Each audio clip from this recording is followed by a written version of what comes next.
Yo, what up? What up, guys? Hello.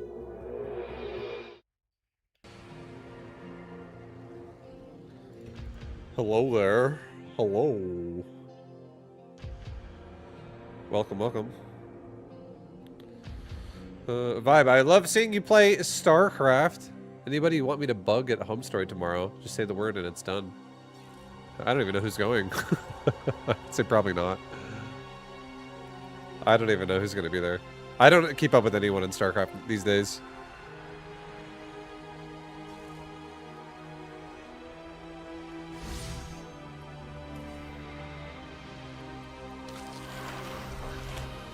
Alright, guys. I'm going to play some European server today. Hoping for some not horrible lag games. It is late night Europe as well now. It's like getting around to be around midnight in some places in Europe. How am I doing? I'm doing good. I had a nice morning.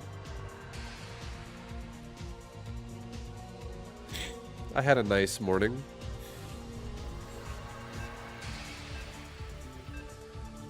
You're in Prague? Nice. Yeah, I feel like I don't really mind if it's late night Europe. I feel like I want to play a different server just because I'm starting to run into the same people a little too much on NA. And it's becoming not fun. So, Europe it is. Too much of like the same shit over and over. Am I gonna make a new BetaGM series? I'm not. I will not do that. Fat Zorpanda. The reason why I'm not gonna do it is because it takes too much time to make that series, and I don't want to spend that much time playing StarCraft 2. And I don't want to spend all of the little bit of time that I am going to play StarCraft 2 making a guide. I'd rather just actually play the game.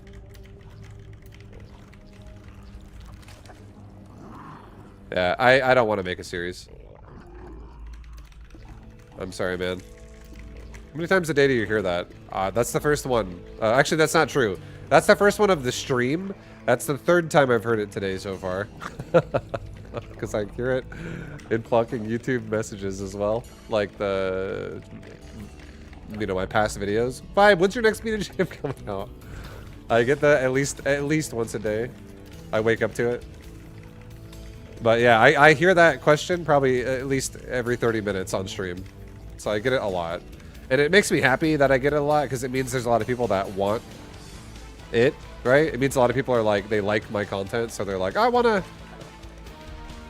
more, help me. I understand. But I think a lot of people don't understand that that series takes a lot of time to actually make. And it literally makes me miserable at the same time. Like, I'll actually be upset while I make it. And I don't think it's worth it.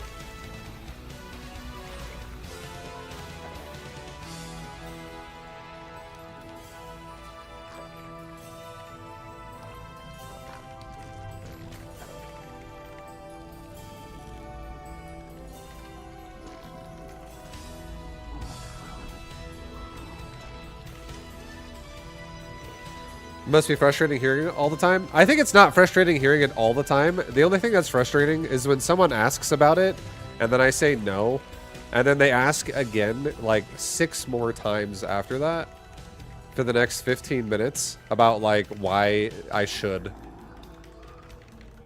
That gets annoying. Where I'll be like, no, I don't want to make it. And they're like, but why though? And I'm like, because of this reason. But like, a lot of people want it though. And I'll be like, well, I want this though. And they're like, but you could do it like in your own spare time though. And I'm like, but I don't want to though. But like, why don't you just do it this way though? I'm like, oh, fuck. Just accept the answer.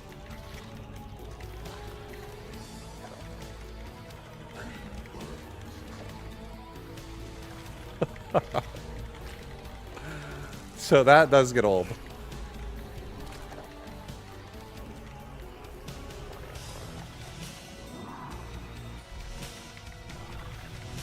I haven't been up to date. Have you made quick guides? No. No, I have not made any guides. No guides have been made since 8 Worker came out. I don't even stream StarCraft 2 full time anymore. I've only been playing it a decent amount again, just because I think the patch has been fun. But I don't actually play StarCraft 2 full-time these days. And for me to make guides, it's like 150 hours per guide. That's like not even like all of the time I would make the guide for either. Like I'd have to like warm up my Terran and Protoss as well, because my Zerg could do it right now, but my Terran and Protoss cannot. So I'd have to off race for a while, get my off races up to like not being horrible, and then I would fucking have to make the guides, and then I will get trolled while making the guides so fucking much because there's not enough people that play StarCraft 2 anymore. There's like, if you guys don't realize this, when less people play the game, it means that you're gonna get trolled a lot more. It means you're not gonna get as many players throughout the series that are like authentically of the league that you're in, and you're gonna have to deal with a lot more.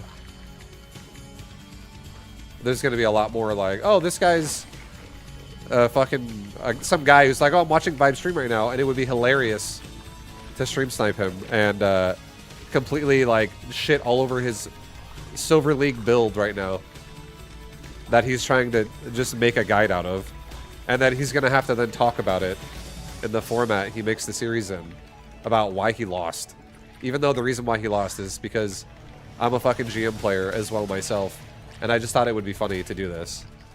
You know, it's a fucking waste of time is what it is for me personally. It's like a waste of my patience. So I don't really have any fucking desire to go down that road again. I already literally experienced it last time I made a series in 2021. StarCraft 2 is not really like a booming player base.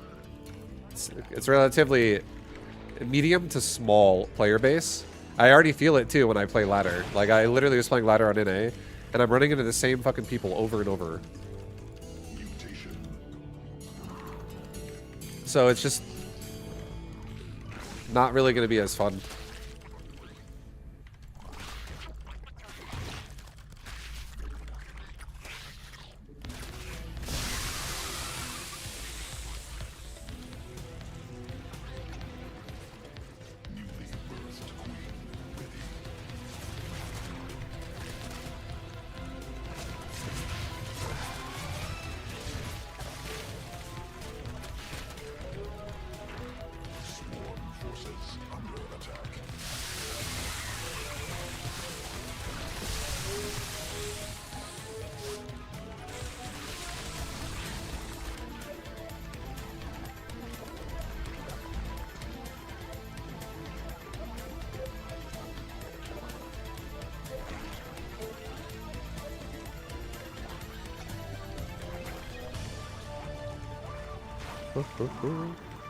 New drinking game. Take a shot every time Vita Jam is mentioned. I know.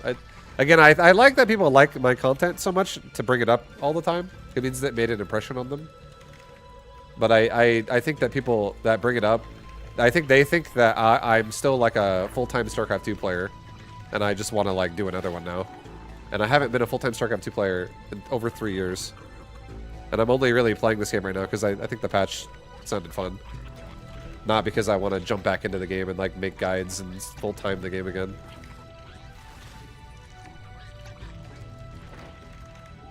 So it's hard getting over that hurdle for people to understand that.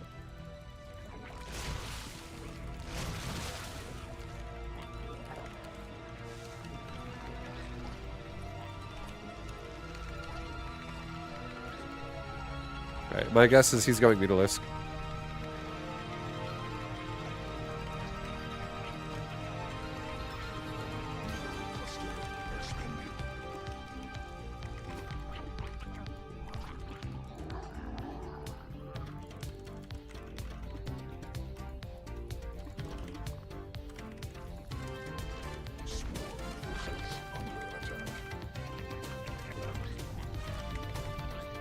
Oh, no, he's not going Meta.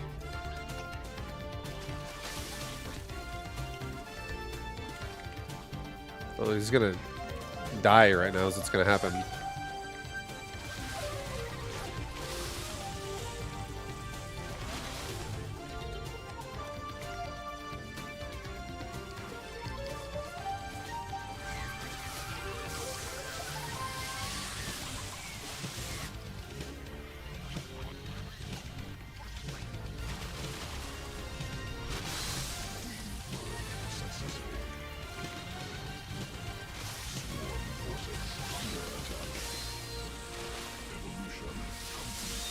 He doesn't have roach speed, so he's committed right now.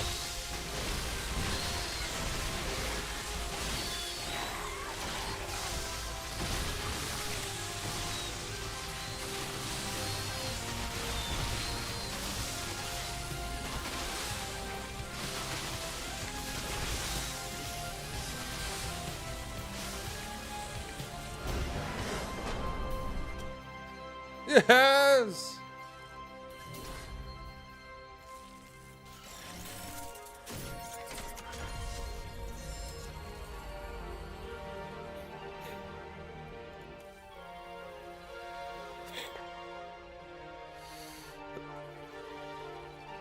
Does StarCraft really need one more Beat a Gym guide, though? I think this is how a lot of people think. I think a lot of people go like this, okay? This is...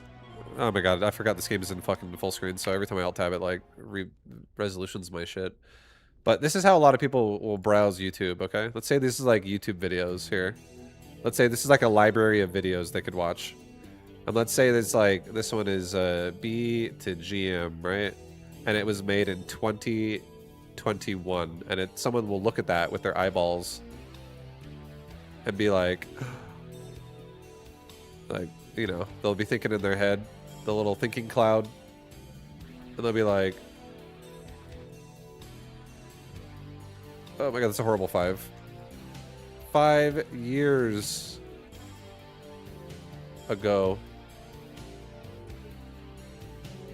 You know, it'd be like, it's old, it's outdated. That's not new enough.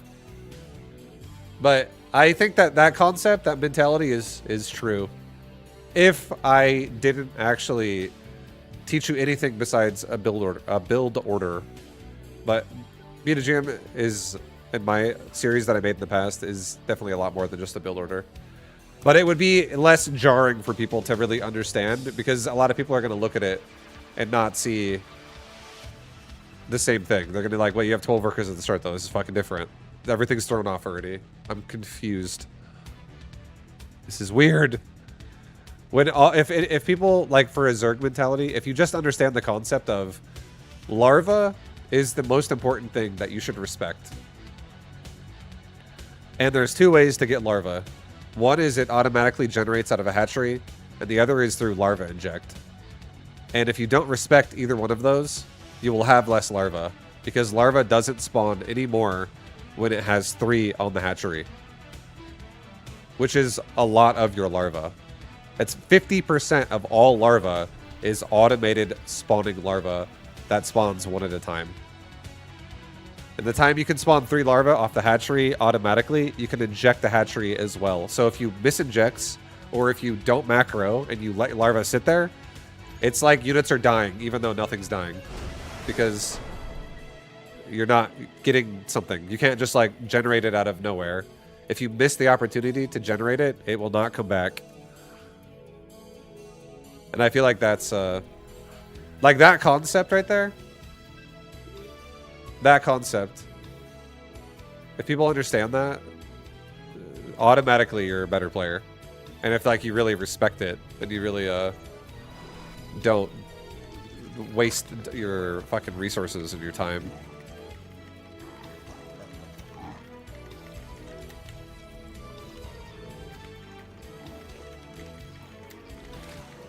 A lot of people also think that you have to play StarCraft 2 the way a pro gamer plays, because that's the optimal way to play.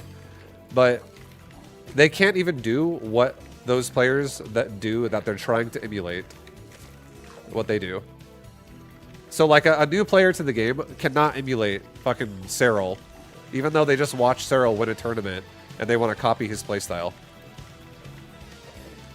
You know what I mean? Like, it's not how it works. But a lot of people won't know that. They're like, I don't know how to play, so I'm just gonna look at people who do play that I see. And who do I see? This guy who's doing really well in a tournament. So I'm gonna copy him. It's like, that's not, you're not gonna do it, dude. Trust me, you're not gonna fucking do his playstyle. I promise you. It's not how this game works. If you try, you're gonna lose.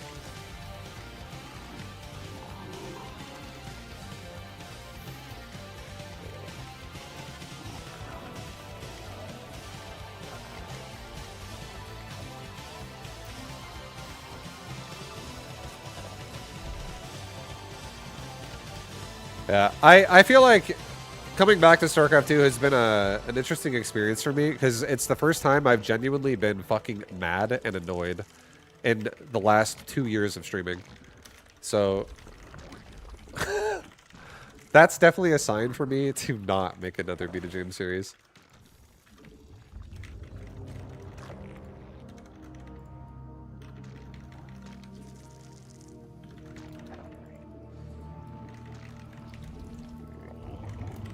What's the secret that Cyril has vibe? Cyril knows how to read a game of StarCraft 2 better than the casters who are watching him. Even though he has Fog of War.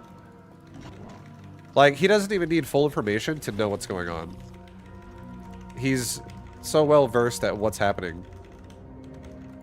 Because he's like, he puts himself in situations where people have to deal with what he is, which is a fucking StarCraft 2 prodigy. Cyril's very fucking good. I've seen Cyril play plenty of times. I don't actively watch tournaments these days, but doesn't mean I haven't seen Cyril play the game. And one thing I've noticed about Cyril that is by far better than every other Zerg out there is his consistency of information acquiring, is like his scouting is ridiculously fucking good. He doesn't have bad macro at all or anything like that. But the thing that makes him exceptional is he will never be surprised by like anything fucking ever. Ever. Who are we talking about? Talking about Cyril. And what a god tier gamer he is at this game.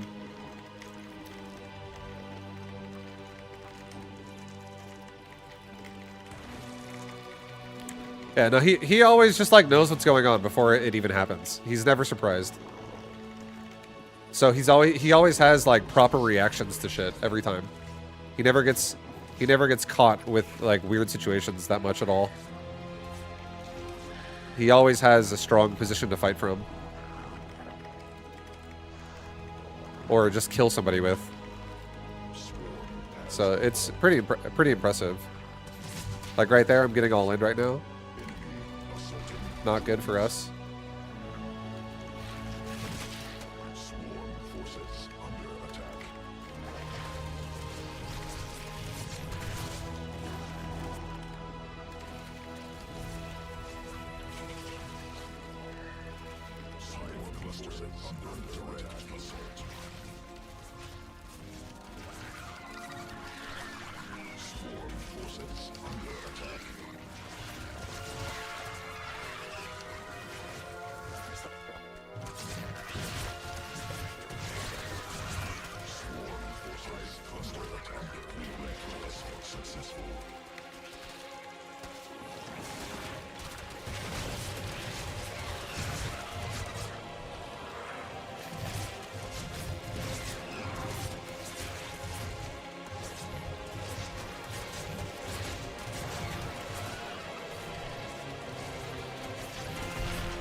Yeah, we just got super all in right there.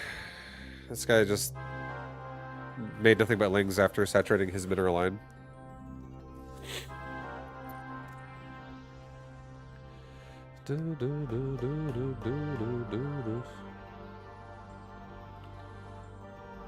It was Cyril. That was Cyril.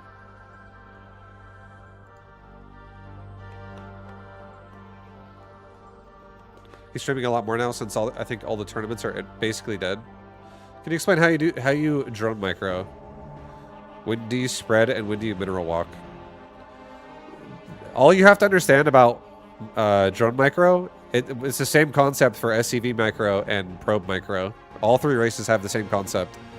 But aggression, aggro, I don't know if you know what that is. Whenever something attacks something else by attacking the ground, and it's like, I'm going to attack that in this area. There's unit priority. There's aggressive, and there's neutral. When a worker is on an attack command, it is considered an aggressive target. So it will take priority to be attacked. When a worker is on a move command, or a mineral mining command, or a gas mining command, If it's on a command that's not attacking, it becomes a neutral unit. And when it's neutral, it gets bypassed. So one drone can be in front of another drone, and the drone in front could be 50% HP. It could be half health. And I could then put it on a move command or a mineral mining command, and it will the unit will no longer be targeted unless he manually says kill that specific drone with his units. So it gets out of the target priority. So if I have a queen there, if I tell my drones to attack, my drones will get attacked, especially if they're in melee range. But if I tell my drones to mineral walk, they will no longer be attacked, and my queen will now be the attack priority. But if my drones are currently mineral walking through the queen, because when you mine minerals, your units they pass through other units. They become like a phantom, like a ghost. You can literally walk through another unit while you're mining minerals. And the reason why it works like that is so drones can stack while they mine minerals. So what you do is you can literally phantom walk with mineral mining commands through your own units, and then boom, suddenly attack the ground, and they're all hostile now all of a sudden. So you can take a drone from hostile to not hostile, and then in hostile again, and then not hostile again. Make it hostile again, not hostile. And what it does is it keeps rejumbling up like the attack commands of your opponent, and it allows you to get more useful uptime of regeneration of your units. More units don't die as easy because they don't just get killed right away. They get de-targeted and they start regenerating health again, and they stay alive longer. And then they also, since they stay alive longer, it also keeps them... It keeps your damage output higher because you have more things there that are able to attack. And SCVs and probes work like that as well.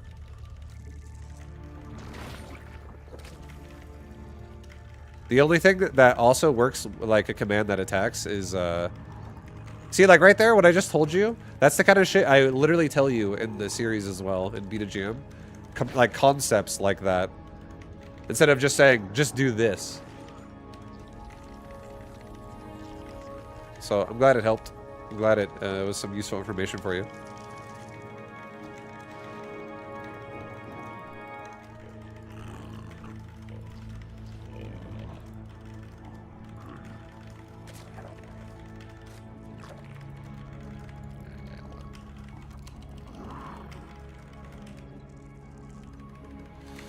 What's your thoughts with early supply blocks of Zerg and the hatcheries having less supply counts?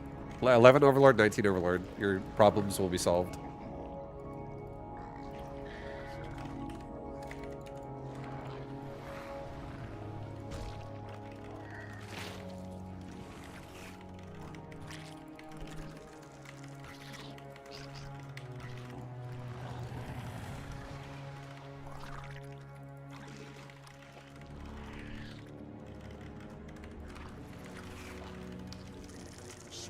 Forces under attack.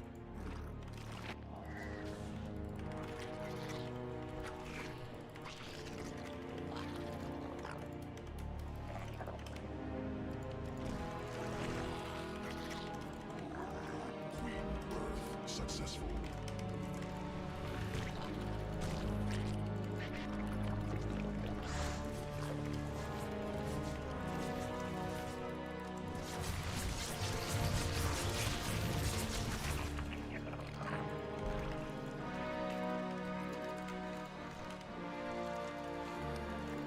Evolution complete.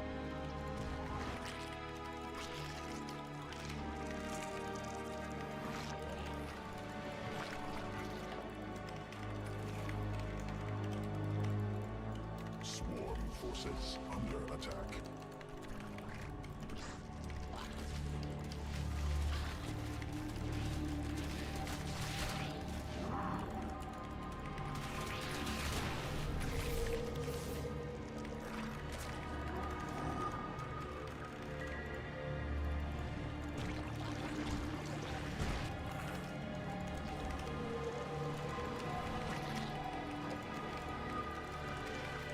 Vibu stream? What up?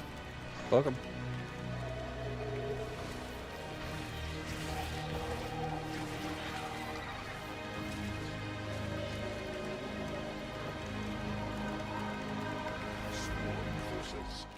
attack. Vibe, you're a breath of fresh air with StarCraft. Is it because everybody has like this no patience ego mindset? And everyone's like, you're a fucking idiot, not worth talking to.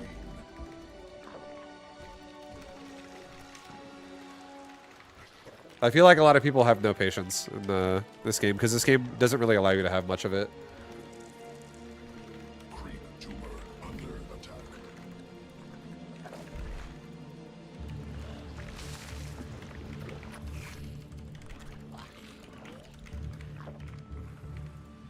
Swarm forces under attack.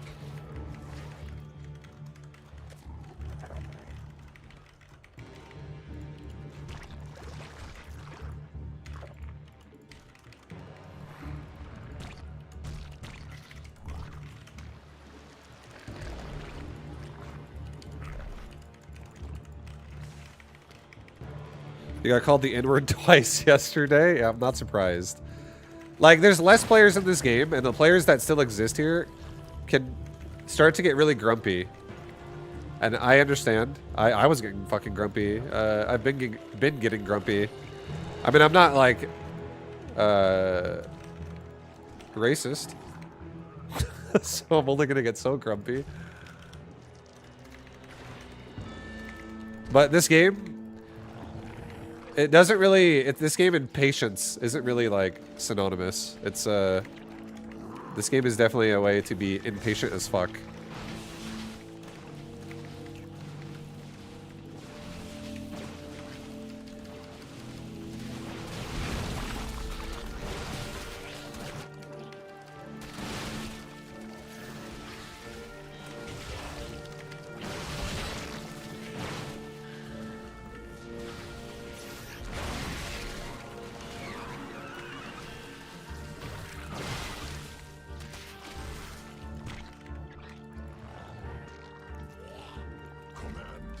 Unacceptable.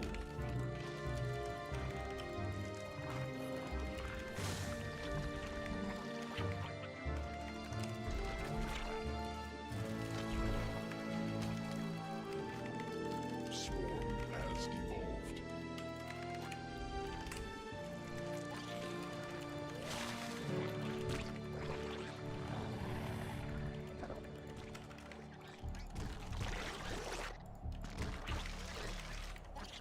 Command unacceptable.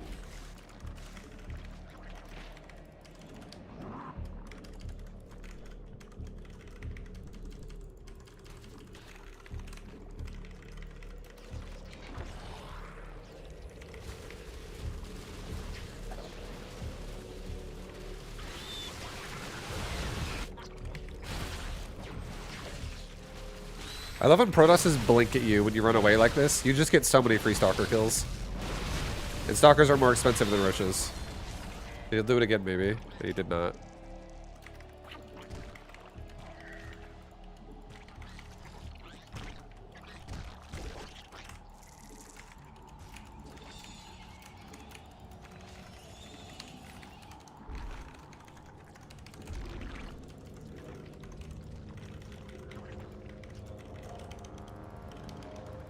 Queen birth successful. Hive clusters under direct assault. We set off his traps.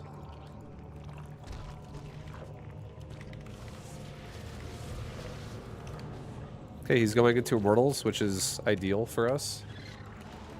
The reason why it's ideal is because I'm going into Aspire. Swarm forces under attack.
forces under attack.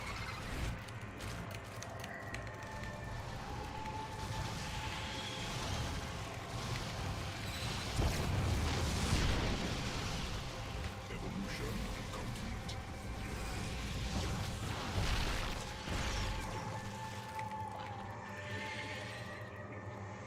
Swarm forces under attack. Creep to Earth under attack. Swarm forces under attack. Mineral field depleted.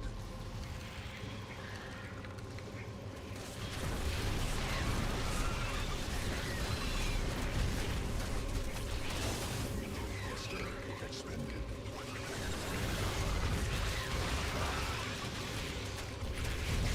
Mineral field depleted. Mutation complete. All right. Well, we have nice control in this game right now. We have so much fucking creep. Like our creep spread this game was actually like suffocating Protoss. We were already at his geyser. Like we're at this base right here. We're literally like just outside the cannons here. We're just outside his base here. We're full on suffocating the Protoss right now. We're suffocating the Protoss right now, guys. Suffocating him. It's good. That's what you want. That's what you want is Zerg. You want to suffocate the Protoss. Suffocate the Protoss. Resources lost too. We didn't even lose. We actually lost less than he did, just barely. That's as good as it gets with creep all the way to the enemy's base. It is, yeah. Sit on the Protoss? No, suffocate the Protoss. Get a... Here, let me draw it in paint for you. Let me alt-tab again. So, Protoss...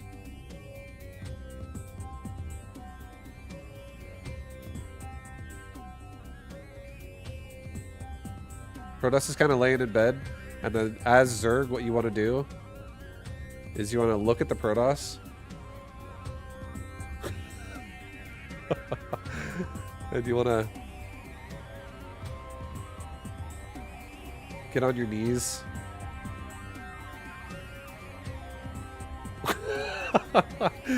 You have a pillow here. And then Protoss is like...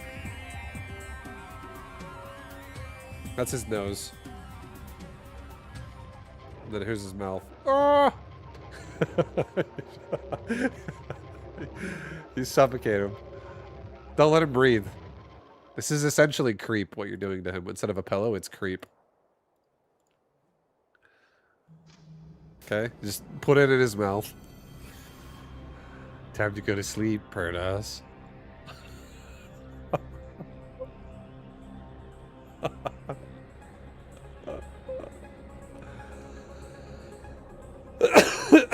Yep, that's what you do.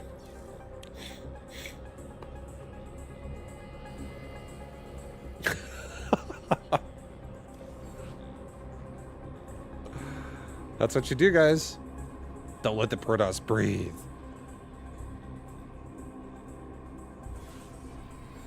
Vibe, is this ZvZ? It's probably gonna be. I think 90% or like 70% of my games are ZvZ. Yeah, look, it's ZvZ. There's a lot of ZvZs these days.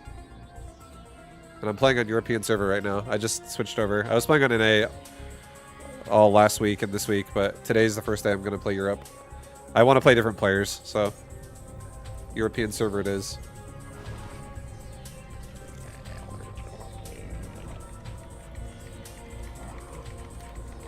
Yo, take it easy, Infestor. Much love. Have a good night. Enjoy Home Story.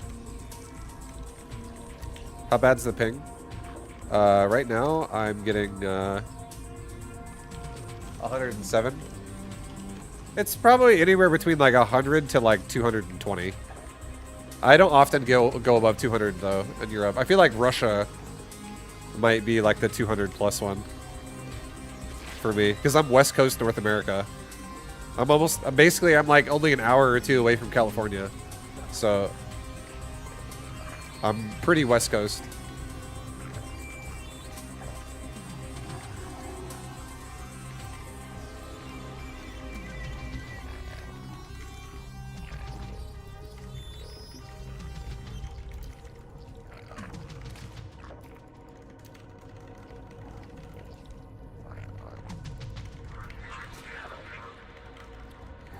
Ooh.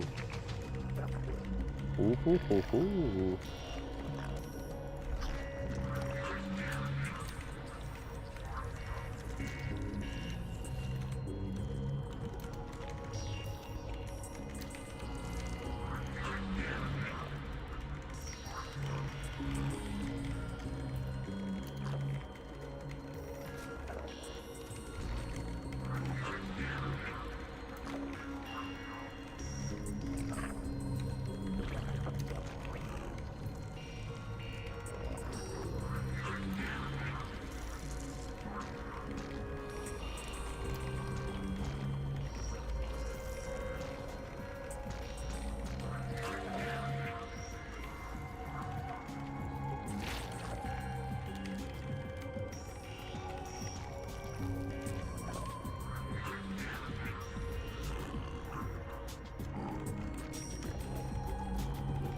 He's playing pretty standard. I'm gonna go for a upgrade before speed.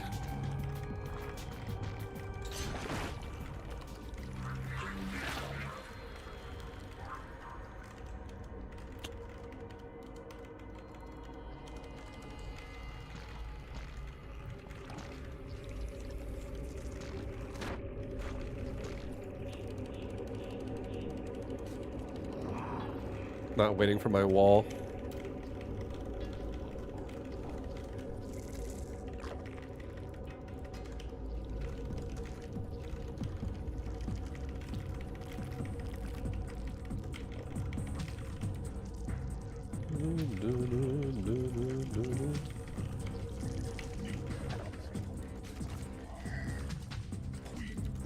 Successful.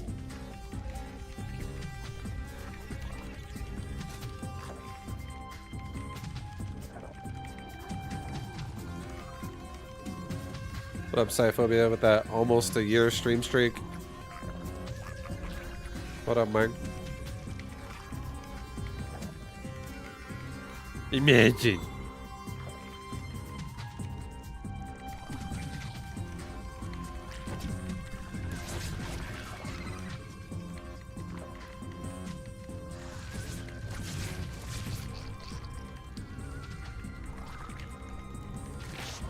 Forces under attack.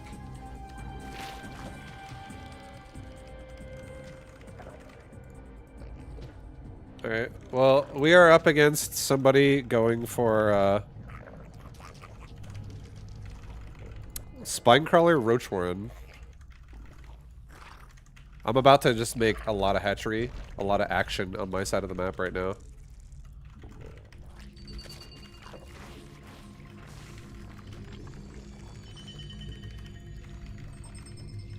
Yo, we're about to make some hatchery action.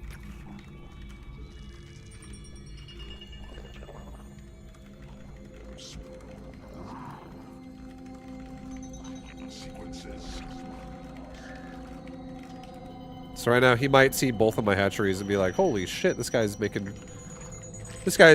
hatches." Let's go poke him with my existing army I have.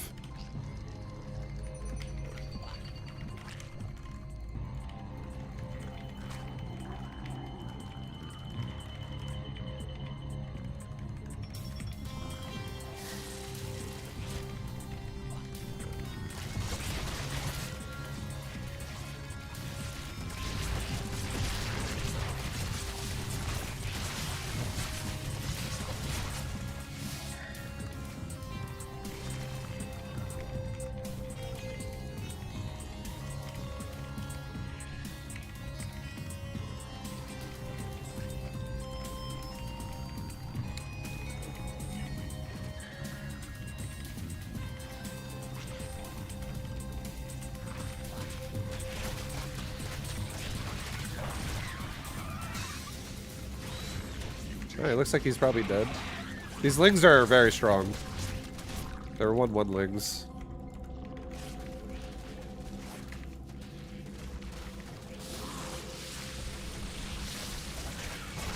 I'm gonna start target firing his drones now. Just every drone I kill is a less drone he has in the rest of this fight that'll be happening. I'm literally just flooding him.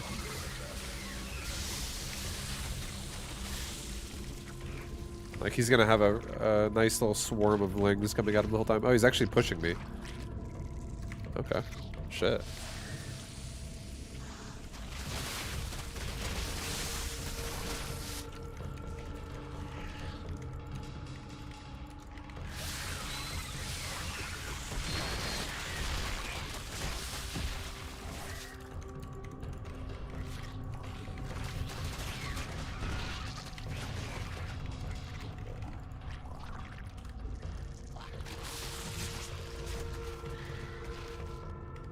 At this point, we could just not let him expand.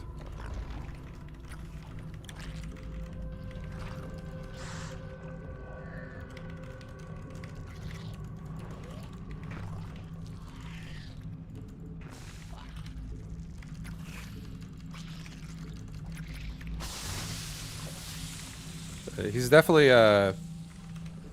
walling up, chilling out.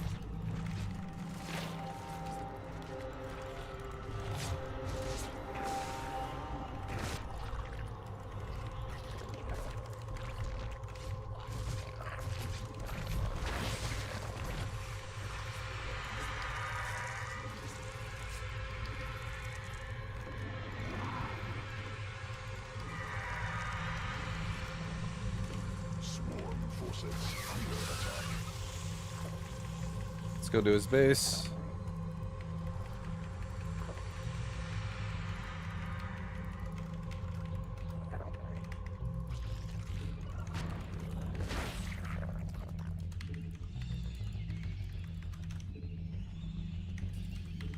Mineral field exhausted.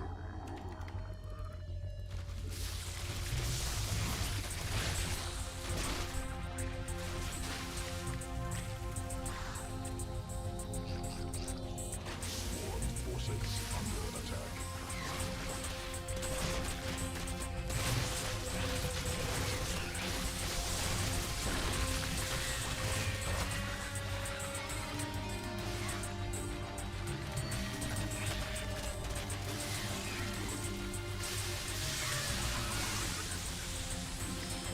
Defenses spotted. Swarm mutated.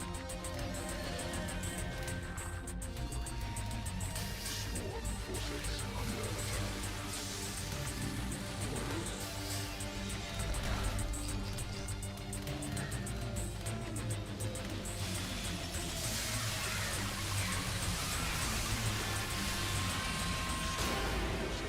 under attack.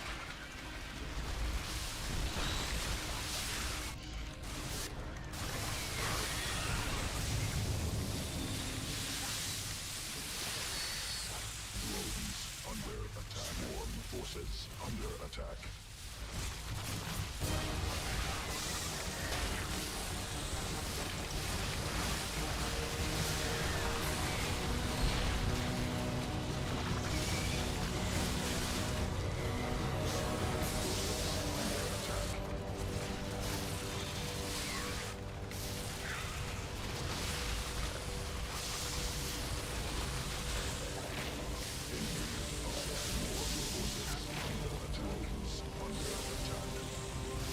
It's almost cleaned up. Mutation. I am making drones during this.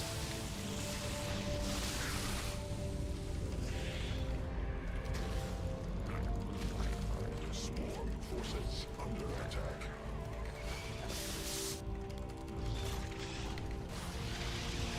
Enemy assaulting drones. Oh, we're actually fucking dead.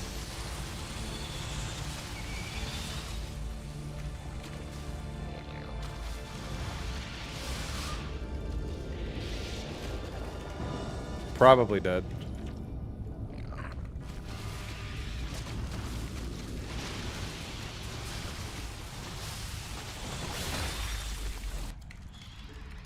That's definitely not nice what just happened to us.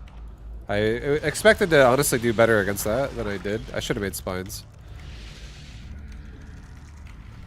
I thought the mutas would hold, but he already has 2 carapace, so like his fucking roaches don't die.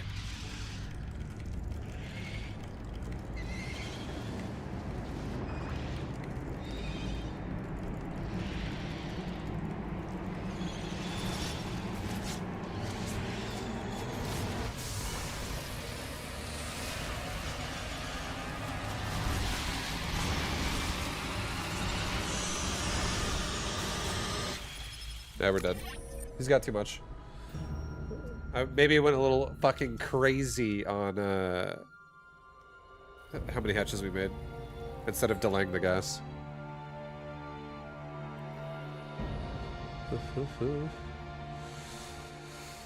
Magic Turtle, what up, man?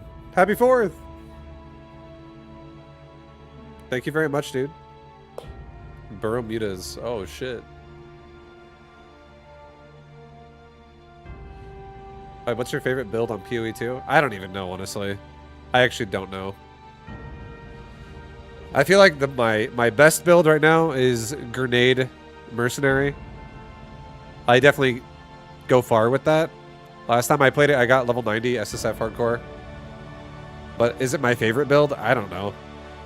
I feel like there's actually a lot of builds that exist in PoE 2 that I don't even understand yet. I don't even know about. I think minion builds are kind of boring, personally. I think I've done minion builds in the past. Those also are really strong, like, easily. But I feel like those builds are definitely more boring. Another ZvZ. It's because he had 2 Carapace and my mutas spawned with no weapon upgrades. So he killed all my drones. That's why that happened that way. Like I said, I should have made spines. If I would have made spines and had more of a formidable, like, defense, my mutas wouldn't have been so pressured to, like, kill the roaches while my drones are dying. It could have been like the spines are really helping wear it down.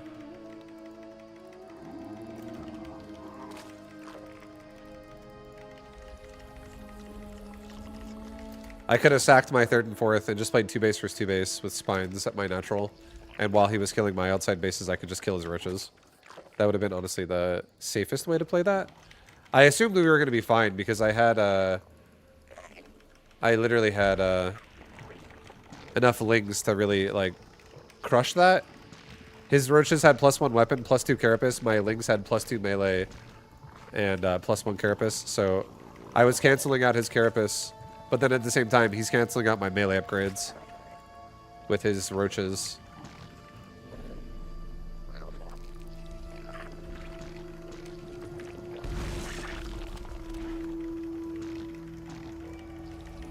But yeah, I just lost to upgrades. I lost the carapace upgrades. My units didn't do enough and my drones all died. 90 plus hardcore SSF is nice. You have some balls. I've only played hardcore in PoE. I don't actually like playing ARPGs that much anymore nowadays if I don't play hardcore. I feel like I would rather play like Mechabellum or I'd rather play StarCraft if I play standard. And like an ARPG.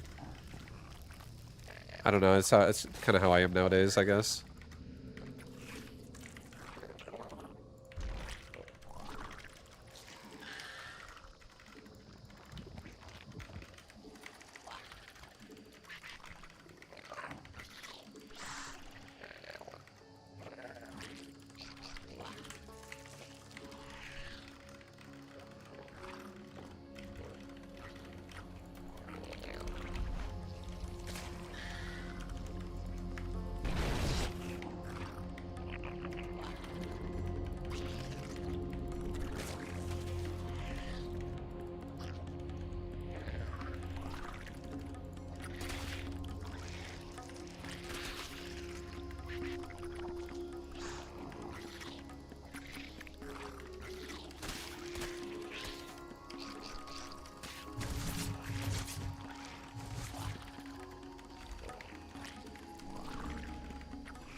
We gotta back it up. He went pool first.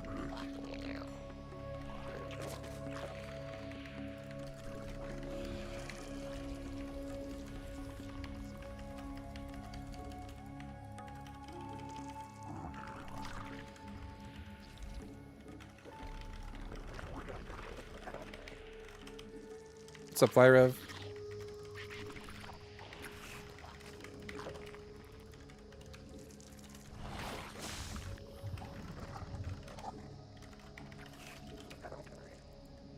Queen birth successful.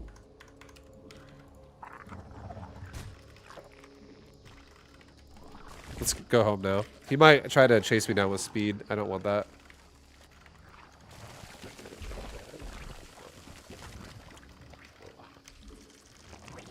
If he leaves his base, we'll get my overlords on the ramp together.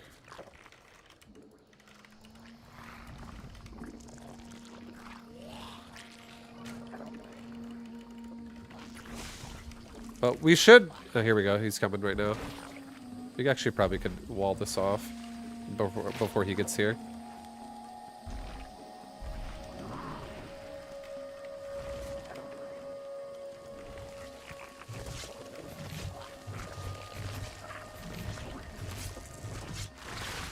He was making a bunch of banes and canceled them.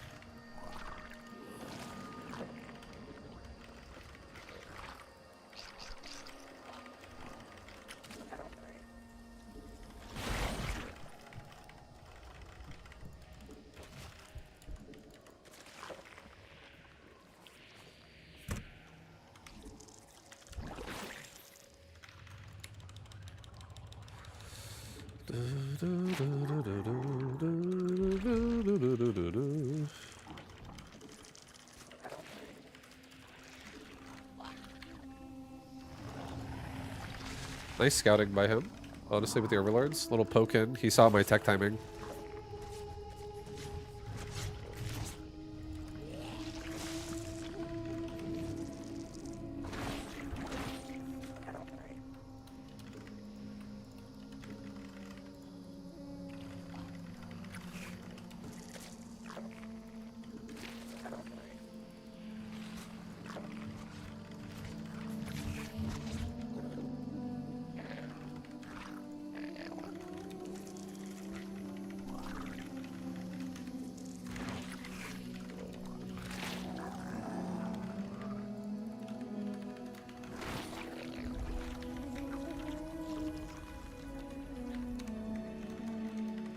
Okay, he's going for a third.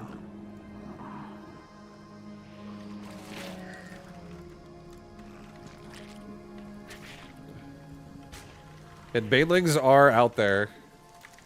They're available for him. I'm just gonna go ahead and kill this Evo. We're gonna, with Zergling speed, attempt to not get blown up. Pretty important though right now that I don't lose everything at the moment. So we need to be careful.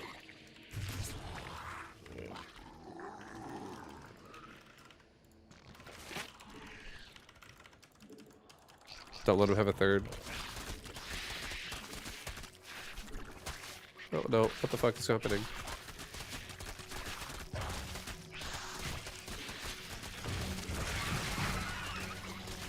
We could have killed that third just there. Just now. That was a horrible micro. I was like mismicroing everything. Well, at least actually, it's not the worst because he let it finish. He's also going Mitas. Now I can kill it.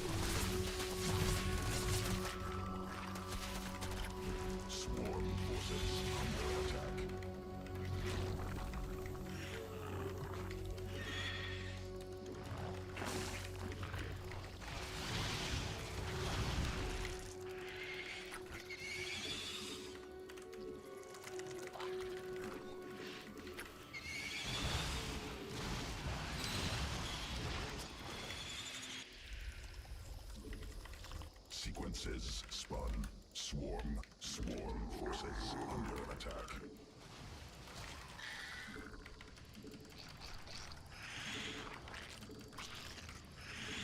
Swarm forces under attack.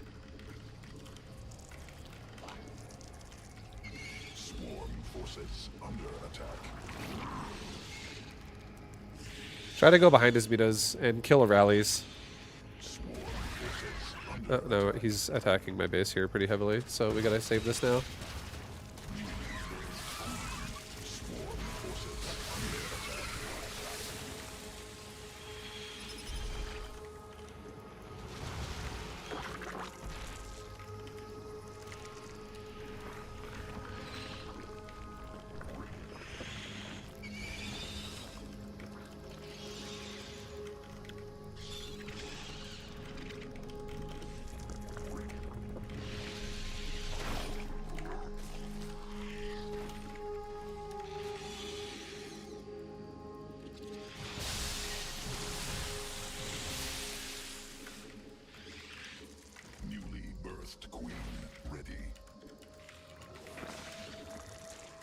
Okay, let's try and go attack. Try and see if I can do. Oh, he's right there. This is okay though. I think we'll just zone him out and kill his Vitas now.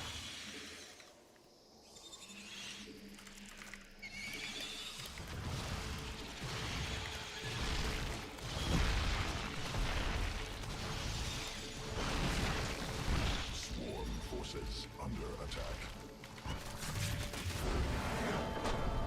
Yeah, he overcommitted. You can the beautiful thing about ZvZ, guys, if you think you have the advantage in Muta, like right here, if you do a micro technique, okay, let me teach you a micro technique here really fast. But a Mutalisk is an air unit, and air units work like this. Ground units do not. Air units have a glide mechanic where they don't immediately come to a stop. There's acceleration and deceleration that happens. Okay? So that's step number one to understanding how this just worked. But if I were to have just A-moved his mutas, I would have attacked him on the top of his mutas right now. Maybe at best I kill like 1 or maybe 2 mutas. But then he would get away from me, because my mutas would decelerate as they come into an attack, and then he would just run away. But the nice thing about an air unit is, like a Mutalisk, if you attack, it doesn't take the full 1.09 second attack speed for the attack to go off. The attack is almost instant. The attack probably takes like 0.01 seconds to go off. It's very fucking fast, like 100 milliseconds.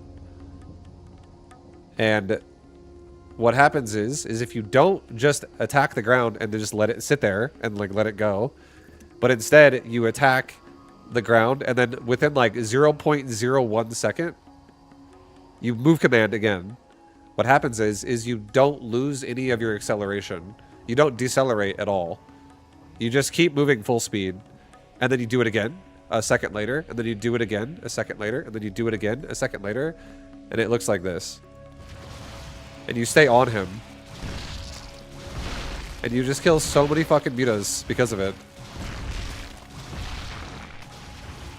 Like, he obviously would have had a better fight if he would have just attacked me and we would have traded. But he obviously didn't want to trade. We also have better upgrades than he does right now. We have +1 Carapace. He has +1 weapons. Carapace is better in Muta versus Muta than weapons are because Carapace reduces the bounce damage by a flat 1 every time, and the bounce damage is not actually worth the value of 1. The damage upgrade on a Muta is +1 for their main hit, first target, plus 0.7 for their first bounce, and plus 0.4 for their second bounce. So the armor actually reduces more than the weapon upgrade gives, because the armor is 1 damage removed off of all bounces and the first hit. So we would have had a better fight regardless if he would have fought us. And when he could have fought us, the Muta count right now is 21 Mutas for each of us. And in this army over here, he doesn't actually have all 21 Mutas. He has 18. Because this is not 21. This is 8, 16, 17, 18. The other Mutas he has are like probably at his base somewhere. Fucking running over. There's one there.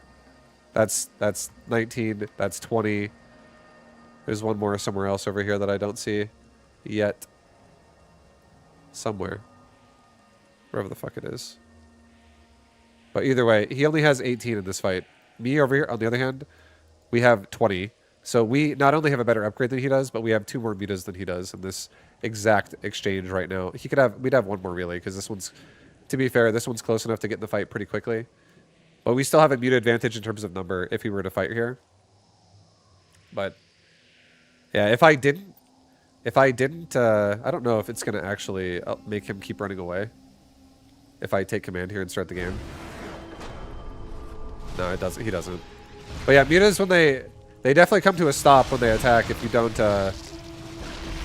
move them. And then it would be like, he would be out of my range He would just simply be out of my range if I A move that once and like let it be.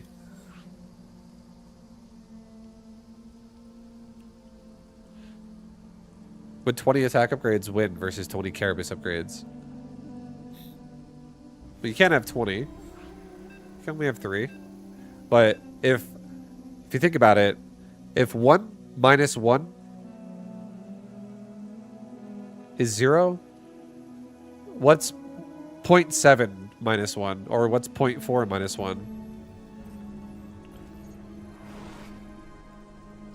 Oh, it's 20 attack upgrade. I think you said 20 upgrades. 20 attack upgrades. I was like, this seems like a troll question. No, you don't. You do not hit S. Do not hit S. You hit A. Do not hit stop ever in that situation. What you do is you A move the ground and then instantly move before they decelerate. So it would be like attack, attack, move, attack, move, attack, move, attack, move, attack, move, attack, move, attack, move, attack, move, attack, move, attack, move. You alternate.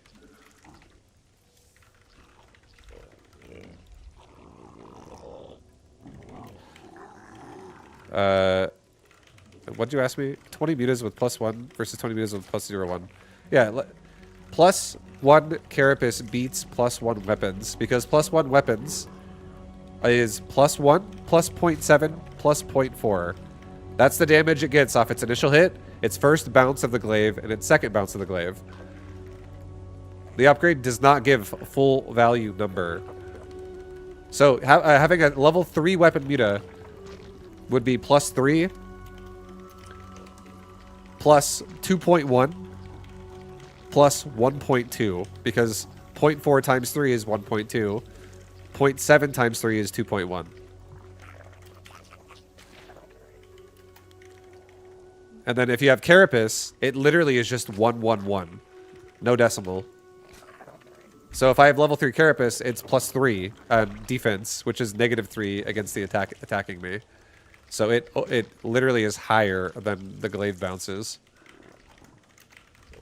for value. And it applies to every bounce. That's why Carapace is better in Muta vs. Muta specifically. Vibe, I build Roach and Muta Gym. Why I not win? That could be a lot of reasons. Could be a lot of reasons. Hive cluster under direct assault.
It was too deep of a cut for you to get the reference.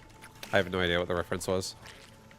I think a lot of people expect me to like know what they're all saying, but I'm so like not even fully paying attention when I'm playing this game, so you'd have to be more clear for me to understand subtlety. Queen birth successful.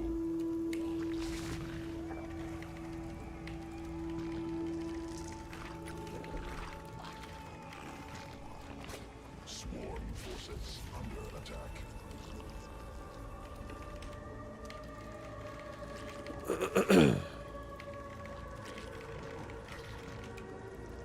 Also, I get asked about Beta Gym every fucking 10 minutes, so I I have no idea. Vibe, yeah, what up? Vibe, when are you gonna host the StarCraft 2 tournament? Probably never. Honestly. I'm not, I don't want to do that. Sorry, guys.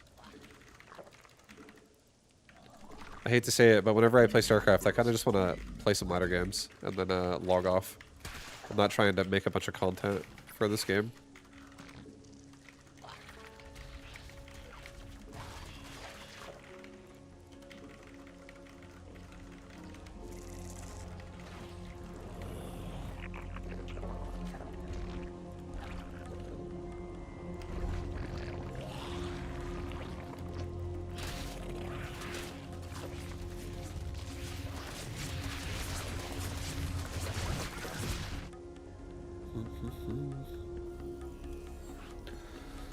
Look, it's my dream of winning Vaibu Cup trophy. What's up, Tempo? What's up, man? Is there a video I can watch with your honest thoughts on this patch? I didn't make a video about it. I like the patch. I think it's fun. I think 8 worker difference has been enjoyable. I think it's made me... I think the fact that I've played StarCraft 2 every day for the last 2 weeks is a miracle. It's a miracle. It's not what I thought I was going to be doing for these last 2 weeks. So the patch to me has been fun. I've enjoyed it enough to play it. That's what's up. Yo, the Goodest Games, thanks for the 24. Thank you very much, dude. Thank you, thank you. Welcome back.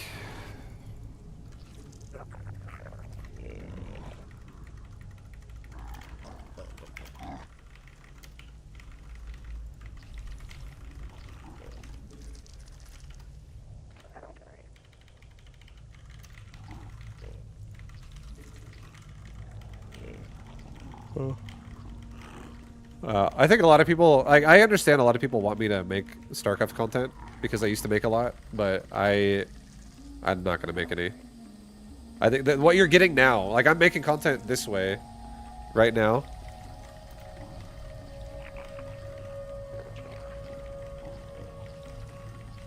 But yeah, this is as far as it goes. I was on the fence. I genuinely was on the fence, like, when I first played the patch, and thought to myself, that was pretty fun, actually, and I might actually make some more content for this game, like, invest a little bit more into StarCraft as time goes on. But I genuinely have on a handful of days of over the last 2 weeks, like 5-ish days, I've gotten to the point to where I've actually been pissed off, like, internally, like, while streaming. And I'm like, no, I'm good. I'm actually not gonna fucking go down that road again.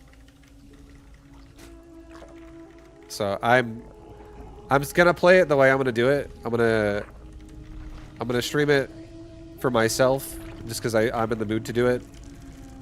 But I'm not gonna... Pissed off about Balancer Cheese. I'm pissed off about my interactions with Twitch chat while I'm playing the game. To be completely honest. I'm not pissed right now, but I have been like 5 times over the last 10 days.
Vibe, what did Twitch chat do to you?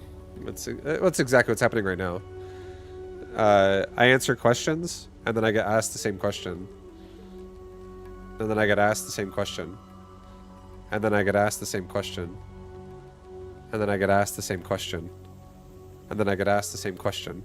And I feel like I could actually leave the stream right now, and I could put what I just said on a loop for the next 4 hours. And then I get asked the same question. And then I get asked the same question. And then I get asked the same question. And then I get asked the same question. And then I get asked the same question. And then I get asked the same question. And then I get asked the same question. And then I get asked the same question. And then I get asked the same question. And then, you know what? After that, I get asked the same question. It's fucking... It's very demanding. And I understand I made content in the past, but I don't want to make more of it. But then I get asked the same question. And then I get asked the same question. And then I get asked the same question. And then I get asked the same question. And then I get asked the same question.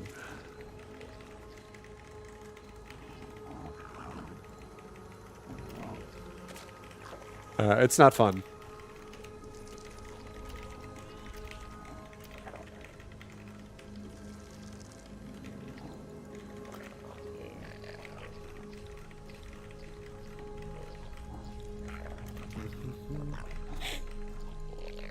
No, much love. Yeah, you guys tell me if this is annoying, okay? Let me explain to you what's been happening over the last like 2 weeks. It's okay, Rosewood, don't worry about it. This is how it goes. This is exactly why I don't want to make the series. This is how it goes, guys. This is how it goes. Step 1. I log in to play the game, and I haven't even played the fucking game yet, and people will be like, when's the series? When's the guides? When are the guides coming? And I'm like, I understand. That's like, that should be something I look at with endearment and like happiness. Because obviously the person likes my content enough to want something from me, which is cool. You know, there's nothing wrong with that.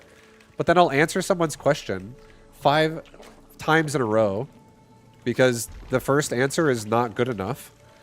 And then I'll get distracted answering the question repeatedly, trying to give this person an answer that suffices.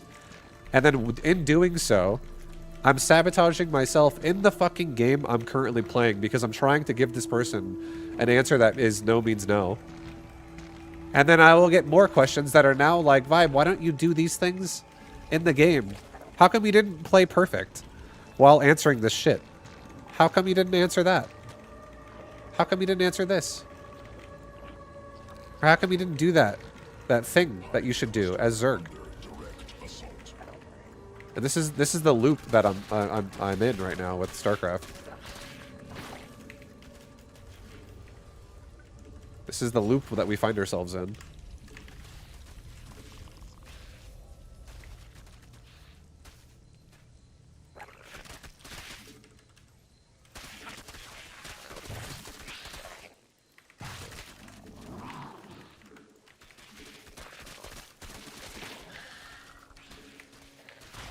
And then people will tell me things like, it doesn't matter.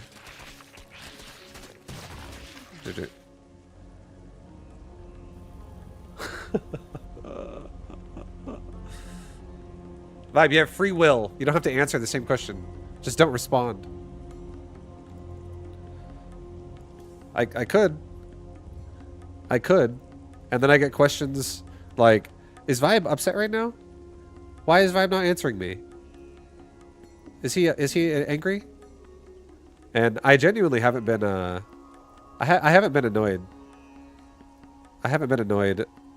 And right now I'm still actually not annoyed. But I haven't actually been annoyed on my stream in like over 2 years until I started playing StarCraft again. And I genuinely had a lot of fun for like 3 days. And then after the 3rd day, it just became a little bit annoying. And then by like now like day 12, I feel like I question how many more days I want to keep streaming this game.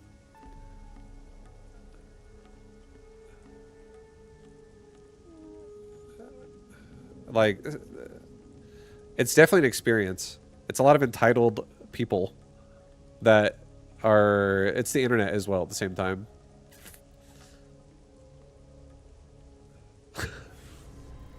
And it's mentally draining.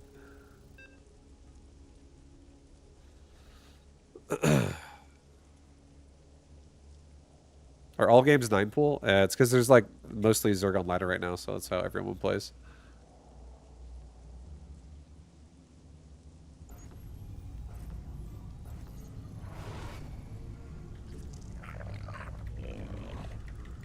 I actually like talking to my chat. I do like talking to my chat. But the chat experience becomes something else when I play this game. So, you know, if my answer is just don't talk to chat anymore, just pretend like you guys don't exist, you know, that doesn't really necessarily make me happy either.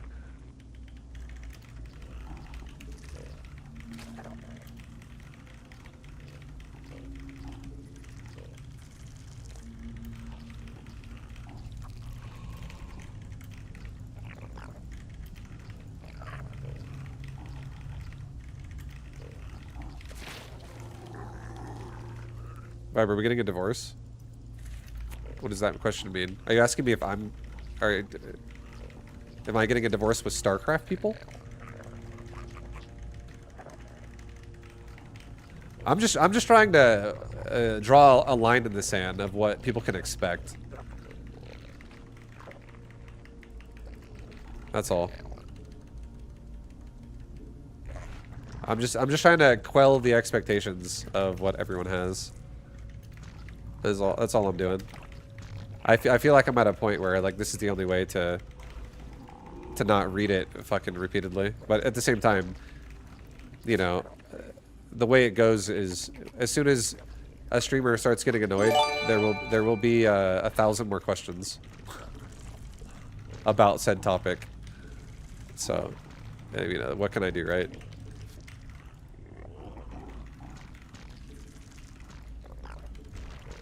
Yo, Phalanx, thank you for the 5 gifted, man.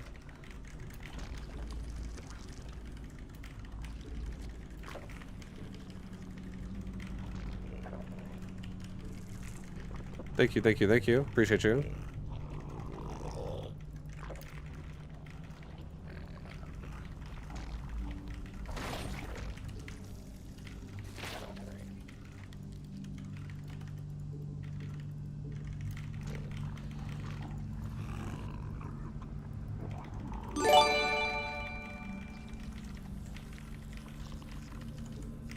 Yo, Rosewood, thank you as well.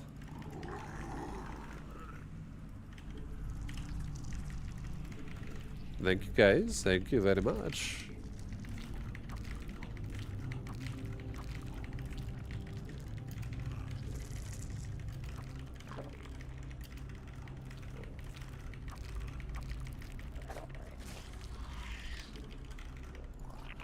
Honestly, I don't even think people are... It's okay, Phalanx. I don't even think people are actually trying to troll.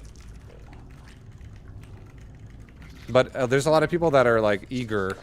And then as soon as I speak my mind, they get offended. Because it's like, I'm bursting the bubble of, I just want to... I love this game so much, and I just want to make guides for it 24/7. Anyways. We'll stop talking about it now, but I'm sure this conversation topic will come up again in about 7 minutes.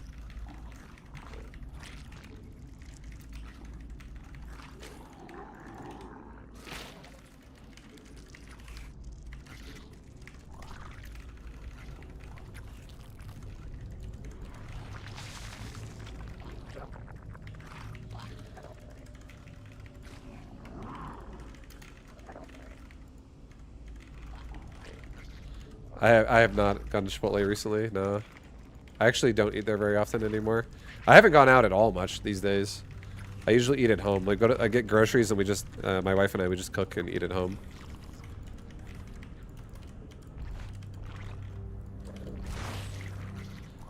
Trying to save the monies. Everything's so expensive these days.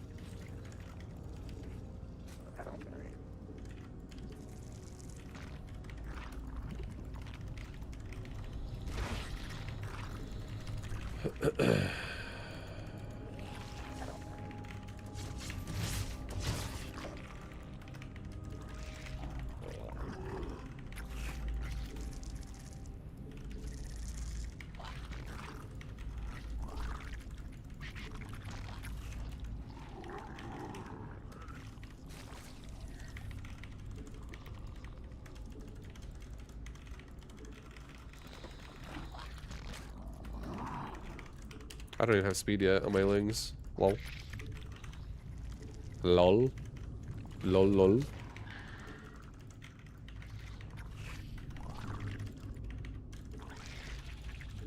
Well, he's definitely respecting me right now by not leaving his base. He doesn't know what's going on with me. Not getting speed is definitely not good.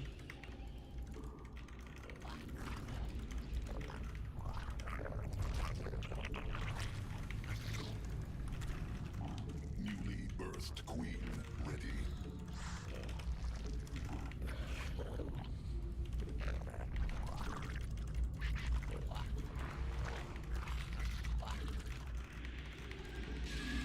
Kills overlords at my base. Supply block him, do damage to him in any way we can right now.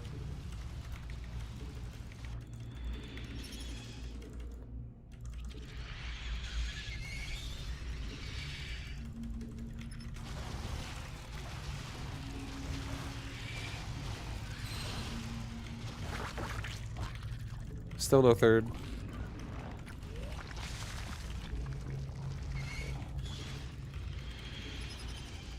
Evolution. Alright, we have link speed. The 6.5 minute link speed. Fuck yes. Another overlord's going down. We killed so many overlords just now. This is great.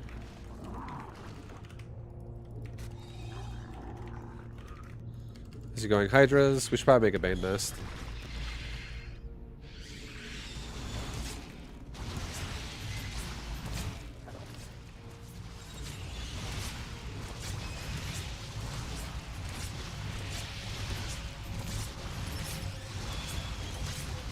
We just killed roach speed. That thing was jiggling, so it actually was upgrading.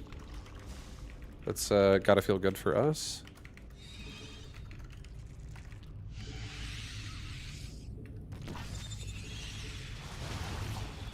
Mutation.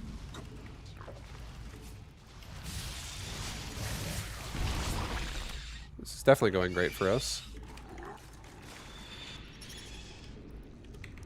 The Baneling speed's on the way.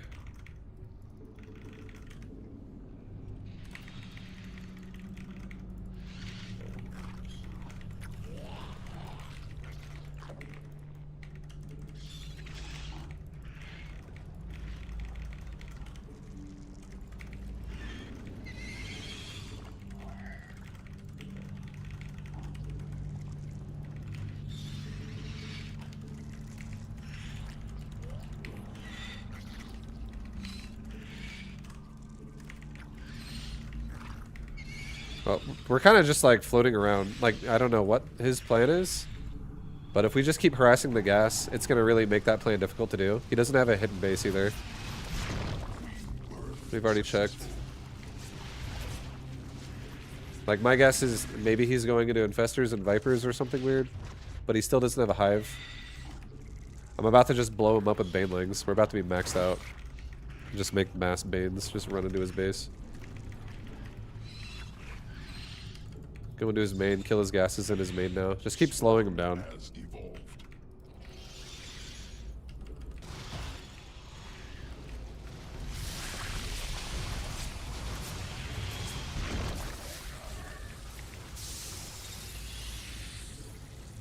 Alright, here we go. Kill his gas in his main again. I'm sure he's rebuilding them right now. Oh, no, he's not. He's not. Kill the spore? Oh, he's nidusing me. Hive cluster. Okay. Under swarmed forces under attack. Swarm forces under attack. Drones under attack.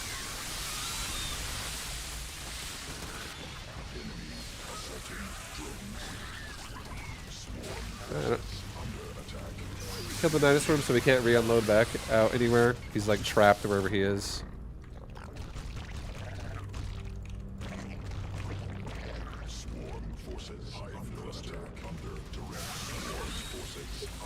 Alright, so he is all in right now. And we'll just... Sadly, there are roaches at my base.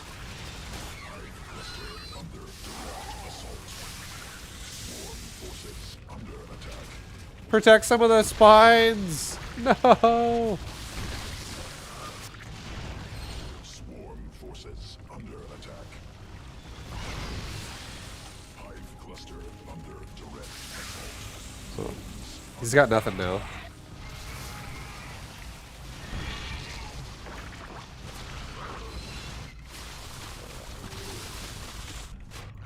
Swarm hive cluster attack direct assault. And I'll just go home and kill his army now. Just make sure I don't actually somehow lose this game. Swarm forces Because under attack. at this point, honestly, I kind of could. Swarm forces hive cluster under direct assault.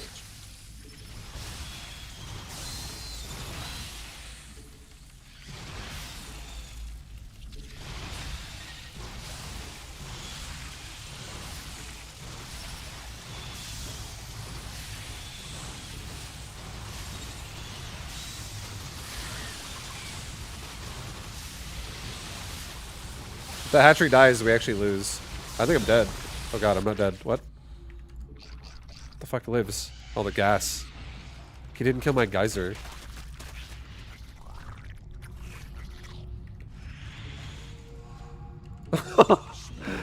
Okay, well, there's hope. Can't believe I didn't lose the game right now.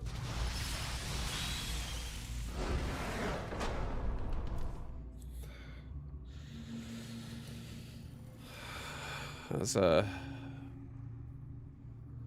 definitely not a good base trade by me. I kind of just like let it happen. I was like, I am so far ahead right now. I think we're fine, and we almost fucking died. I almost died. And yeah, I know all the questions and stuff about what I did. It comes from a place, a good place for most people. They just want me to make more because I read what you said, that long paragraph that was happening during my beta attack. I know it comes from a good place, and people are like just excited for more of it. And I genuinely thought about doing it when I first came back to the game 2 weeks ago, just because of the patch. I was like, maybe I will, maybe I'll do something, but I think the last 2 weeks have showed me that that's a bad idea for me personally. I don't have any. The well is empty inside of me to give. So I don't think it's a good idea.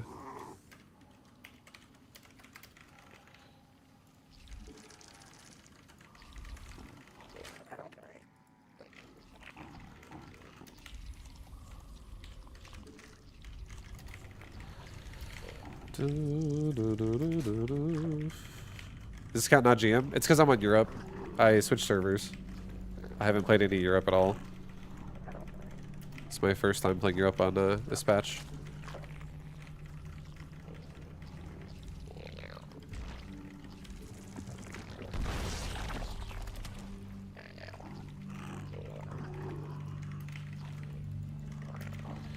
Have you seen the Infestor's auto attack? No. I haven't paid attention.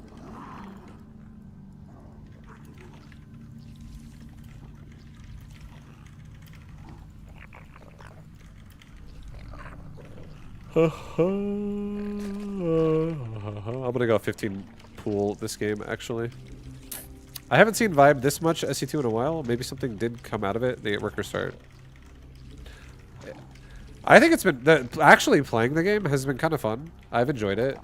I like low economy starts, so I'm not opposed to those. I like when the game has a lot of weird options in the early game for players to do.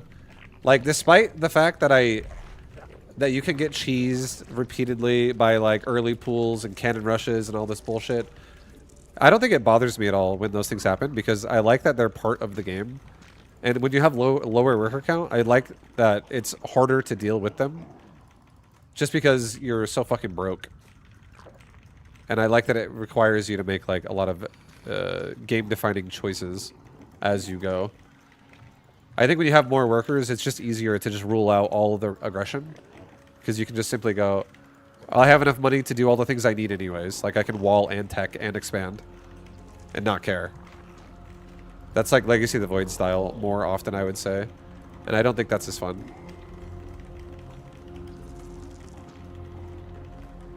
I'm curious what our drone counts are going to look like this game. With me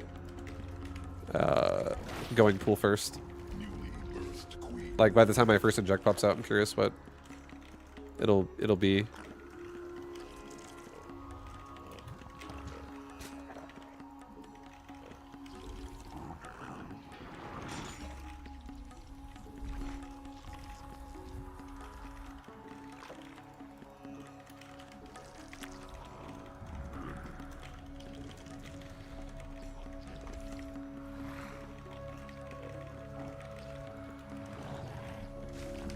Certain cheese are less stronger, or less strong. I feel like it only is going to be less strong in a cheese if you're someone who opens up safe. If you're someone who's like, oh, I'm afraid of Cannon Rush from Protoss, so I'm just going to go pool first every fucking game.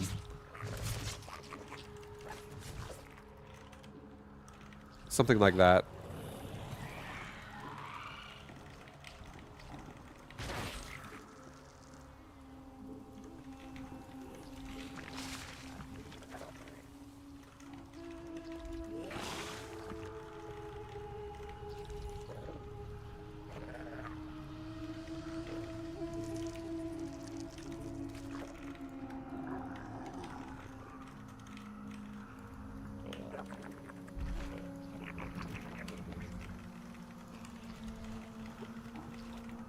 I keep thinking he's about to move a queen out of his base because I keep seeing red boxes together, but it's his overlords.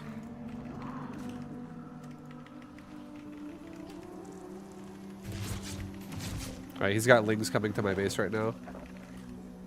We have lings being made, but I do not have speed yet.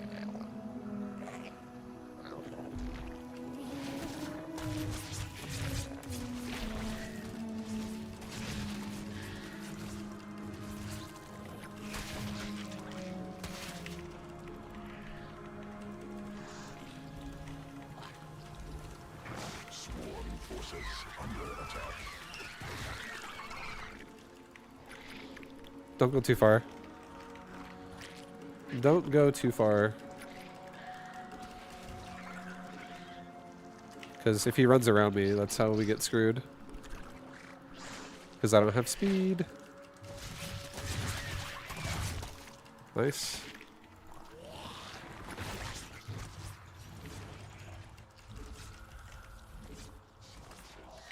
Alright, let's go attack him now. Speed's finishing now.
Well, we definitely have a nice little rush going on here right now.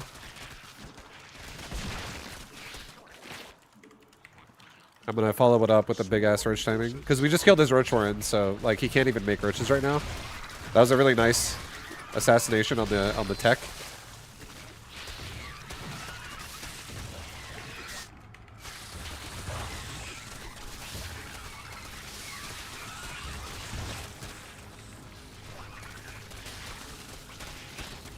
Send the roaches now. GG. I thought he was gonna... I wasn't sure if he was gonna clear that faster with Lings. But we had a fucking mega all-in coming behind that, I guess. I don't know if I like that as much. I think I would have liked more drones.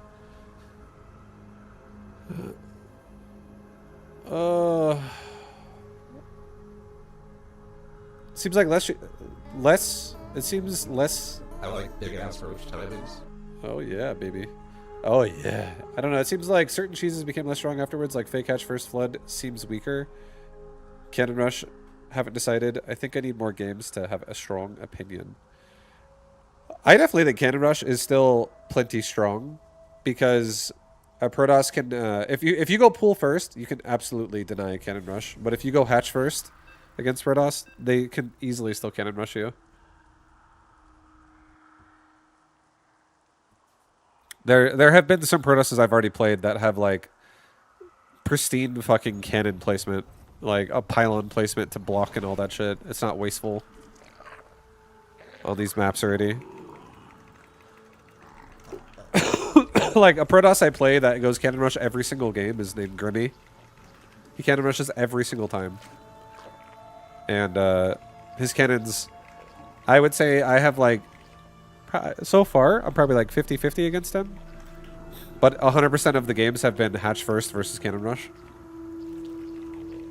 So it's still, you can still defend it. It's not like it's guaranteed damage. But the games where I can't get a drone into the back of the mineral line because he's already blocked pylons in every location.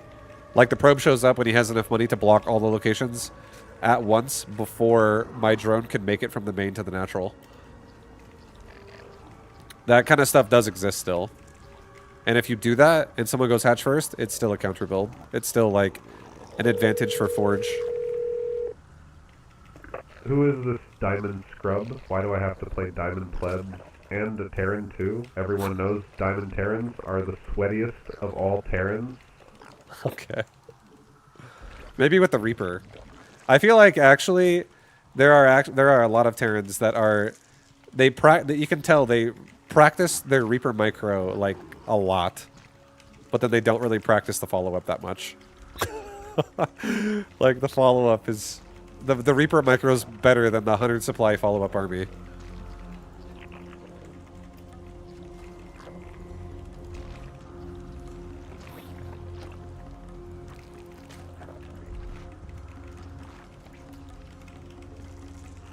I'm a Diamond Terran.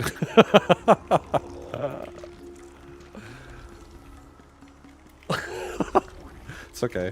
Take pride in yourself. Take pride. We all were Diamond once.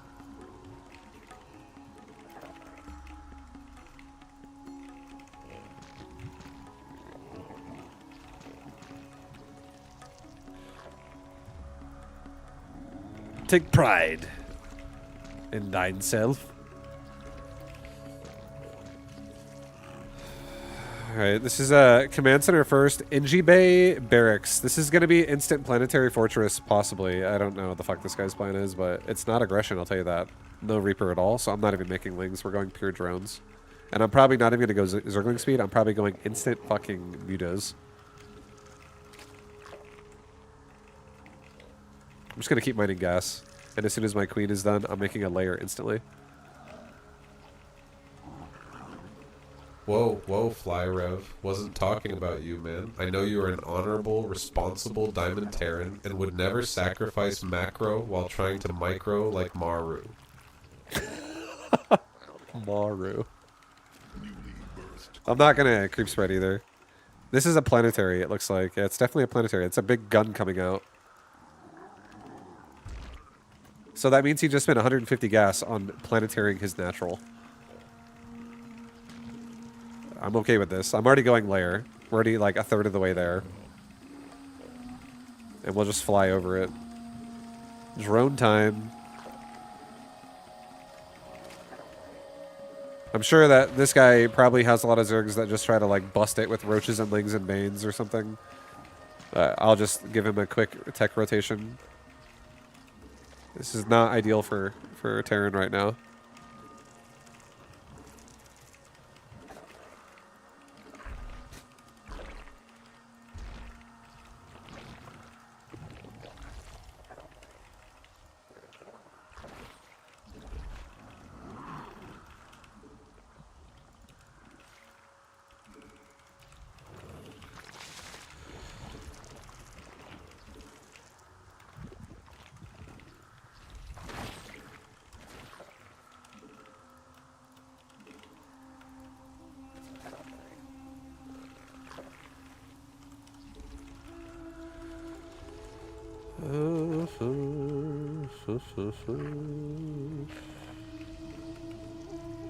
Prepare thyself for the Mutalisk aggression.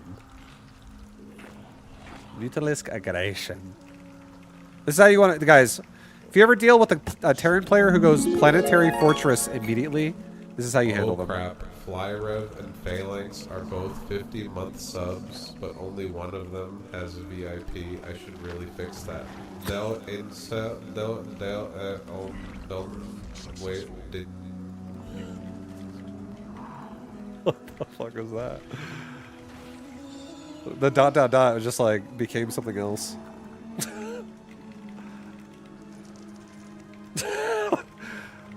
I was gonna fix it, but then I just kind of like lost the plot. Wait, what day is it again?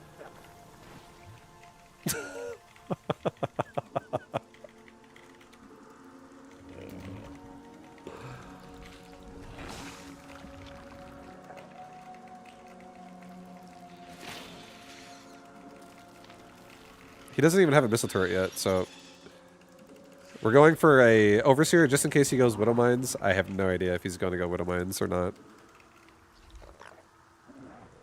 But yeah, we have quite a great Mutalisk setup. We're getting Zergling speed right now, so I can actually support my excess minerals into Lings. He might just quit, honestly.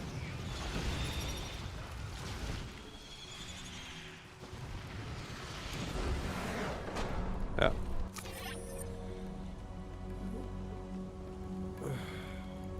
He's going double armory Raven. Planetary Fortress into Viking Raven Banshee. He has a third command center already. He's just trying to like progressively take planetaries.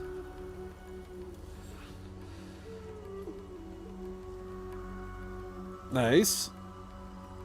I guess that's what happens when you don't make a Reaper, right? The Zerg doesn't need to do anything besides make drones.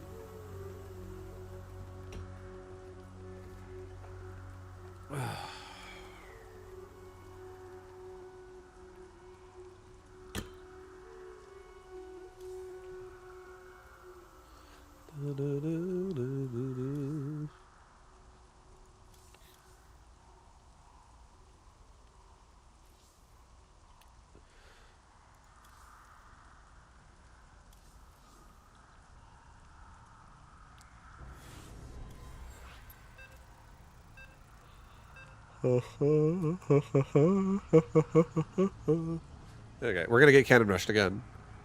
This is 100% gonna be a cannon rush.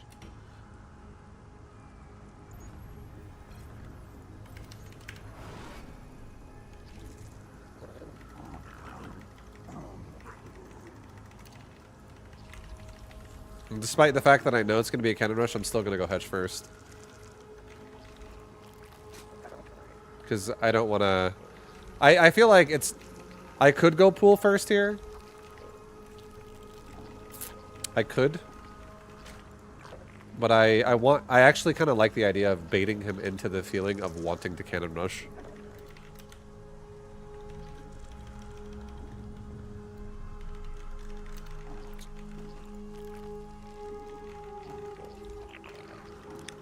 I'll go for 15 hatch, 15 pool. So I'll do a really early pool against this. Are broods still meh? Yeah, broods kind of suck.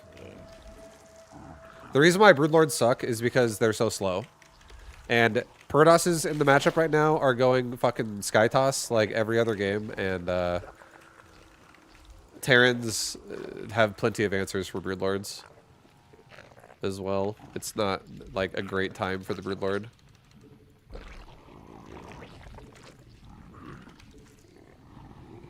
Alright, the second we're making a pool now immediately. The second I see a probe, I'm pulling a drone. He cannons every single time. Alright, make a pool. We don't see a probe yet. Oops. There's the probe. So this guy, what he does too is he waits. He waits until he has more money so that he can build his fucking pylons like all at once. He's like, all right, I'm gonna build 4 pylons and block the natural immediately. So he's already starting it, as you can see.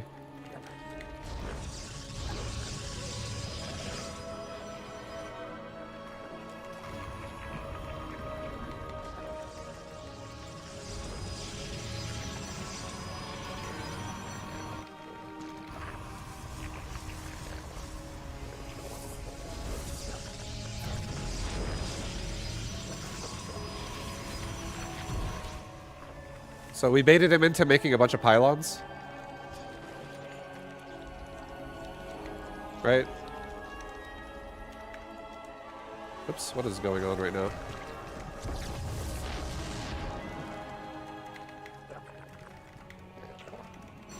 He's going for an expansion now.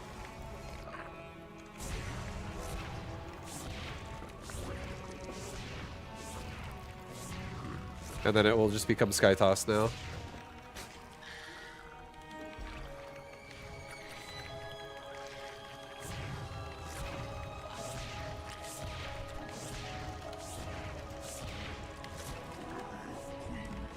Successful.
Swarm forces under attack. Newly birthed queen ready.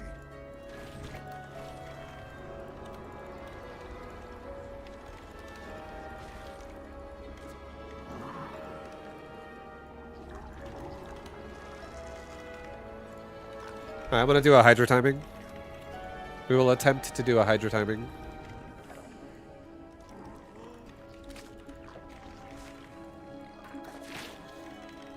I do already know this is going to turn into voids and carriers and all kinds of sky toss. I've played Grimmy enough, and he does one build every time. This is probably like the 8th time I've played him, and he does the same thing every time. He likes his cannons into sky toss. Getting Hydra speed first. I'm making drones still. I'm not even making any units yet. And now I'm going to start making Hydras. We have fully saturated our 3rd now.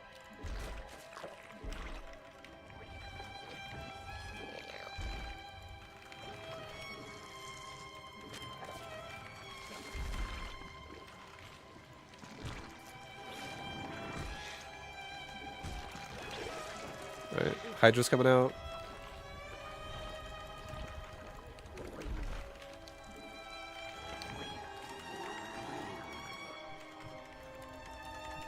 Get attacking Carapace right now. Because again, we're going to have to deal with Sky.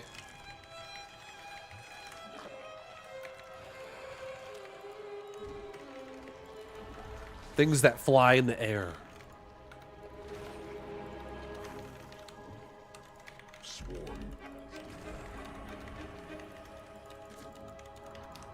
We got our second Hydra upgrade coming out right now. Things are looking great. Yes, is this Domino's? I'd like to order one big ASS Hydra timing. Oh, the groove spines. X6 Tratic, please. A big ass Hydra timing incoming.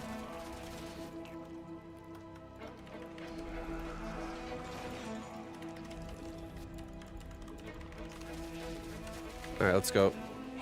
Oh, he's here. There's a lot of stalkers actually.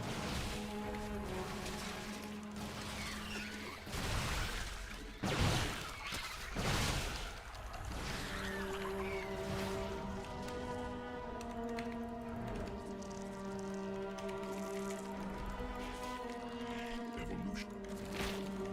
Swarm forces under attack.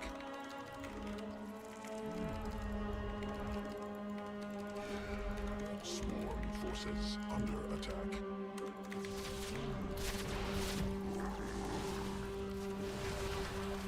He actually went for pure stalker. Not what I expected.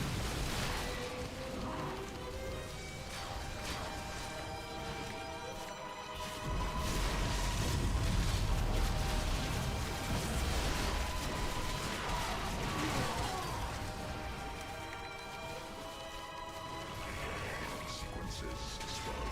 Swarm activated. Swarm forces under attack.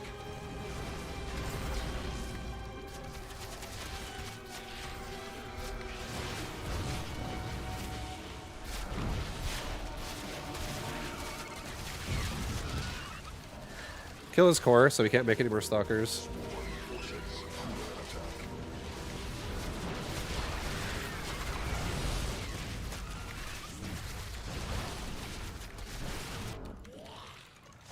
Swarm forces under attack.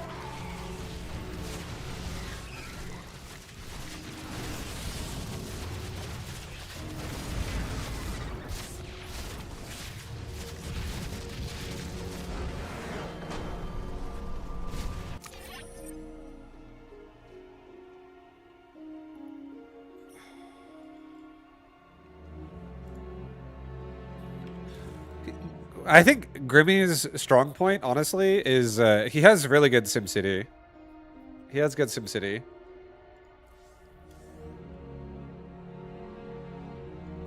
His bases are always really annoying to attack. This is the same dude as yesterday with a Mass Blink Stalker? No. I've played him. Like I said, I probably played him. This is probably like somewhere between 8 and 10 times now that I've played him. That was the first time he didn't go Sky Toss. That was the very first time he did not do that. Every time I played him so far, it's been a delayed Probe Scout Cannon Rush if he sees Hatch first, which I predicted he would do, because he's done it every time. And then it always is followed up by a fast Void Ray, actually. Not even an Oracle. Fast Voids into then Sky Toss beyond that point, like Carrier, Mothership type shit. He's done that every time before. Blows my mind how you remember each opponent. Well, that's what I think that's the reason why I'm playing the Europe server is because I want to not know who I'm playing against. I'm trying to avoid repetitive matches. Because on NA, when I was playing on NA, I got all the way up to like rank 30 GM. I was like 5,400 MMR. And I was playing the same like 10 people on repeat. It was a lot. Like I played, for instance, I played Nina on off-race Zerg like 5 times in a row. And that was just like 2 days ago. It's like, all right, queuing up for another game. Oh, it's Nina again. Queuing up for another game, it's Nina again. Queuing up for another game, it's Nina again. And Nina again. And Nina again. Like, you just end up playing the same people fucking over and over. So I'm like, let's play Europe. And Grimmy is someone who also plays NA, by the way. But now that I'm playing European server, I'm running into Grimmy on European server. So Grimmy just is everywhere, apparently.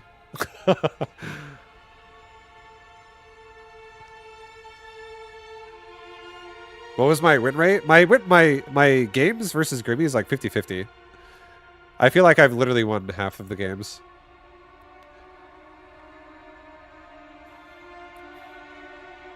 Would you have canceled your hatchery if you didn't get the probe during the cannon rush? No, I would not have. And the reason why is because the creep is spreading already. I went for a normally against Protoss. So let me just say something.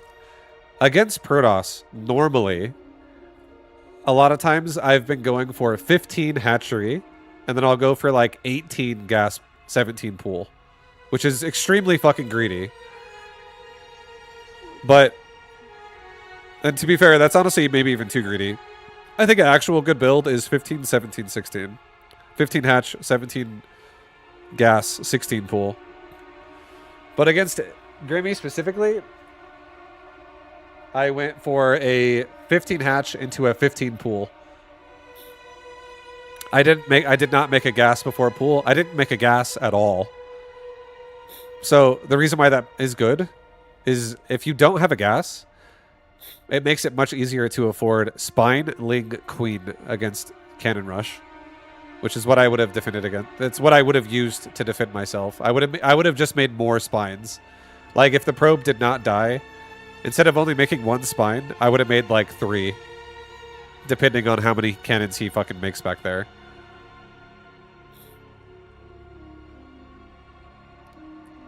I've always been greedy. I remember the gasless openers from a decade ago. Yeah, I actually don't think you can go gasless in Legacy of the Void. You used to be able to go gasless against Protoss when their best unit to attack you was a Stalker. But now, with Adept is way too cost efficient against drones if you don't make anything else.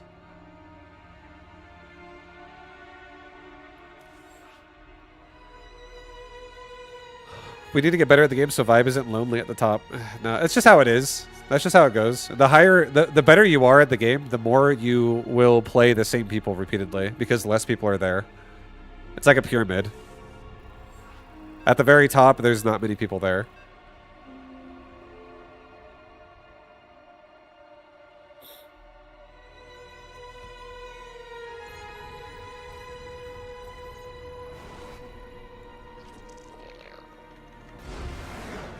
Alright, this guy doesn't want to play ZvZ, I assume.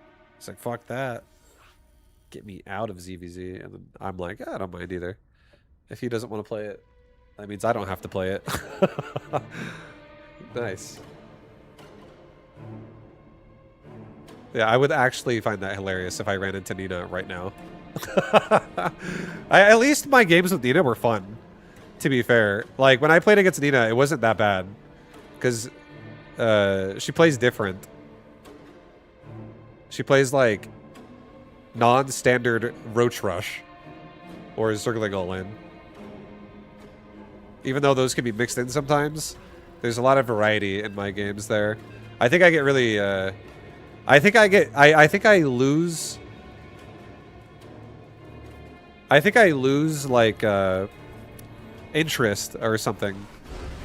I lose my desire to grind a little bit when I play against one person and the one person does the same build every time. Like, I'm actually happy that Grimmy did not go Void Ray that game. I'm happy he went for Stalkers and tried to go for like a council blink timing.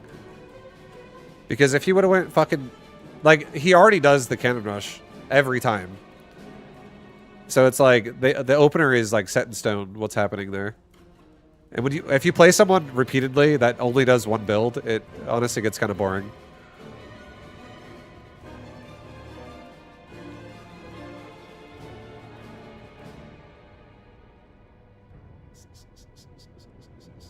What are you doing against Skytoss now? Corruptors is still, in my opinion, Corruptor is still the best. If you want the best answer against Skytoss, Carapace upgraded Corruptors all the way to level 3. You literally, all you have to do at that point is kill the Void Rays, and you automatically win. Because the Void Rays are the only thing that'll do damage to you. And Tempest don't really, like, they're too much supply. Too easily countered by Corruptor. But Corruptors with Carapace take, like, no damage from a carrier.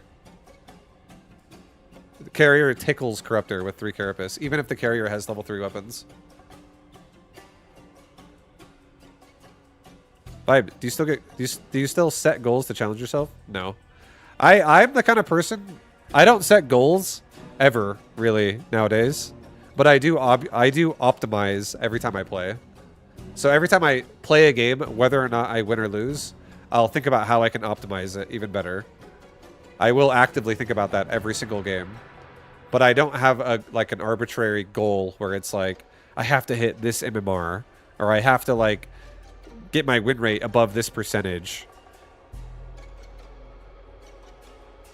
Who gets carriers in ZVP anymore? A lot of people, actually.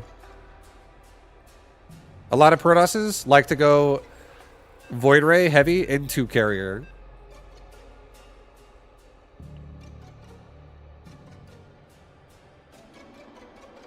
Are infestors shit? No, infestors are pretty good. My Curlwheel Shroud got buffed. I don't remember exactly how, but it got buffed. And then fungal growth has always been good.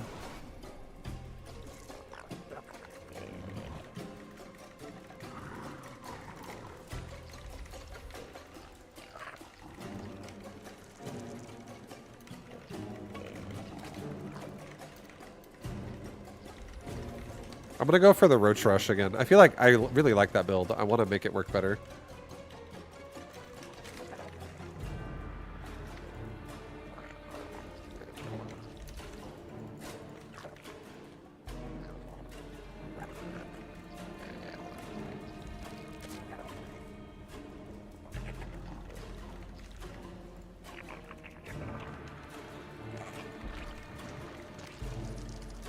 Can someone tell me what the reasoning behind 8 worker start is? It actually, it makes your early game more difficult to afford the things you need. So it actually opens strategy more in terms of builds that could exist. There's a lot of builds that get canceled out that don't get to exist in 12 worker starting conditions because you have enough money to do everything. You have enough money to wall and tech and expand and not give a shit. Should have actually left that gas. It was my bad. I already fucked up my build.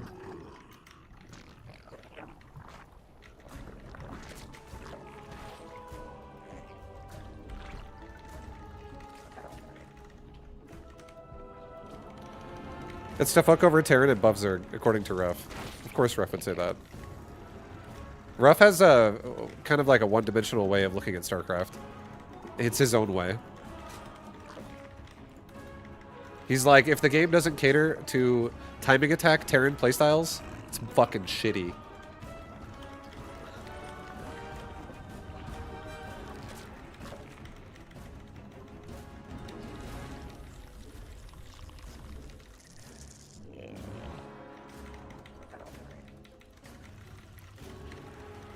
Yeah, we totally fucked our build up.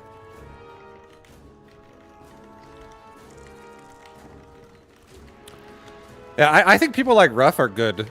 I like that they exist. I like that people like Ruff play StarCraft. I like that people that like Ruff are on a ladder experience. Because I think the most mind-numbing, grating experience you can possibly have is playing against players where everyone is the fucking same. And I'm not gonna lie, Protoss, I'm looking at you.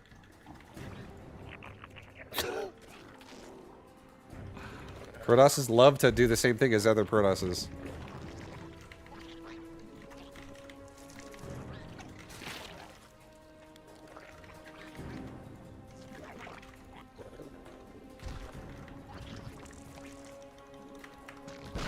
Like if I had to quantify like what is the most repetitive race in terms of all people who play that race using the same build order, I would genuinely say it's most likely going to be Protoss.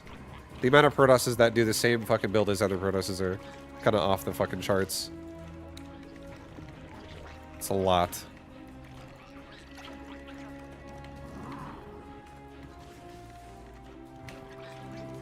I'm not actually gonna pressure him this time. I'm not going burrow. I've been going burrow a lot with this. I'm not gonna go burrow. We're just gonna like hold his natural while we go into a fast spire. And I'm gonna meter harass another turn.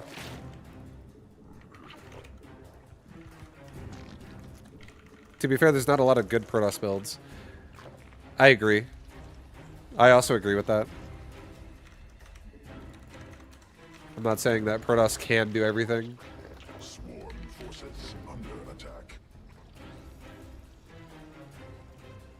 But I always feel inspired whenever I do see a Protoss that does something unique, and I'm like, holy fuck, that was actually pretty sick. I do think you can do more than just one build. But Protoss definitely has limitations. Like, if you don't wall your fucking bases, Protoss, it's just like dead probes everywhere. Who's the most unique Protoss? I have no idea. Especially nowadays, I don't even follow tournaments anymore, so I have no fucking idea who's like trend setting. Swarm forces under attack.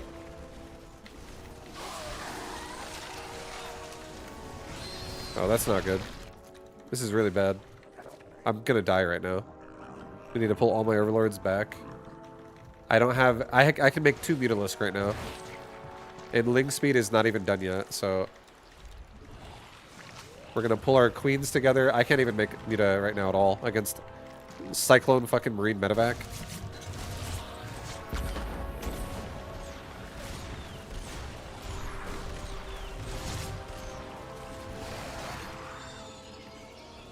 Both my queens just died.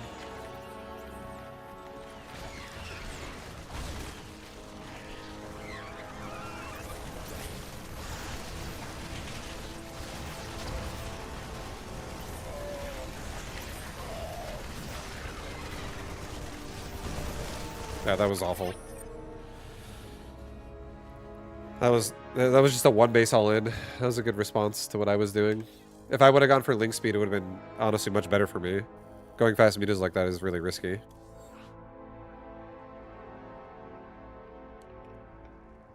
I know you died just now, but this is kind of cool to see how the patch made that possible. That was a strong early game army. Yeah, oh, holy shit, this guy, Solo? I feel like I remember him. He's like OG, like not OG, but he's like probably like 2014.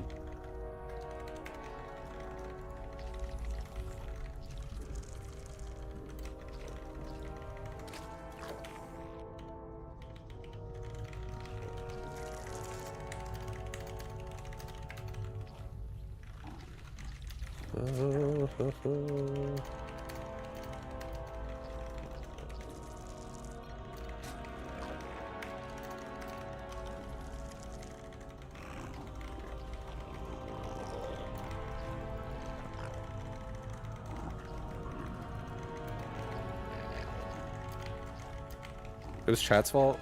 No. I mean, to be fair, yeah, a little bit in the early game. I started talking, and I didn't even let my gas continue, which delayed a lot of my gas that game, so my fucking roaches were super delayed. But, it's whatever. That's how it goes. Does YouTube pay better than Twitch? Not for me. I actually have a premier partner contract, so I get a better split. I have a 70-30 split, so a lot of people who are partner, like standard partners, have a 50-50 split. I thought I didn't have it anymore, but apparently I do, which is sick.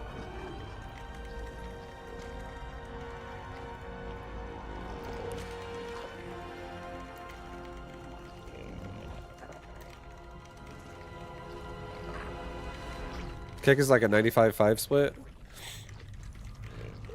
Yeah, I feel like Kick is... I don't have a community on Kick right now, but that is a nice... Obviously, that's very nice. Very, very nice.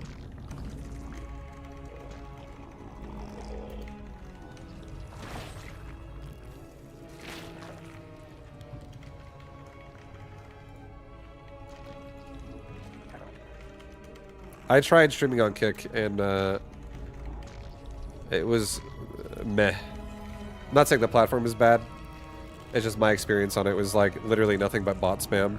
Like fucking bots non-stop being like, hey, nice stream. Add me on Discord. That was my whole... I was like, god damn, I don't even want to fucking hear this shit anymore. My channel's a bit small scale to really push Kick right now, I think.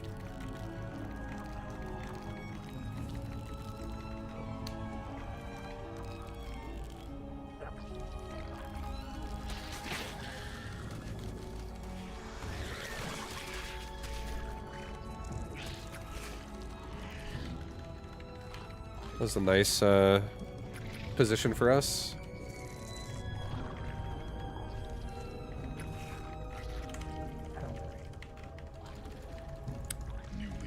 I feel like I'm getting obsessed with mutas, but I also feel like mutas literally get you killed so much in this fucking game. You're such like a vulnerability when you go mutas really fast.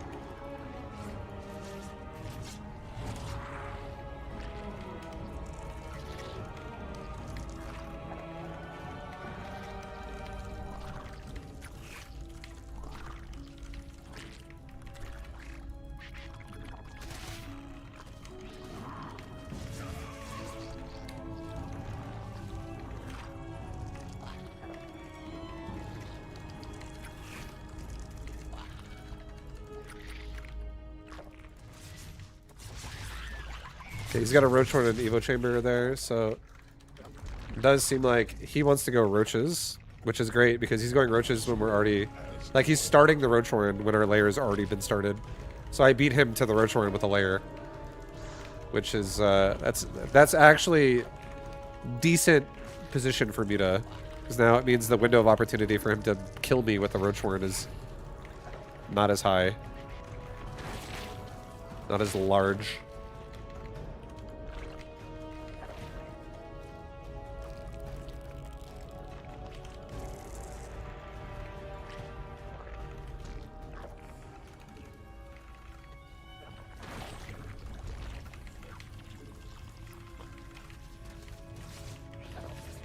He's got 3 queens. He's definitely committing to roaches.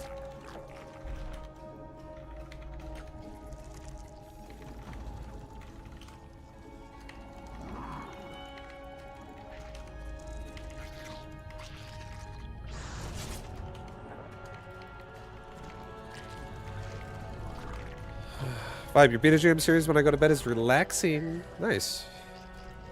Let me woo you to sleep.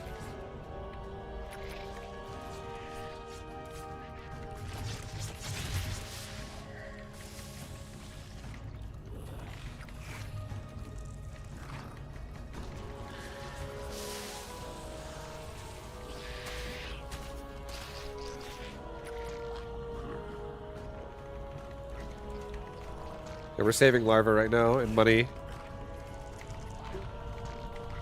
so I can spam these mutas here.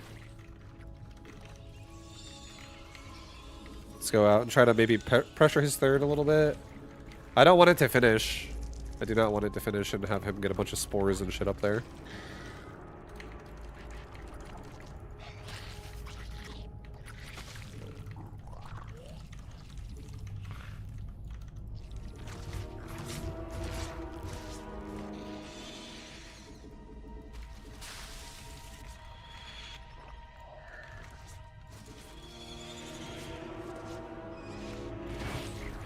He's gonna try to poop creep on it, or poop on that thing. I don't want him to.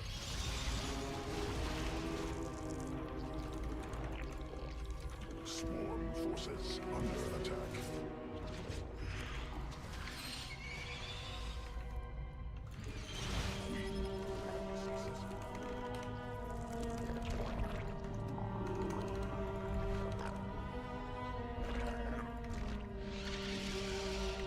Just trying to delay his income right now, his economy a little bit. I'm happy I now have the mutas, but we got to be careful. I don't have enough to like charge into a bunch of queens, and I don't want to send my lings in there yet. I don't want to lose control.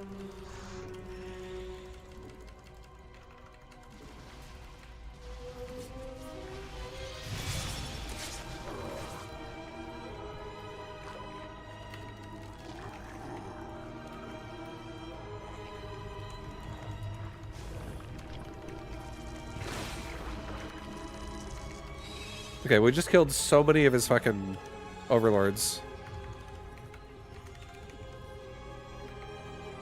We killed like 6 overlords just now.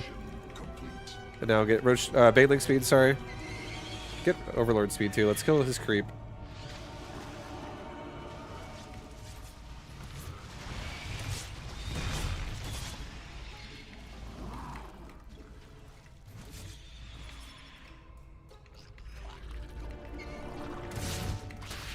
That's huge, right there.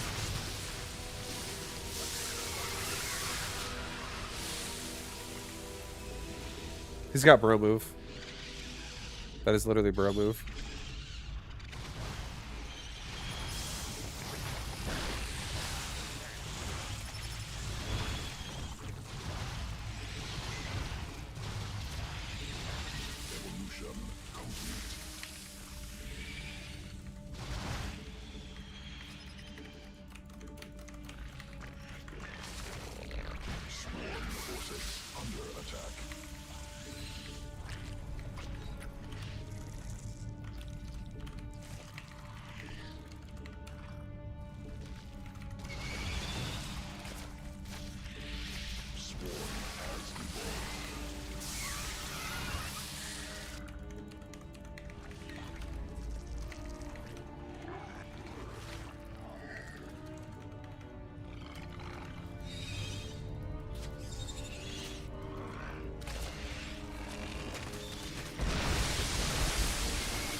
Vibe, you gonna play any TFT tonight? No.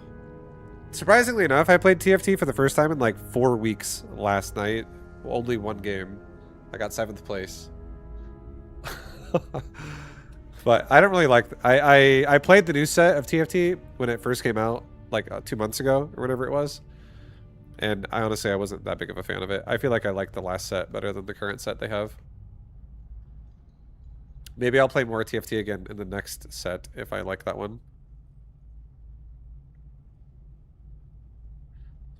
He should run across with all his roaches right now. What's TFT? Teamfight Tactics. It's the auto battler game by League of Legends. It's pretty fun, but right now I don't really like the current version of it. What they do, that game literally like reinvents the game every like 4 months with a new season. It basically like jumbles everything up and gives you a lot of new things to do. Which does make it kind of fun actually, because there's a lot of like combinations and stuff you can like discover, you know, that are really strong, stuff like that. You got to maps in Hardcore SSF. Nice. Yeah, PoE. I think PoE 2 is still my favorite game right now for like something I play off stream. Did you make the layer for Spire after or before the 3rd? I made it immediately. I made it right after Zergling speed. I never stopped mining gas with 3 drones the entire time. Normally, as Zerg, you like to take at least 1, maybe 2 drones off gas once you get speed. But this game, because I scouted him, So 2 things happened. The first thing that happened was he went for pool first into expand, which is why his lings were here. And then he attacked me, and I had a really good defense. Here, I'll back it up. I'll show you. I had a really good defense here when he attacked me with these lings. We made a very small amount of lings just to make sure I'm okay and not only making drones. And right here, when he went in my mineral line, I actually surrounded and lings spawned on him, and I surrounded him at the same time. So we caught a few lings, killed them. My lings shooed away the other lings on the outside. I lost no drones. No workers died. And we killed 2 lings there. That was a nice little advantage. And now he's running away with like really bruised Zerglings, and all mine are like healthy. This is definitely problematic for him because now he might have to make more lings defensively, which is not what you want to do. You know, take it easy, Rosewood. Much love, man.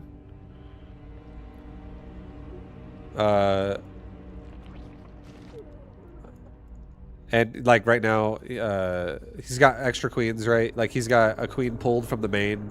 He's got another queen in the natural. He's got 3 queens in the natural, basically. So there's, although he's not freaking out making a bunch of lings himself, the position right now is like worker counts are about even.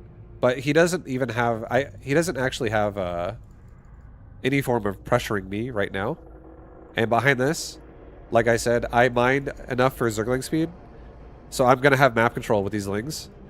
And I also kept mining, and now I have enough gas for a layer. So I just make layer like right away.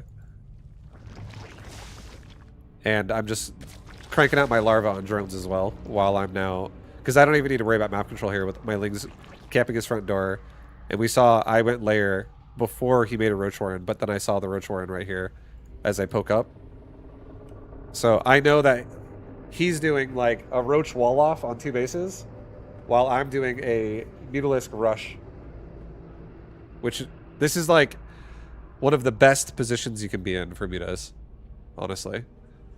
The opener worked out well for us.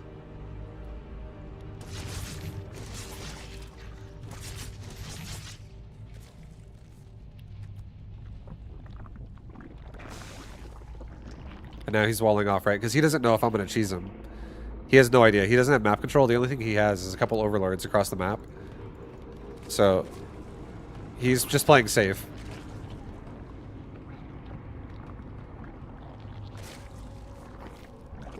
And now we can take a third faster than he does because we have great saturation, and we haven't delayed the Spire at all. Spire made like right as layer finishes, we make that Spire, and now we have a 3rd base coming down.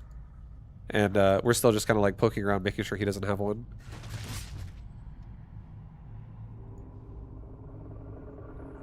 So, positionally, this is nice. And now we see roaches coming out of his base.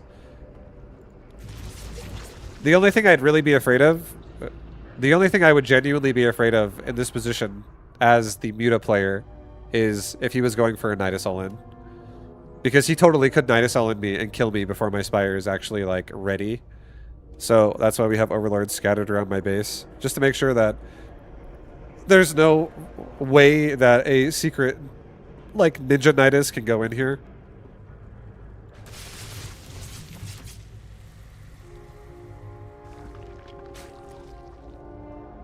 And he also could Nidus out front of my base too.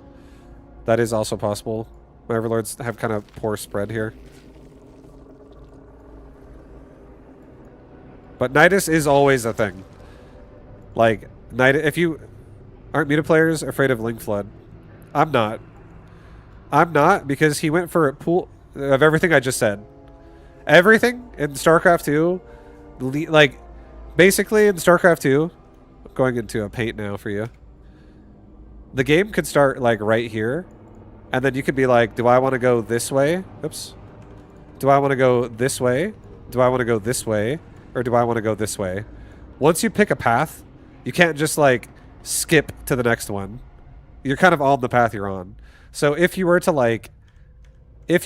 to do something where it's like, I'm going to go down the right path, and you're like, you know what, halfway down it, you're like, never mind, I'm going to transition.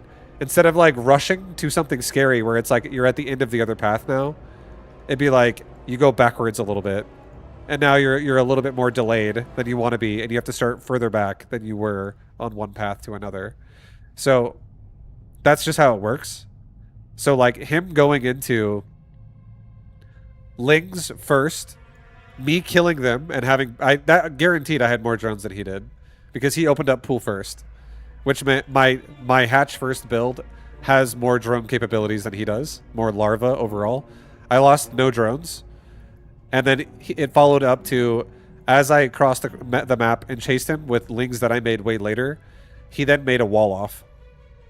And he went into a roach style, and he also was gasless at the start of everything. He had no gas. So there was no real counter pressure that was happening to me, but normally, if in a normal game, if nothing happens and both players are kind of just like doing whatever they want, do you need to be worried about a flood in your natural if you're going mutas? Yes. Mutas are very risky. Mutas can be super risky.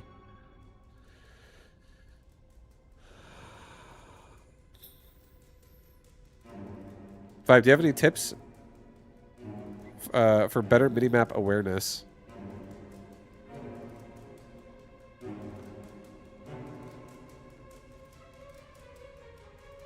Not really. Like, I feel like that's just something that over time you'll get used to and you'll feel it out.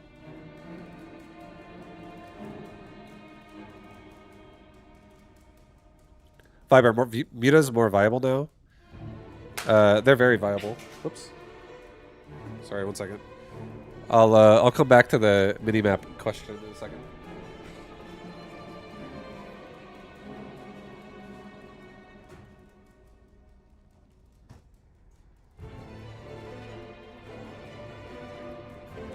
But yeah, mutas are super viable right now.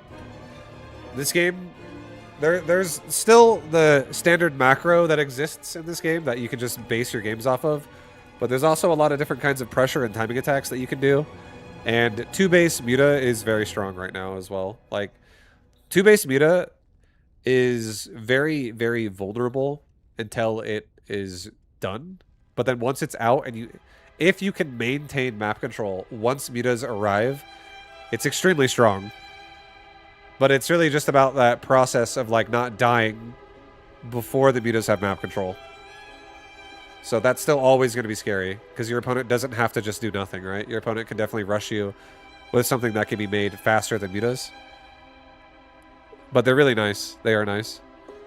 And the minimap question, minimap awareness, that's really just like up to you.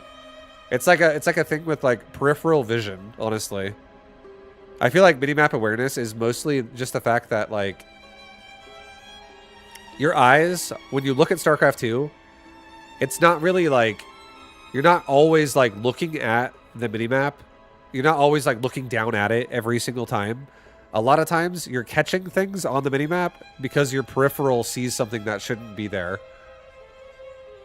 Like if you have like you yourself is green on the minimap and your opponent is red. If you see a red fucking move out of like a red blob going somewhere, there is a good chance you might catch that with your peripheral vision. A lot of it is peripheral vision, but there are times this requires like a little bit of game sense and understanding of game. You can develop this over time by just playing the game. But like, let's say I have overlords and it's like a Zerg versus Zerg, and my overlords are in front of his base, and he's also attacking me right now. Like I can see a move out happening from the Zerg. There'll be like, when you get engaged into combat, you're not really looking at the minimap as much anymore. But looking at the minimap when you're engaged in combat is something you have to train yourself to do. And you look at it very briefly so that you can just get a glimpse of if your opponent is going to pile the pressure on or if they're just going to harass you. It also is the same thing against Terran when they go for like medevac drop harassment. Like when a Terran player is distracting you with a drop, looking at the minimap can be beneficial as long as you've given yourself like proper vision points with overlords, like in areas that where marines and shit can't drop out of them. Like in the open airspace, you can see things like, oh, medevac is over there, because I specifically looked at it for a second and I see the Terrans trying to multi-prong harass me. So sometimes it's like when you're in the middle of combat, you do need to train yourself to like just take a glimpse at the minimap just to see, is he flooding me? Is he moving out over in different locations? And then the other times when it's like nothing's going on, you're not in the middle of combat, being able to see something on the minimap comes from like your peripheral vision, because your eyes should be able to kind of just pick it up. If there's like move outs, if you have vision there.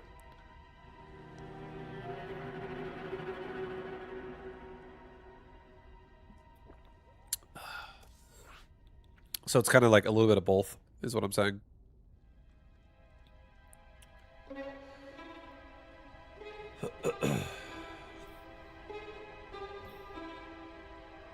Hello?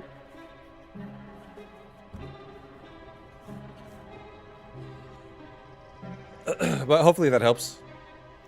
Because the biggest weakness I think players have with minimap awareness is you'll be distracted and you won't notice it. Because you'll be in the middle of fighting. So as long as during combat, if you're finding yourself getting picked apart, trying to glance at the minimap so that you don't, so that that doesn't happen. All right, I'm going to switch back to American region. I'll play a couple more games before I switch games. I'll probably switch to Mechabellum in like an hour.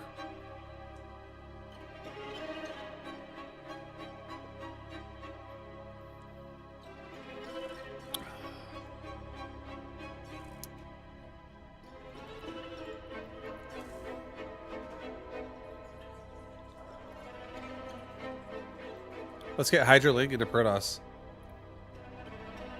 Hydraling into Protoss. I just did a Hydraling into Protoss game against the last Protoss I played against.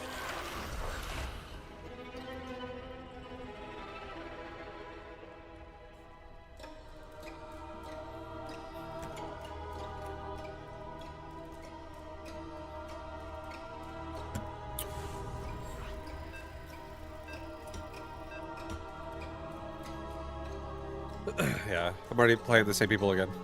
I played Heaven so many times already too. Yeah. I think it doesn't bother me as long as I only play a few games. I think if I play too many games, it does kind of start to not be fun.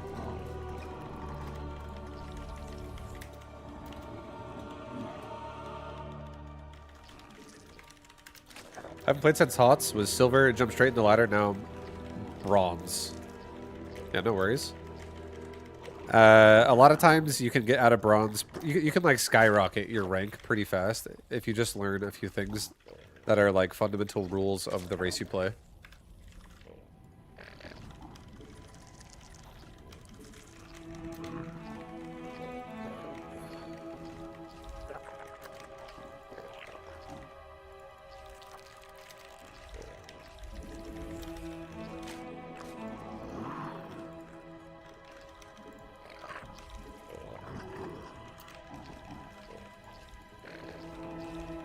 And like for Zerg, for instance, the difference between a good Zerg and a bad Zerg is a good Zerg will utilize their larva like with high efficiency, and a bad Zerg will not. A bad Zerg will allow their larva to just be wasteful constantly, and that's what makes the difference of like you get so far ahead or so far behind between the same person playing, or between two different people playing the same race.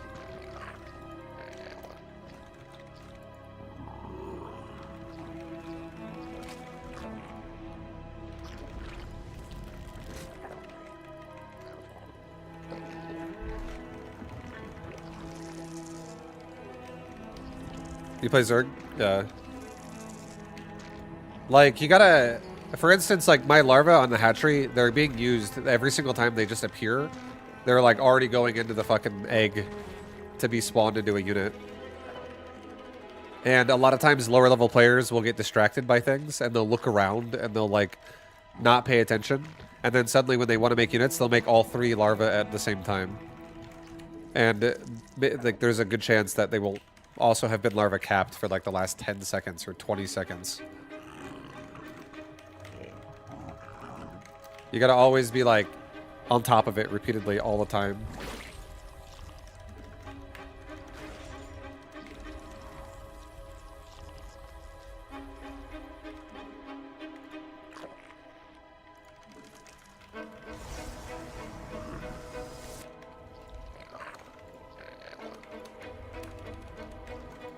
I'm actually gonna do 2 drones on Evo, on gas. I'm gonna get an Evo this game. I'm gonna get a delayed Evo. I'm gonna try and do like a heavy Zergling style against someone who's gonna probably go oracles. Okay, so I'm making links here on this side now. I'm gonna spread some creep in the direction towards my main.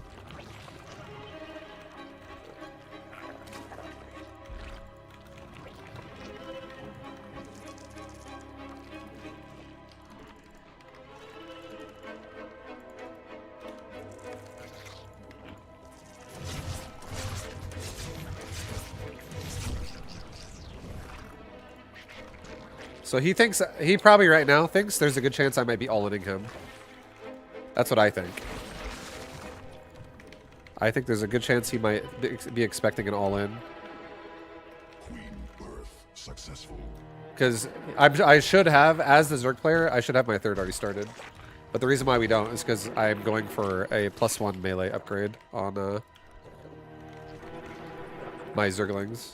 I'm trying to do a Zergling heavy playstyle here.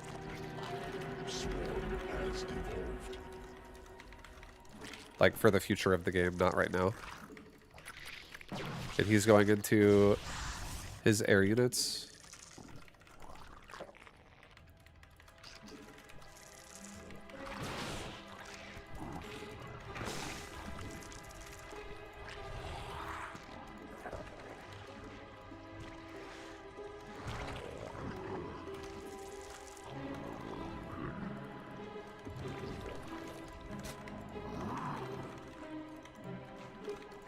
Swarm forces under attack. Okay, we're about to have +1 melee lings running into his 3rd base. That's how it's gonna start. I'll try to get a couple spores too in case he goes for like harassment right now. I'm still making drones, so I'm actually vulnerable to it. Unacceptable.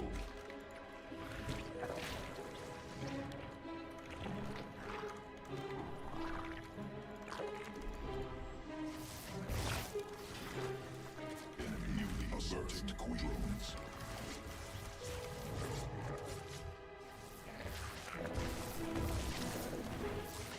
Man, this Oracle just killed 10 fucking drones. Or more like 8 drones, because I did lose a couple lings. But still, holy fuck. That's not cool. Mutation complete.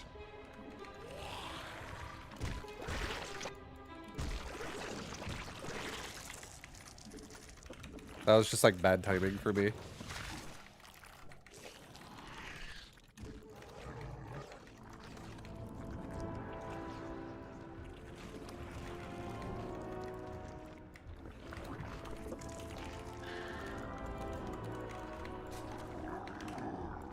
Alright, let's try and go attack his expansion.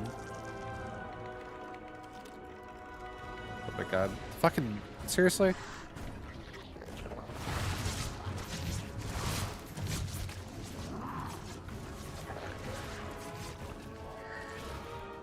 Swarm forces under attack.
Debating how I want to do this. I think we're fucked, by the way.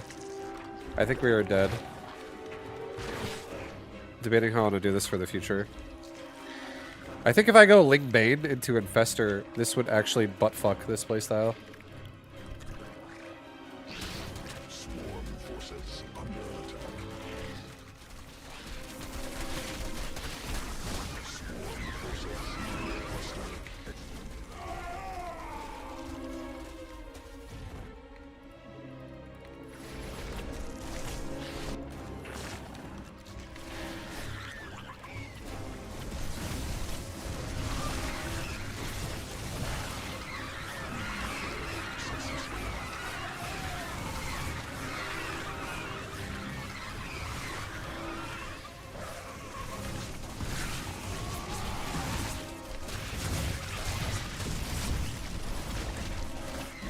cluster. Cluster expended. Maybe even just Ling Bane.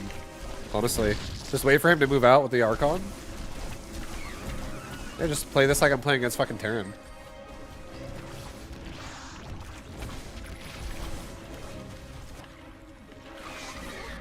Forces under attack.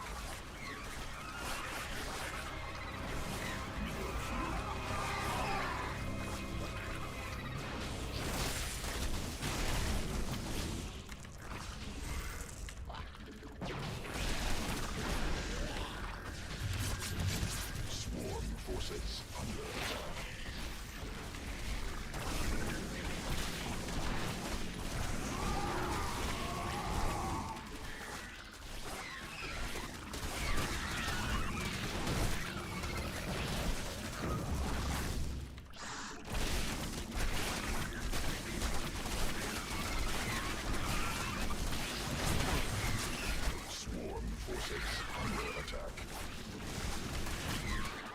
Swarm forces under attack.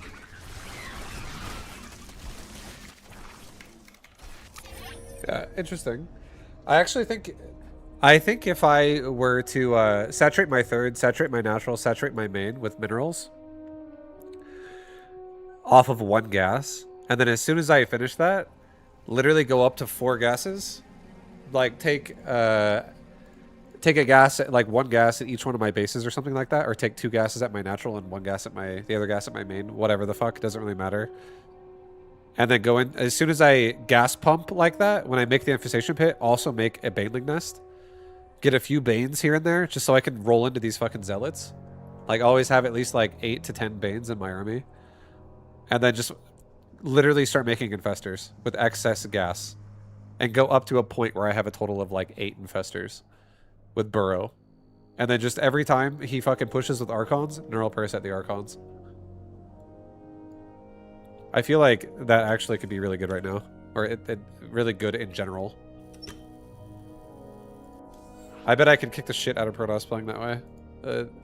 That build that just happened is, yeah, there's a lot of Protosses who do that right there. Oracle opener into Stalker pressure into just mass,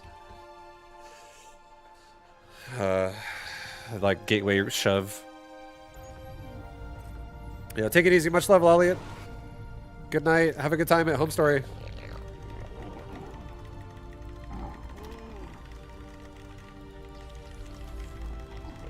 He's worried about a laser's Ling upgrade build. Made me think of you. Ling upgrade builds are great. Honestly, they're so nice.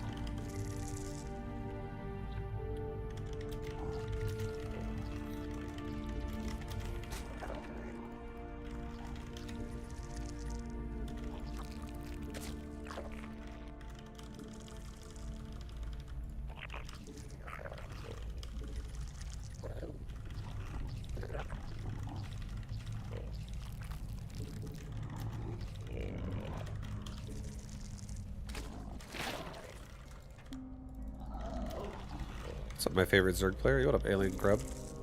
What's up, Alien Grub?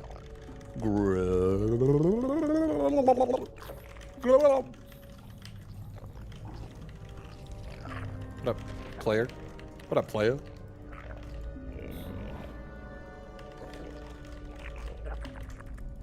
Also, Angelus is here again. Time to troll it up. I'm just kidding. Angelus. I actually saw the other Angelus. He came in later last night. His name is Angelus _LUL. You guys just have very similar names.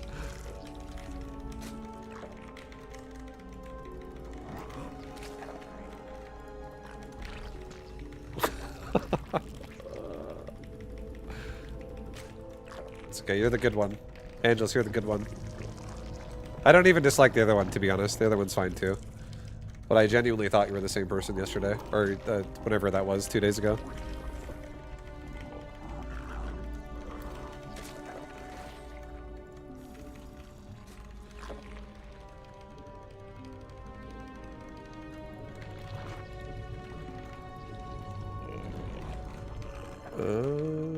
Okay, he's expanding.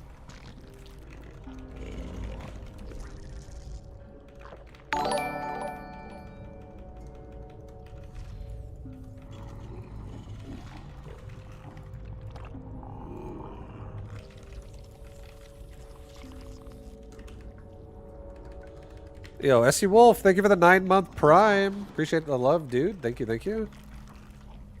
Thank you very much.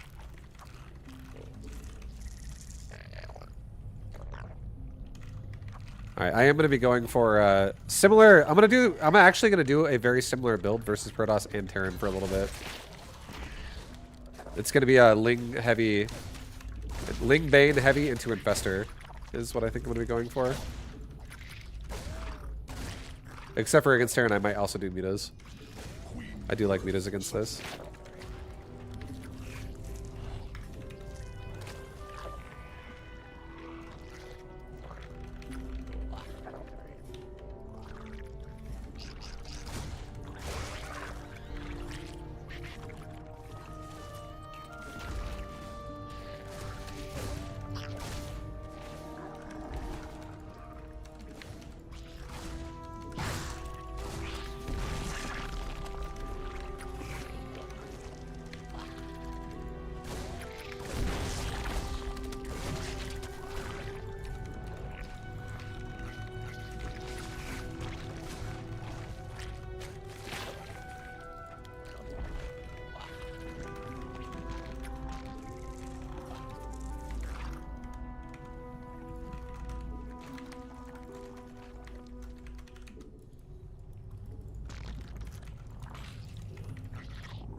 Evolution complete.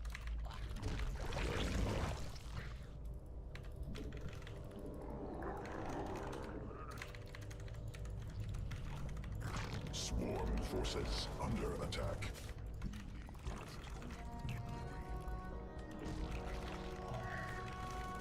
Hive cluster under direct assault.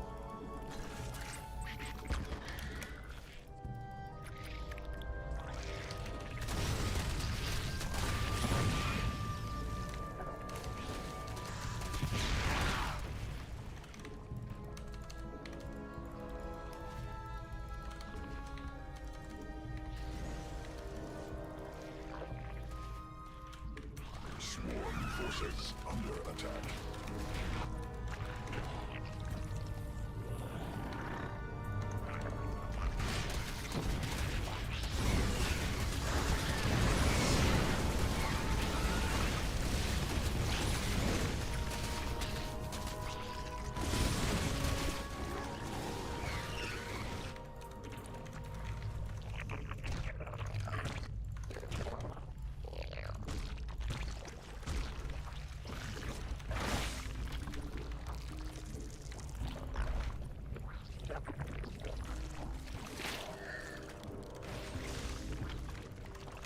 Okay, well that was decent for us.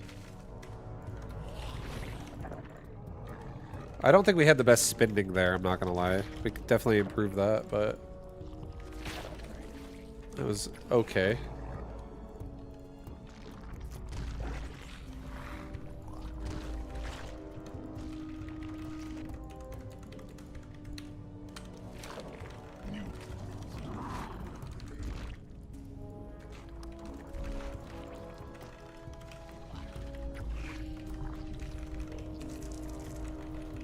Okay, this is kind of what we're talking about now. I'm actually going to do double gas in my main and my natural right now. And I'm gonna attempt to just go into like Lingbane out of this.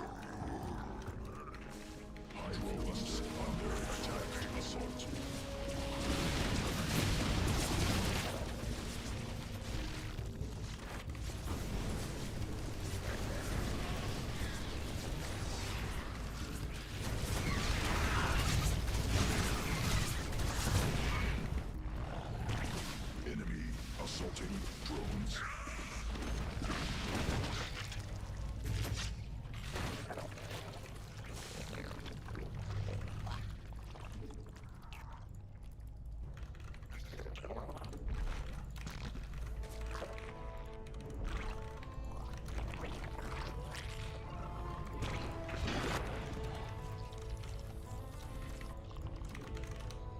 Sequences spun, swarm mutated.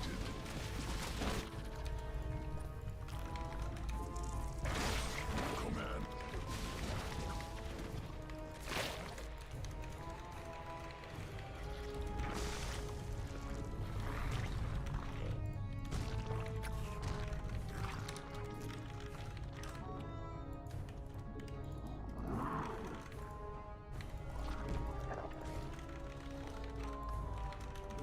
Queen Birth mutation. Swarm forces under attack.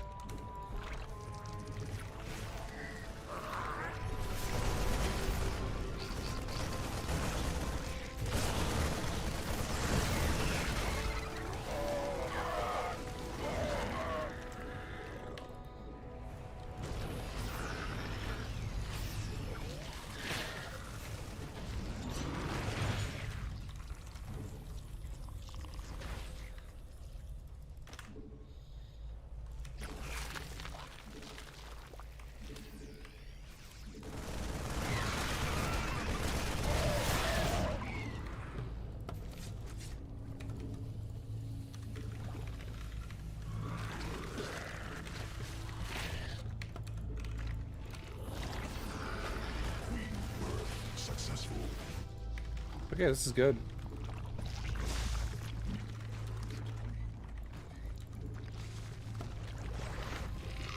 We're getting some infestors now already. This is going well, honestly.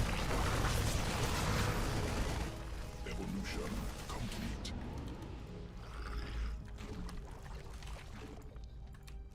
Swarm forces under attack. This guy's just so like adamant about dropping 3 Marines repeatedly. Attack.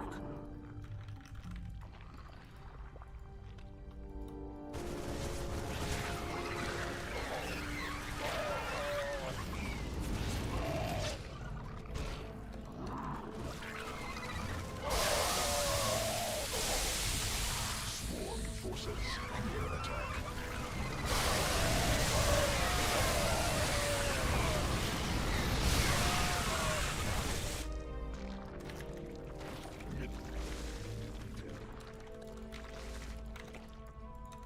Sequences spun.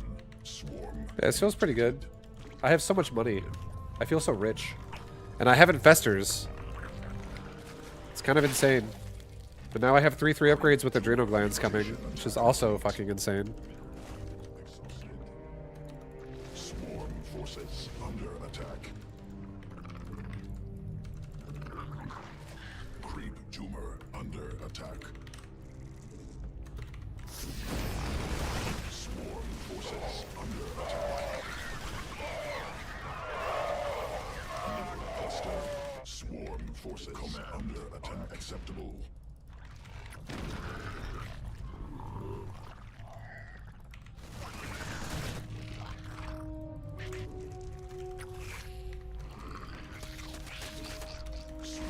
Forces were under a successful mineral field depleted.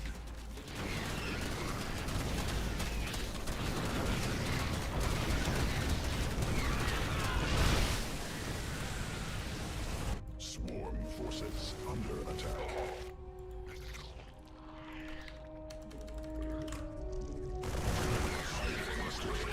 Direct assault.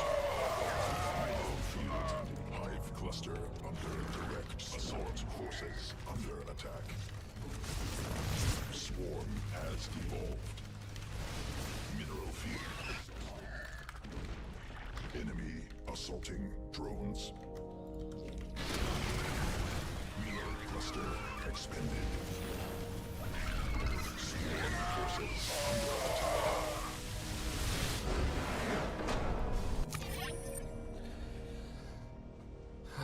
Why do banelings look like they're from Mad Max?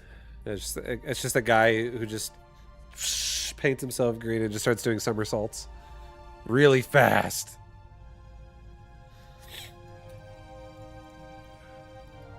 Witness me!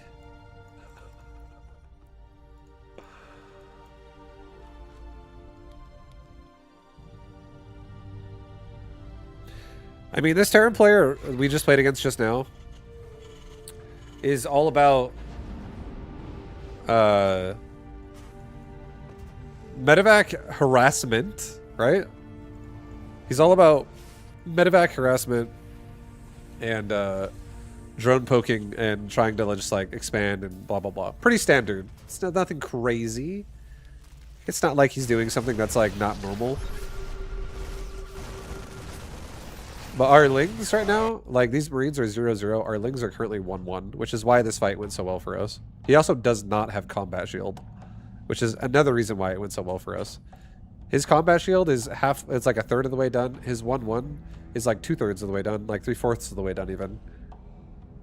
Why, what does your camera look so zoomed in when you play? Or am I used to the caster cam? Huh? Does it?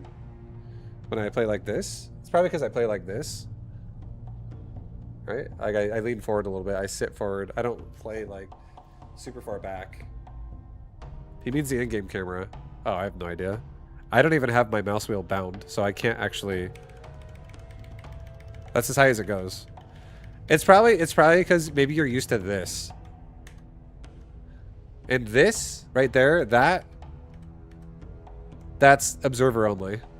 This is like post-game observer, or not playing the game, spectating only observer. Because Control Z is how you do it. Like, this is what gameplay actually looks like. And if you hit Control Z when you're in the replay, or when you're spectating, it zooms you out. And if you hit Control W, it also takes away the UI. So you can see like a lot more of the screen. And I feel like I was saying this earlier, but I was like, I kind of wish StarCraft 2 was played literally like this right here. I wish StarCraft 2 was played with like sometimes I think it'd be fun to play this game with like no fucking UI. You just have to know. And you get so much more screen to look at. It's like ultra hardcore StarCraft 2. No UI. You have to just know your buttons. You have to know your keybinds. And you just don't see anything. And you just operate the game like this. So you see maximum aspect of the whole battle. Like, look how much of the fucking screen you have to micro this whole like vertical. That's so far, like so far. I think health bars would be okay because they're above the units. That'd be fine. But if you actually took the health bars away as well, that would definitely suck for Terran. I'll tell you that. I don't think Protoss and Terran would, or sorry, I don't think Protoss and Zerg would really care that much, but Terran would definitely find that annoying because they can't even like repair properly, which is something you have to manually do. Unless every time now the answer is just turn on auto repair and then just like wait a while.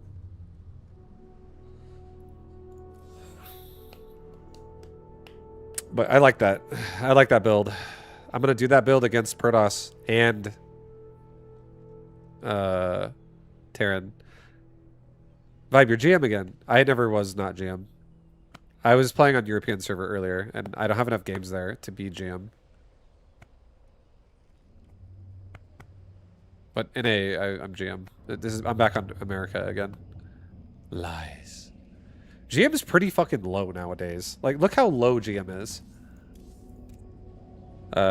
Wait. Ladders, Grandmaster. Look how low it gets. 4,600 MMR is GM.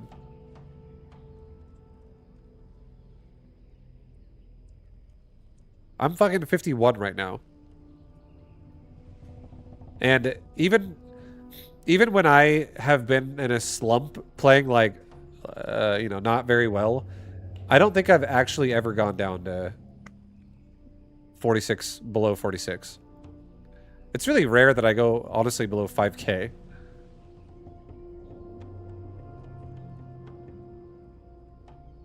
I feel like there is a bit of a line here around like I think 5k is kind of the threshold, honestly. Yeah, obviously someone who is below 5k can still play well, but just kind of like in general,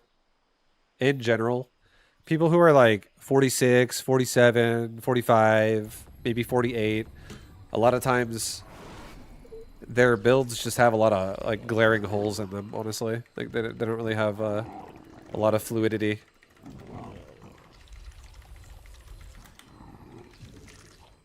Or they just go for a fucking straight all-in and just try to kill you in the first 3 minutes of the game.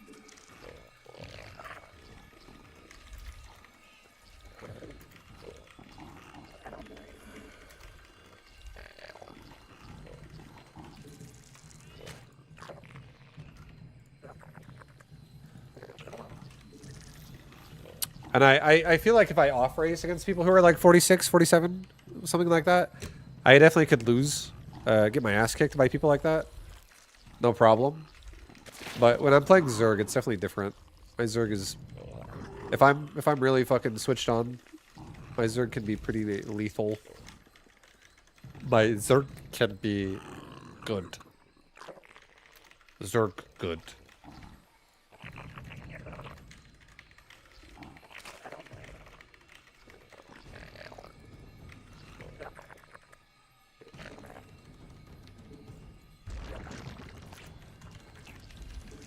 This will be another good test of playing this way. This guy's... I played this guy also before multiple times. He's pretty good. I'm not going to go mutas. I think I'm just going to go Infestor, Zergling, Ling upgrades with Infestor Baneling. I think that's what I'm going to do.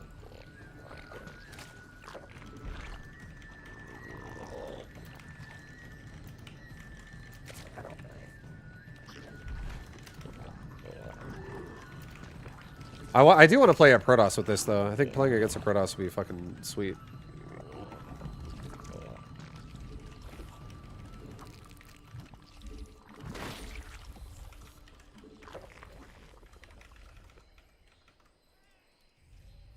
Command Center. Reaper should be coming out soon.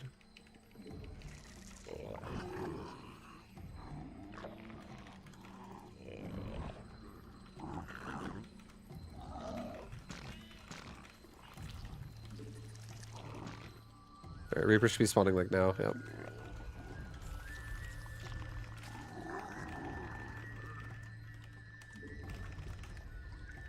Do I ever use lurkers? Not often, honestly. I don't think lurkers go well with my playstyles very often. I think I actually like banelings more than I like lurkers.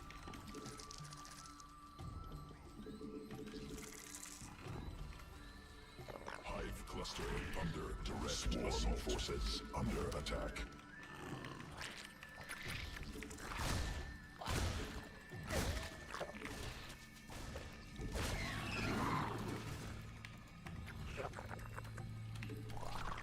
Newly birthed queen.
Swarm has evolved.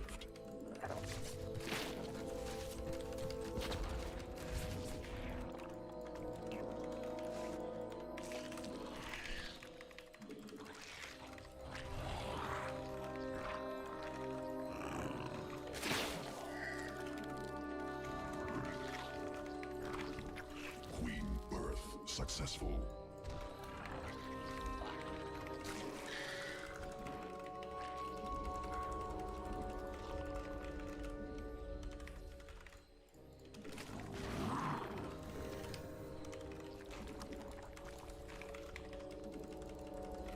Trying to like get into his base and see if we can get some sneaky damage in. Oh shit, that's a lot of Marines.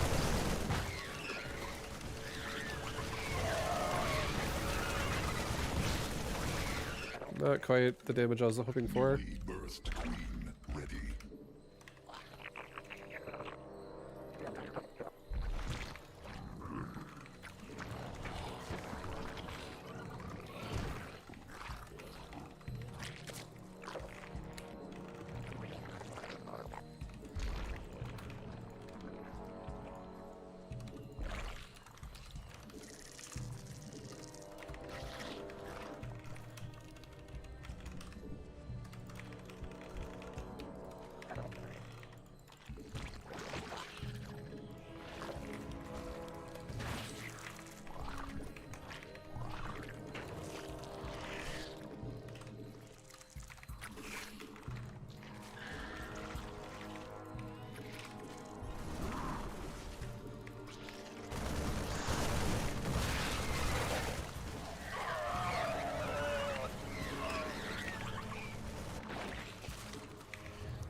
This map is honestly kind of difficult, just because like I'm literally fucking directly across from him, so expanding towards him is what I have to do. The other side of the map has really awkward expansions, so not ideal for us.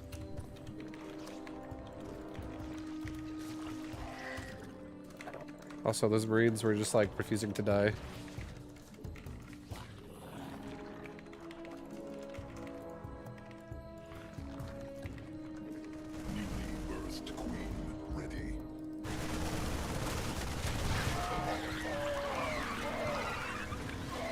Oh god.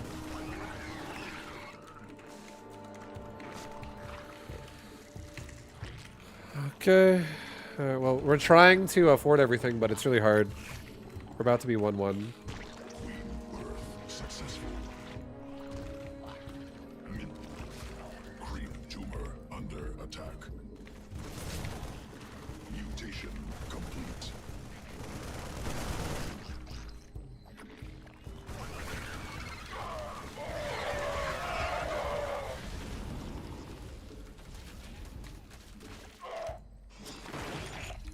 Mineral field.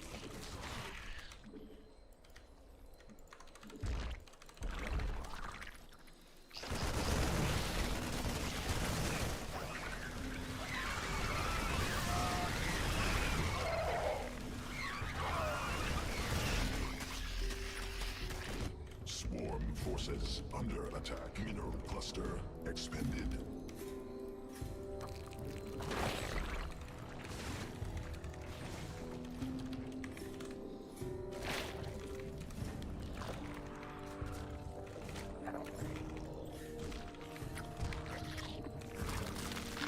Evolution complete. Thank you, Angelus. Much love. Mineral field depleted. Thank you very much.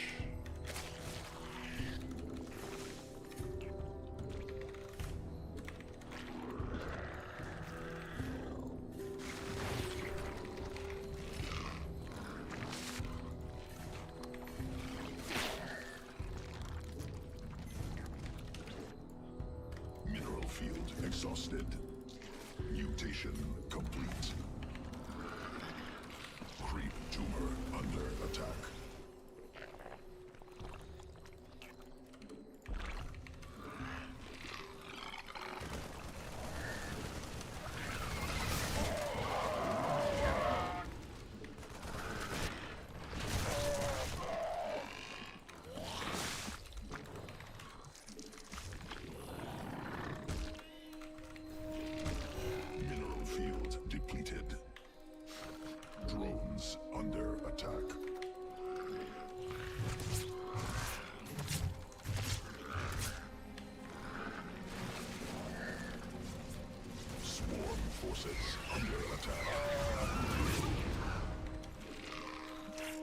Mineral cluster expended.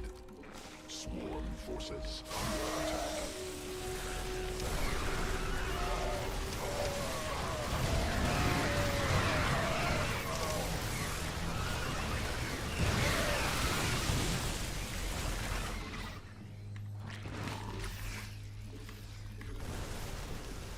Mineral field exhausted.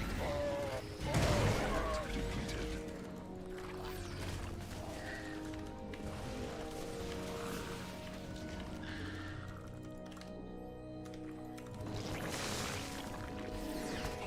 Swarm forces unselected.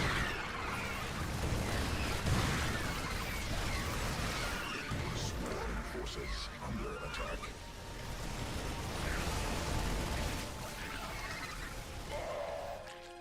I don't have any fucking overlords. Oh my god. Fucking LOL, dude. Mineral field exhausted. Assault. Mineral cluster expended. Mineral field exhausted.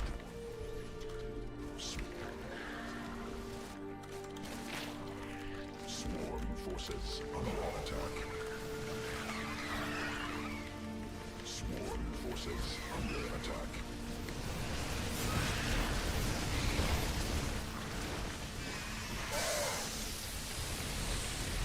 Well, that game was close. I think, I guess what I should do is around the same time I make a infestation pit, I should just automatically get overlord speed and always have at least one overseer in my army. I'm trying to like be as greedy as possible. I'm trying to be as greedy as I possibly can, but at the same time, I actually had such a lead this game until these mines killed like about like 75 Zerglings or like 85 Zerglings. So many fucking lings just died to the mine hits. I think you need a third macro hatch. I don't think I need a third macro hatch. I think I just need to have better injects, honestly. I think I just need to maintain good injects. And I think it's fine. I don't actually think I need a third macro hatch because what I... Also, I'm not supposed to stay on 4 bases for 12 minutes. This map particularly fucking sucks. This fucking shit right here is not good for being able to expand vertically on this side. This makes this base and this base and this base very hard to defend because of this. So I can't just like rush this out. It's like these bottom bases are way more vulnerable to Terran drops simply because of this. Because I have to run way more in the middle of the map to get around. So like, for instance, if this guy were to drop a medevac right here, and then I run around, go down, he just loads up, boosts over the wall, gets to my other mineral line, and now I gotta go back around and over. And by the time I get there, like my hatchery's fucking... The damage is done a lot of times. Like you just get fucked up pretty hard. So instead, I took this as my fourth, because it's more accessible right away. But then we're also dealing with this, which is a cliff fucking abusable spot. Like if this guy was going tanks or something, there's a lot of ways this could be annoying for us. This map is definitely not friendly for expanding beyond 4 bases. You have to definitely work for your post 4 base setup. But I do ideally want to have like 6 or 7 hatcheries at more bases, because around this point I'm literally mining out. So if I have 4 hatcheries in like my, let's just say it doesn't have to be 4 hatcheries. Let's say I have 3 macro hatches. It could be 1 at my main, 1 at my natural, 1 at my third. Every base has 2 hatcheries.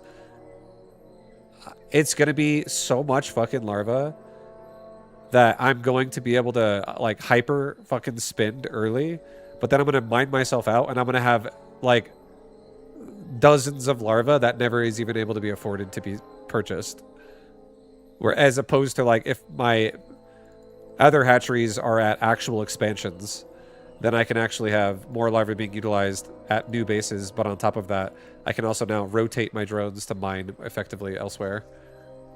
Would a macro hatch at the 8 position help the lower base? Like a macro hatch down here somewhere? I don't think so. And the reason why I say I don't think so is because the only reason why this base sucks is because you have to spend time killing these rocks, which takes a long fucking time for Zerglings to kill them. Or you have to spend time mining these mineral patches with drones, and there's so many fucking patches you have to mine through. You just have to get through a bunch of minerals. You have to get through fucking 12 mineral patches to get out of this contain. It's building a hatchery here to make the minerals go faster. I don't think you need to do that either. I don't think that is necessary. I think like 1 or 2 drones doing it is fine. It's just you have to like maintain control in the game while this is being dealt with. Like I think in the future on this map as well, like I just said, a way to optimize what just happened here is literally make an overseer faster and an overlord, like a few overseers and overlord speed faster. Around the time when I build my, around the time when I explode my gas is when I should do that, which is around the time I start my infestation pit. So I should just pair in a couple of 100 extra gas for overlord upgrades and speed and shit, like overseers and overlord speed. But around that same time, once I start like getting some lings rolling, I probably should just have like 8 Zerglings remove from my army and have them go kill the rocks. Just force them to go kill the rocks and don't touch them. And then have like 2 drones mine this out. And then while we're doing everything on the map here, running around, doing whatever we're doing, I am slowly opening this fucking whole hallway up and making it more of like an opening area. Because if this is open, this is not so scary to defend. And if I have creep going all the way down into here, then this is not so scary to defend. So working my way south is a great way to acquire extra base. Working my way towards the Terran is a great way to get fucked. I don't really want to be running into the Terran. I figured if you're making macro hatches anyways. But there's a difference between making an actual macro hatch and making a hatchery that's designed to rotate drones to it.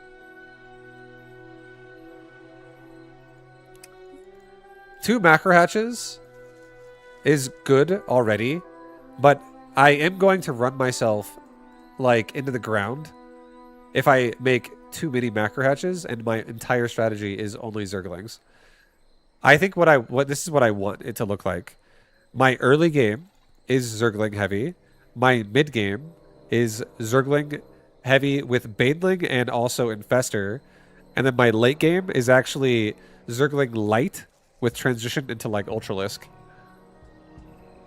Or maybe even Hydralisk. It could actually go Hydralisk Lurker for end game. Like Hydra Lurker Viper with Lingbane support. Which is really weird, but you could totally play that way as well. I could switch from I could go 3/3 Lingbane, and then as soon as this is done, I could just start +1 missile weapons and then get +2, +3 missile weapons every time. But I think Ultras would be much easier. Because I think once I have Infestor and Ultralisk roaming the map, if I ever catch him in a fungal growth out of a medevac, that army is dead. He can't split and he can't lift. And then he's also not only taking damage from the AoE of fungal, he would also take damage of AoE from Ultralisk and then Banelings. So that's kind of my plan, and I think we almost actually got to it. But yeah, these Widow Mines were just like a bit ridiculous. So many good hits. Like he's trying to target my lings too in like the middle of the clumps. Like that. Like he's manually targeting. And I'm trying to spread out my lings like as a... You have like less than a second to react to the Widow Mine going off. And then you not only have less than a second to react, you have to then spread out a big ass AoE blob. And it's like I'm trying to spread my lings, but he targeted a spot that was getting AoE'd and they all just died. And that Widow Mine just killed like fucking 20 lings. And then the Widow Mine's cooldown is only 29 seconds. So these guys all shot earlier and now they're off cooldown again. And he killed my fucking Overseer. He literally... There's my Overseer. It just got in. It just arrived. And he's killing it with Marines right here. So I need Overlord speed pretty badly. But I actually like the way we were playing. I do like the way I was playing. There was a lot of power to it.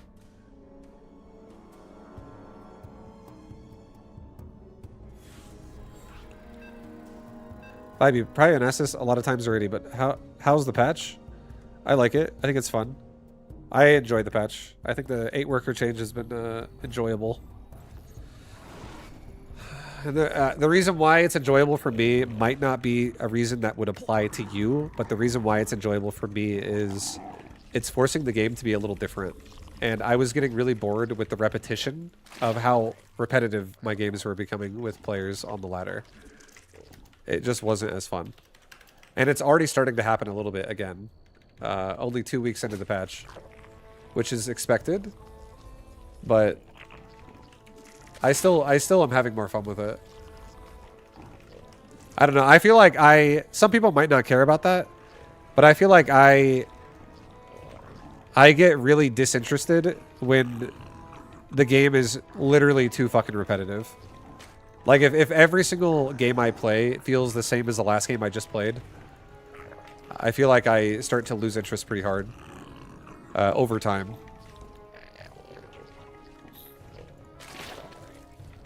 And the early game, I'll tell you right now, there is a lot of unexplored builds and playstyles that you can do in this patch. Like, just because you see someone doing something is like, oh, this is this person's opener. It definitely doesn't mean that's the only thing that can be done. But the concept of less workers just means you can't afford everything you want to be able to afford right away. You cannot afford it as well as you would otherwise like to. So it's harder to just have like a one build kind of like beats all scenario going on. Where it's like, oh, these guys do, or this person just does the one build every game. Because it just handles everything. Situations like that are just going to happen a little less often. Which I like a lot, personally. It would have been cooler to get new units.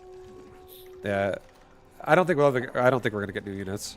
Blizzard's not actually the one doing these patches. It's like community feedback, and then Blizzard's like, all right, we'll implement that. But they don't actually have people like actively trying to make fucking updates for this game. If no one said a word in the community, they wouldn't ever give you a patch at all. Did I give up on early burrow roach pressure? No, I just did it literally like 45 minutes ago. And it failed. Again. It's pretty bad. But I haven't given up on it.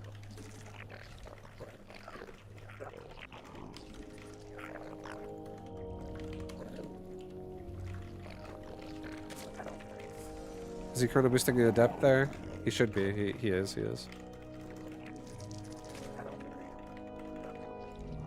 He actually let the pylon finish. So I'm gonna kill that right now while we can. Queen birth successful.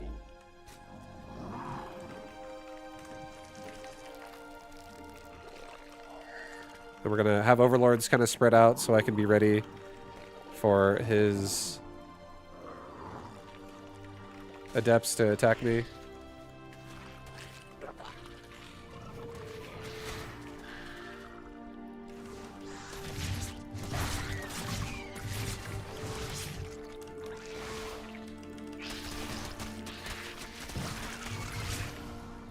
That was good. Newly birthed queen ready.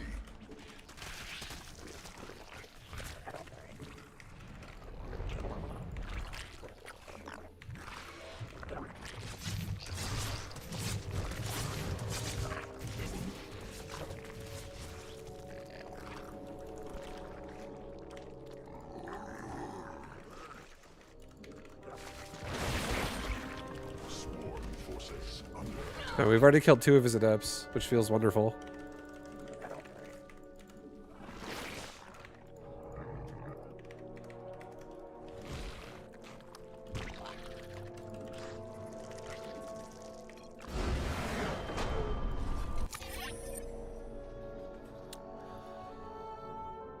Okay, I don't know.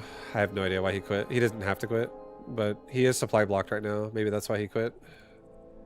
He doesn't have a pylon in production, and he is supply blocked, so maybe he just got overwhelmed and he was like, oh fuck, I forgot a pylon. And my third's about to get hit. I quit. I have no idea why he quit. But that might be it. We also killed his 2 first adepts, which I only lost 1 drone in that whole process, which is really nice. They should implement a system where the amount of workers to start with could be 8, 10, or 12, but random every game, so you have to strategize based off of that.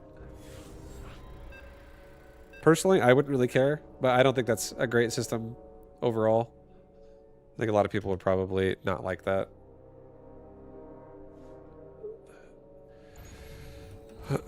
I actually think I would not mind it, only because I like variety. I fucking like variety a lot.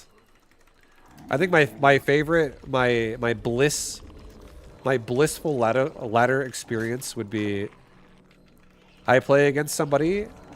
It could be a mixture of the races. In each game I play, someone's doing something in their own little flavor or like flair of game, like play style. And it's like each person's a little bit unique in their own way. I feel like that would be ideal. But I think a lot of people are very meta-focused, very optimization-focused, very min-maxy.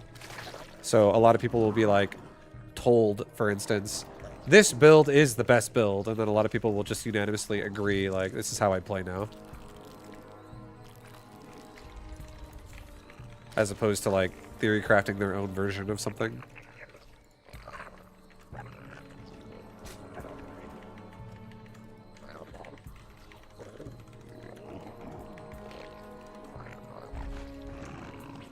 Like, I like when a Terran player proxy rexes me, and then the very next game a Terran player goes for battle mech, and then the game after that someone goes for a battlecruiser rush, and the game after that someone does a ghost hellbat rush, and the game after that someone goes for like standard bio, and the game after that someone goes for like aggressive all-in bio, and then the game after that someone goes for like another proxy bunker rush.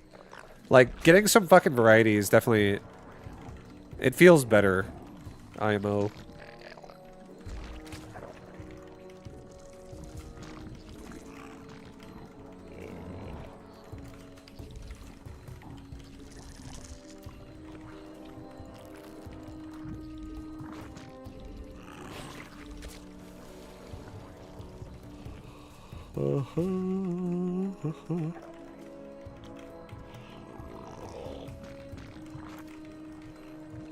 People who like variety all quit the game already. Yeah, it's just an old game, and Blizzard doesn't support their RTS games anymore, so everything that's supported for StarCraft and Warcraft is all community-based. Like, Blizzard honestly does not really invest any resources into updating their RTS games. It's very minimalistic.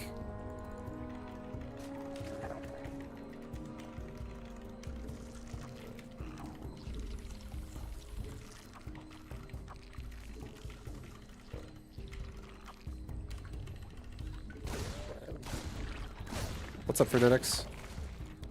What up, Bang?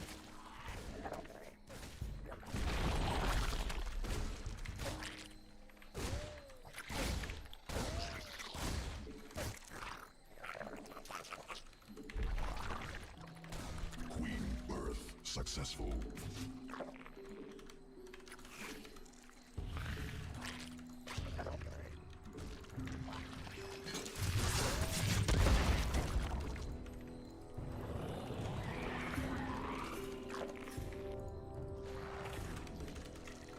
Can't believe he actually got that.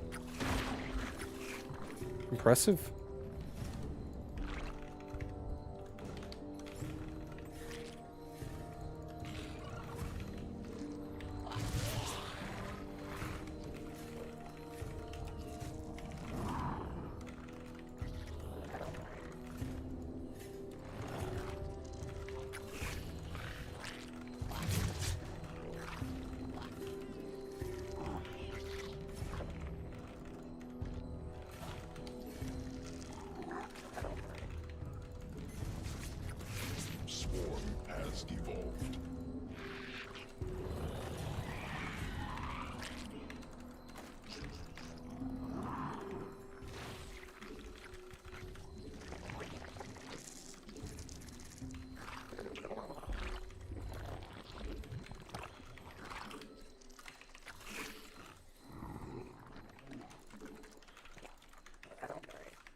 forces under attack. Swarm forces under attack.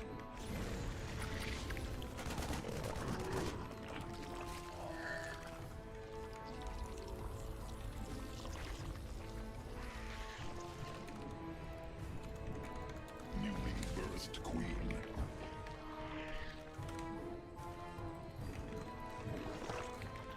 Swarm forces under attack.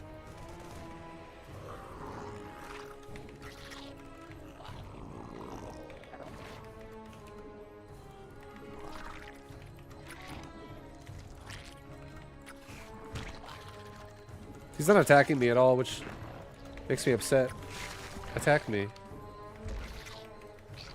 Mutation complete.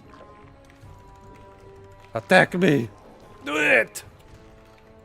Swarm forces under attack. Here we go.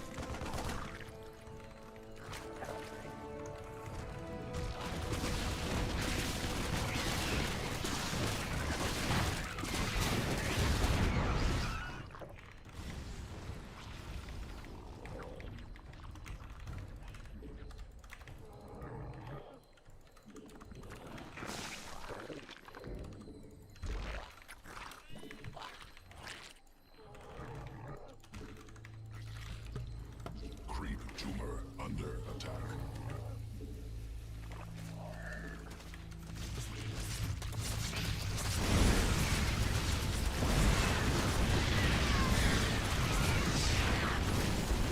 Absolutely brutal for him. Right there.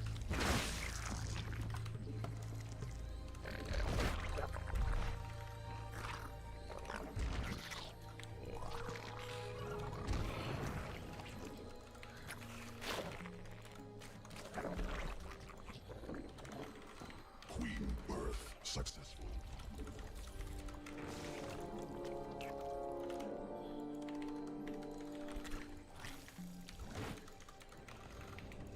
Okay. Swarm forces under attack. Sequences. He's got 2 banshees.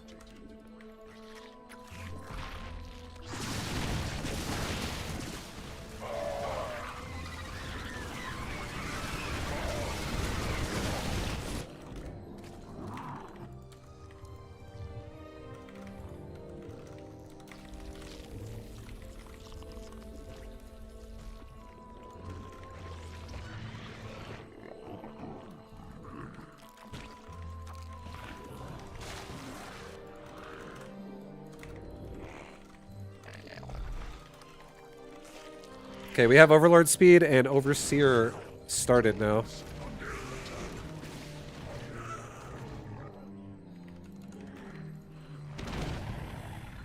New lead. Swarm forces under attack. Hive cluster under direct assault. Evolution complete.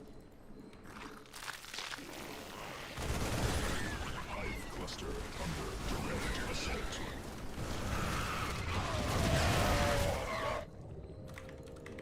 Mutation.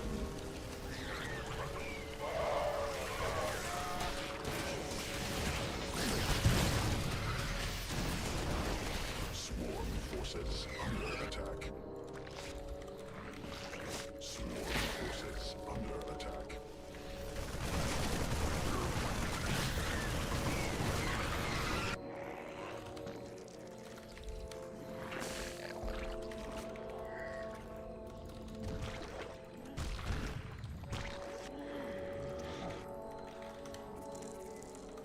Swarm has evolved.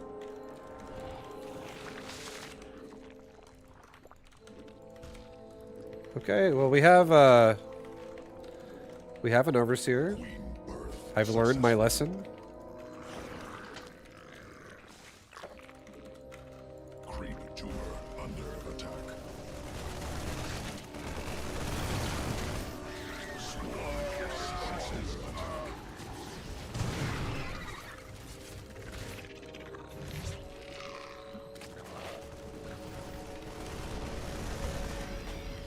Hive cluster under direct assault.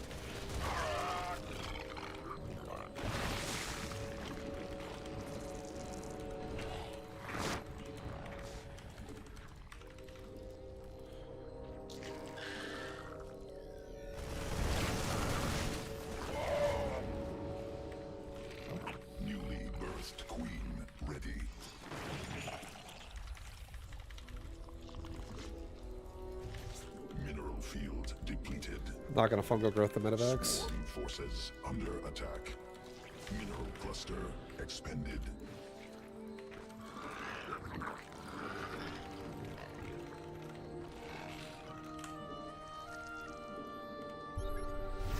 Swarm forces under attack. Creep tumor under attack. Swarm forces under attack.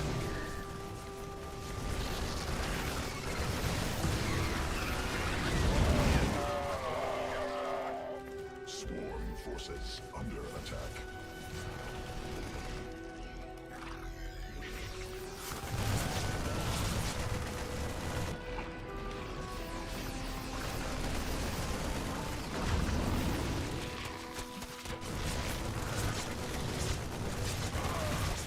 Swarm forces under attack.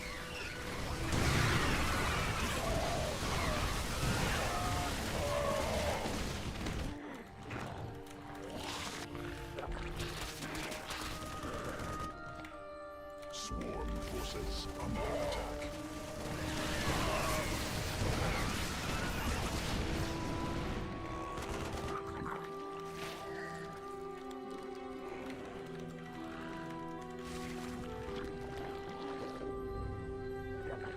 Queen Earth swarm forces under attack. Evolution complete.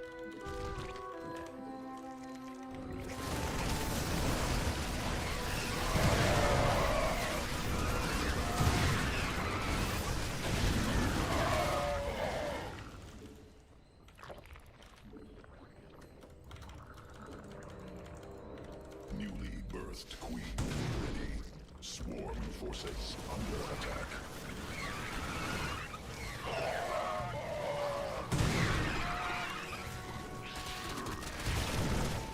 Mineral field depleted.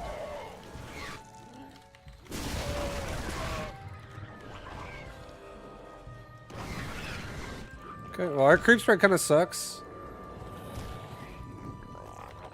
Mineral field exhausted. But it's okay.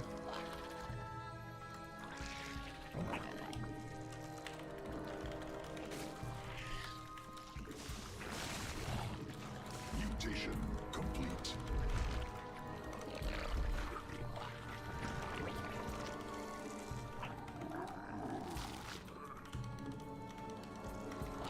We're gonna go kill this planetary right now while we defend ourselves with a little counterattack. It's also got a Spire now, just in case he goes into like mass liberators now that I'm going ultras. But we have 3-3 already done. So we are like fucking cranking out Zerg right now.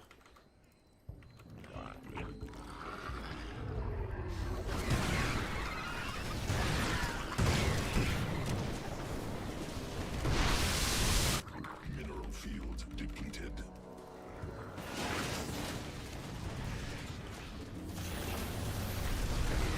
Mineral cluster expended.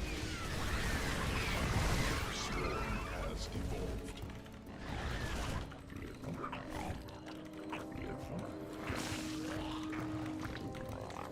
Swarm forces under Why don't you add gas, Vibe? I did. But I'm not trying to go for heavy amounts of gas requiring units really fast field. at the same time. I'm trying to maintain control.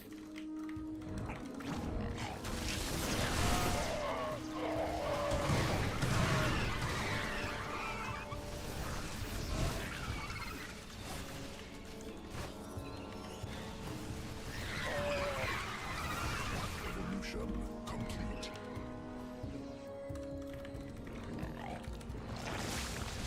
Like Terran right now wants to definitely kill me. We're trying to not let it happen. Swarm forces under attack. We're trying to just like maintain presence.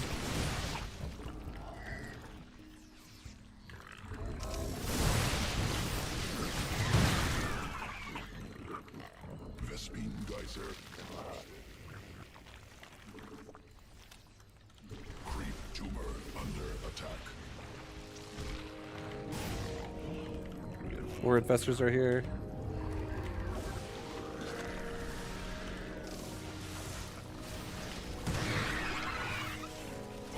And all we gotta do is catch his army with one fungal.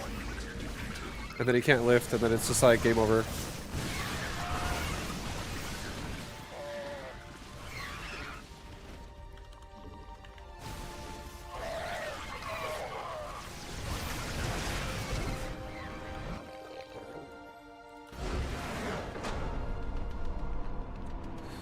Oh! Yeah, I'm curious what this game looked like throughout it. I feel like we had a lot of control there. I feel like that game was a lot of control. Our Lings have such fast upgrades. We go 1-1 before even getting a layer. And then 2-2-3-3 follows really fast after.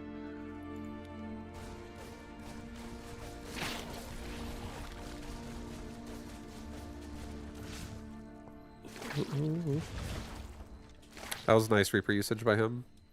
He killed my creep tumor and didn't even die. He didn't even die for it. He dove for it and didn't die for it. Some BS. But he had an awful Hellion engage. Like right now, while we scout him, his 1-1-1 triple command center opener, you know, we're in a decent spot. We have a drone lead still right now. We have 21 Lings on the field. We're making drones again. So I am playing safe. He's playing safe as well by not leaving his base. And then when he finally does, we get in there. We kill a few. We only kill a few Zerglings. That one Marine actually fucked us over so hard. Genuinely. That one Marine made a lot of my Lings like turn. And they did not want to attack SCVs because they're like, we don't give a shit. There's a Marine. Kill the Marine first. We killed a couple SCVs. We didn't throw away all my Lings. We got away with most of them. Ultimately, that gave us 2 worker kills. And we also turned him around. No big deal either way. He kind of just goes right for my base now. He just sends it. He goes right for the main. He sees my Lings behind him. He's like, oh fuck, let's get into the choke point. And then more Lings are spawning right now to hold him in place. Huge defense right there for us. And to be honest, that was like a huge moment in the game. He now has 1-1 starting. I have 1-1 already finished on 1 Evo. And it's already like almost halfway into 2 weapons. And then my Carapace is about to be done. And we're about to start level 2 Carapace here. So our upgrades are looking fucking really nice. He's still working on 1-1. Like my level 2 weapons is further along than his level 1 weapons at the moment. So that's pretty nice. We're trying to kill some Marines and more Hellions, trying to poke them a little bit. Having upgraded melee Lings definitely makes a huge difference at how fast we kill that shit, which is nice. We have a decent drone count. We just saturated all 4 gas. Now we're going into Overlord speed, Overseer, Baneling speed, Infestation Pit, Hive soon after. Lots of things.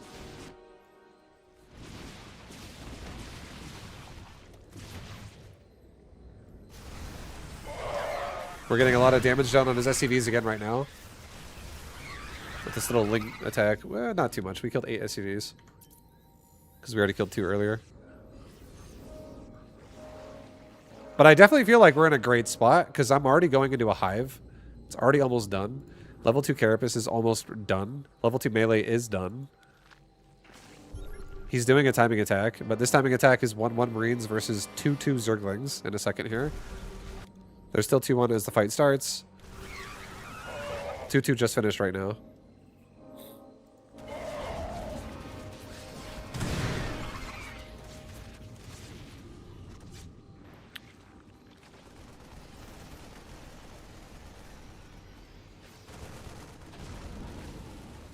If I would have fungled immediately, I think I could have actually caught those Marines, but he saw the Infestor, so he loaded.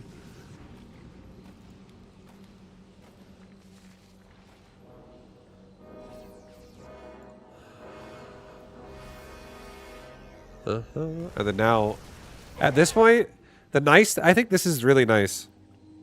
This is probably the best part about all of this. This is why I think this build is actually really good. The nice part about this is Terran has the advantage early game because they have Stim Pack and Combat Shields early game that both get researched which do make their infantry, their bio, the Marines, specifically a lot stronger. But once we have Hive and can go into adrenal glands, that makes our Lings substantially stronger. That's like having permanent stim pack on Zerglings for their attack overall. It's fucking ridiculously good. And then when you combine that with the fact that we're also about to be 3-3, the Lings are about to be extremely powerful. So having access to this right away, while Terran is still trying to play a game of bio, feels really good.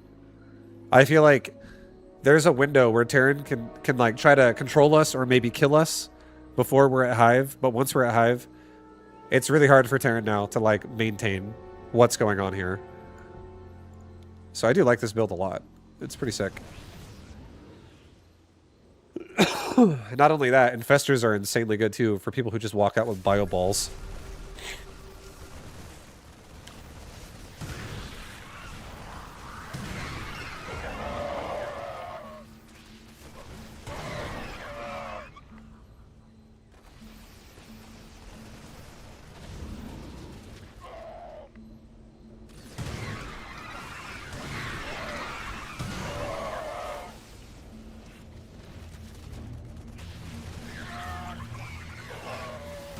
And right now, 3-3, Adrenal is almost done. 3-3's halfway, Adrenal's like just about to finish. He just started 3-3. So we have an upgrade advantage. And even when we don't have an upgrade advantage, the fact that we have Infestors and Ultralisk on the way makes this kind of an army really difficult to beat Zerg with. The Infestors have such an advantage in this situation. Like one fungal can just end the game.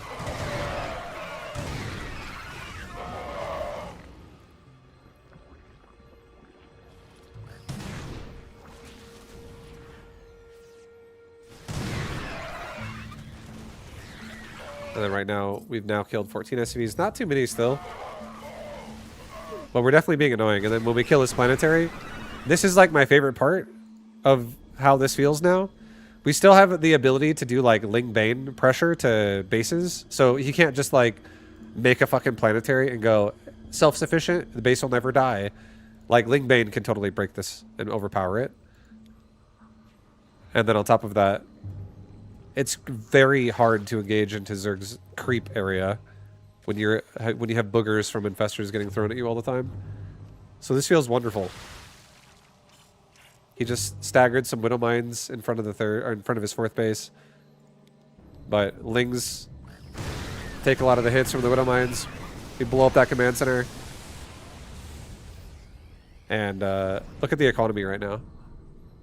Like at this point now, that's like nail in the coffin here. At this point, 13 minutes, almost 14 minutes, main base is mined out. The natural is like almost mined out. We're like, a lot of the patches are getting kind of in the low range. Like some of the patches already actually are gone because of mules. He only has 6 patches at this base. 2 of them already disappeared because he probably mule dropped them a lot and they kept hitting the same one. So they mined it out really fast. But still, like that's amazing. This base is still decent, but it's no longer active. And this base is still decent, but it's no longer active. So now we have this like big ass fucking momentum shift in our favor where I have crazy amounts of pressure I can apply. And I now am making a spire so we can do it with like, I can be like, oh, if he's going mass liberators and mass medevacs, I have a way to actually kill them. If he's going into more bio, we still already have Ling Bane Ultra with Infestor. This is great. Everything we do just slows him down even more. Like, he has to recover. He doesn't have any money, and he has to rebuild supply. He has to rebuild workers. He has to rebuild fucking everything. And if I ever catch... I feel like I should be better as well about maybe leaving stray changelings around the map. Just so when my opponent is, like, currently in the middle of, like, building, and I have, like, a changeling standing right there, or a changeling standing right there, or a changeling standing right there, or whatever, then, I'm like, oh, look where he is. And I just preemptively throw fungals from out of vision to where, like, as soon as he's like, we're under attack, it's like, boogers all over his fucking ball of bio. Like, a fungal growth right there and a fungal growth right there, like 2 fungals side by side, and 90% of this army is fungled. And I just chain it like 2 or 3 times, and this entire army runs it over. So definitely some ways we can keep making this better. But it feels pretty good. Alright, this is probably my last game of the day, guys. Probably my last game of the day for StarCraft. I'm going to get on Mechabellum after this. I want to play a Protoss again. I want to play a Protoss with same thing. And try to Neural Parasite Archons. And have Banelings blow up a bunch of Zealots.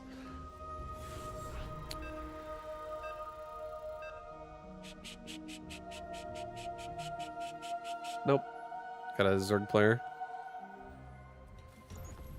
But actually, I'm liking this build though. I think it's fun. So I'm happy.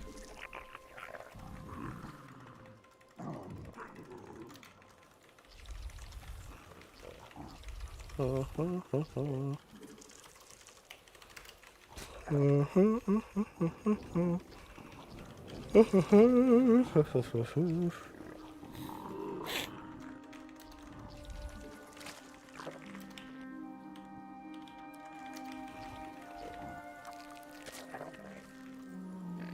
do a 12 pool expand, fuck it.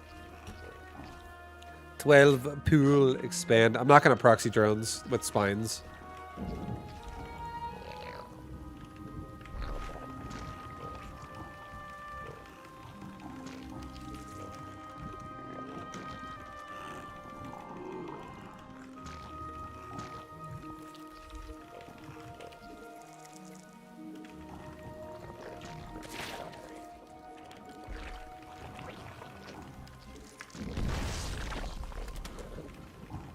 I think this game, I might actually go for a Nidus Worm.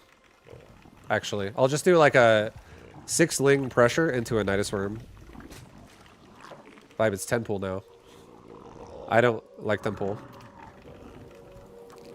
I don't know why 10 pool would be better than 12 pool.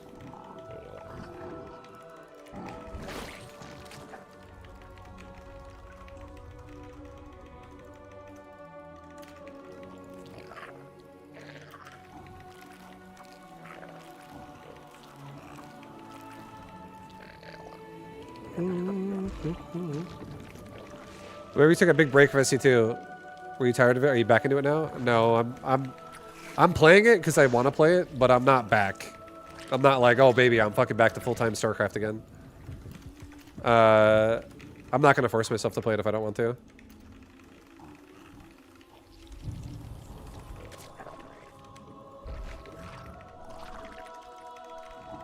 I trust in vibe.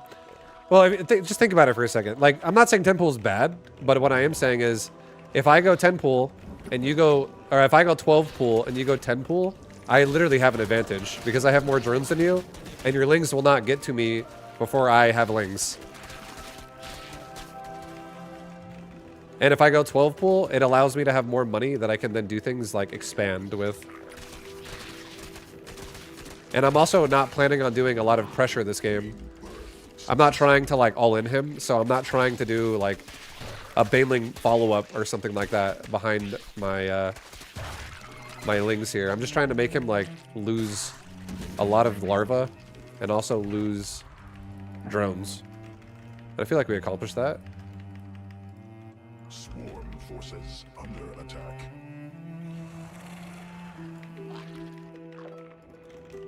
I feel like we accomplished it.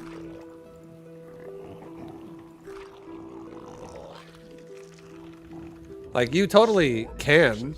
Under attack. You can go for a 10 pool, but I don't think 10 pool is like superior to 12 pool necessarily. I think 10 pool could be better if I was gonna follow up more aggression with it. It's the gold standard vibe. Oh shit, dude. Rebirthed queen. Don't, not the gold standard. In that case, everything I said is incorrect.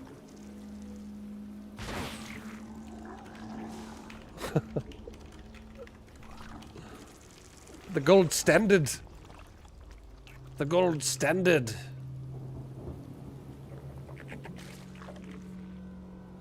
Oh, you're talking about my Beta Gym series. I thought you were telling me that like I'm wrong and the 10 pool is better than 12 pool because it's the gold standard. I was like, all right, settle down. I'm glad you enjoyed the Beta Gym series though. Yeah, no, I definitely tried to. I feel like a lot of people don't really understand this until I say this or until they watch the series. But I definitely did not try to just give you a build order. I tried to actually teach you how to fucking play StarCraft as a whole with that series, so.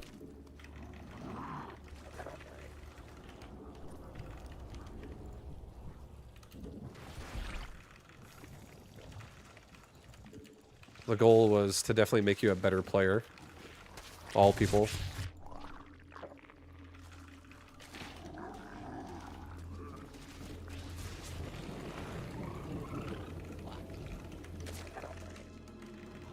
Hive cluster under direct assault.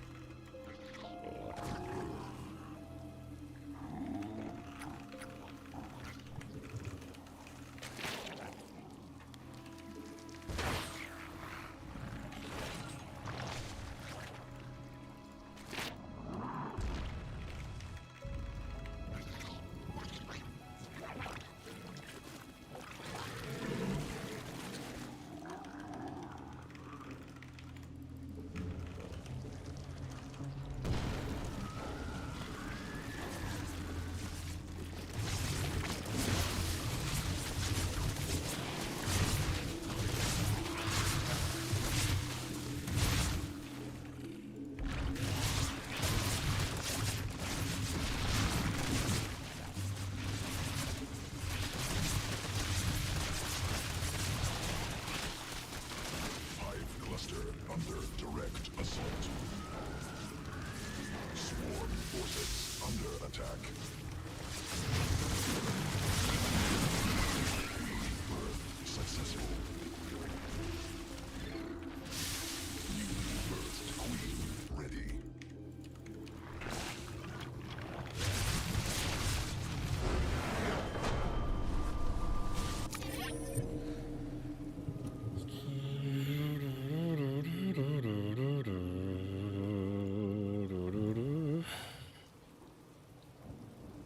Nice.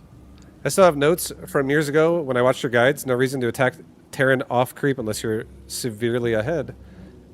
That's good, yeah, and that's true. That's actually like very, very still true to this day. A lot of times in StarCraft, you have to think about the game in the sense of like you're willing to take skirmishes here and there. But at the same time, why are you fighting for a location? Like, does it even make sense? So if I'm against Terran, and Terran's got, like, an army up this ramp, and my base is, like, way the fuck down here and over here, but I'm, like, let's say my creep, the edge of my creep is, like, right there, and I'm over here, right? And Terran's, like, up here, like, engaging up to this to, like, fight for control of this territory doesn't make any fucking sense.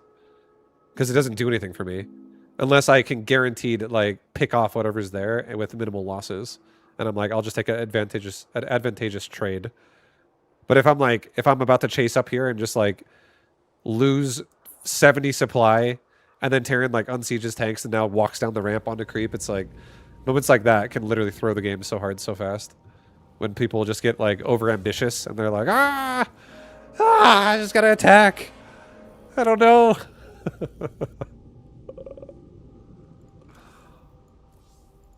Yeah, that build is definitely difficult to react to. 2-base Nidus looks very similar to 2-base Muta, and you don't really have a lot of time to react to it. And if you don't spread overlords in your base early, properly, you'll be blind to it as well. And if you're blind to it and it goes off, and you've been making drones, you're instantly dead. Like, just out of curiosity, let's just look at this replay. And let's look and see how much he actually has when my Nidus finishes. Like, or, well, like, while it's building. He probably just has a few lings and drones only. Like, the lings outside my base, outside my natural, and then drones. So he goes hatch first, and then he goes into a pool, and then he goes into a gas. We have Lings attacking him. He pulls off most of his drones off the mineral line. He's still mining with 3 on gas. That's a big deal. That's rough. That really, we actually really indirectly fucked up his economy really badly right now. Not only that, he's also making 10 Lings. We just killed a drone too. All said and done, we actually have drone lead. We went pool first, and we have drone lead right now. And his queens are both about to finish. My queen is already done at one of my bases, and my other one is about to start. Or 2 more are about to start, honestly.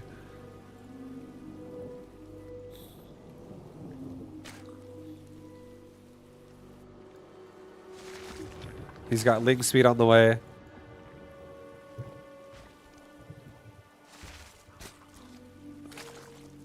Would you say Zerg is more macro focused than Protoss and easier to play for you? Are you talking to that guy? I've been playing since 2010, started with Protoss, capped at like Masters 3 with Protoss, got bored, switched to Terran, switched to Zerg when Legacy of the Void came out. I was like Masters, played 3 years every night, at least 2 to 3 games. It was a grind. But I'm 37 with a wife and 3 kids.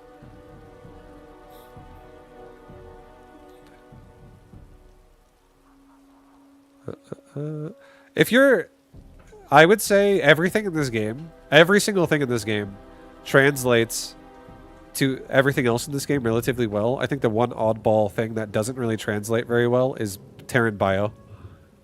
Specifically, Terran bio units. So Marine Marauder, Medevac type shit. That playstyle does not translate to Protoss and Zerg very well. But Mech, Terran, and Zerg, and Protoss as a whole, all of those things, I feel like, can be played relatively similar, even though they're different races. Bio is like the one exception where it's very, very much so like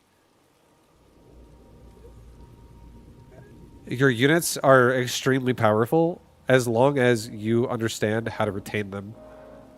But if you don't, then they suck.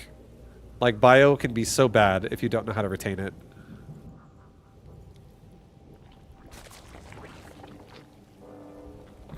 Yeah, now this guy is going for Roach Warren and Evo Chamber.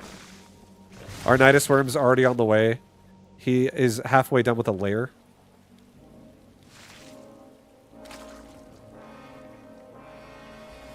And like, if we go to the Nidus just started, but if we go to his vision, he does not have vision of it. He doesn't know it's happening. And right now in production, he's got 6 more drones in production. He's got Roach weapons in production. He's about to start Roach speed. He's just doing like a standard Roach +1 speed timing attack kind of a build with a 3rd. If we would have made a lot of Lings, I'm sure he would have probably made more Lings himself if I would have tried to kill his 3rd outside like this. But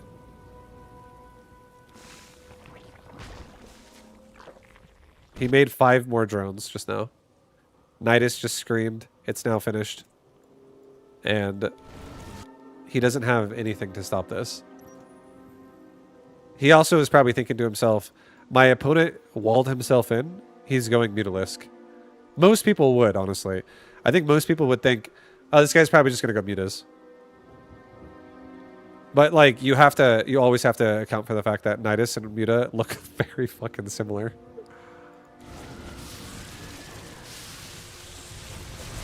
And then we actually kill his main base and make all of his drones run away.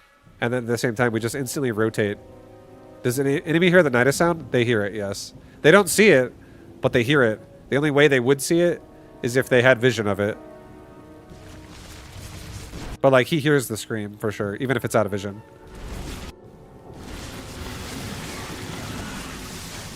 Yeah, and at this point now, he's all the way down to 1 hatchery now. He's down to 1 base because we've now successfully killed his 3rd and his main base. So he at this point still, he now only has 2 roaches.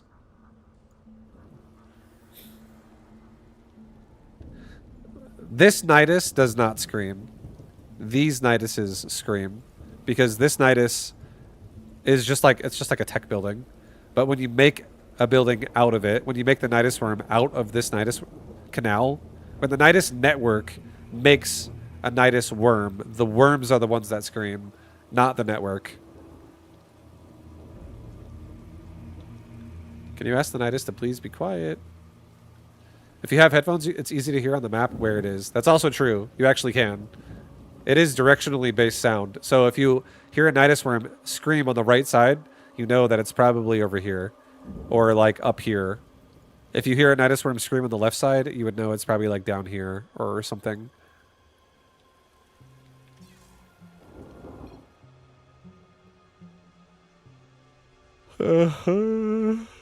Alright. So, Flexible Not, what up, man? Are you playing Mecha tonight? I am. I'm actually going to play it right now. That was my last game of StarCraft today. Today was a nice day of StarCraft. It was. I had a nice time. I also like the build we were doing. The 4 gas Overlord Speed, Lingbane, and Infester. I actually feel like that build is fun. So I look forward to doing that next time as well. I'm playing and trying to follow your series for Zerg to get to Diamond. Game's getting frustrating, but going to keep trying to macro, doing what you recommend, slightly adjust for the network, or the new worker count, though. You're playing Zerg, Soho? Are you playing Zerg?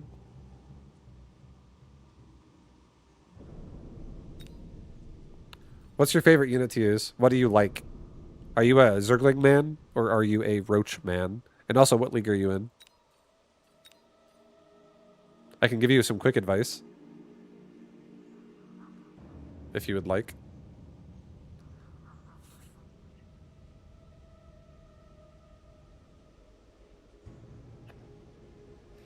Zerg Baneling. You like Zerg Baneling. Are you thinking Zerg Baneling? Like Zergling Baneling?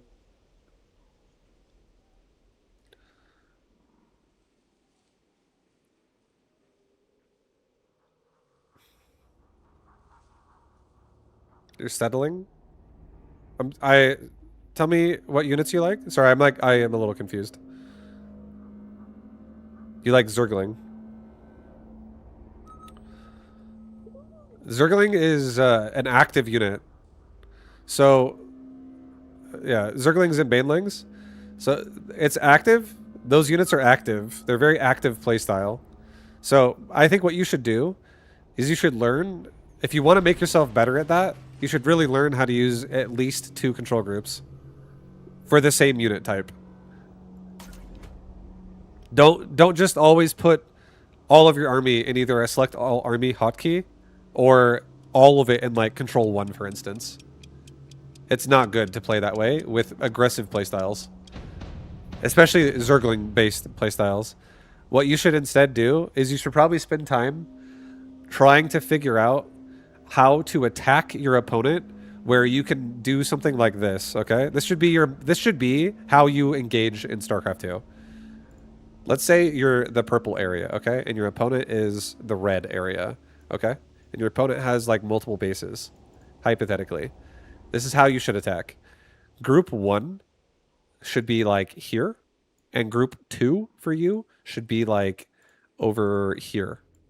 Okay, the green and blue circles represent control 1 and control 2, or whatever. Like different groups of the same units. You have Lingbane in both of them. Okay, they're the same thing, but they're just separated. So then you attack with this first. Terran then comes down. He tries to defend every direction, right? He's like, oh, let's get down here. His army's now like here trying to defend you. You then turn this around and run away. You don't lose it all. And then you engage with this. Terran will now scurry backwards and be like, oh shit, everyone go back this way. Defend, defend, defend, defend, defend. You then turn this around and turn this back around and attack him again. Do that often and you'll be better at the game. That will make you better at Lingbane.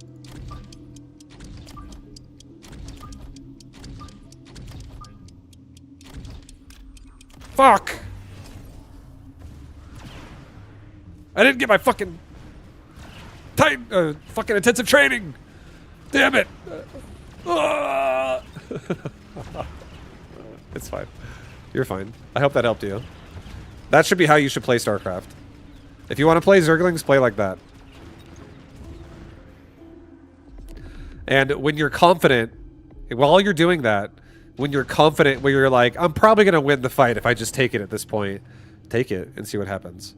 If you do, well then, you read the game correctly. If you throw the game and you lose, look at why. Learn from that and go, oh, I didn't see that these things. I could have done this differently.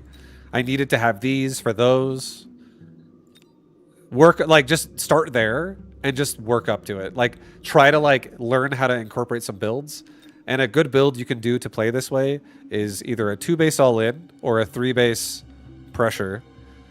2-base all-in would be saturate 1 gas, and then that's it. Mine 2 mineral lines full of fucking drones, and then fill your gas out. And if you're on 2-base only, maybe stop at 3 gas in total. And if you want to play 3-base and above, stay on 1 gas until you're 3-base all saturated, and then add 3 gases and go to 4 gases total. So lots of mineral emphasis is what you need to understand. Even though you need banelings, you need to understand that you need larva more than banelings, because if you don't have larva, you won't have banelings. So learn how to make a good economy with that, which is gas counting exactly how I just said. If you have good gas, you will have good Lingbane. If you have bad gas, you're going to be on the toilet shitting blood with how bad your opponent is going to destroy you instead of your normal, like, poo. Okay? Don't forget that. Important. Write that down.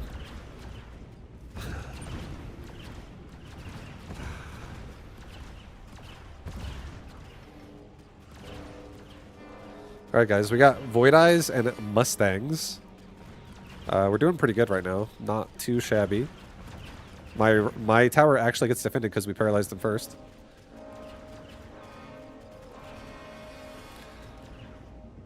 Here, write this down. I would say write this down. There's 2 ways to play it.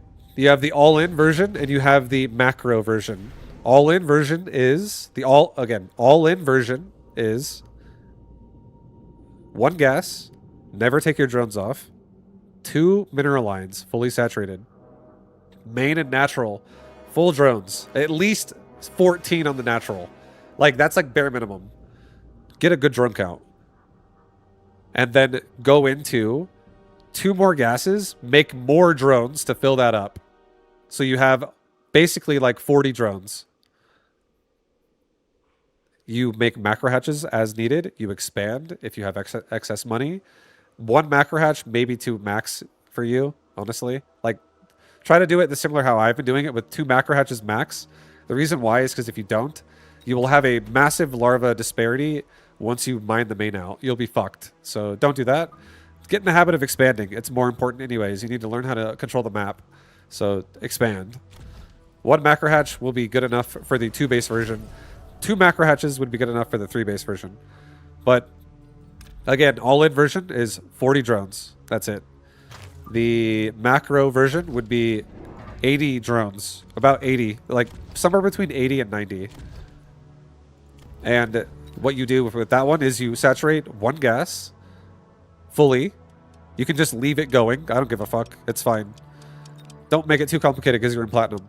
Leave it just 1 gas fully going the whole time. 3 base, 3 mineral lines fully saturated. So right now you're on like 50 drones, 51, 52 drones. And you have 3 mineral lines and only 1 gas. And then you go into 4 gases total with extra drones at that point, which adds on about another 12 drones or so. If you don't get it exactly right, it's okay. But you should be around those numbers. So you'll have like 63, 64 drones or so. Something like that. And that's when you really like lay into pressure and play this way. And you're like, left, right, left, right, left, right. I'm going to try and break this guy. And then as you're dealing with things, you can be like, oh, I want to make Hydras. Oh, I want to make Mutalisk. I want to make Corruptor. I want to make whatever. Whatever the fuck you think you need. But you can literally also kill people with that. So if you have good Ling Bane control, you'll actually probably win a lot of games while you're in that phase. And that will teach you how to play StarCraft. You'll learn how to play StarCraft playing that way. Playing the way you like, which is Ling Bane. You'll learn a lot if you get good at what I just said. Because what that is you're going to be like, wow, I'm doing so good, but I have a lot of money.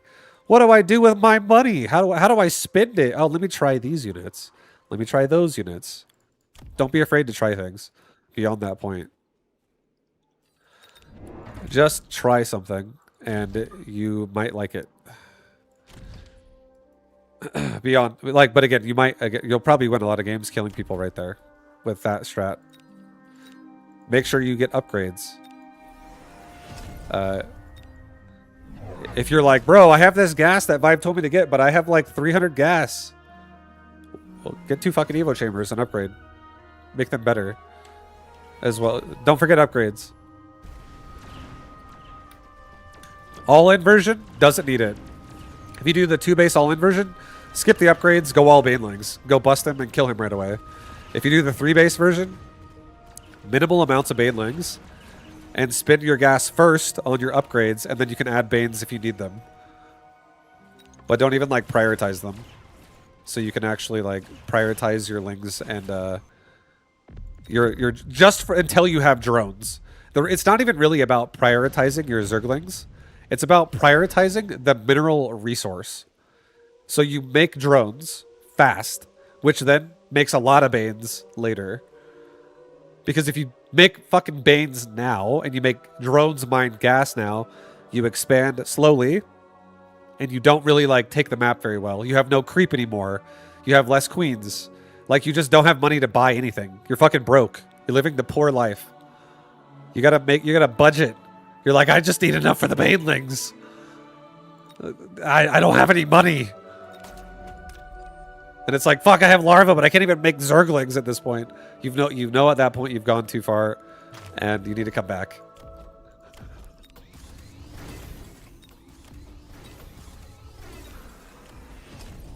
I'm getting some protection here. My hounds are, or my void eyes are getting pretty targeted instantly. Let's give them a second to breathe. And yep, that's it. We're chilling. Get 1-1. Actually, cancel that. Get 2 tower upgrades. Don't even worry about the flank that much. Just let the tower tank a little bit. Yeah. Play like that. I gave you a big coaching lesson right there. That's I guarantee if you like Zergling Baneling and you play that way, you'll have fun. The wins will feel satisfying. You'll be like, oh my god, I can do anything as long as I can do this. It's the same thing about, like, Terrans do it as well. Everyone does it. Have you ever seen a Terran player look like a fucking master with a Reaper? And then they just walk 10 Marines into, like, the worst fucking attacks ever? He mastered the Reaper, but he forgot about Marines. It happens to everybody.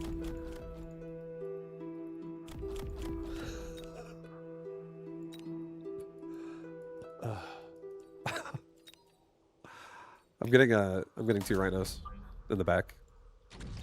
Stop attacking me. I don't appreciate it.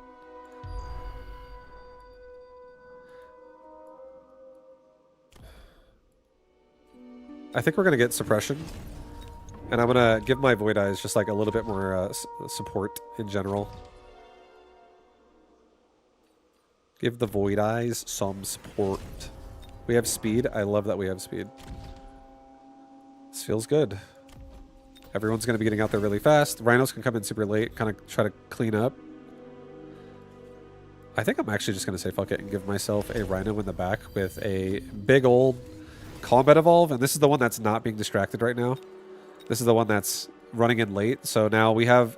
I feel like we have good control because our Void Eyes will kill the Hounds pretty fast. Like, we're just going to need Chaff Clear to make sure the Void Eyes don't lose this fight. He'll most likely develop the front line a lot more.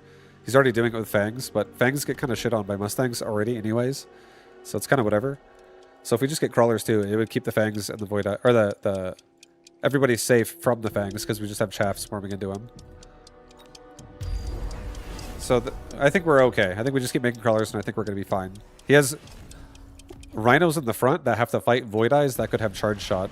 I don't have charge shot yet, but turning that on would also make these rhinos have a rough time.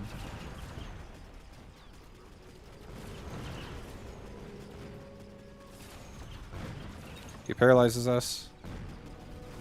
Right side, though. Paralyzes us again. Oh, God. He's killing my towers, guys. Sweeping the leg.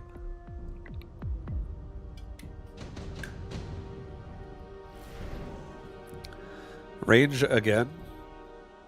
I mean, we could also go air, and I could just, like, not get hit at all. That would also be good. I would take that, too. Let's get range again. These Mustangs reach, like, into the Fangs instantly. This is ridiculous. It's ridiculous. Let's get more crawlers. That just, give me more chaff, more time. Give me another crawler pack. I'm not going to stop. I'm not stopping. I'm not stopping. Here, we're going to get another crawler that gets on top of the rhino if they try to rush a tower. Let's also missile device them once. Like, stop it. Stop. Slow down. So I can kill you.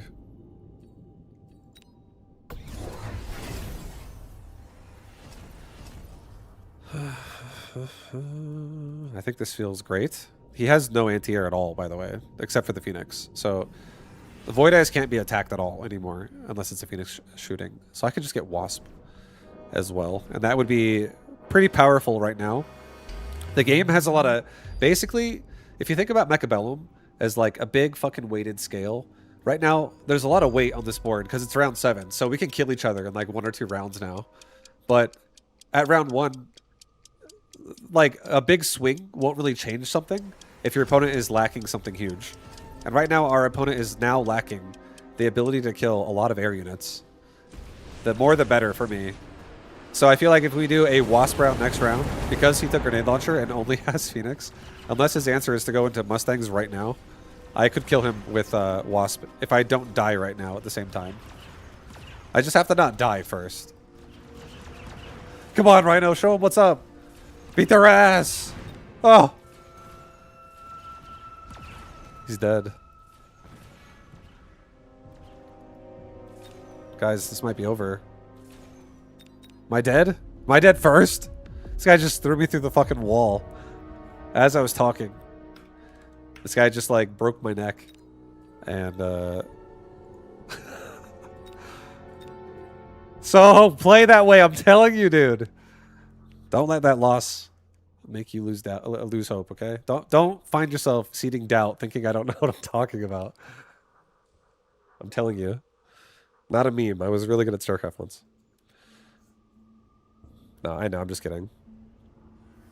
I'm just joking. But... Yep, we didn't quite get there. My Void Eyes died. Hi, Vibe just got here. Stream title still says StarCraft. Oh, fuck. Thank you. Sorry, I forgot. I got carried away. Other things became a priority. But thank you for telling me. I didn't realize. Sorry, StarCraft people. I did... Anyone who's here for StarCraft, I did just play StarCraft. I finished a about 4-hour session just now. It was a pretty good session, honestly. I feel like it was nice. The start of it was a bit rough. But then it became something great. So start halfway through. And you'll probably like the games a lot. I had a nice Ling Bane, like heavy Ling upgraded Bane style with Infestors against Terran. It was really... I'm starting to like that more. I also want to do that against Protoss. I feel like I want to kill Protoss players who go for Oracle Pressure with Adept into Stalker with Stasis Fields. I feel like what I want to do to them is I want to pick off the oracles with just a few queens probably, and then like creep queens basically over time, and then just do like a Ling Bane style to keep the Protoss busy with good macro, and then turn it into heavy hatchery Ling floods with infestor support and only Banes to kill zealots. So like just a few Banes sometimes, like 5 Banes, 6 Banes with speed and plus upgrades. And they just like blow up a humongous chunk of the HP of the zealots. So the Zerglings just like swarm them down quickly and kill them. But don't really waste a lot of time.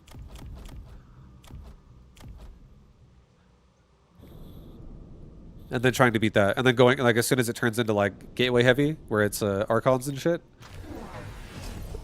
Going into like infestors that can just neural parasite the Archons. And maybe having like the queen group that was killing oracles having now like an overseer that kills observers for the infestor that'll be burrowed. And then just do that until you get like Ultralisk. I feel like that's a fun playstyle. And you can always get a Spire behind it. And don't even make Corruptor. You don't even have to make Corruptor. You just get Corruptors later on if you like lose control. Like if you're like, oh shit, he's going Sky Toss and now it's like 25 Void Rays. I need something more than these queens I have. You know, you could be like Spellcaster Zerg, because you could have Hive Tech, and then you can also, which is Infestor Viper, which is a great combo.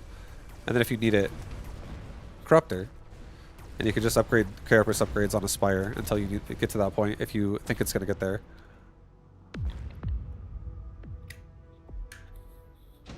Because some Protoss is just like the turtle. So they like to get there. Redeploy? Oh, man. Redeploy. Guys, we're pushing over a slow field into a superior range army. While we just, like, trudge through it. That's fucking rough, man. God, that looks like shit. That looks like a hard engage. This fucking slow field is, like... So, it's ridiculously powerful in a situation like this. Where we're rushing into a superior range army. So I'm gonna get myself a nice Hound on both sides. I'm gonna get a sell device. I'm gonna sell off the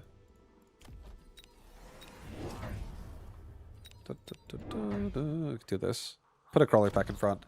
We're going right into a cannon. He might sell it though, but at the same time, we're also getting rid of the slow field right away, so we can not get stuck on it for as long. Crawler pack will guard from a missile too.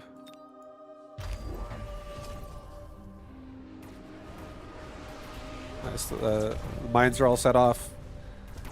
They're almost out, man. Arc lights, you got this.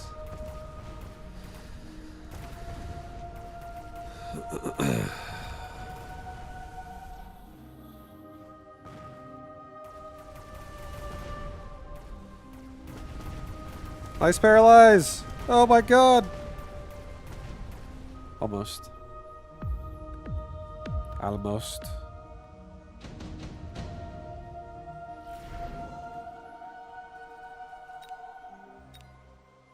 Let's get the Wraith. Put the Wraith like right here. Put the Steel Ball on this side. Sell off the sell the cannon so I make more money here.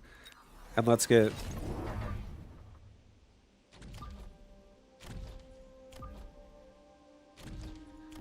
a rush now going on the right side too. Okay. So we have both towers being targeted, and we have the right side now getting ready to be pressured even harder. So we're trying to get some more support here by getting out of there, basically, and also giving my hounds range.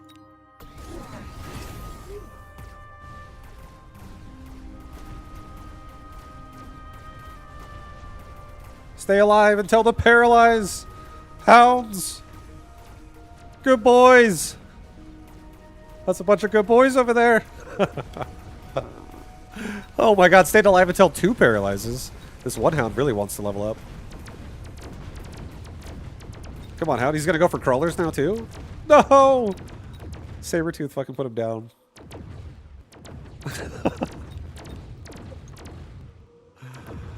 Guys, oh my god, he tried. But it's going pretty well, though. The Wraith got it done.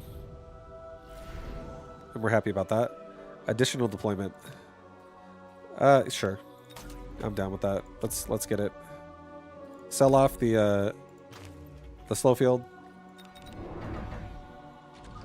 Let's really just, like, beef these boys up with chamber compression right now. And let's not level anybody up yet. Let's maybe redeploy this Wraith down to here. You don't get to kill my tower again. Not this time, not yet. Alright, that sounds good. Let it go. Deadly push coming out in the front. Oh my god, the hounds are at the gates. I'm a hound master right now, and I have like 10 fucking leashes, and all of them are charging forward. I just lost the grip of it, dude. They're all running forward. Every hound's just fucking ravaging the front with all of their damage. About to have a paralyze. Hound's on the left. Not doing so great. One of them stays alive until the paralyze again. He gets level 2, actually. That's all we need, just one hero hound. And then we're fine. But we are, in fact, dead this round. Holy shit. This guy just put me in a reverse stranglehold. What the fuck? Okay, Farseer? Farseer would help. Yeah, Farseer would not be bad. I am speed, though, so I have a lot of ways to be really annoying right now. Okay. It's time. Once again. I like using my Phantom Ray this way, because this Phantom Ray is very annoyingly strong. With the build I have on it, it's a tanking Phantom Ray. I'm thinking, hold up. I think we actually rotate this steel ball away and have him just like rush this side. And let's put a crawler pack in front of both of these hounds. And let's actually sell my other steel ball. I don't think we're going to need steel balls here now that we have what we have. Phantom Ray is a pretty big deal that Phantom Rays are here, guys. It's a pretty big deal. I'll tell you what. Let's get 2 level 2 towers. And I think I'm going to get another crawler pack. I'm just going to like really maximize crawlers here a lot.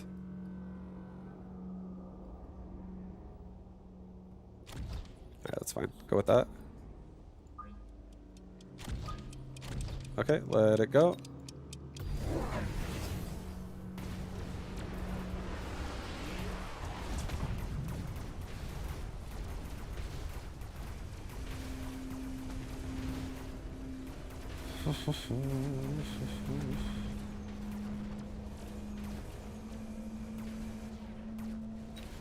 Okay, we paralyze him first. Balls did a really good job, but he does have repair, so like balls could be useful there. But I'm starting to think these Arclights are maybe a little bit problematic. He might also go for anti-air Arclight too. He does have that upgrade, but he's full on flanking me in every direction. This guy wants some. He wants some, dude. I think we're gonna get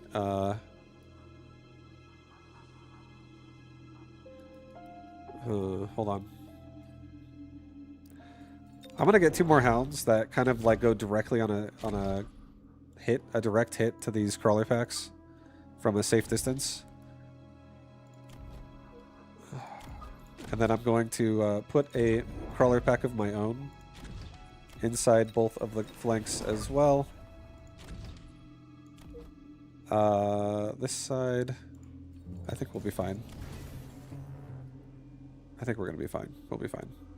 There could be a Phoenix over here, though, at some point. But that's okay. Still, I think we're fine for now. Let's not worry too much.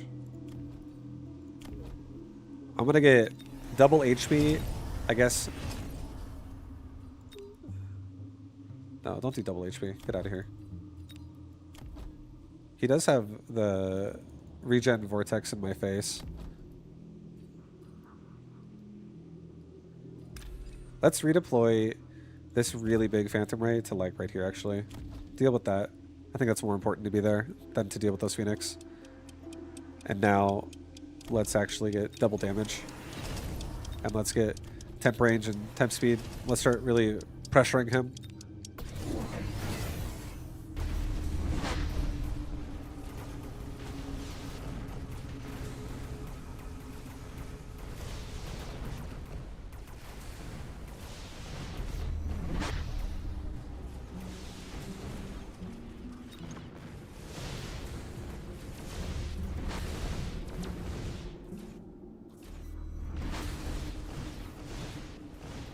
Nice. Really good.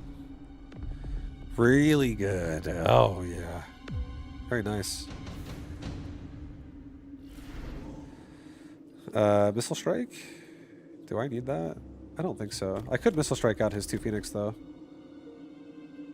I guess so. If he doesn't react to this, then this is like a ton of damage. I'll get all the Phoenix. Level up the Phantom Ray. Level up all my Hounds. Oh my god, so nice. Let's get, I'm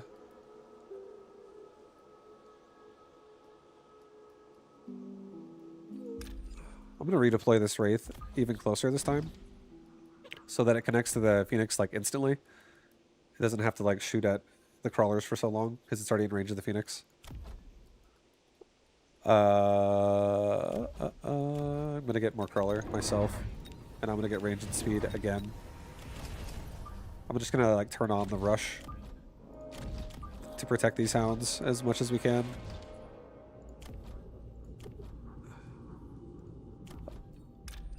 I feel like at this point too, we could sell the steel ball. Let's get a resupply. Let's get mech rage on my hounds as well now. And I'll get an HP upgrade. I feel like this will be nice. Yeah, I don't think we need to steal balls at this point. It's fine. They're just going to get killed by the Raiden as well anyways, pretty fast. And now we turn that into more chaff money. Oh, nice. Situation's looking pretty decent.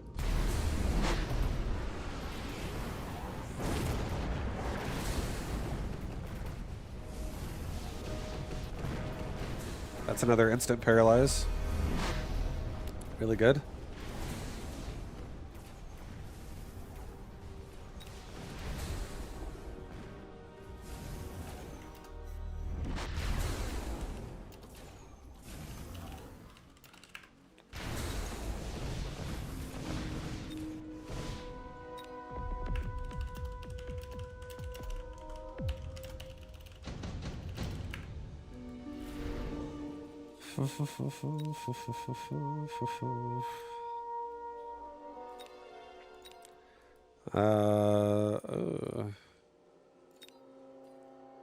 Maybe do it like a sandworm. I feel like a sandworm is a really annoying addition here. Maybe redeploy these phantoms out here too.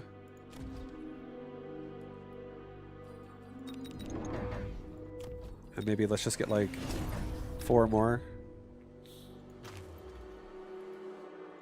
Sell the Wraith. Give them all a barrier.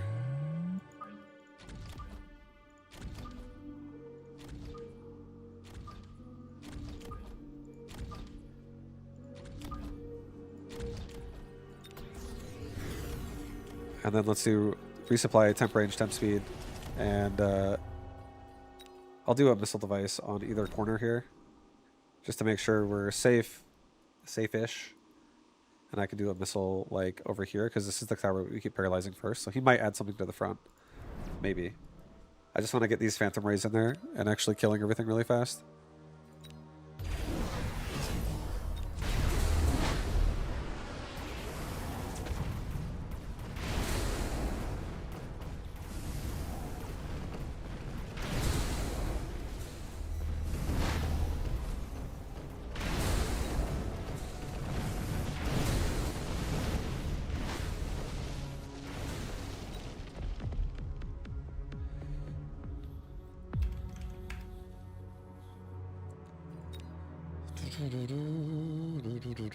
Vibe, what are your tech upgrades on hounds?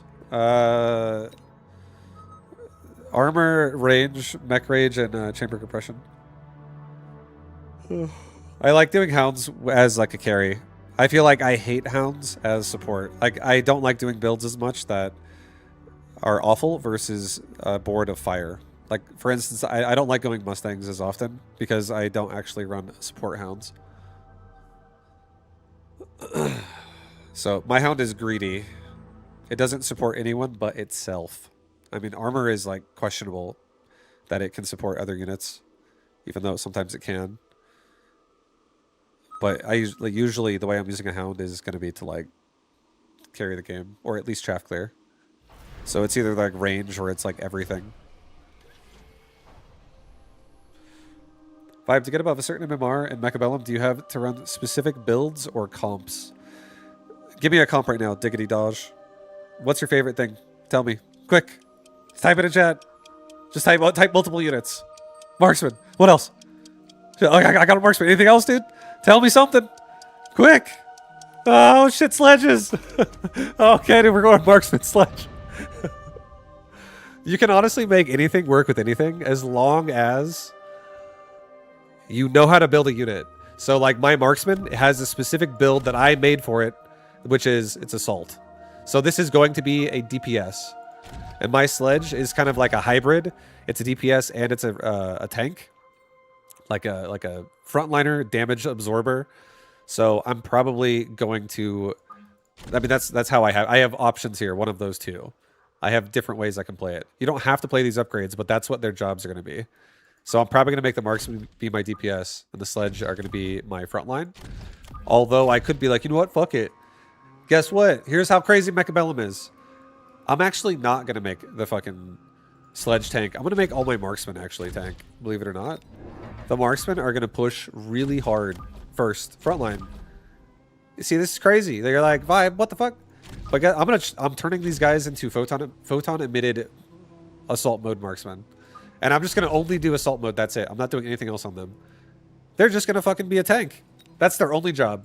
So my investment is going to be into tanking with them, not DPS. Sledge are going to be DPS.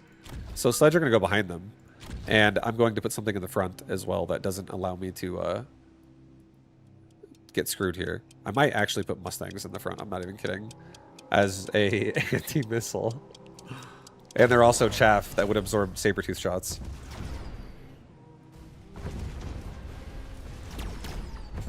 So right now we have Marksman leading Sledge. We got lucky. He didn't choose my side, but he also didn't want to push into a slow field, understandably. It's pretty awful pushing into one of those.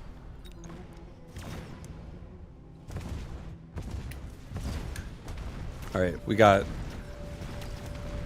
Marksman pumping right now, bro.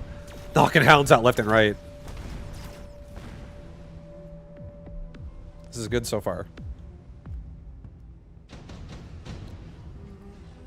Improved wasp. Mass-produced sledgehammers.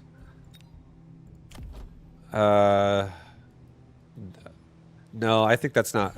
So what I want my sledge to be is I want them to be DPS. I don't want to lose fucking damage just because. And I could make a lot more of them, but I think they're not going to do as good on a retreat as my marksmen will, because my marksmen are just going to be more reliable units this game as assault mode than Sledge are early on.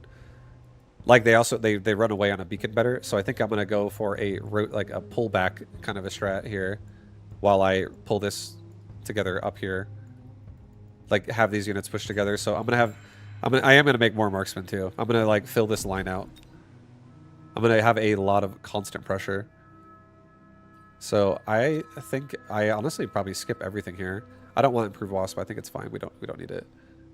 I could take fortified overlord. Fuck it, I'll take it. If I see an overlord, I'll grab it. Let's get a sell device. Sell off the cannon. Cancel that. Sell the other cannon. Sell the... Yeah, no, sell this one. That way it can kill crawlers if I lose here. Yeah, that's fine. Just do it. These marksmen are gonna go like this. Actually, we'll put a missile down like right here. I'll just hit the hounds and I'll weaken the saber. The marksmen should be able to kill the crawlers early because they're fast.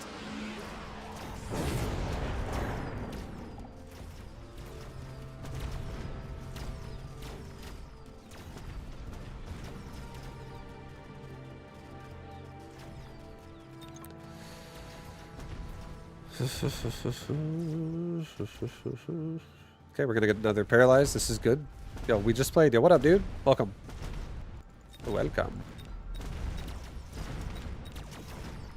Nice. Marksman doing great so far. These marksman tanks taking this game to another level.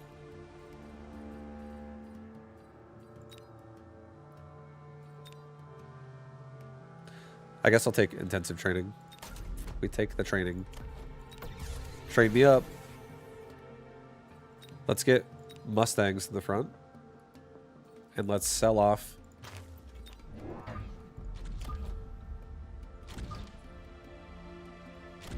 Let's sell off the slow field so I can prepare a actual push. I'm gonna get anti-missile Mustangs in the front line.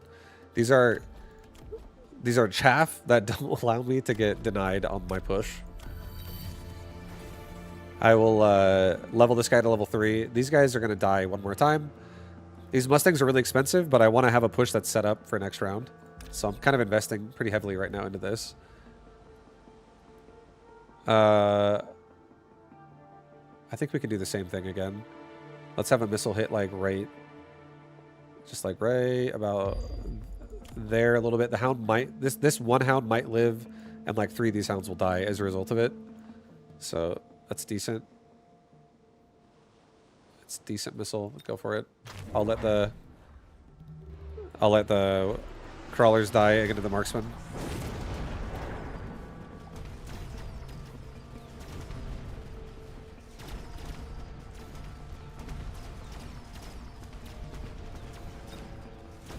He's got fortresses, but marksmen are kind of pushing. Let's go, boys. Push. I love the speed hound build. No one has ever used it against me. Nice. Yeah, I fucking love hounds. I'm glad you enjoyed it. I think speed specialist is probably my favorite specialist. I like doing a ton of builds that are aggressive, and I think speed is so fucking crazy. Speed is insane. You get like on the tower to paralyze it so fast. It's really, really insane. We might get him to turn on anti-air barrage, honestly. I think I'm going to get the Phoenix. I don't actually care about anti-air right now. I actually think it would be great to get him to just upgrade something that he doesn't actually want. Let's get 2 of these more, 2 more marksmen. Let's get another Mustang. Let's do a preemptive anti-missile. And let's give these sledgehammers at this point, let's give them armor-piercing bullets. These marksmen are going to die again. I'm so sorry. But I don't have the money to support you yet. Because I'm doing an anti-missile rush right now. Which is kind of expensive. So that we can never be turned off by a missile deactivating my push. Which really allows me to swarm crawlers forward now pretty heavily too. So I can just rush in safely.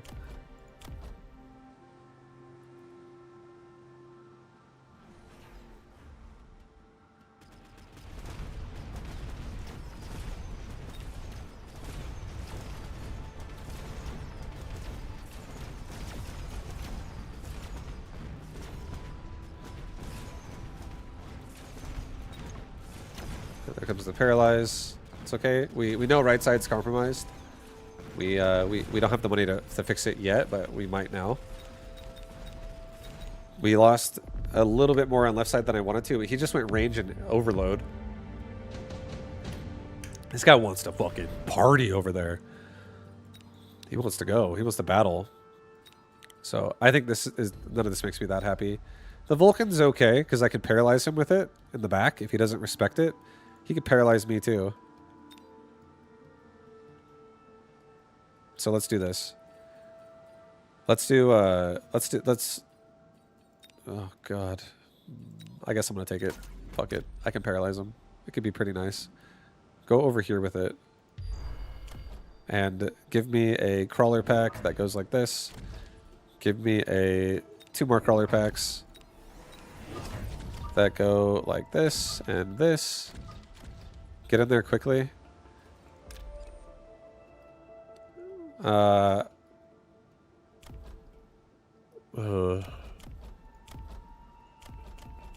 Man, all these marksmen are in rough shape.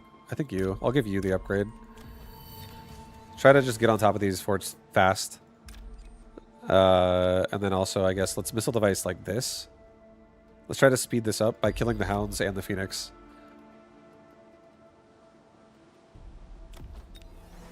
And let's run away.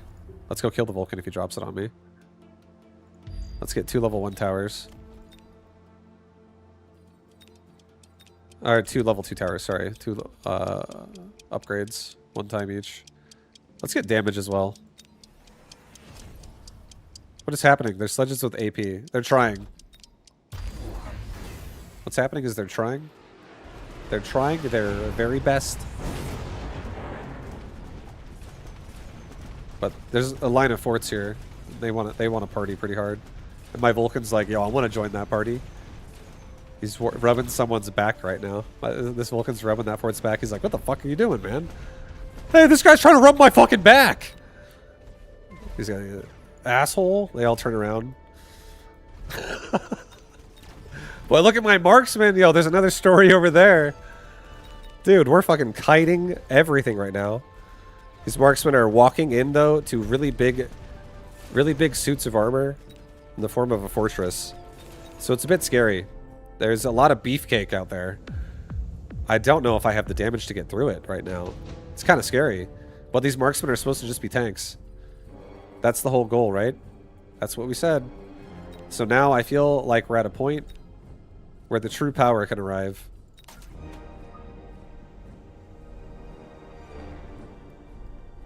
I'm fucking putting his ass right there into crawlers. No, I'm not going to make him. I'm probably going to sell him. I'm not going to lie. I'm actually going to get 3 more. I'm going to sell him. Get the fuck out of here, Saber. 3 more armor-piercing sledges. Level up the sledge and the marksman who leveled. And let's get... let's just send it, dude. We're about to die. We need ourselves a temp range, a temp speed, and a mech range on these sledge. They're going to do it. We have no chaff. From now on, it's going to be a lot of chaff.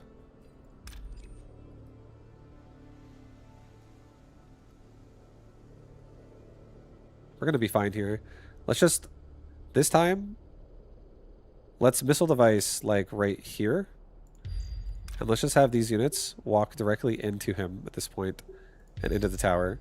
I think we can win this fight. Especially if we missile out that crawler. I do think we could actually push him now. And now, if he flanks me with anything, we have a level 2 tower on either side, at least. We can try to get a quick paralyze. Let's fucking go, dude. Let's go. He's got more guys. More guys showing. Hey, we heard someone's trying to rub someone's back over here. Get the fuck out of here. We don't take kindly to people rubbing each other's backs. Time to leave. Here we go. Come on, Sledge. This is what we recruited you for. Chat wanted Sledgehammer Marksman. Let's get it done.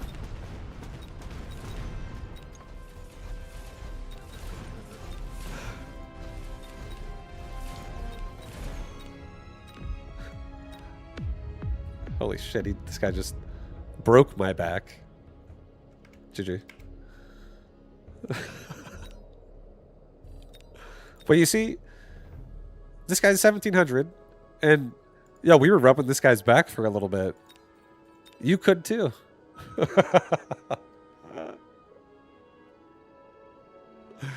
You can honestly play so many ways in Mechabellum. The sky is the limit with your imagination.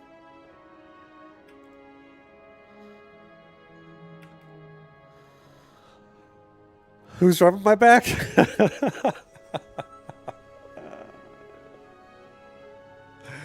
Mass boats. Mass boats. Boat is a really expensive unit. I feel like I actually don't like mass boats with my version of an overlord. My overlord's a tank. It's more of like a utility overlord. I feel like it's horrible when it's massed. The only thing that saves it when it is massed is that it has wasp summons, which I just recently changed. So you know what? Guess what? Here's a mass boats game. With my boat. I'll do it for you. Let's go.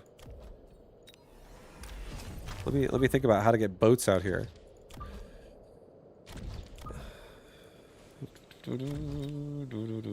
Yeah, I have Wasp, right? I do have Wasp. So I have Photon Emission, Maintenance, Overlord Artillery, and Mothership. So this boat could be my DPS and my chaff together.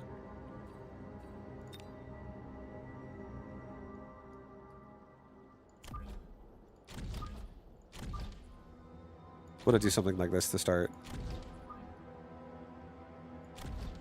Get Crawler. Get a couple, still mix some chaff, even though this is, what's it called? Fire Badger based army.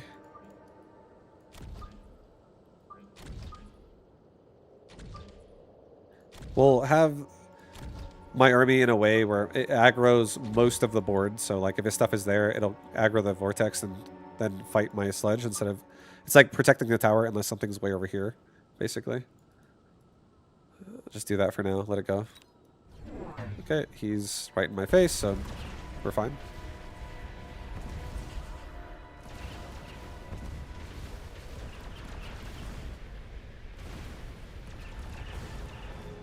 Yeah, right now, I think with how I built my sledgehammer, I'm going to probably play something like a sturdy sledgehammer with a sacrificial vortex. Vortex are in the front line against Fire Badger fucking Void Eye. They're not going to last very long. They're not going to last very long. They're going to die pretty hard out there. Unless I can start killing them.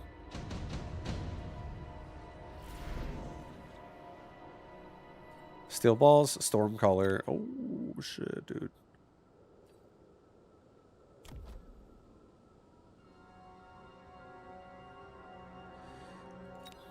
Stormcaller is very tempting. I'll be able to kill his Phantom Rays if he takes it with my boat when I take it. But Stormcaller is kind of nice.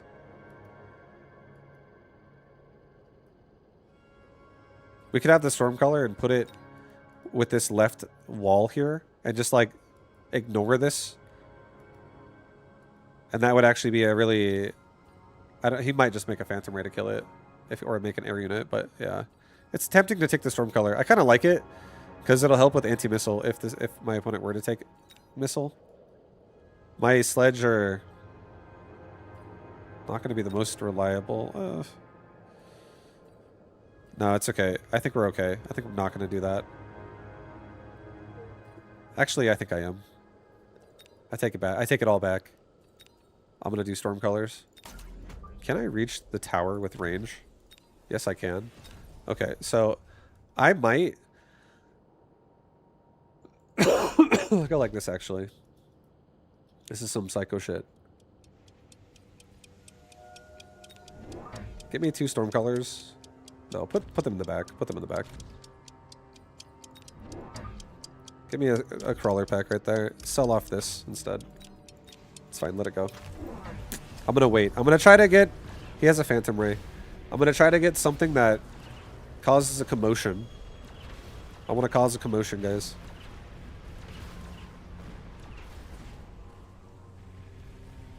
I'm looking to cause a commotion here.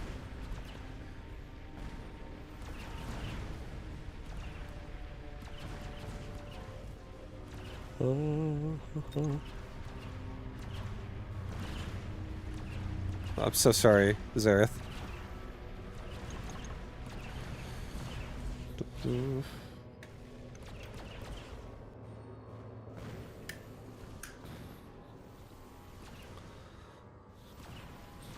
at these Stormcallers thinning out that loss. That's good.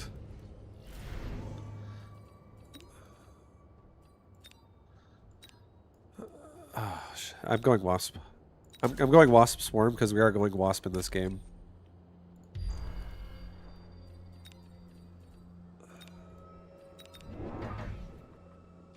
I'm actually going to put the Wasp behind a... no, I'm doing it in front. I'm just kidding.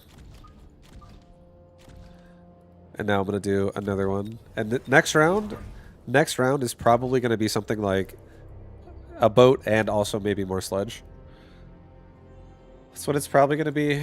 You know, these Stormcallers, at any point in time, they got that range, a tower is instantly getting looked at. Okay?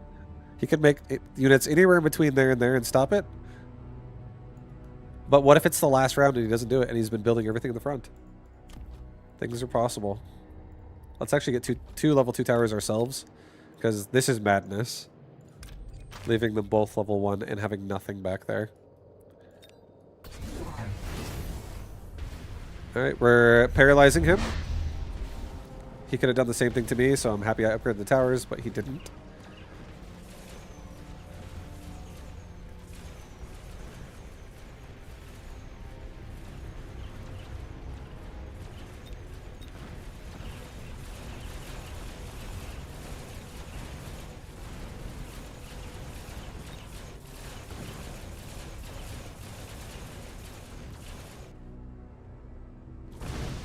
Save the tower. Don't get paralyzed.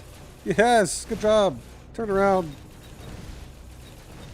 His Wasp are doing great. We're not even bleeding out during the early air rounds. So if we would have like, oh god, speed. I think I'm definitely going to be paralyzing him this game. So I like speed. Range though, it's not realistic. He already has units in the way. He's actually in the dead zone over here though. But if he's putting a Badger there, he's probably going to put a Badger on the other side too. Maybe we just take Underground Threat and do another tower paralyze. I think we do that, honestly. We just keep being annoying. Let's get a boat with all that money we have.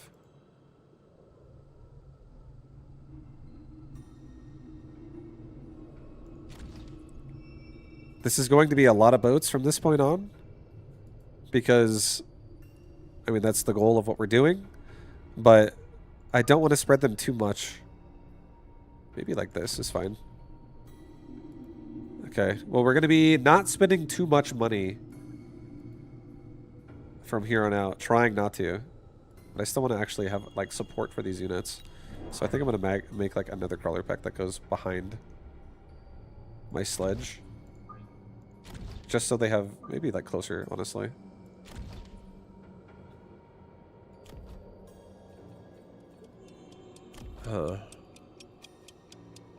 Okay, just take 1-1. Take 1-1. We're not doing a third unit. We're trying to save money here.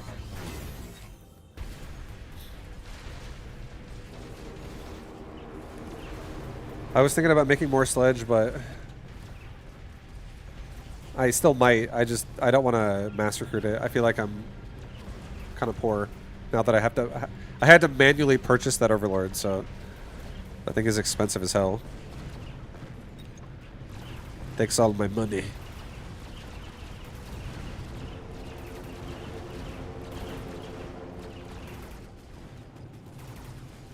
It did level up, which is great. That's good to know. It's good news.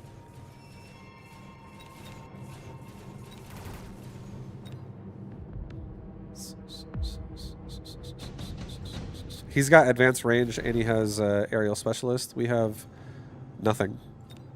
We have no mods because I took the call downs. Let's get enhancement module for this leveled up. You know what? No, we still need shaft clear. We do. But maybe I actually just like take these 2 sledge and go get the fuck out of here. And then I wait to level up my Overlord until I get this payday of 600 resources. I make 2 more Overlords. Right here and right here.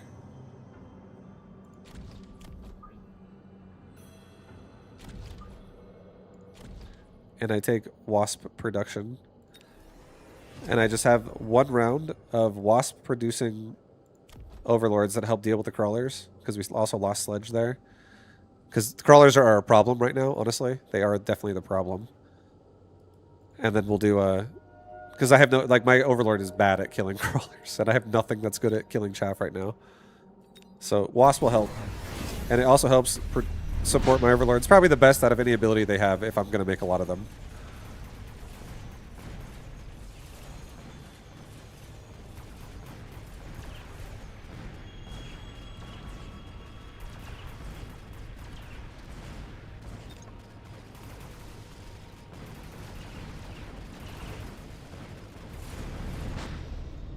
All right. Yeah, we have a chaff problem right now. It's a bit of a chaff nightmare, is what it is.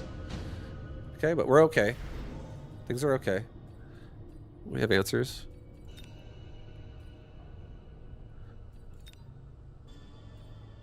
Two level 3 hounds want to come play. They want to play.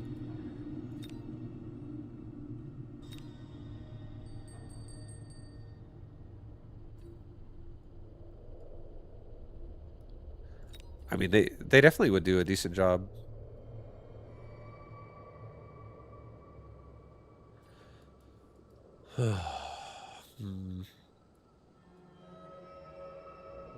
We could also level everything in the flank over the. It's okay. It's not enough. There's not going to be that many rounds, honestly. I think I'll take the hounds. It's fine. I think I actually want something to help. I think our army kind of sucks right now. Do this and do this. Have these hounds like here and here. Give me the device.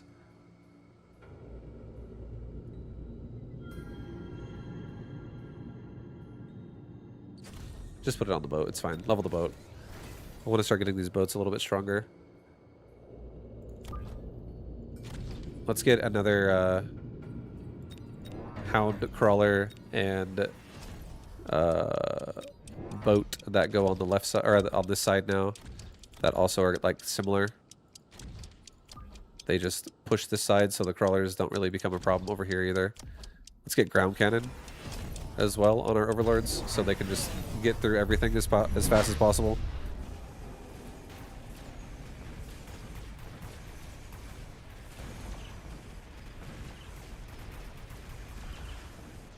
Oh man, he's running me around the world right now. He's running me around, man.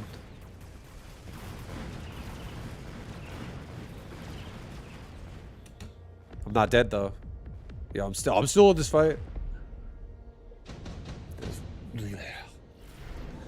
I still got a chance.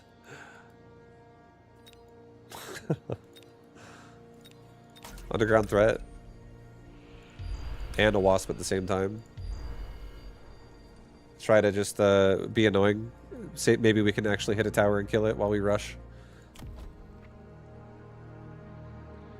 Let's get armor on these hounds. Let's also get 2 more of them. Put them like here and here. Get another boat.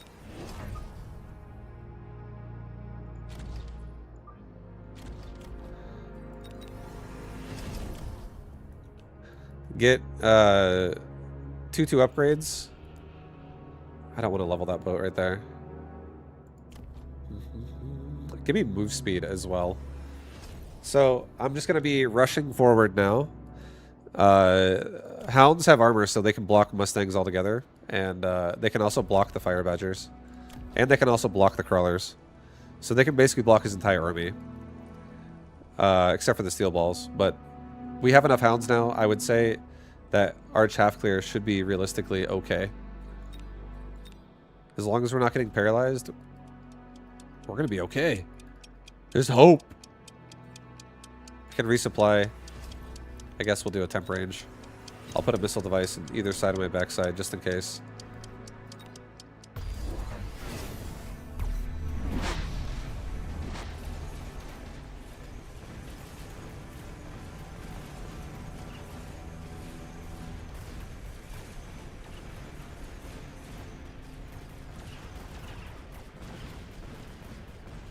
His Void Eyes also actually do kill hounds on the right side, to be fair. So Mustangs got unlocked a little bit faster than would have been necessary than we would have liked. It actually cost me my life, guys. What an oversight. We're dead. My god. My mass boats. To be honest, that's how this game kind of works sometimes, though. If you don't have, like, sometimes things can be really expensive. Let's say it like that. If you don't actually have a setup to do something that's really expensive, it can be like rough to make that work. I feel like boat Mass boat, I think it honestly, in my opinion, I think mass boat definitely works the best if you don't run my upgrades. My upgrades are not really like I was saying earlier, my boat's more like tanking and utility. So it's not the greatest thing to mass, especially if there's no mods to mass it. But I think the best upgrades to mass a boat personally are range, launcher overload, high explosive shot, the AoE effect. And then also the fourth one could be optional, like anything, but probably photon emission. I think photon emission is really probably the most useful boat upgrade out of all of them. It's so cheap too. It's actually cheaper than the Farseers. Does boat have armor and armor tech? It does. Mine does not, but it does have armor as a possible upgrade. But armor would actually be questionable there anyways. The only reason why I say that is that was an expensive playstyle. And trying to like level my boats to increase their armor that's going to be enough to not die to Mustangs with anti-air upgrades. The boats would have to be leveling a lot, and that's 500 a boat and then 250 per leveling a boat. So it's like only money just to make one in like a level 2 boat. So I'm like out of money already. And you're just fucked. It's rough.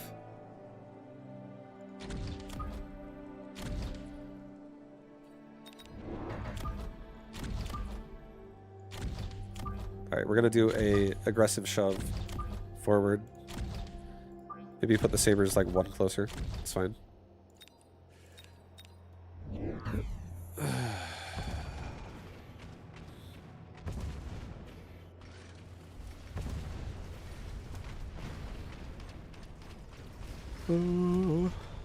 Yeah, I feel like this game, you can do a lot of things.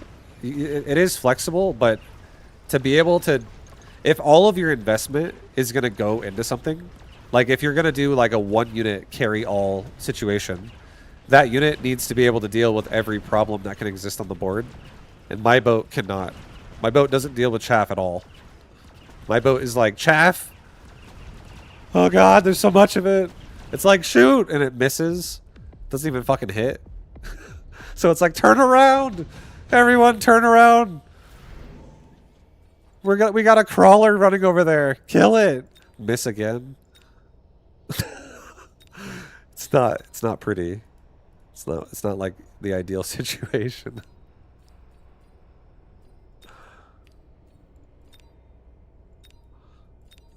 I'm gonna do deployment. I'm gonna do some deployment.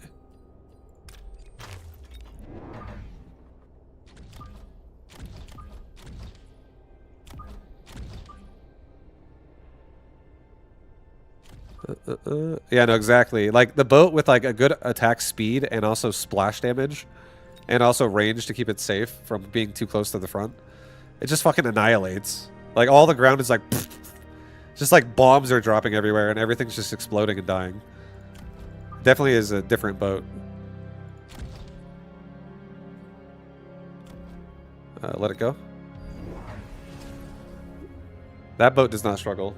So like that boat is like what you would want if you wanted to go mass boats. And it was like, all I'm doing is boats. The fourth upgrade could honestly be Wasp production and you would be fine.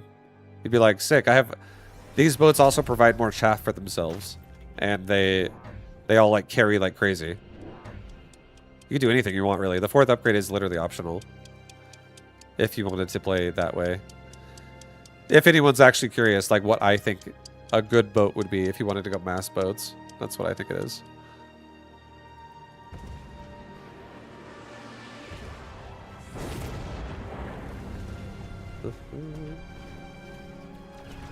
Alright, so we have like a pretty forward pushing army. We got fangs, we got sabers. I think I'm going to give the fangs range first so that they just stand further back and die slower, which will help them just kill chaff a lot nicer. And some of them might not even die, honestly, just because the sabers will get in front for now, which would be fine. Fortified Farseer. Huh? Fortified Farseer? I don't think so. I'll do a Dominion Core. I like that it gives you extra supply. I will try making this work for me. Sabertooth on the on the left side gets the device. This Sabertooth comes back now and joins the front. Fangs get range. We get 2 more Fangs behind the towers. We sell off that slow field. And, yep, we're chilling. This feels good. Maybe we actually go all the way with it, honestly.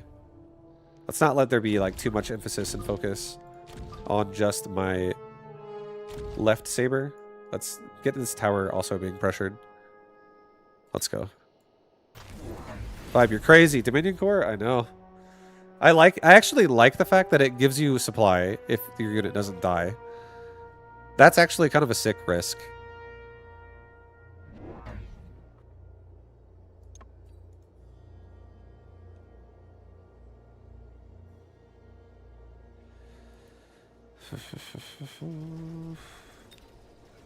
Now our Fangs with range doing a great job. Just reaching, not dying so easy.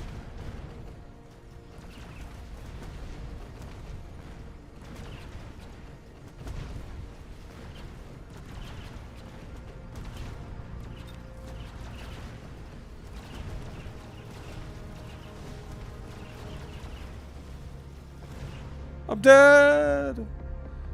No! 2 wasp.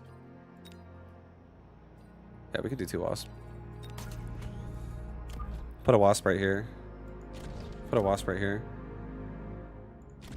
Put this typhoon over here. Give the sabers regen at this point. Just make sure they like have a chance to not die as much as possible. Let's get 2 more sabers and another fang, and we're just gonna like I said, we're gonna have this push, just like shoving up the front of the board here. I'll probably put 1 more saber on the side of it. Get HP as well, so everyone's as tanky as possible.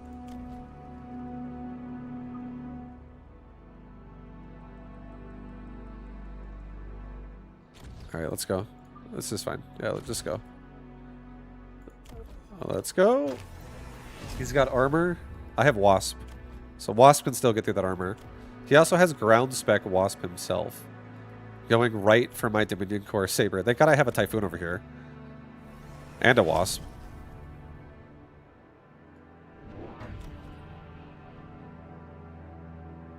Yeah, I like that there's a risk involved with it. It's so nice. Like, I hate this item otherwise. I fucking hate this item if that bonus 50 supply is not actually attached to it.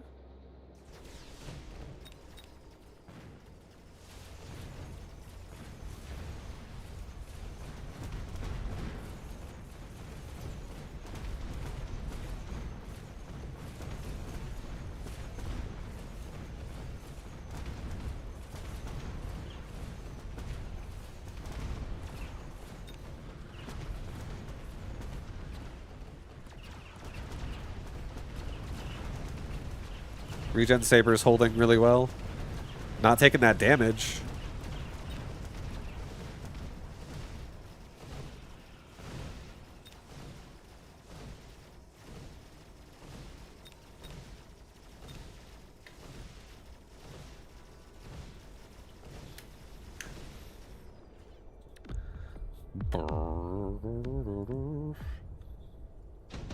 Okay, so far so good. I don't want to level the fangs in the front, honestly.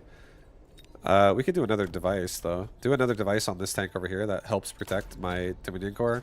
Give him a barrier. Let's take 1 more Wasp and just put it in the middle of my board, like right here. And,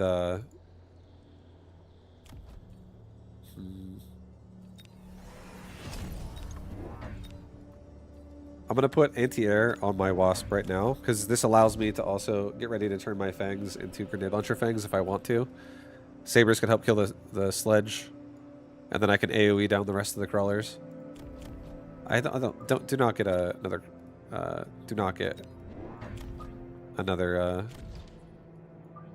crawler, actually. Let's just do Fangs. More Fangs in the mid around the Wasp, so that when I get locked on the sledge, I do not have Fang. I have more Fangs that can just clean up the crawler, and all these Fangs will still act as chaff anyways. for and shaft clear. I'll level the fangs in the middle. These fangs could actually become like genuine DPS in the mid to back. I do not want to level fangs on the front. Sorry, fangs in the front. Operation get behind the fangs in the front. Sorry, guys. Sucks to be in the front. Oh shit, he's got 2 fucking missiles for my wasp. Ouch.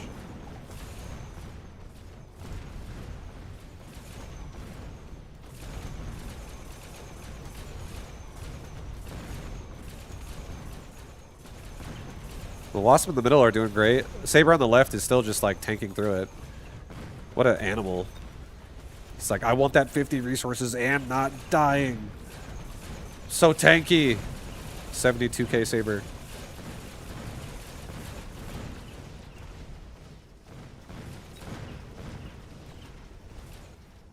Very nice. We're gonna get paralyzed though, again, which is not nice. Hopefully we can keep one Typhoon alive. Nope. Saber's gonna not even die though. But so yeah, we hit some damage back. Good stuff. Yeah, that King Saber looking pretty good out there. That was also 2 missiles that round, so he just straight up annihilated my air. He doesn't have air spec himself on his wasp, so I can very, very much abuse that. Oh my god, we could do some photon emission as well.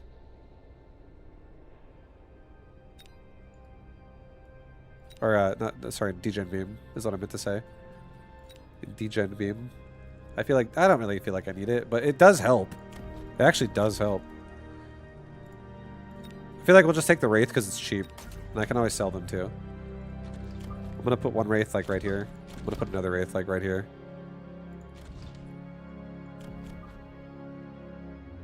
Yeah, on the side. It's fine. Get more fangs. More fangs. I want more fangs to deal with the crawlers in the middle. Like this. It's good. Level the fangs in the back. Get a wasp level up. Level up the saber. Get range on wasp. And we can get barrier on wasp next time the missiles come back up. So I can just like not lose them. I might still go Typhoon here and give them maintenance array. Fangs at some point could get mech rage and grenade launcher. I like this. But for now, I'm going to leave it as is. Let's just save my money too. It's got a melting point on left side. That's not cool. That's not what you want to see. Oh, that saber's going to die. Not fucking cool, dude. Oh, shit. He killed me. He fucking killed me. Guys, I was getting paid for that thing. We were getting paid. And then I should have ran away, honestly. I should have just fucking went like, see ya. Later, bro. I should have just got a mobile beacon, man. I should have not even gone Wraith. Taken a beacon and just ran away. And then the rest of my army can handle whatever's going on. I didn't really need the Wraith, honestly. I was like, Wraith could be an additional, like an option. But I didn't really feel like I needed the Wraith. Live by Dominion Core, die by the Dominion Core. I'm going to get it again. Next time I see it, I'm getting it again. Let's play Capture the Flag. Vibe, how do you play these? How do you play games without those stupid turrets and walls? I sell them immediately. You actually make money by round 3 if you sell them as of round 1. Because if you buy a field recovery device and you sell a cannon round 1, you pay for the field recovery device for itself. And then round 2 and round 3, you can sell the other cannon and you can sell the wall. The wall's worth 50, the cannons are worth 100 each. So you can make an extra 150 by round 3. And a lot of times on round 2, because you get a bonus 100 resources going into round 2 with, you'll be at 500 resources instead of 400 resources. So you can afford 300 resource costing things. Like, oh, I'm going to get range upgrade on this unit or something like that. It's really nice, actually. It's pretty nice. Like, watch, I'll give you an example. I'll do a really, I think one of the strongest hound builds that you can probably do. I'm going to do a hound build, and it's going to be Hound Fortress with barrier with move speed. And they're just going to rush. They're going to fucking rush. They're going to rush hard. I'm going to get Mustangs that go on the sides, just so that I have something that can catch flanks and also deal with anti-air for now, but they're going to get sold later. I'm going to buy a field recovery device. I'm going to sell where my hounds are located at, because I don't need that cannon if I'm pushing there. Sometimes you can also be like, I'll leave a cannon in case he goes to the other side and the cannon could kill the crawlers off the tower or something like that. Like if I was over here, leaving the cannon on the side I'm pushing on would be actually not bad, because I could kill chaff that runs fast. But it doesn't matter. I'm selling. I'm playing the entire board this game. I'm not going to play just half the board, so I'm happy to do that right there. These sounds are all going to actually be 4 off the line exactly. Actually, no, pull these ones down just slightly. 5 off the line. 6 off the line. I have enough room for fortresses to be in the front and also chaff to be in front of them as well. So I left a gap of 6, which is a fort plus also a horizontal chaff. Do you recommend lower league players sell cannons? You don't have to. But that's the only reason why I don't have them. But if you're lower level, I would say it absolutely helps you have the money early on that you need to acquire things you're looking for. If you already know what you want to do from round 1, selling them is totally fine to help you pay for what you need or what you think you want. But if you don't know what you want and you're not even sure and you haven't made a choice yet, and you're like, I don't know, we'll see where this game goes, then I recommend you could keep them and play around with them and not necessarily sell them right away. All right, we also got Improved Fortress. So now it's going to be more expensive, but these are even better forts. So, pretty sick. Those forts are going to be pretty powerful. I sold the other cannon, and now after doing that, I can now make 2 more hounds and get range. So, the only reason that I can afford that is because I made a bonus 100 for round 2. Because now I've sold the second cannon, and I did not have to buy field recovery every round. You only have to buy it the first time. So the second time I sell on the next round, it's just a profit.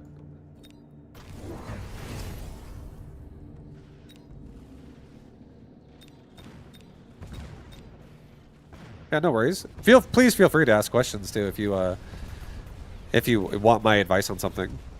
I'm happy to share whatever I think about something that could help you. So I hope it does help. I hope it makes you think about it in a way that makes you feel comfortable to just like feel good about when you even want to do it at all, no matter what units you have.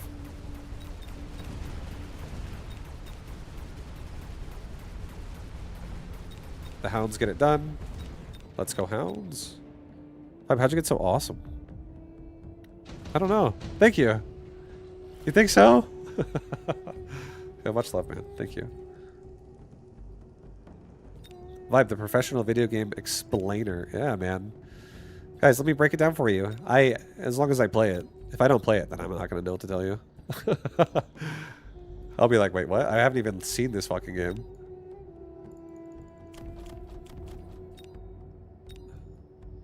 Alright, we don't need I just need things that don't cost money, honestly.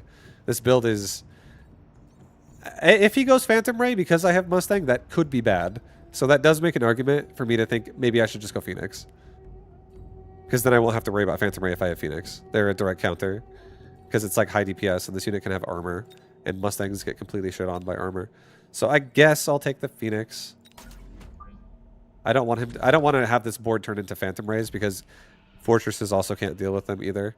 So that doesn't sound good to me if that's what it becomes.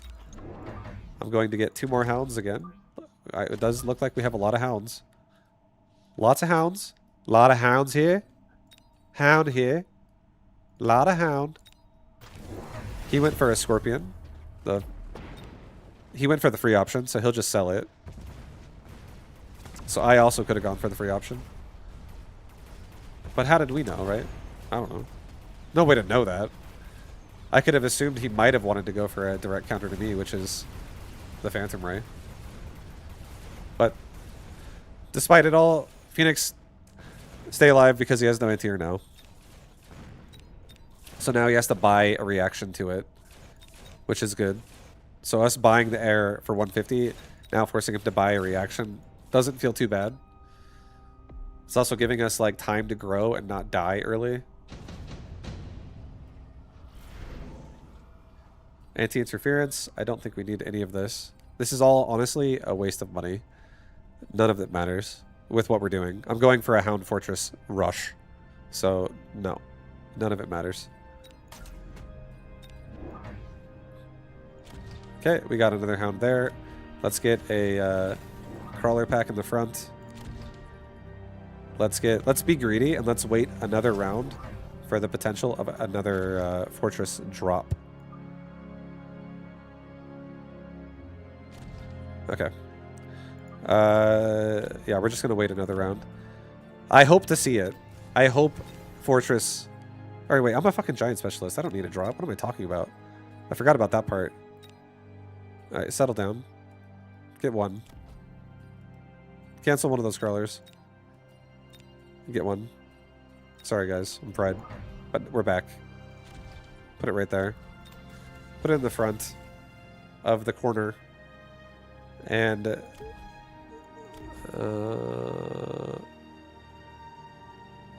I guess sell the Mustang. Now that we have forts, I don't think we give a shit. I think Phoenix will be fine. Even if he goes Wasp, I think Phoenix will be fine. We can just make a lot more money if we sell these Mustangs.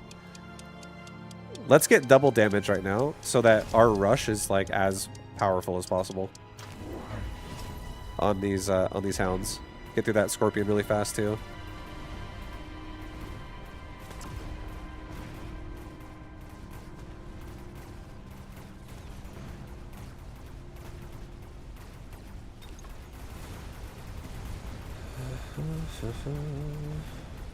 You're out for the night? Yo, take it easy, Flexible Knot. Much love, man.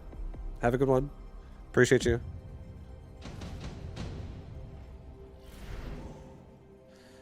Two Rhino. I like the two Rhino because they're free. Honestly. Maybe have the Rhinos go like this. Have them go behind the forts.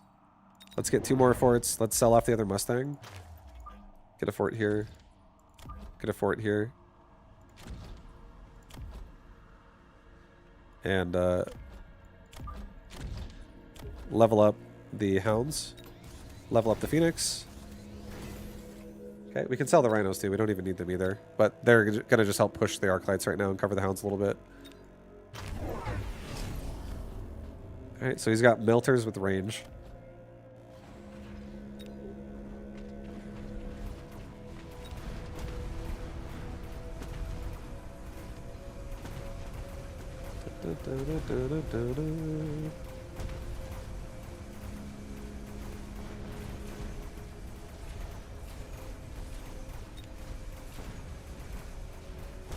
So far, so good.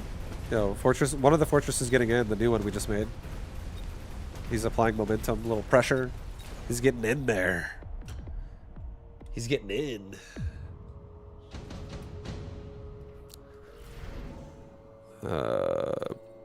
Wasp. Yeah, let's take a Wasp. Take a Wasp and put it like right here. Have it just distract the shit out of that melting point. Put a crawler pack also right here. And have that also distract the melting point for a moment. Let's level the Hounds. Let's level the forts. Let's sell off one of the Rhinos. Don't need them. Let's get another crawler pack. Put it over here. Same thing. Maybe like right there, actually. Let's get another crawler. A third mass recruit crawler. And with this push, I feel like my forts are going to be more compromised. So I'm actually going to get mech range on Hounds. So that the Hounds can really just kind of dominate the the arc lights as fast as they possibly can, like rush in there and get on top of them. These forts run pretty fast. I do want to resupply a little bit and get range and speed for everybody. I feel like we're going to. And I think we just missile device this right here and just really rush that right side fast. Also, you know what? Put a crawler pack in the back like this. I take it back. Let's put another crawler pack over there. So his shaft turns around. And we just make his units turn around.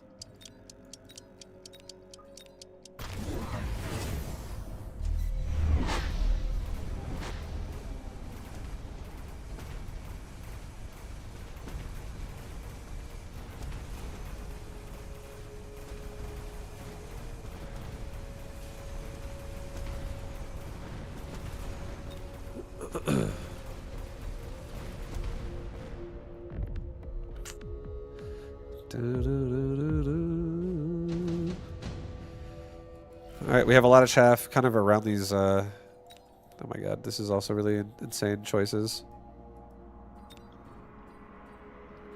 We could be greedy and just, like, play more rounds if we lose. But that's unrealistic, honestly.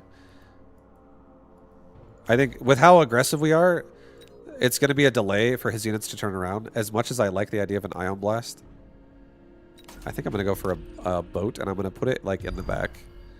I'm going to get forts with barrier. I'm going to sell off the Rhino. We just leveled up all our Phoenix and our Hounds.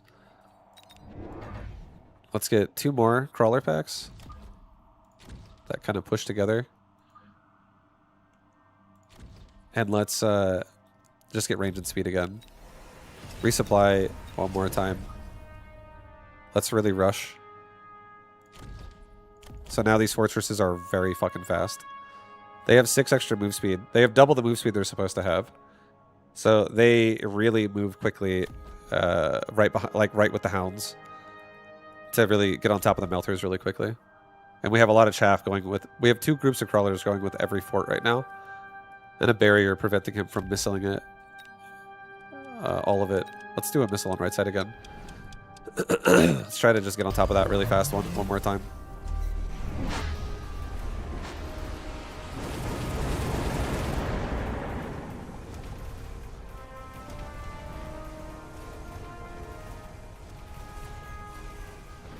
The boat just killed a melting point. It's going to kill another melting point. Oof.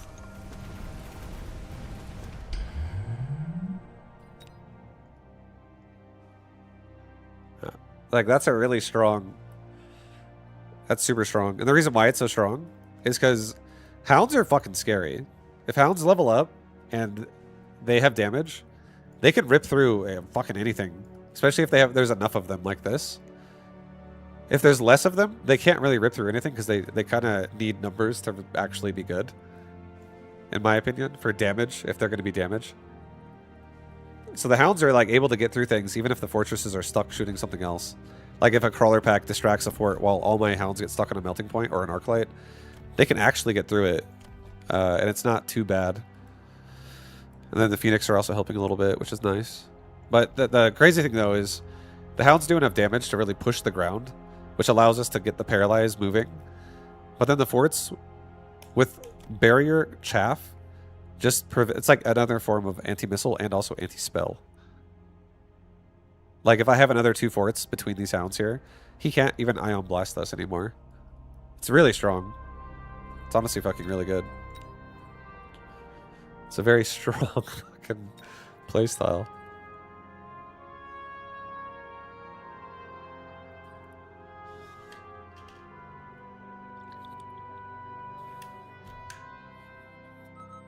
Oh.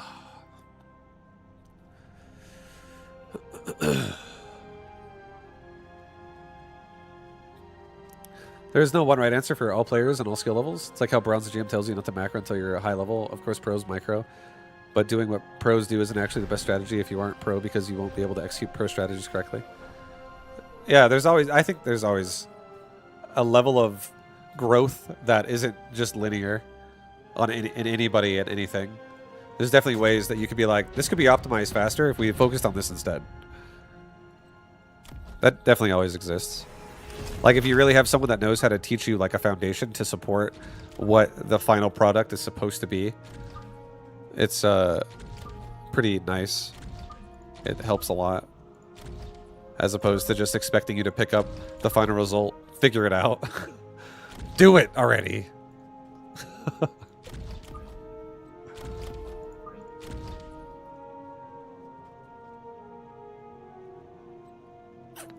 For speed. I think I'm gonna do this. I like this. I feel like this is very annoying.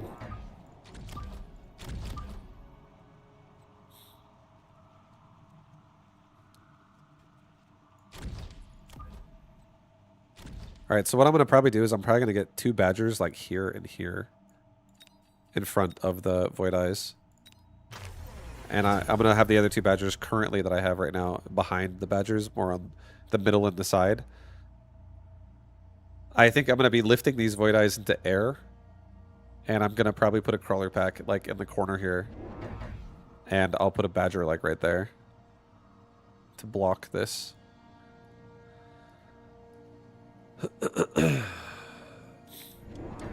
But yeah, Void Eyes are probably going aerial mode really early this game. He has a lot of chaff in the back. I could totally badger that as well. Trying to do a Phantom Ray build, but my opponent always goes anti-missiles. Just make sure that, like, I would say the answer to that would be make Burst a mandatory upgrade on Phantom Ray if you want it to carry. And then build around that, however you want to build it. So 3 upgrades are optional, but 1 is mandatory. If you want to go for Phantom Ray forced games where, like, your opponent goes anti-missile, your response is burst fire. And anti-missile will not stop you anymore. You'll burst through it.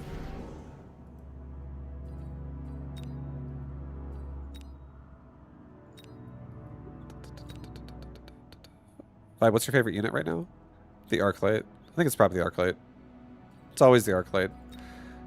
The Arclight is a really fun unit. I love the fact that it can like range up to like marksman levels of range, and it has a built-in splash.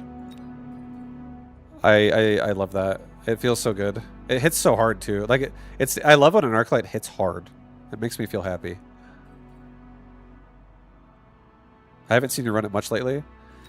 It's because it's really forced. It's really forced, and it's really kind of shit at the same time. If like you force it and it's like your opponent's like already like going a step above, because Arclights are the reason why Arclights, it kind of sucks if you just force it, is they need a setup to not be bad, and if your opponent denies you one, then they're gonna kind of be bad. They like suck ass without a setup.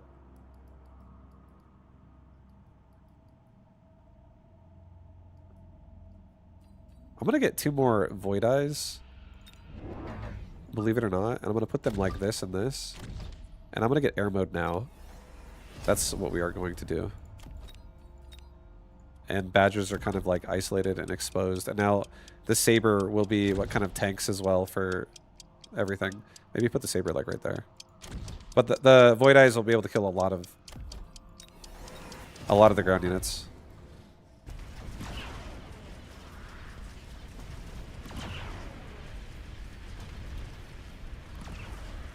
This is actually shaping up to be a nice board.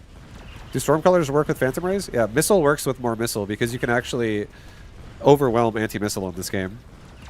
So if Stormcallers are just kind of also like not the greatest units either.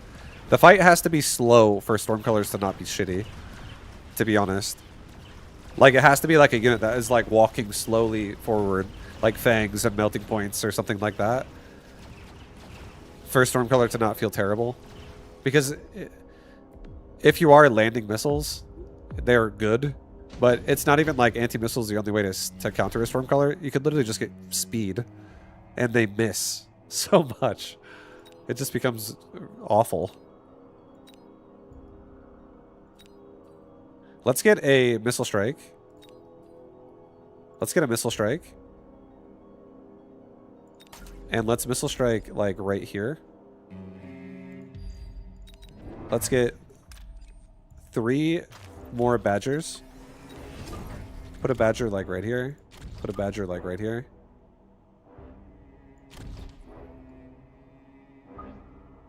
Put another badger like right here. And I'll try to just missile the crawlers off of my badgers in the top. Damage.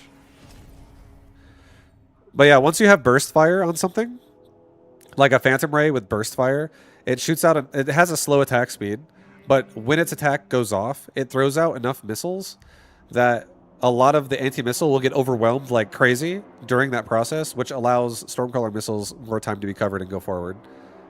So if you have multiple phantom rays that are shooting multiple rounds of burst, like let's say you have like 8 phantom rays and like 8 Stormcallers, they could theoretically cover each other really well, because you could really have them cover each other with the fact that they're providing missiles that block the anti-missile with each other.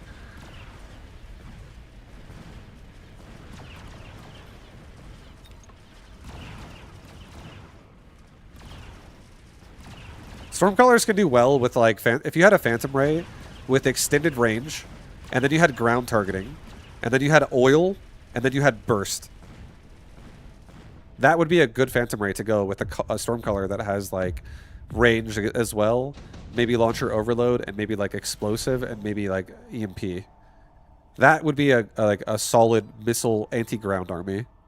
And then as long as you have something that can like kill air, like anti-air Wasp, anti-air Mustang, Phoenix, something, Typhoons, something that can deal with air. As long as something can kill air, then that army could definitely be fucking pretty decent.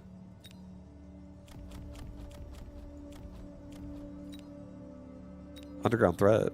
Yo, Bulbasaur. Bulbasaur, what up, baby? Thank you very much. Hope you are doing well today, Vibo. I'm off to bed, so Oh, good shit. luck on the rest of your games. Oh, damn. Yo, thank you so much for saying hi, and thank you for the 40 months. And yeah, I appreciate that. Good night, sweet dreams. But I'm doing pretty good. And I appreciate the love, man. Thank you. Let's get 2 more fire badgers like over here.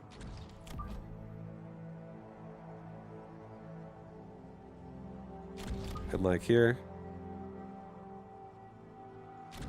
We're definitely being very forwardly aggressive. This is some forward aggression type shit.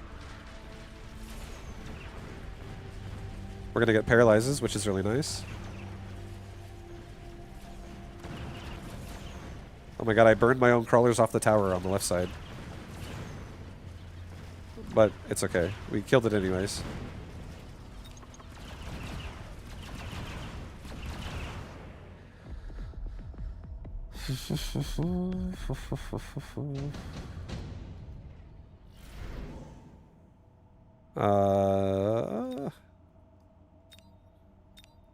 A tarantula?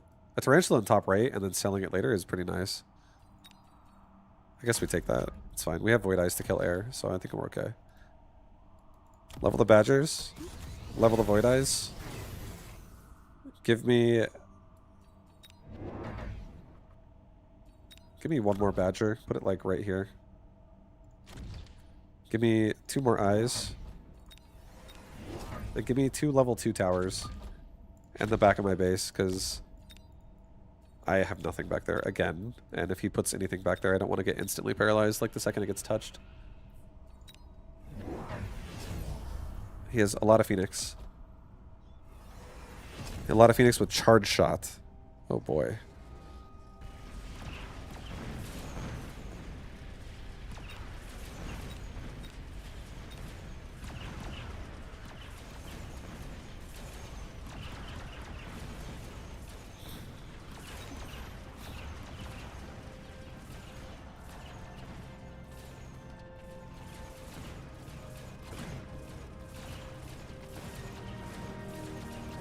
We got through most of it still. Pretty nice. The fact that he got charge shot there, that's really expensive. That's a big investment for sure. We have a thunderstorm. Oh god. Oh jeez. Oh jeez.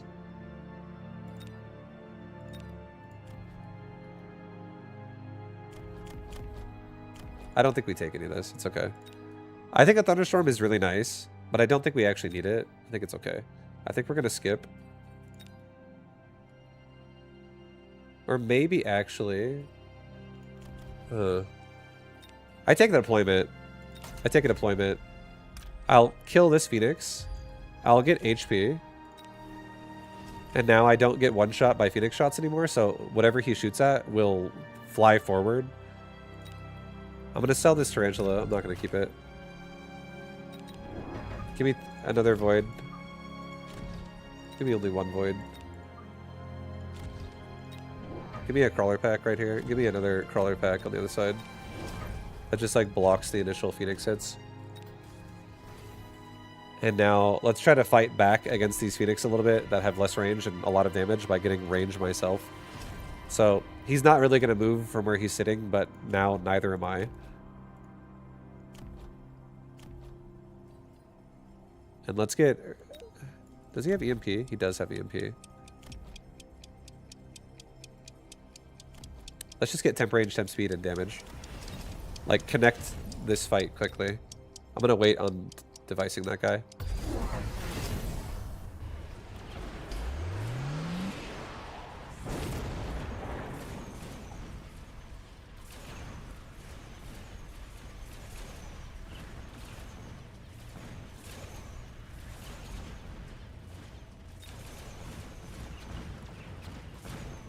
Nice, we just paralyzed them. My Void Eyes everywhere are doing really good. They're killing so much stuff.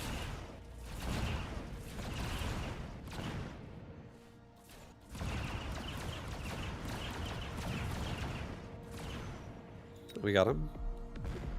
Do you like Assault Marksman plus Vulcan team up? It's really good, yeah. I like in that matchup, or in that group, I like the Marksman being the full, like, anything, like killing anything that's not a chaff unit. And the Vulcans are like tanks, so I don't really even get range on them. I get armor, and like I get like armor, Scorching Fire, maybe Best Partner, those kinds of upgrades. And barriers would be nice as well for a build like that, because you can just like block spells and shit with the Vulcan.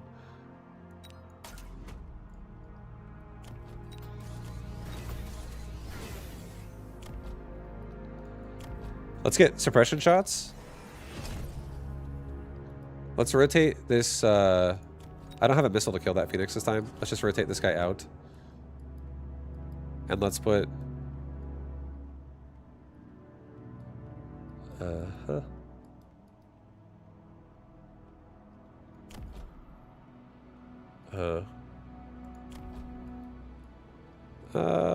do I like it there still? Eh, fuck it. It's fine. Do a Crawler Pack right there. Do a Fang Squad in the back of my tower on one side. Just so I have like a little bit more protection. Let's do another Fang Squad on the other side of the other back tower, and let's get temp speed. Let's just really like make my towers a little bit safer. Slow chaff that comes out, maybe the Phoenix phase. And we have at least move speed so that my Void Eyes that now have suppression shots can still move fast. He has the anti-air Typhoon, range reducer.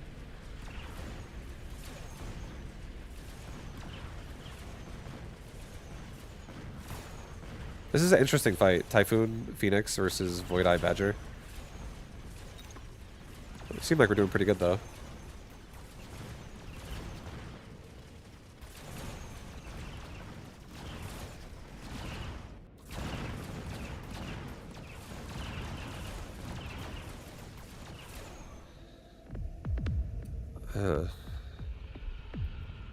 Okay, I'm gonna get a Fire Badger Crawler in top right as well now.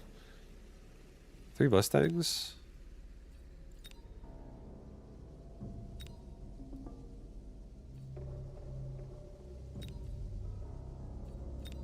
I think I'm gonna take the Mustangs. This might seem weird, but I'm gonna take the Mustangs. I'm gonna sell one of them. I'm gonna start selling them all. Let's get 1 Badger, 1 Crawler. Put them right here and here. And I'll just sell the Mustangs over the next 2 rounds.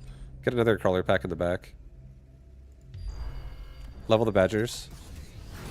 Level the Eyes.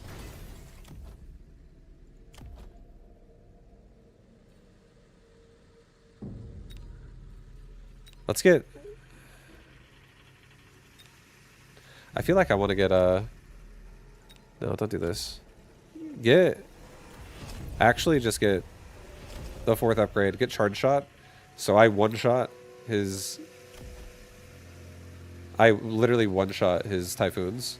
And I think from this round forward, I'm not getting a 3rd unit. What we're going to do is I'm going to make probably like 3 Farseers. Like a Farseer like here, a Farseer here, and a Farseer here. And I'm genuinely going to make another row of Badgers behind this. And they all have charge, and they just keep rushing forward in front of the Void Eyes to blow up whatever else is still out there. And I'll elite recruit them too, so they don't get one shot so easy. So that's like round 11, round 10. Round 9, next round, I'll probably be getting Farseers, so I can protect the existing ones I already have.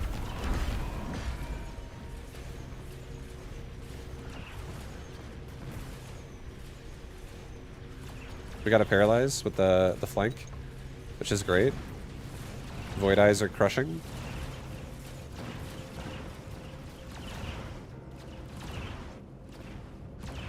They don't give a shit now. Void Eyes kill Typhoons so fast.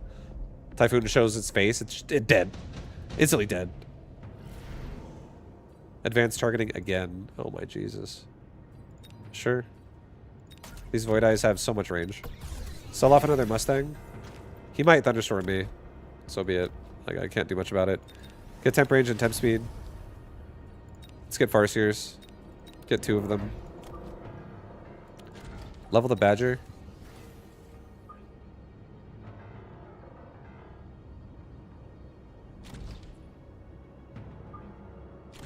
Put a Farseer there. Put a Farseer also, like, right there.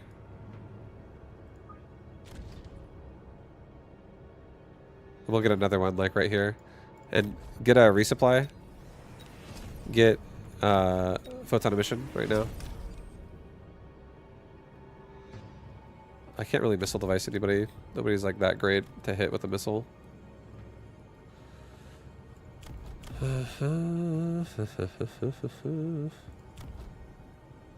I guess we'll missile device like this. No, I don't like that either.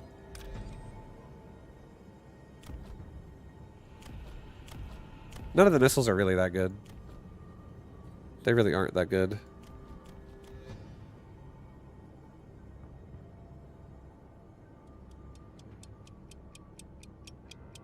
Yeah, I don't even...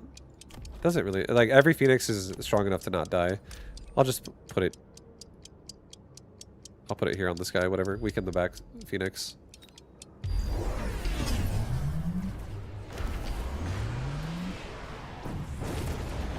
Oh, there's a nice Ion Blast.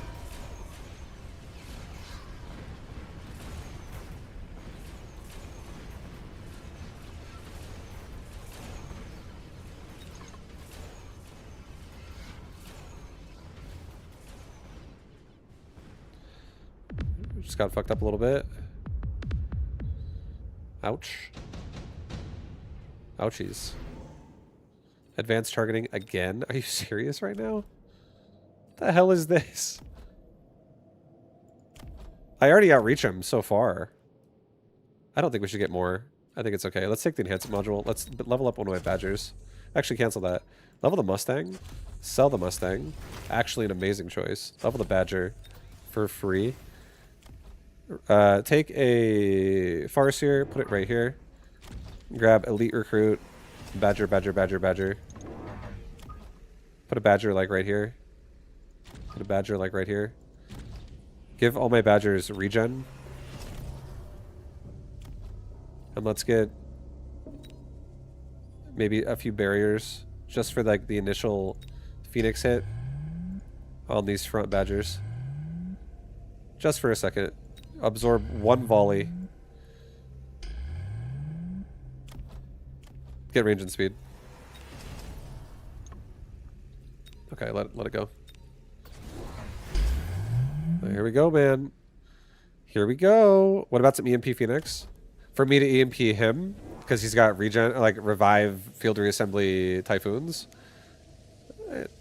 I could do that, but I like the idea of the of just having a wave, constant waves of badgers going forward. The Void Eyes are a little bit close though for this to really work properly. But we'll see. We'll hope for the best.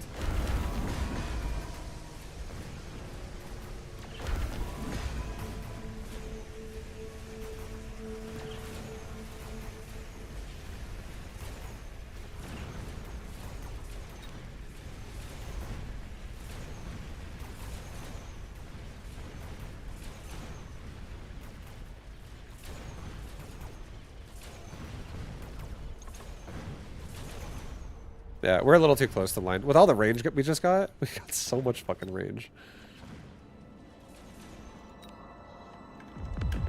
I wish my Void Eye line was like at the tower. The way we played that. Like if my Void Eye line was like here, that would feel so much fucking better. First time I beat you. Nice.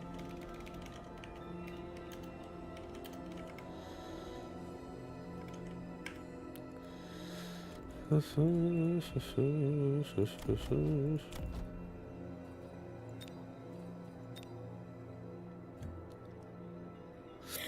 remember when Vibe didn't like charging badgers. I feel like once you play the game and then your opponent goes for hackers against badgers with also the fucking tech that's like full heal your unit when you hack it. A badger starts charging in, a hacker hacks it, it gets full healed, turns around, and just recharges backwards back at the original sender. It's like you catch the missile and you heal it and you send it back. And you're like, let's do even more damage the other way. I feel like when hackers get like that, it's Scorching Charge Badger is no bueno. So many hounds. Speed Specialist looking amazing right now. Like, what the fuck? This is just unstoppable. The highest health, the highest ass-kicking unit in its roster. Jesus, man. Oh my god. Sorry, I have to do it, guys. When I see Hound, or when I see Speed, I kind of like Speed.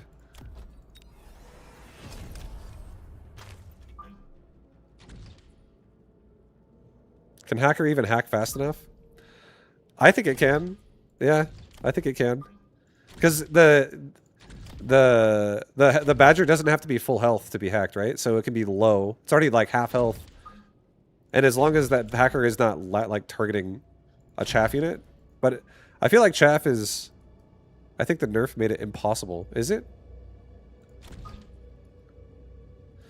I'd have to look at it again for myself, just to see what that even means. I don't even know what the nerf even is.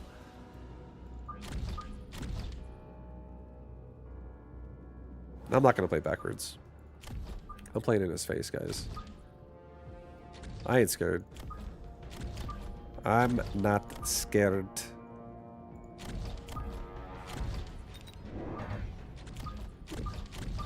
Mustangs are going to get suicided. Mustangs are support. Mustangs are the support! Hacker targets the Badger, but then the nerf wait up time starts. The nerf gives 0.9 retargeting time for Hacker.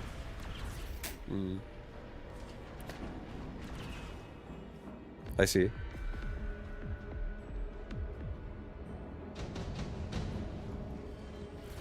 Oh.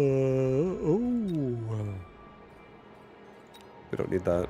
A mobile beacon. A mobile beacon.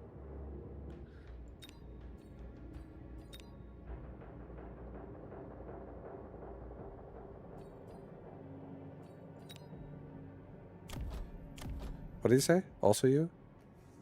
Hello?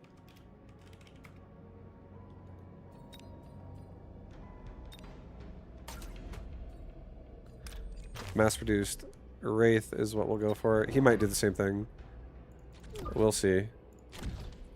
We'll see.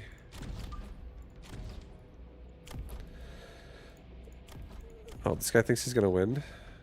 Okay, let's go. Alright, time to bet. Let's fucking bet. Alright, let it go.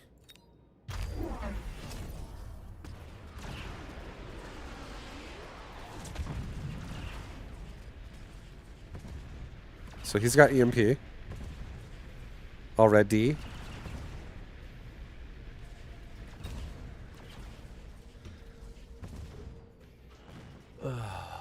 But that's fine.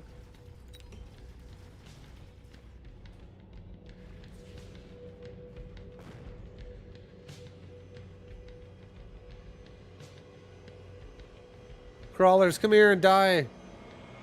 Yes, let me kill some of that health. It's like I'm taking a thorn out of the damage. Yes. Took away like fucking another 80 damage.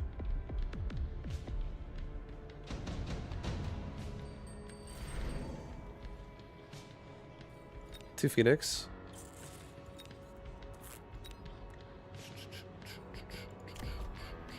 I mean, Phoenix are what we're gonna go for here.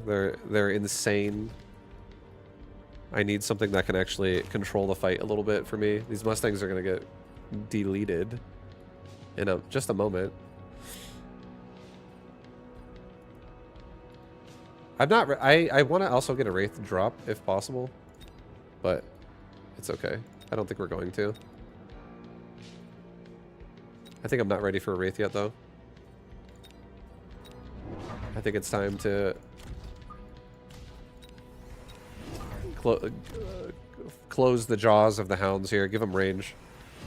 He does have the ability to charge me, but I have the ability to degen aura him, degen beam. So I might be able to stop them or slow them down a little bit. Keep them further back. He has Scorching Charge now. He wants some.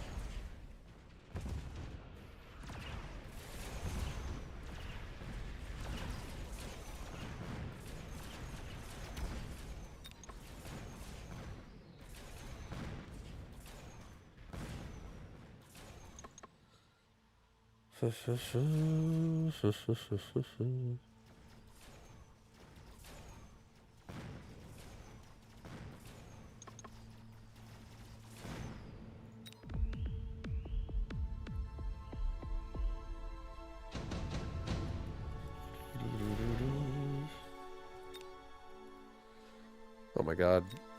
That's it, guys. This is the play.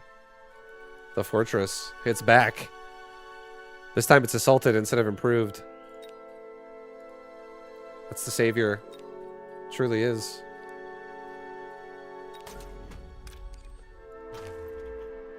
Yeah, mass-produced Wraith is gonna have to wait. Oh, Jesus. Oh, God. So, we have Phoenix looking at us right away. They are gonna hurt. They will hurt. The Phoenix will hurt, guys.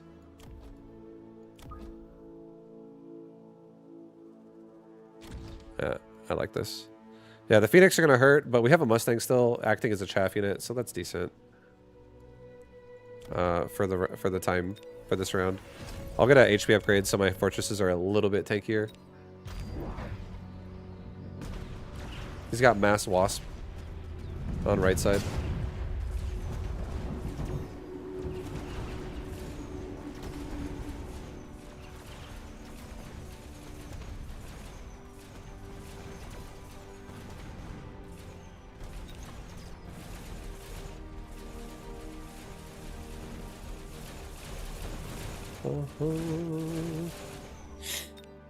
Right. So he likes air. This guy likes air. Power. Oh fuck yes. Yes, get the power system. Sell off the Mustangs. This is going pretty well. We still have to worry about the wasps, but there is no thunderstorm this round. There is no thunderstorm. There is not a thunderstorm. So this guy may go for another round of wasp, and if he does, that's fine. Let's get a crawler pack that kind of like blocks the initial shots of these Phoenix and the marksman, just for a moment.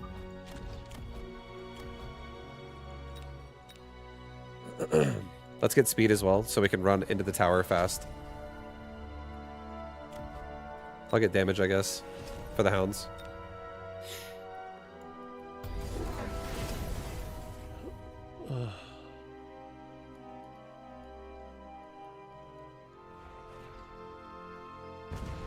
More Phoenix. He's just going heavy air.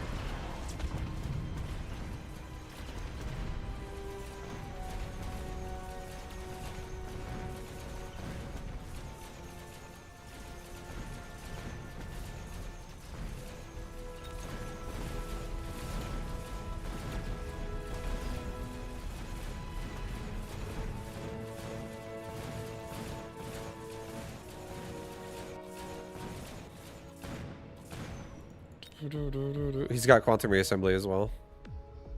He's got the reassembly. This guy's looking to reassemble himself. Efficient tech is decent.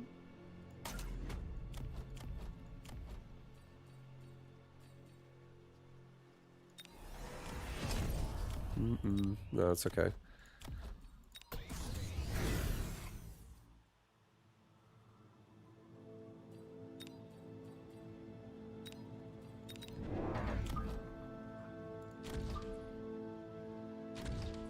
I'll just play my own way of covering the air. Instead of using the actual Phoenix, we'll use my own Wasp instead, so they can just kind of swarm the fucking his own Wasp and also his Phoenix. I'm getting speed again. I'm never not gonna get speed. I'm tempted to sell my Phoenix at this point now a little bit. I could actually sell my Phoenix right now and also resupply, and I could get a barrier.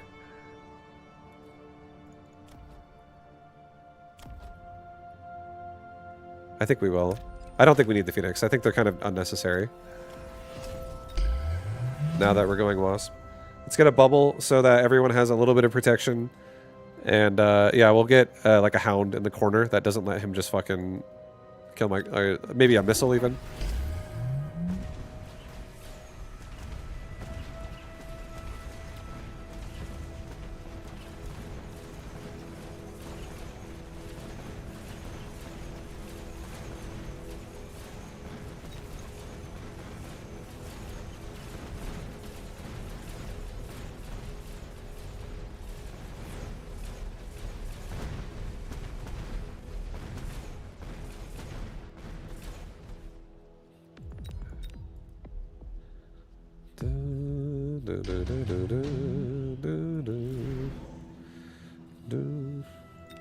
Two Scorpions?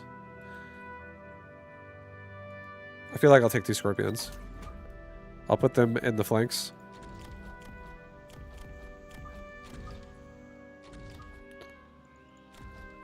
I'll put a crawler pack on this side that blocks the melters for a moment. Sell the Phoenix. Level the Wasp. Level the Fort.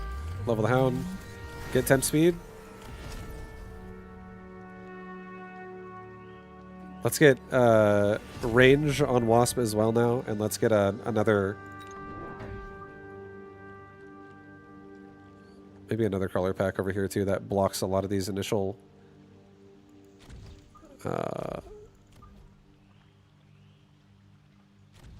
it'll block a lot of the initial Phoenix hits.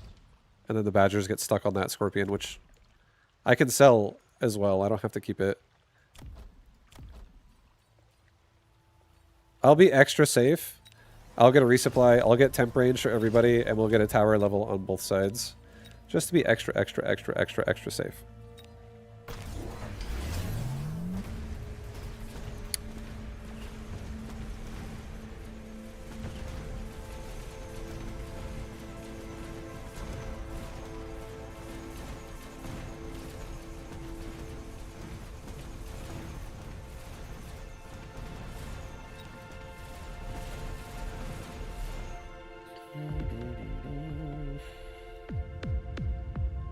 Nice.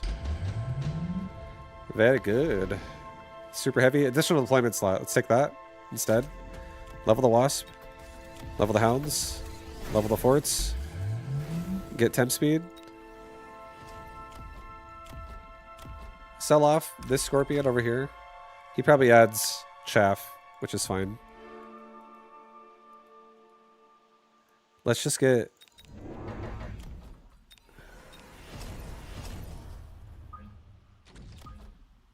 like, literally more Wasps in the front.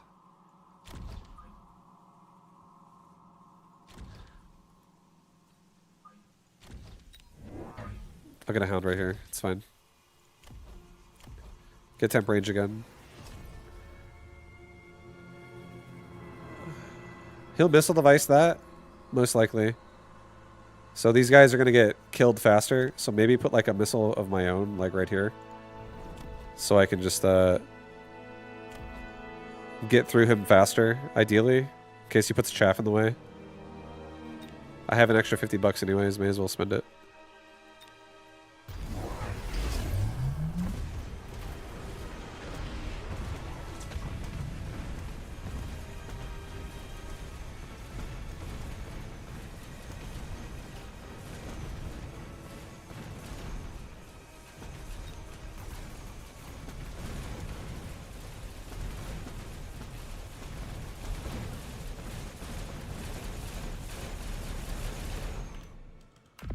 Beautiful.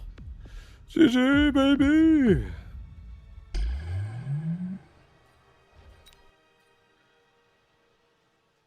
How much insight we get?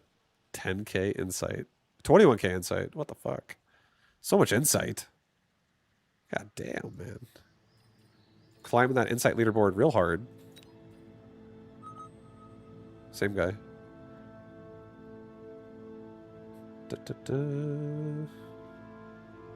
Charged badgers are photon coated. Degen doesn't help them once they charge.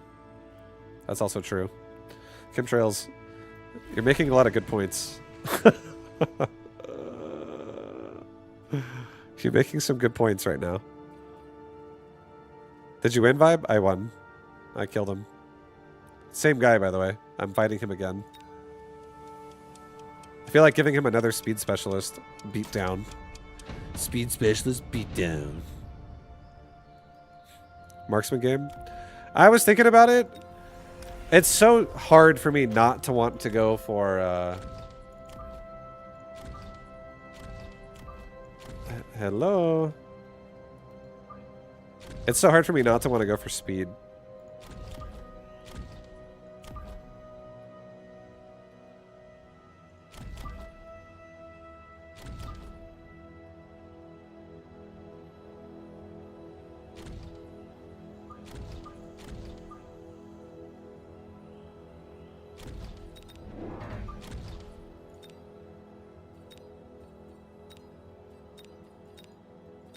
No, move. What the fuck? Alright.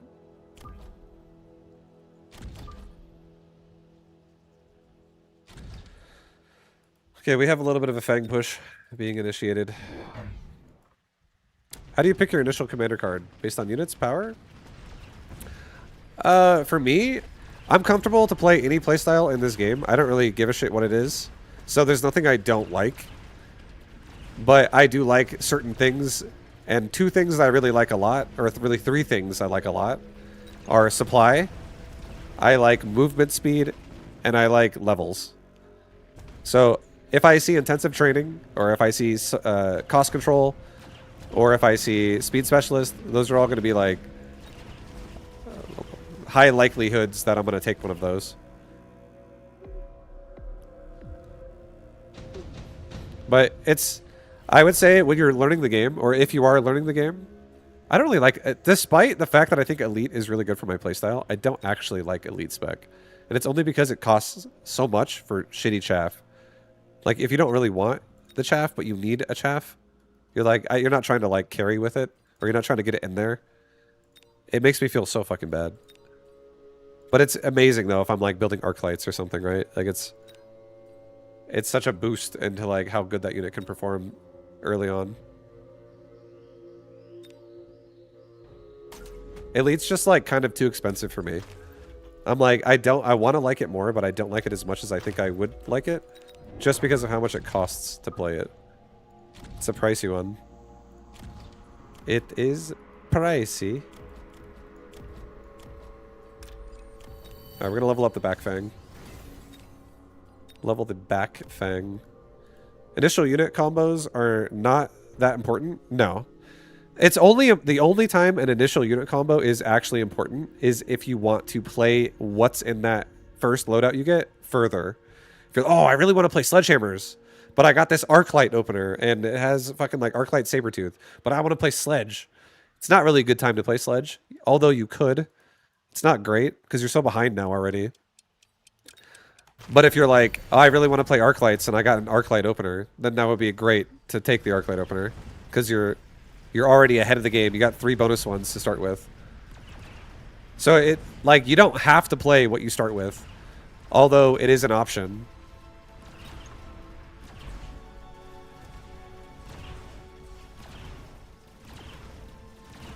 You love Elite autoclick? I feel like that's speed for me.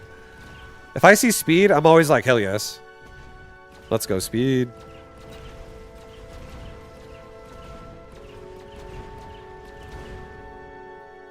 When would intensive training be worth it? Like, if I got Arclight plus intensive training, that's amazing.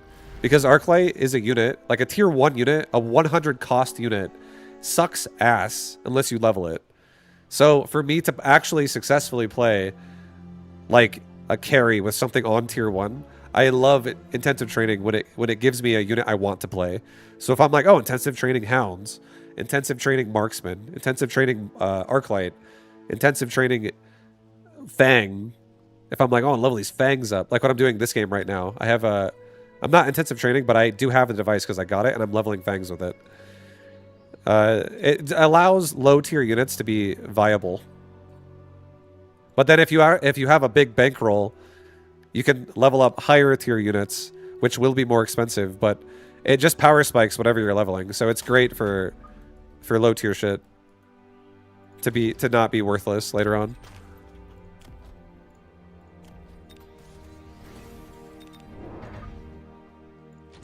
All right, I'm gonna get tanks first for these.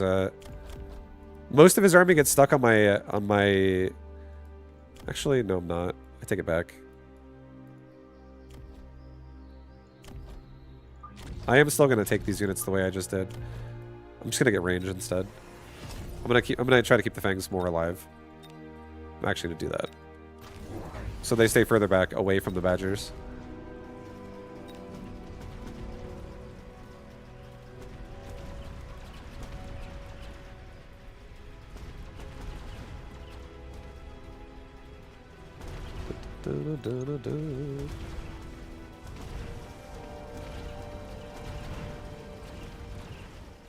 We're gonna get a double paralyze in just a moment, so that's nice. We got him.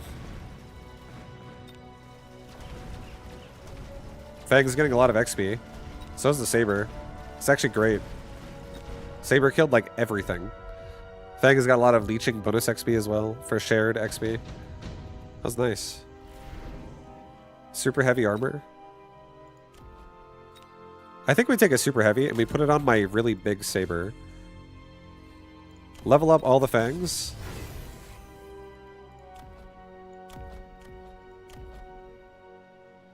Get a saber tooth over here. Get another Fang on the wall. And level this Fang over here. And for one time only, I'm going to throw a missile device right here. The only time I'm going to do that. Because I can't actually defend that right now. That's a dead Fang if I don't do something. Yeah, this is good.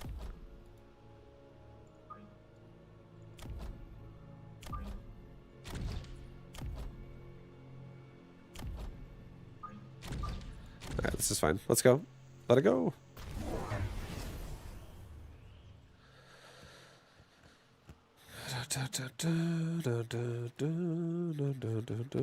I try to get an initial combo that feels synergistic and a good power. I usually win the first rounds, but I can see this is not what wins me the games. Usually I win when I get some units later on that escalate decently, or scale decently. As long as if you're leveling up low tier units later on, it's good. And if you're transitioning into units that are stronger, higher tier stuff, that's good. All you really have to understand is you need a unit that, like, there are like times when you need things where it's like, oh, there's too many crawlers out of my opponent. I need chaff clear. Or, oh, there's too much like high HP stuff on the board. I need some DPS. And as long as you understand what your units provide, the higher tier it goes, the more control it's going to provide, and the more it's going to scale more powerfully. Higher tier units have higher tier bases of stats. They are more expensive, but they provide more power. But if you can at least level up your low tier stuff, that also provides a lot of power.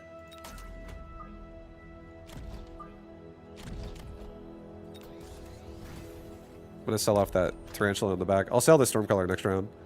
I'll get another Fang and another Tarantula over... Or not Tarantula, sorry. A Sabertooth right here. I'm going to get Mech Rage on my Fangs. Fangs are honestly looking great right now. Let's get Regen as well on my Saber. I'll get 1-1. I do think that the Saber is going to die on left side, but I think that the Fangs will kill the rest. I don't think we'll die.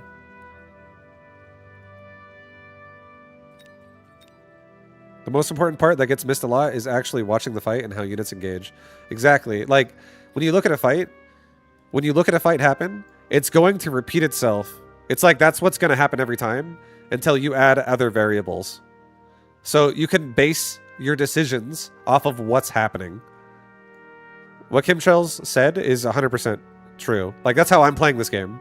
I'm literally reacting to what's happening.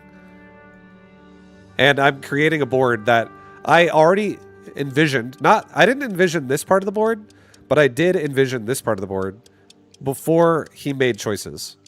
I was like, I'm gonna have Sabers covering Fangs this game. I'm gonna have a tanking Saber with a DPSing Fang. And because he's so aggressive in the backline, I've added extra Fang and also extra Sabertooth there.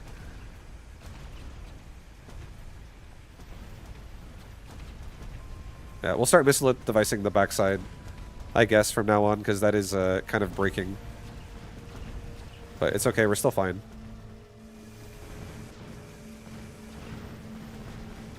And also, Grenade Launcher will help the Fangs not be so close to the Sabers, because they'll have more range.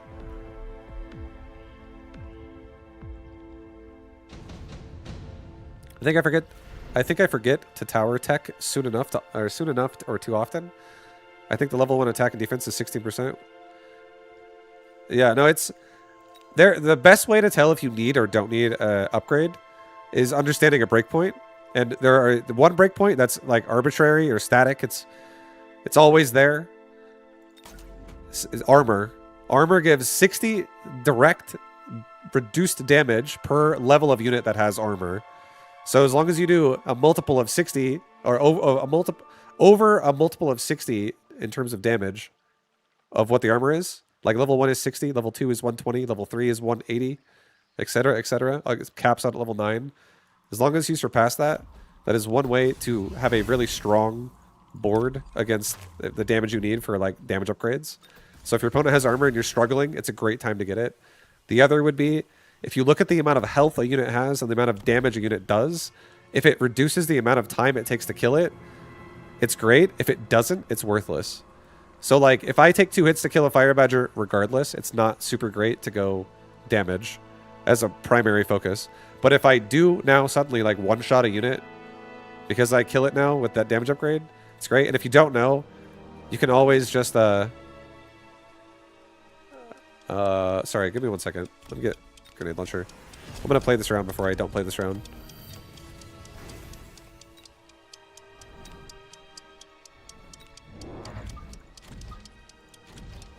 Okay, that's good enough.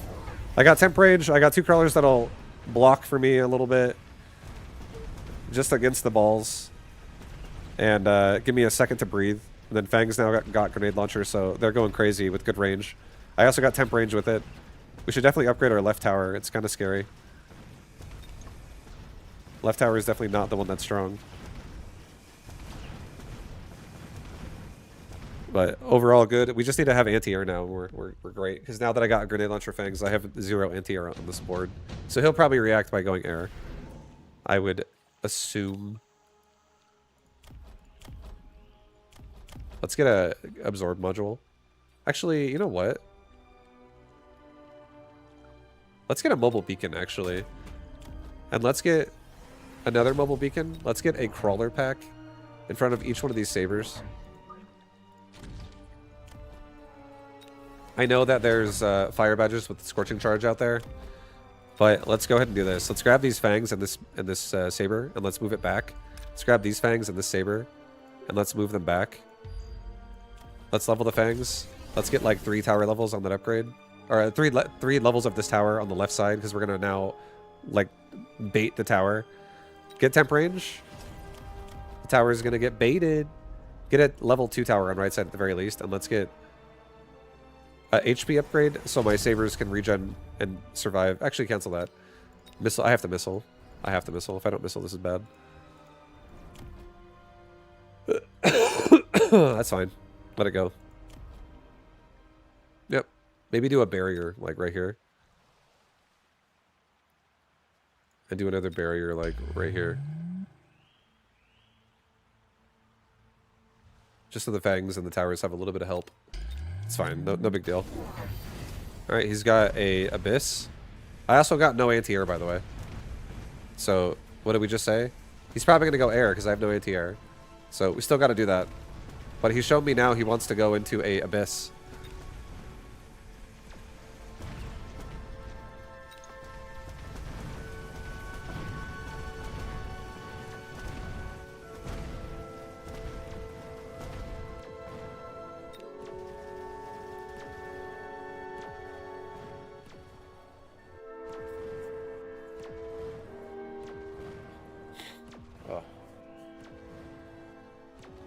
Oh yeah, it's just where I want him, guys.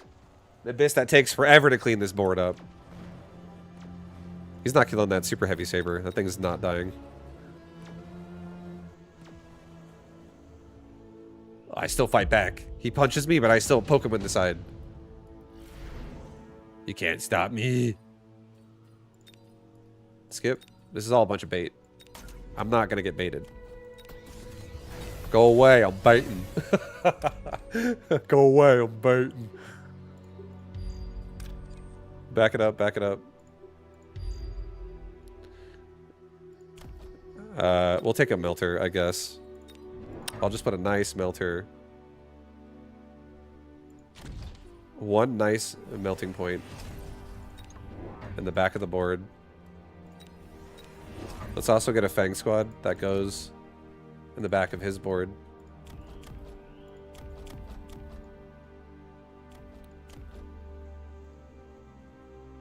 I'll do a resupply. I'll get range and speed. I'll level this Fang Squad that leveled up on the left side. He'll be really strong as he runs away. Try to kill everything as we go. And yeah, this one melting point, it'll just... He might add another abyss over here, but if I'm winning the whole board, the melter can finish it off. It's fine. Alright, let's go.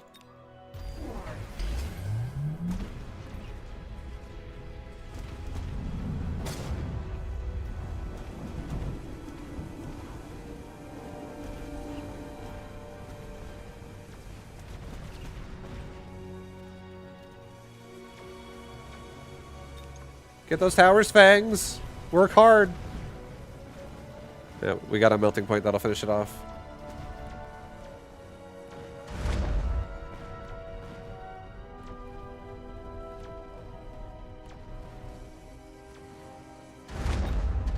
Beautiful.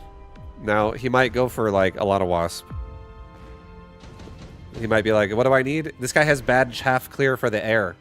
Let's get the Wasp! Get the Wasp out here! Get the Wasp! Let's just get Wraith. Because of the exact possibility of that. Let's get a Wraith that's, like, directly over the front of both of these flanks. I'll get another one that's, like, in the middle of these melting points. Just so the Wraith come out and they clear Wasp if they exist. Let's get another Melter. Put it right there. Level up the Fangs. Let's get 2 Crawlers.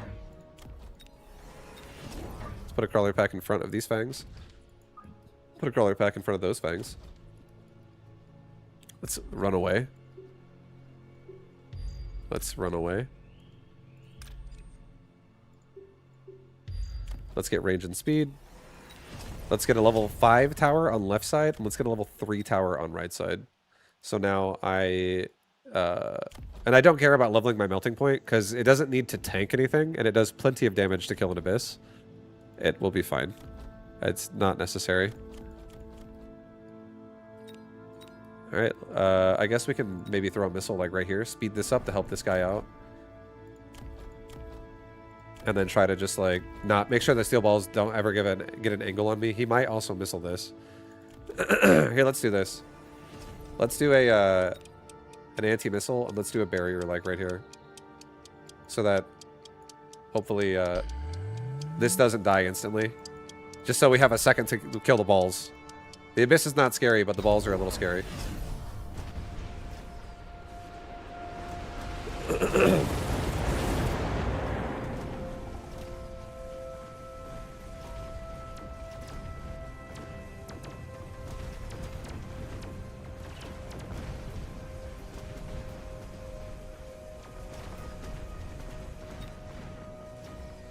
Hello, yo, what up? Welcome, welcome. Welcome. GG. Yeah, regen saber, baby. Regen saber, they don't go down. This one has 131,000. 131,000. Oh, he's a big boy. He's a big boy. The fangs and the crawlers in the back get completely countered by these badgers. They did nothing. But I feel like our board is already kind of like stable-ish. Melting points are like so far in the back. They could be a little closer to the towers. But this also allows me to like keep them safe for a really long time. So that in case either of my sides get overwhelmed, like the melters have the back line of fangs to also protect them after the chaff and the corners are dead. Doesn't really matter. We were winning the ground board really hard because that's what grenade launcher can do, I guess. Oh, me and this guy again. He was probably in queue for a while. I was chilling. Here we go again, round 5. You again, me again.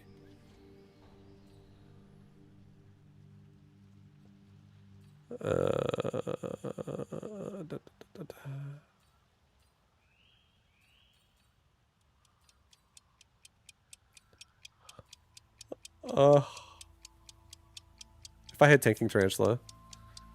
Training spec is nice.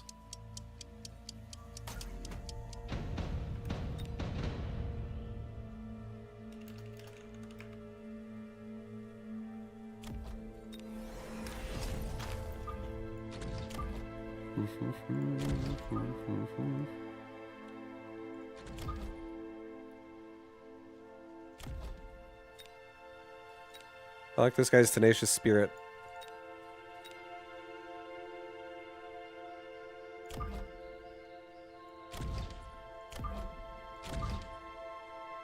All right, I'll do a chaff. I'll do like a tower protecting chaff clearing backline bullshit.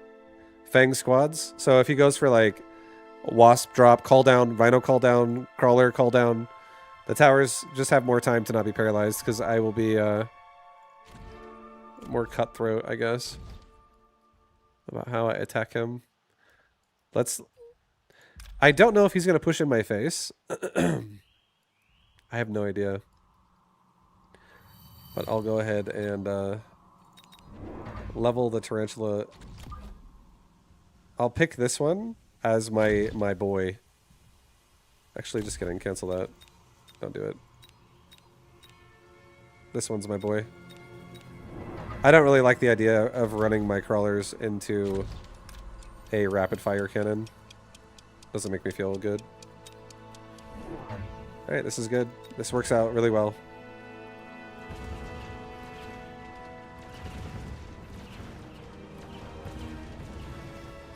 There's one streamer missing from that service that I'm following. Is it possible that he has some temporary ban? Who is it? I would have no idea if they're banned, honestly, but just curious who it is.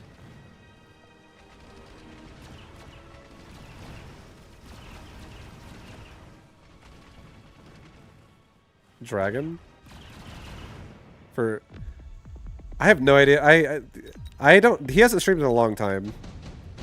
I don't know if he got banned. I don't know about that one.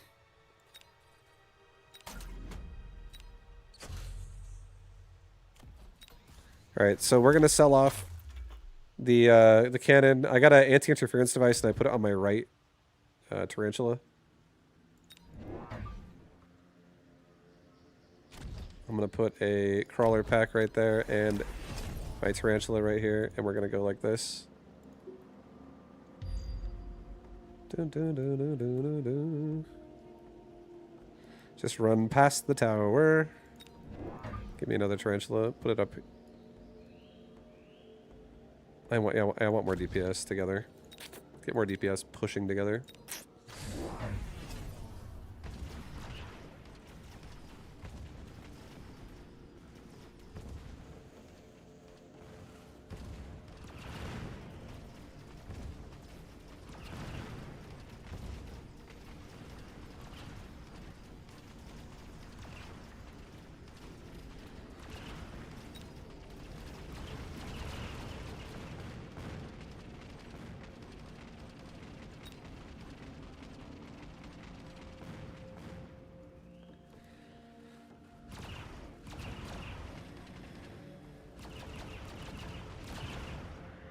It's okay. We got paralyzed a lot right there. That was no bueno.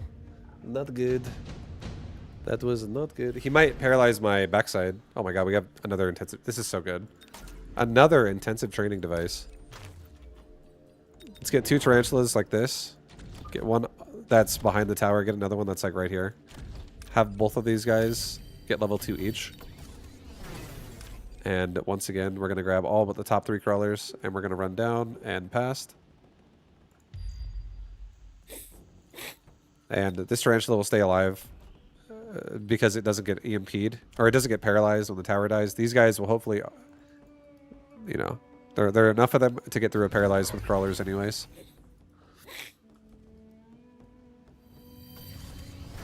And I only have this one here because this is a possibility of getting paralyzed over here. Like, there could be crawlers here that could just fucking ride on the tower and kill me. So I don't want that to happen.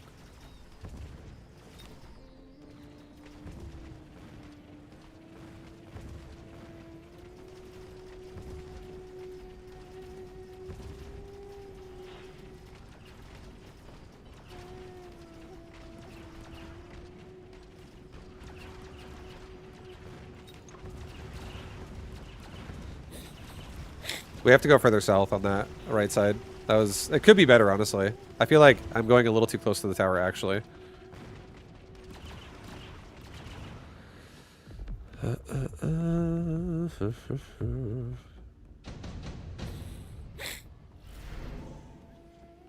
we're going to take a worm. I think I'm taking a worm. Worm's going to be the ultimate carry here. We're going to get another tarantula that's going to go right there. All these tarantulas are going to get range. We're going to get another crawler pack. It's going to go right there. And this guy is going to run like this time.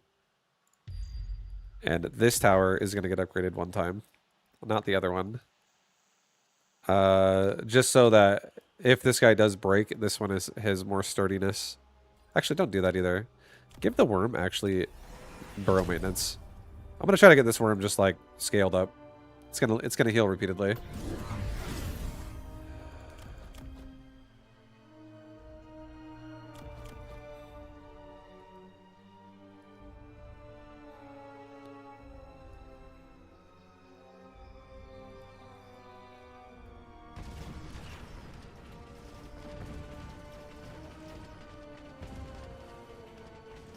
Oh no, we're stuck!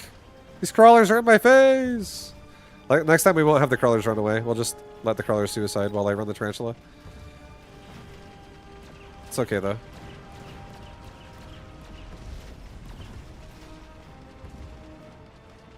We still have that sandworm.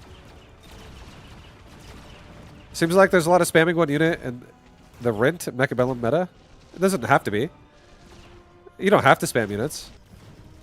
I've played against people who, like a giant specialist who just, like, constantly leaves everything level 1 and rotates their fucking units around. It depends what your playstyle is. But units that are low level generally don't have the ability to overwhelm something that's bigger unless there's like, enough value of what you have there that is low. So not everyone plays Mechabellum the way I do right now. There are other people who play it differently. I'll do mass produce wasp. Mass produce wasp. I'll give this tarantula that's on the run a big fat level 4, and let's make him literally just bolt out. Crawlers are gonna get sacrificed for the most part. Level that worm.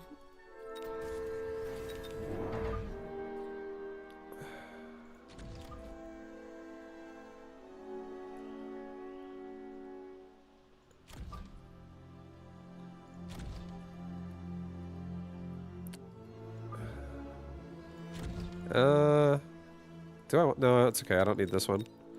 Just one. And I'll do another crawler pack, like right here.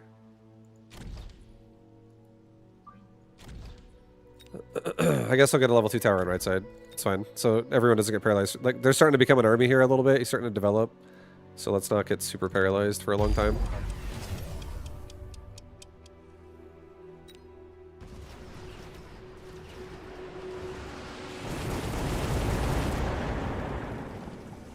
Does he have speed? He has speed. Okay, from now on, we also need to start taking speed. There's a lot of from now on, from now on, from now on.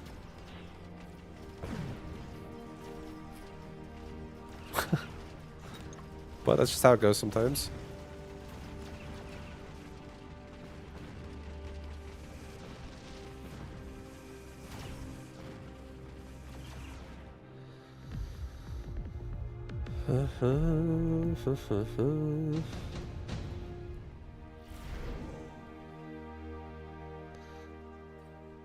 I'll take 3 arc lights. I'll sell 1.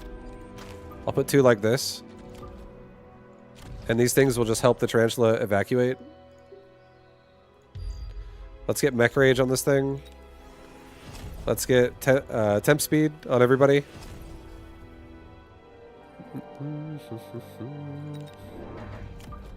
Two more crawlers that come out and buy me more time. Another tower level on right side. Let's get damage. Let's get damage and HP. It's fine. Alright. We're getting out quick. Maybe the arc lights go a little higher. Like that. We'll sell them off, honestly. I just don't want him to put a crawler pack there and continuously cut me off on this tarantula. This tarantula can do so much if he's not getting stuck. He is on the wall, though, so that's a little bit rough. Could have also put him somewhere. I could have put him slightly off the wall if I was going to play him this way. But it's okay.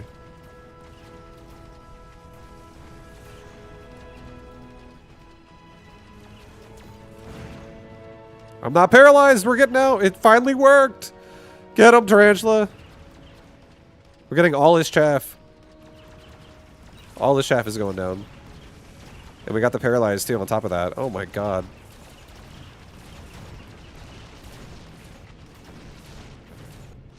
Hey, he's got Phoenix.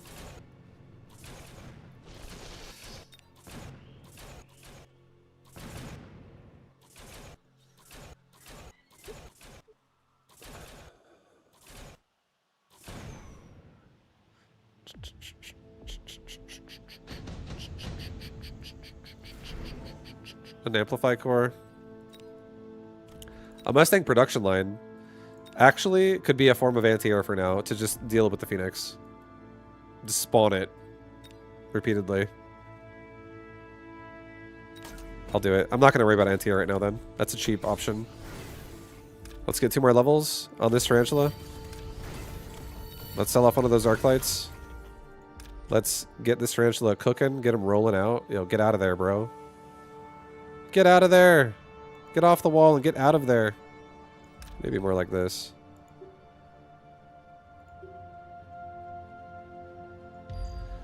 I'll get another crawler pack that goes behind him. Some of the crawlers will stay on the wall, just in case he like puts something in my face. It'll help with that a little bit. Let's get another tarantula right here too that comes forward and helps stop these crawlers when they start getting closer to the tower.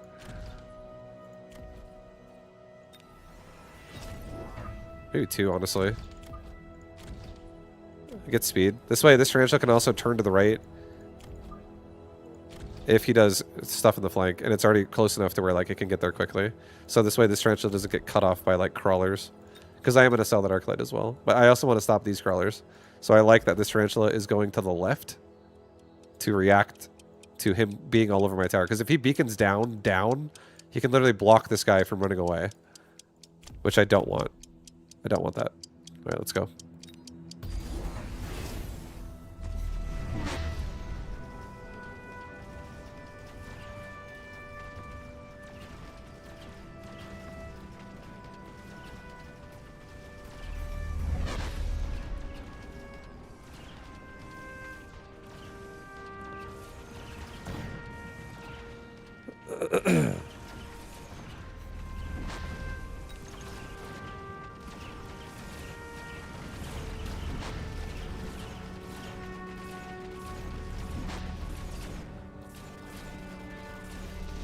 We got so many Mustangs now. Get them, Mustangs! Yes! Yes, baby! Enhancement module? That's good.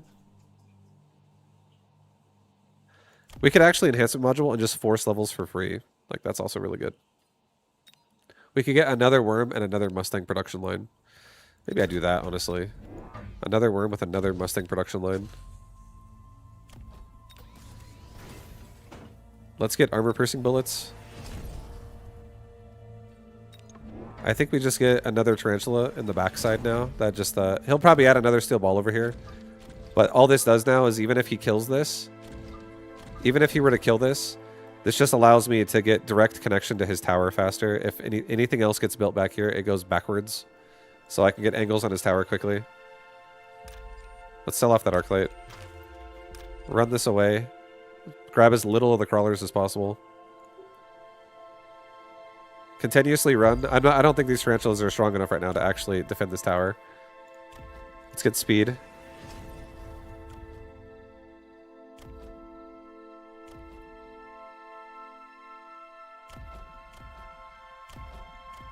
Do a resupply. Get damage for everybody, honestly. We'll just get as much damage as possible on all these tarantulas. So I can just get through everything. Alright, he's got EMP wasps out there. So I have double Mustang production lines out of these sandworms, so that's great for the wasp. And this one has anti-EMP, so he's great too. I can always just get anti-air ammunition as well on Tarantula, which I'll probably do next round because I'll be really rich. And that's a lot of wasp.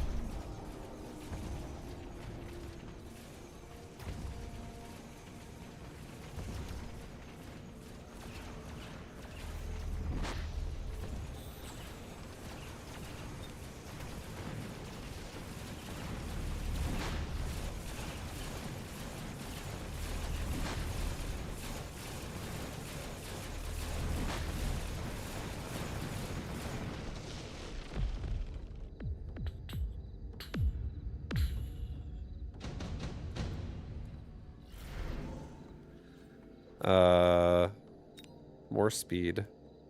More speed's kind of insane. Range is also not bad, but I think more speed. More speed. Let's get anti-air on my wasp. There's a level 8 tarantula over there on the right side. Once again, try to grab him with as little of the chaff as possible.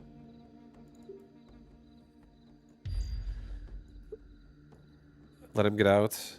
Maybe get me another crawler pack right here, just as like a extra buffer, because he is getting kind of close sometimes, and he might missile device me as well.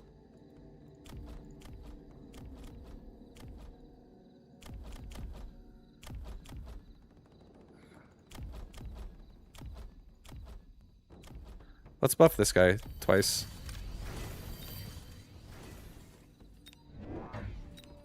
Let's unlock a wasp. Let's put a wasp pack like right here. That just goes in front of him, so in case he puts a wasp there with EMP as well, at least my wasp can like act as a tank. I'll start going for a lot of wasp now. Get temp speed. Let's go. Let's maybe do a barrier. Like right here. And maybe get, I guess, temp range. Alright, let's go.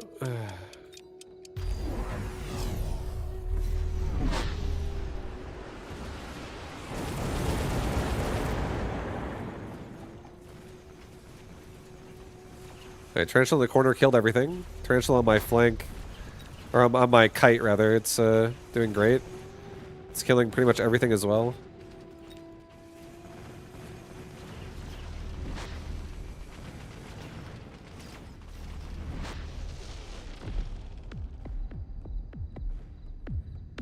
Oh my god.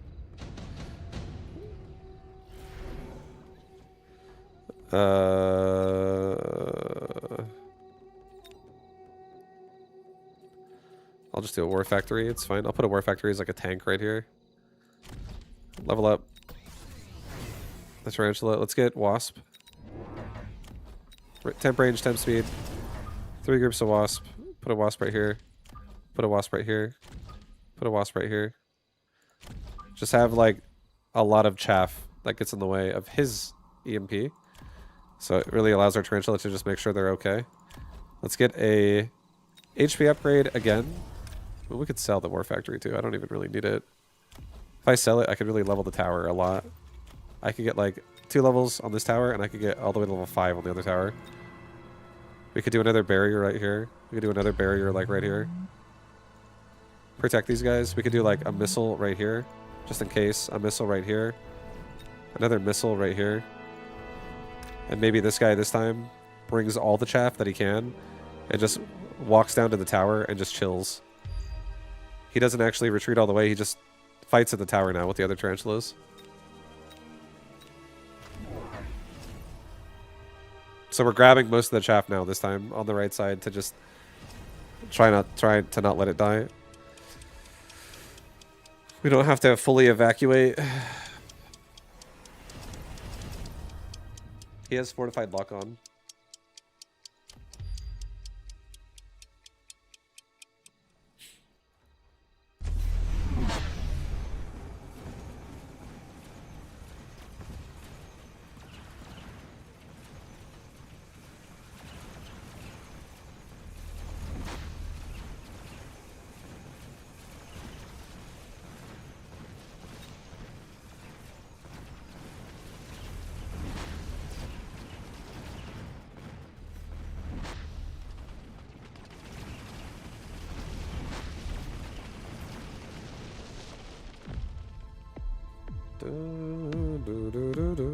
Nice.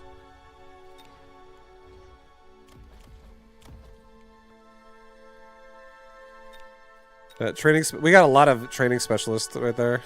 So many leveled up tarantulas. Don't look at that. Lots of leveled tarantulas. Here, I'll play a 2v2. I'll search something else. So I might I might find a different opponent.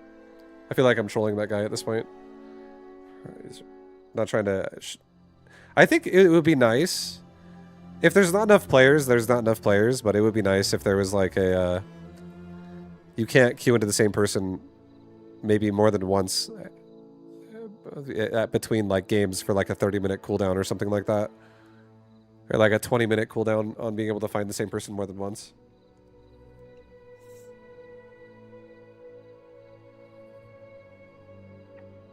I feel like that probably is not fun for somebody who's, if you're losing and you keep finding the same person and then you find them again and then you find them again and then you find them again. It's probably not very fun. Most people probably find that annoying. I would laugh if it was somehow him here again and we're just like, holy shit, we're reading each other's minds right now. He found me again.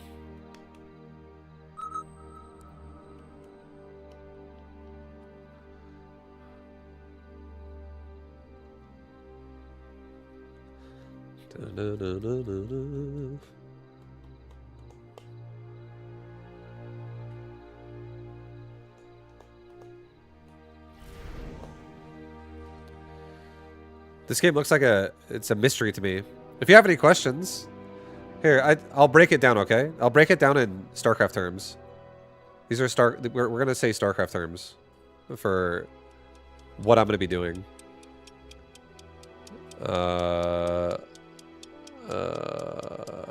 God. I guess. So I'm going for a specialist that has, you know how you have scan in StarCraft? It's like I have a free attack that you can use like it's a scan. You can just like throw it at your opponent anywhere on the map, just because you can. And my units here. So this is like my area. This is my opponent's area. And he's going to try to attack me. I'm going to attack him. It's an auto battler. So it's like direct strike, but more advanced. If either of these towers die, and then this is now, I'm playing a 2v2. This is my teammate, and this is my teammate's first opponent. That's the middle of the board, so there's a lot of action here. Like my tower, his tower, my opponent's tower, his opponent's tower. If a tower dies, it debuffs your entire army. Your army gets really bad for like 9 seconds. It's your army basically doesn't move, doesn't do damage, and it takes a lot more damage during that time frame. It's not great. It's not great when that happens. It doesn't feel good. So, and when you hit end deployment, it means you've solidified your choices, and now I can see their board. Fog of War has been lifted because I'm no longer allowed to make choices. The round will start no matter what I do. Like, it's going to start. I can't make no choices anymore.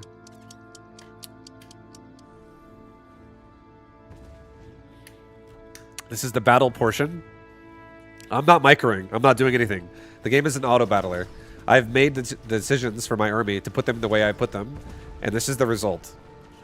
I didn't know what he was going to do exactly, but I made a formation that I feel, you know, I wanted to do. So far, it's looking pretty good for us. Some of my opponent's army is going to my teammate, and some of my army is going to me. So I'm having a great round. My teammate's probably like, bro, what the fuck, man? They're all over me, man. Help me. You know, I'm letting him take half of my wave as well as his own opponent, because we're so far on the left side of the board. So we ended up just losing because they paralyzed my towers and my army did nothing, basically. So it's very, very not great if your towers get hit. You don't like that. We don't love it when that happens. Let's get a Mustang. Out of all of these choices, I don't really care. Let's just get a Mustang. Put the Mustang, like, right here. Sell off that wall, or that cannon. Put a missile device, like, right there. And now this Mustang is going to bait his crawlers to the front, and it's going to kill a lot of them. Maybe even slightly higher than that, like this. We're going to pull them this way to the Mustang. Even though it says they're not going to do that, they're all going to come this way. They will.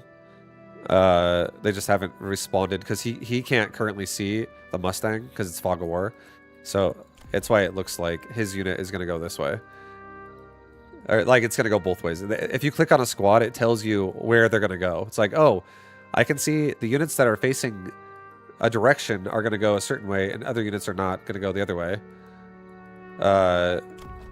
Based on, like you can see right here, for instance, these are going left, these are going right.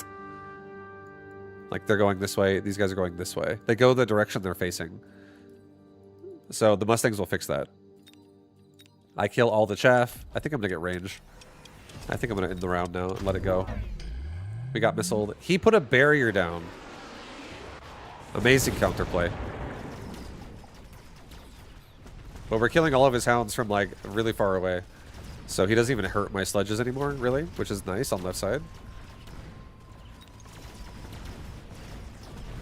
The crawlers are coming down my marksman assembly line. They spread like the plague and they killed all my guys. I lost. My teammate, how you doing, man? He's got Phantom Rays and they're looking pretty decent. They're getting most of the Mustangs, but he's paralyzed, unfortunately, as well. So we're both struggling a little bit. But it's okay. We're not struggling that much. There's still plenty of time. There's still plenty of time.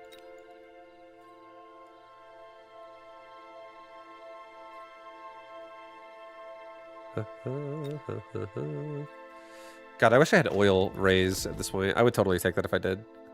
I would love that. I would love it. Let's just do this. Take the photon coating. Sell off the Mustang. and give me a Vulcan that literally goes right there. And give him a what do I want to give you? What do you want? Maybe missile his ass? Missile him and kill the crawlers that wrap around him. They're going to wrap around him pretty fast, so let's like really missile the shit out of him. It's going to hit him either way. But now the missile doesn't get him killed, and he kills the tower after. I'm going to get one more marksman behind the tower like this. Guys, it's about to be on. Let's get a level 2 tower in middle so it doesn't paralyze so easily. Nice, we dodged a missile on my Mustangs.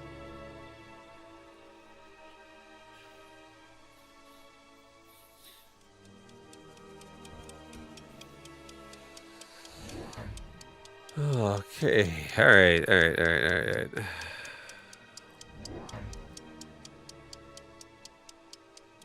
So the crawler pack will die as it tries to kill the Vulcan.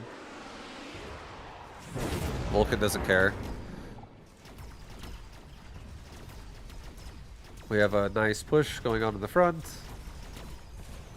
Getting through a lot of his stuff. Here comes the paralyzed crawlers once again, but we have a leveled up tower over there, so it's not so bad.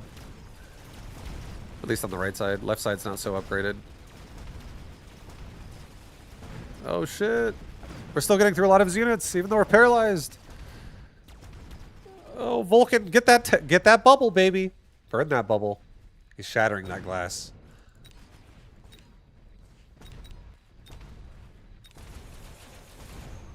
He almost killed the Saber, but Saber's gonna level up too.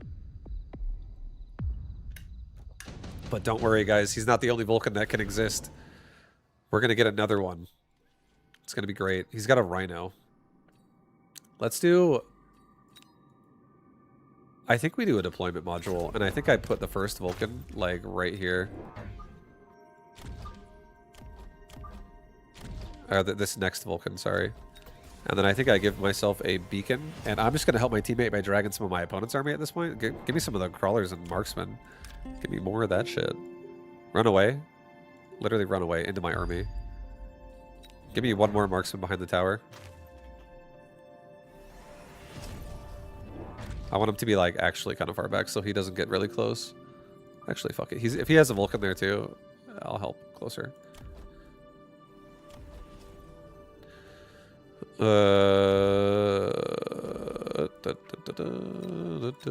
Give me a crawler pack in the front. All right, let's go. In the front of that Vulcan. All right, he's got a Rhino in my face up there. Oh, Jesus. Oh, jeez. A Rhino. It's fucking huge.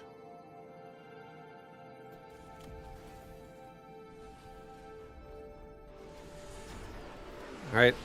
He's got crawlers behind my tower. My marksmen are killing it, but they're annoyed. My Vulcan's killing a lot of his chaff on the right side.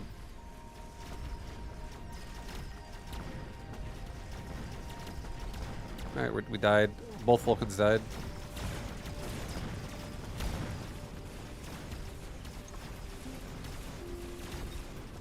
Holy shit. We're getting beat up out there. Oh god. That's a big hit. We're not dead though. We're in that like one round more kind of situation right now. We can turn this around. We can turn this around.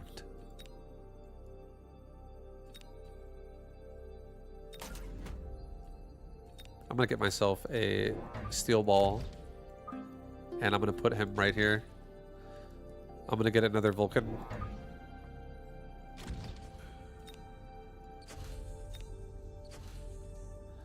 And I'm gonna move this guy back just a tad. Just a tad, not too much. Back him up like this again. Have him run down the line. Yo, back to back. We're like double dragon right now. Holy shit. This is awesome. Let's missile strike out those wasp. We guaranteed hit the wasp. And I'll sell off the I'll sell one of my sledge, and I'll get my last Vulcan that goes like in the front here.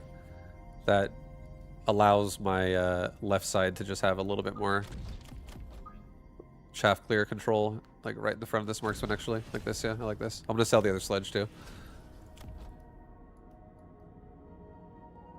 Dude.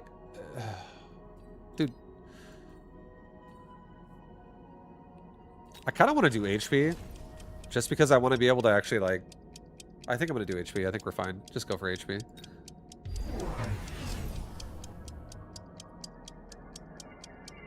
Okay, he's going Rhino Wasp everywhere.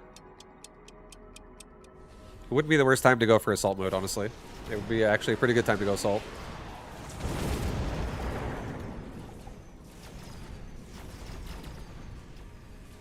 Or a quick reload would also not be bad. Quick reload could be good.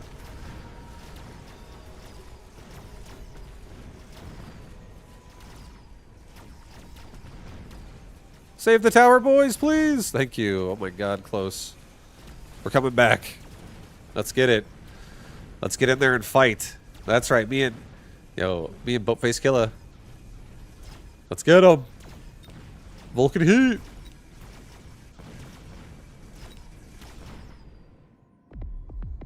Oh, we're swinging now. Let's go, baby.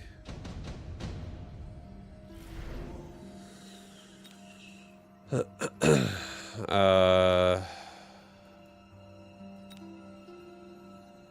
ion blast. I guess I'll get a barrier that goes like right there. I'll get 2 more shields that are like right here, so like at least my marksmen don't get killed so easily to an ion blast. I'll get a steel ball right here.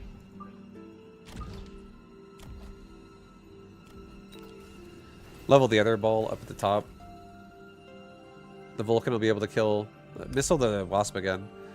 The Vulcan will be able to kill the crawlers. The steel ball can try to kill the Rhino. Yet again. Get a crawler pack also like right here. And maybe I give my balls range first. Sell the sledge.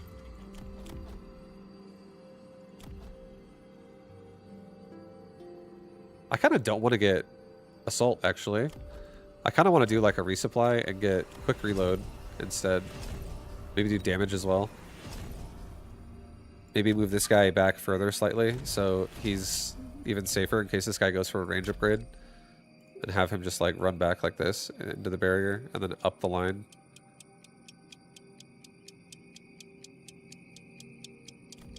Actually, no, go closer and just go like this. Straight down this time. Stay here and try to help kill the chaff. Oh fuck. Get out of there! Yo, help that Vulcan! That man's under threat!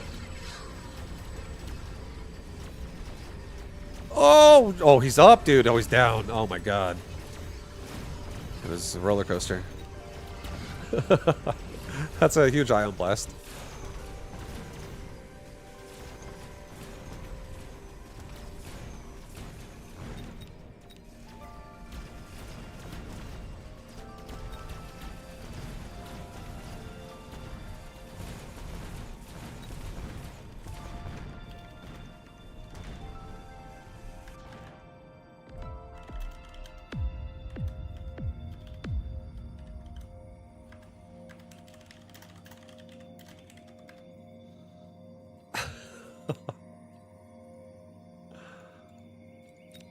Alright, I'm gonna play I think we'll get somebody else after the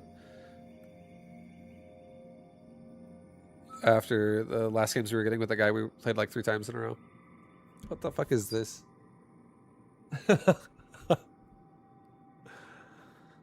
Okay. Well, let's see what we get. See what we get. Does anybody have any requests? I'd be happy to do one.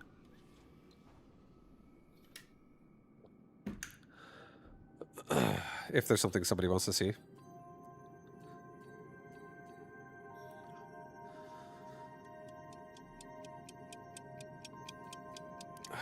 I could Elite. I never play Elite.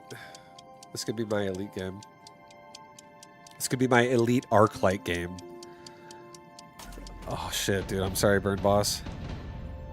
I asked for a choice and then I gave in to the Arclight addiction.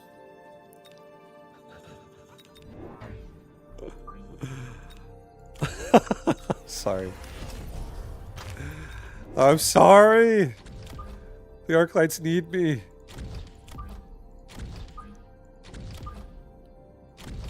They need me.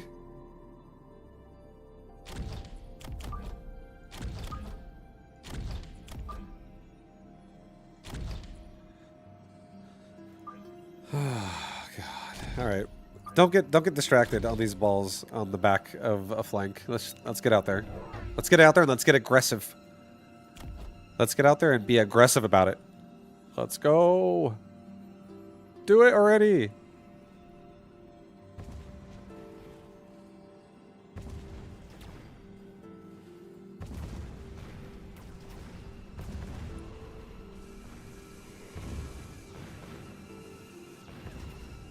Typhoon, Phoenix, Fang Gang. I could do that next game. I could do a combination of those two things. The Fang with Typhoon would be great because Typhoon could kill Wasp and Fang could kill everything else on the ground. And well, Typhoon could really just kill the air, like for the Phoenix as well. Phoenix can kill all the air. Phoenix can kill all the damage requiring things. But Typhoon, also Typhoons with Res, that's such a strong army. Yeah, we could do that next game if I, especially if I get a Fang opener. I'll do all of that. Oh, dude, Fangs! Fangs are here now. I can't do it though. This is the Arclight. It's Arclight's time. It's Arclight's turn. I think I'm gonna do a Hound, and I'm gonna put it in a very annoying location. 2 Fangs behind my towers though is special. I actually like that. I feel like I don't want to buy these manually. I'm elite. I feel like I like this even more as elite.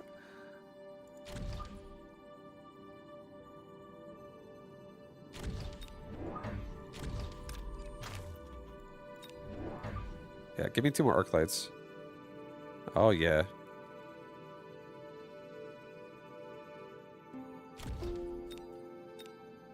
Okay. Give me... This is a decent angle. I feel like taking kinetic a little bit. Is this like direct strike on SC2? Yes. It's an auto battler. But it's also much different. This is like direct strike if there were points of interest in direct strike that were not just the other person's main base. So it's not fought in a simple line straightforward. You have to actually play this game like a chessboard a little bit more, where you have to control territory. So that is how it's different. So it's pretty fun, honestly. Because of that reason, that's why I feel like I really like this game.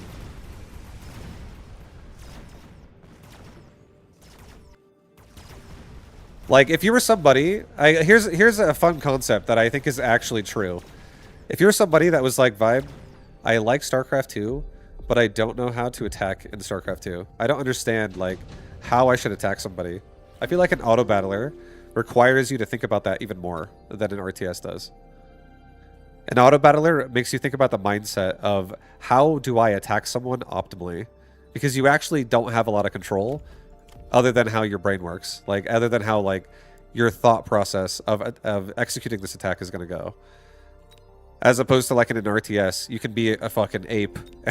You can be, like, fast as fuck. And you could just not, like, you don't have to think anymore because you just simply break someone's arm when they try to block you. You're like, oh, you're not good enough. I'm too quick. You can't stop this. But in an auto battler, you definitely have, like, you have like a formation or a battle that like constantly is setting up slowly over time. So if what you're doing is suboptimal, you'll feel it.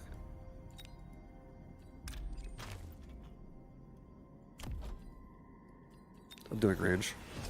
I want to level somebody so badly. I guess I'm just gonna level one of these Arclights. You get it. I'll get it for you next round, bro. Relax.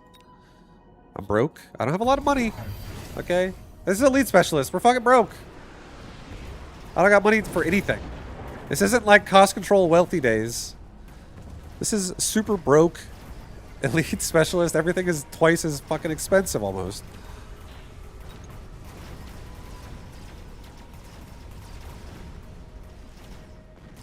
What's up, Queen Gambit? Yeah, I just watched that show, by the way. My wife and I watched Queen's Gambit. She's seen it once already. I have never seen it before. And I watched it literally like 3 weeks ago. It was really good. I feel like they had really good insight into like what a player who is addicted to something, how their brain would work. I feel like I related to that show a lot. I feel like when I really autistic out on something, I feel like I understood a lot of that character.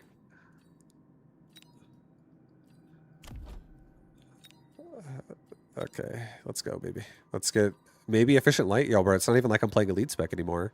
I can breathe. Advanced targeting is normally what I think I would go for, but I feel like I have no money on this specialist ever, and I feel like I can't breathe, man. I need to get efficient.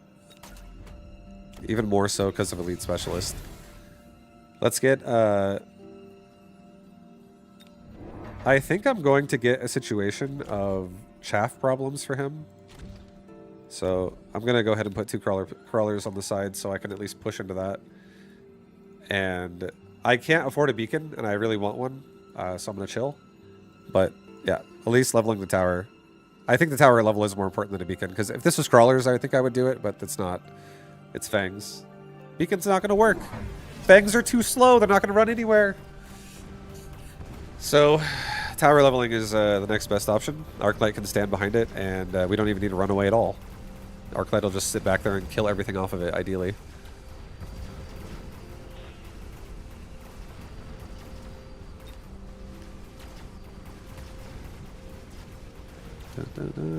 That show almost made me change my name. I don't know if you liked it or not, but I thought it was pretty good. But I understand. It was yours and then now someone else. Trust me, I understand a lot. Here's how I can understand. A lot of people are like, oh, did you fucking play League of Legends before? And I'm like, no, I made this name before League of Legends was even a game. God. League of Legends didn't even exist yet. I had this fucking name. Oh, did you play League before?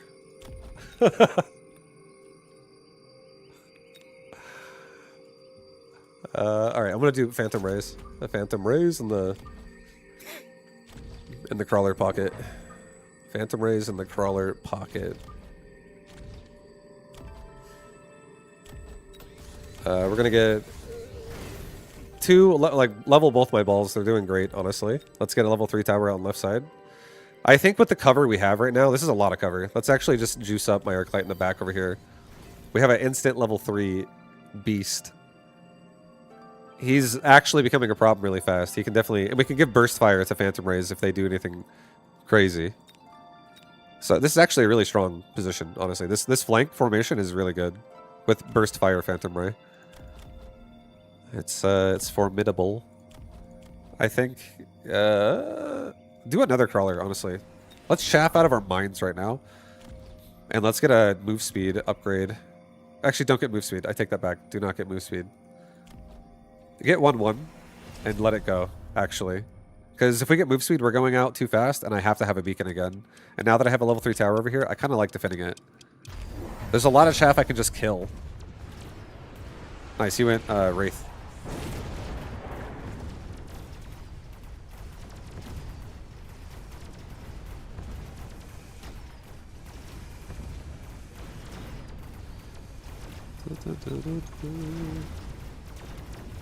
Alright, the Wraith killed all my Phantom Rays. Marksman also not being nice because they're assault moded. Those marksmen have assault. So now I actually do like the idea of a mobile beacon a lot. Because I have a superior range here, which is always pleasant. It's always a good thing. It's always a good thing. EMP, not cool. I don't like that. Mass-produced sandworms. You know what? On second thought, I kind of do like that. I feel like that's actually pretty insane with the way this looks. I'm gonna take it. I'm going to I'm gonna get one more round of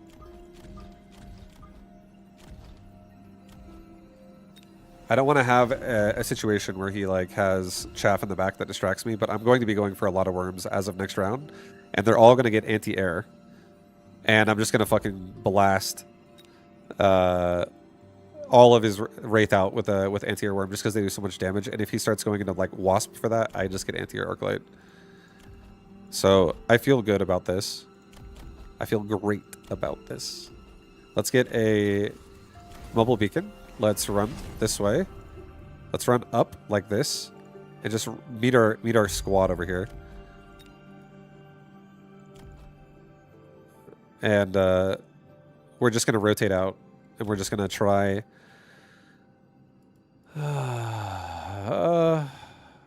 Yeah, I don't want to get anti-air on the arc light just yet. I don't think it's necessary. Let's just get damage on these arc lights. Just get damage. I want the worms will handle the wraith. That's why I just got mass reduce worms. So I think we're gonna be fine.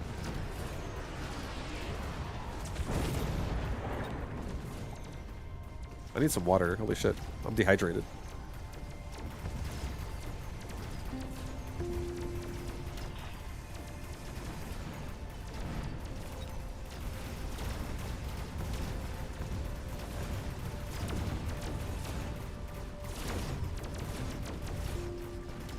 Alright, well, we got EMP'd. That was brutal. That was a lot of, that was a big... He basically handcuffed me and, like, pushed me off a cliff, and I was like, what the fuck? No! And I was just falling, dude. I was like, holy shit, I gotta get out of this. I gotta get out of this one. This is insane. Super Supply is also, you know, perfect for my 5-round comeback through these worms here. An absorb module would be pretty nice. It would make a worm that's really high level really scary. Portable shield also be nice. It would be a good front line that I could level up manually. Okay, that's it. That's the play. We figured it out. Give this thing a device. Level it up. Give it anti-air. And give me one more arc light. Time to go. The reinforcements are on the way, guys. Hold on. Reinforcements are on the way. We're gonna be there. Get another crawler pack.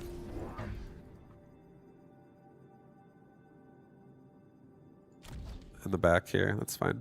Just more time, more chaff. Get move speed, honestly. Group up faster. Let's start being fast, especially now that I'm using worms to like shove wind melee into his air. Alright, that wraith is like, I'm about to absorb, and this worm's just gonna fucking like it's like the ground is rumbling below it, and then suddenly a big eruption happens, and a worm just reaches up and eats a donut in the sky. That's what's about to happen. This worm is about to eat that wraith. In just a second, guys. Shai Hulud has returned! Here it comes. Oh god! It can reach! It's taking it apart piece by piece. I'm paralyzed though. Holy shit, this worm is paralyzed! Oh my god! It's still going.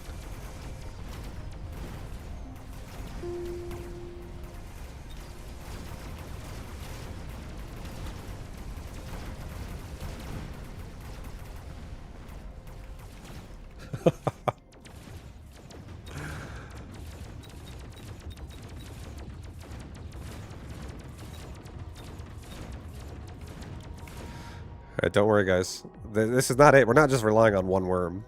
There's going to be more. There will be more worms. Efficient light again. Oh my god. I don't think so. It's too much money for the fact that we're going to be going into worms at this point, so no. Let's take a rhino. A javelin is also something that's interesting, but it's okay. I don't think we need to. Let's take a rhino assault. This game is over in like 1 or 2 rounds, so let's just try to paralyze him. Let's try to get a rhino that goes for like the tower, because he'll be walking forward, so I might actually aggro the tower. Level up the arc lights. Level that tower on left side. Let's get 2 more sandworms. Let's get move speed. Let's resupply. Let's get a level 5 tower. I'm not even shitting you. I'm serious. A level 5 tower on left side. I don't want to play this game anymore. Of letting it get paralyzed. It's not good for us.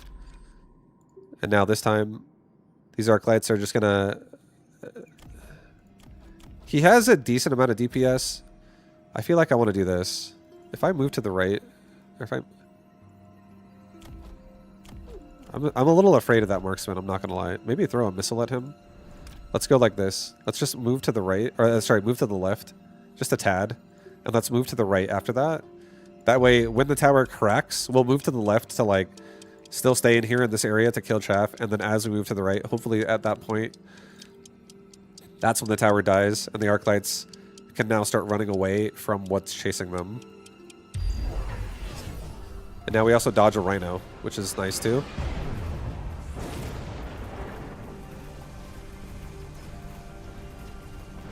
Let's go, shimmy, shimmy! Shimmy, shimmy, guys! Oh, I got the paralyze. The worms are taking out the bubble, the big donut. Oh, here we go. The tower never paralyzed, so wonderful.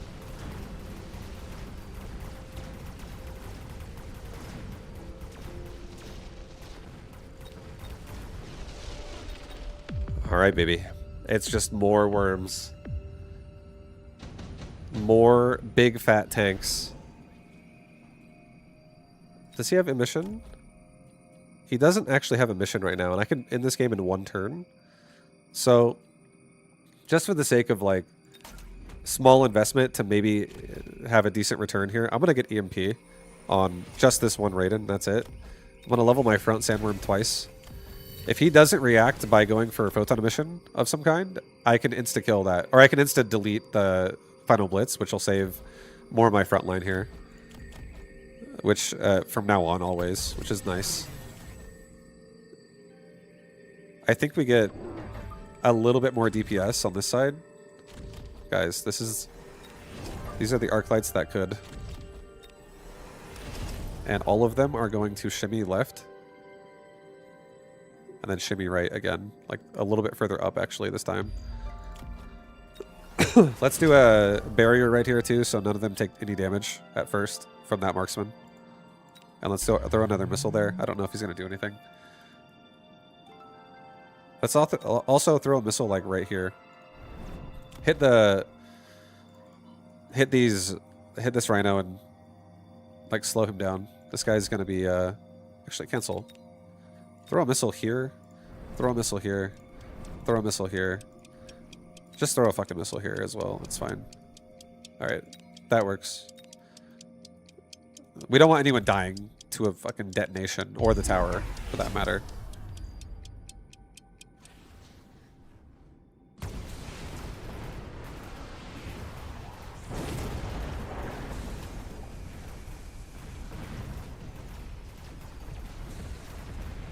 Yo, the Arclight squad is getting it done, man! Get it done, boys!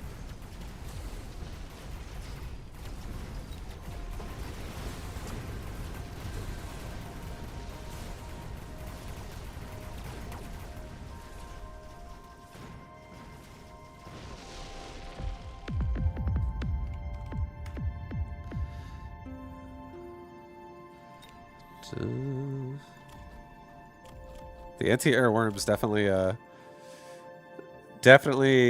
ate some donuts. The fact that it's now level 5 with with intensive training, 36,000 damage a hit. This thing has 55k, so 2 hits, that thing is dead. Also, if we got more damage through strike and also through attack enhancement again, and also maybe even through another level, that Wraith is definitely going to be getting one shot. And that's the biggest air unit he has. And that thing is, like, really the chaff clear here, honestly. The Blitz Rhinos actually are also chaff clear, the way this game is going. Does anybody have negative points? I feel like they were going for... I feel like it was a standard game of you know, what was happening early. We kind of missed each other, so it makes it to where it's like more of like a kite situation. It doesn't have to be like a direct gut shot, like into like low range with each other. That one was kind of long range, and it went into like a fast assault marksman into with a pressure for them, which was low range, which is like they're rushing into us, which is that means that they're going to be the aggressor. So I would say the only tip I would give would be maybe put a steel ball on the left side, my level 5 tower side. It's the only thing I would say that I think that person could like make their early game better, but it's hard to tell exactly what they should do all the time, because a lot of times in this game you can get something really crazy and it's like, oh, this would work great for like the current situation that we're in. Like me getting a really cheap sandworm card where it's like mass-produced sandworms, which it just makes the worm a little worse, but it makes it really cheap. That with Elite Specialist was nice because the worms are so expensive because you have to recruit level 2 versions as Elite Specialist. But then a sandworm directly, mine has anti-air and it's like a direct counter to what they went for, which was Wraith. Because Wraith was a good answer for me because I had no real like... I had range advantage, but I didn't have anti-air advantage. And if I would have turned on an upgrade on my Arclight first, which is what I could have done, because I had a mostly Arclight army, he could have like put me into a weird trap where I get stuck shooting at really tanky units that are in the air, and then the rhinos just like run into me and blow up. Like, because also my chaff would be getting killed a lot faster too. Wraith was the really good chaff clear until it was under control. So there's a lot of ways it can go, but I think being too attached to any way you want it to go isn't super necessary if you don't want it to be that way. Because there's so many power spikes that you could get in this game that can totally change the board around. Where it's like, wow, for a really cheap investment, I can suddenly get like a bunch of this. And this will literally turn this board upside down. Whatever that is. That does happen, so.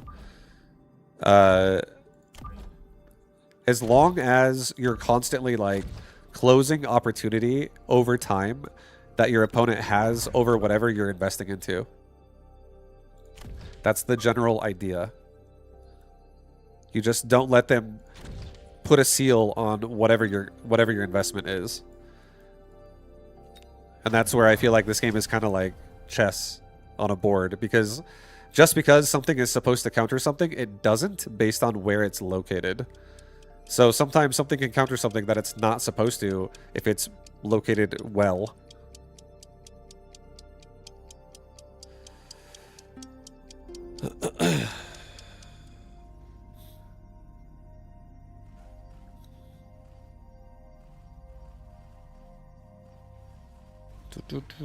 Yeah, I feel like this game to me, it's like a new genre of a game, which is it's like a strategic auto battler. It is an auto battler, but it has another layer to it that is very in line with like a RTS game, where it's not actively microing units, but you're putting your units in a situation where it's a fight that's going to be played out like it was in an RTS game. You're basically like developing a concave from the start of the game, and you can rotate where it's located. Like you can be like, for early rounds, I want it to be a lot closer, and I'm going to be aggressive, and then like later rounds, you can be like, you know what? I'm going to rotate the investment into something else slowly over time that now creates something in the back that is going to do something different. So it's RTS for an old man's APM. Yeah, that's pretty much what it is, honestly. It's pretty much an easy way to explain it. I don't want fire. I don't want Phoenix. I mean, the Phoenix are nice, though. I might actually sell these Mustangs. I think I'll take the Phoenix. I'm probably going to sell the Mustangs, honestly. Can you refund units? So you can buy a device called Field Recovery. It costs 100 to buy it. You then get to use it once per round. So I just bought it so I can sell something, and I'm going to sell that cannon. It costs 100 to buy that thing, and I could use it every round now, and I don't have to buy it repeatedly. You only have to buy it once. So now I have that every turn. I'm going to get another Phoenix. I'm also going to get another crawler pack in the back.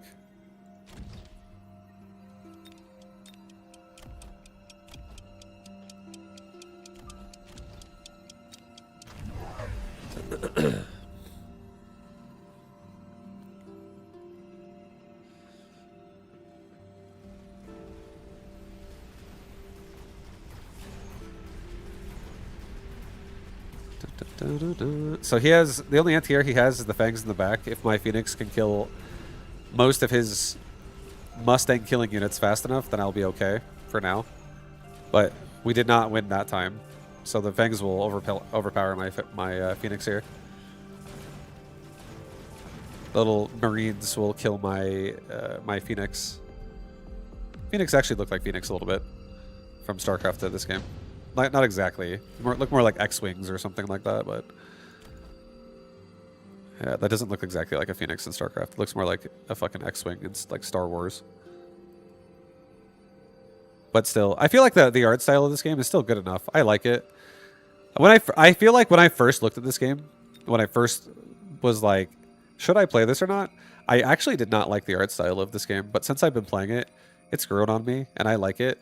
I think there's like a super polished look that could exist, but this game, for not being like a major studio making it, it's until they got picked up later, it's been pretty good, honestly. It's been pretty sick, and they're definitely putting more money into it. Like they're upgrading the art in this game constantly. The art looks better than it did at the start of the game, I'll tell you that. It looked worse before, but it's getting better every day, which is pretty cool.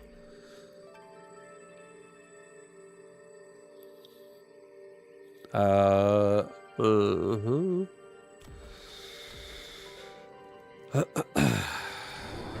right, I'm gonna do a 2 Phoenix. Make that 3 Phoenix, guys. We're just getting a little bit of a Phoenix opener this game. This guy's going for a little bit of a Stormcaller opener himself. Not great versus Phoenix necessarily. And I'm getting enough Phoenix to where I feel like we can actually overpower the Fangs too. Even though Fangs kind of counter Phoenix. We just kill... We're killing his units that kill my Mustangs so fast right now that a lot of my Mustangs are also surviving. This game can get hella stressful when you can't solve a problem. Round after round. Yeah, it's interesting. There's definitely a lot of cool shit in this game. There's a lot of ways you can play this game. You can play completely opposite to how I am playing. And you can still have viable strategies and shit. Like you can play like ultra defensive, you can play ultra aggressive. Like I feel like this game I'm definitely more on the defensive end. Before I'm normally like almost on the line a lot of the time. I've basically just like there's a thing in this game called missile devices, sentry missiles. It costs money every round to buy it, and it's like one-time use every time, so you don't get it back. But they can definitely change around if like things are stacked up, because they have an AoE explosion that can one-shot a lot of things in the early stages of the game.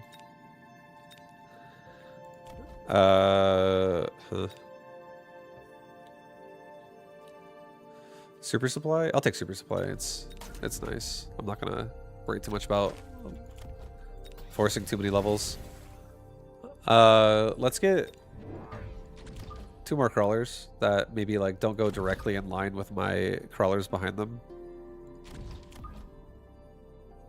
So we spread out Stormcaller missiles a little bit. I know he has Fire Badgers, but as long as the Mustangs are killing the Fangs, like everything is hunky-dory. Because the Phoenix will kill the rest. Easy.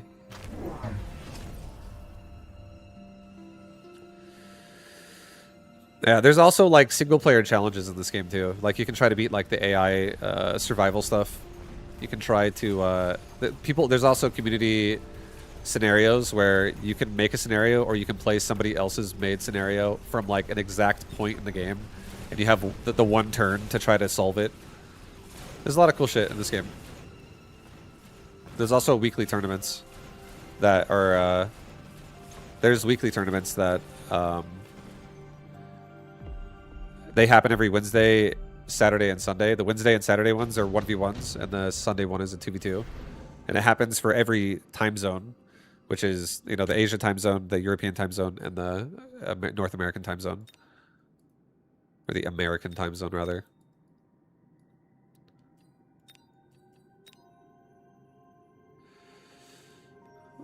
damage device is pretty sick. Lots of spells. We might get hit by a spell. That could happen. It's not going to be nice if it does, but it could.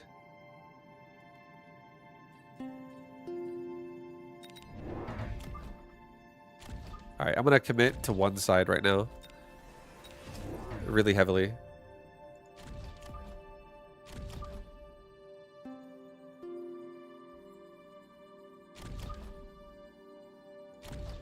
And now my Phoenix are also going to get range. And I'm going to give my...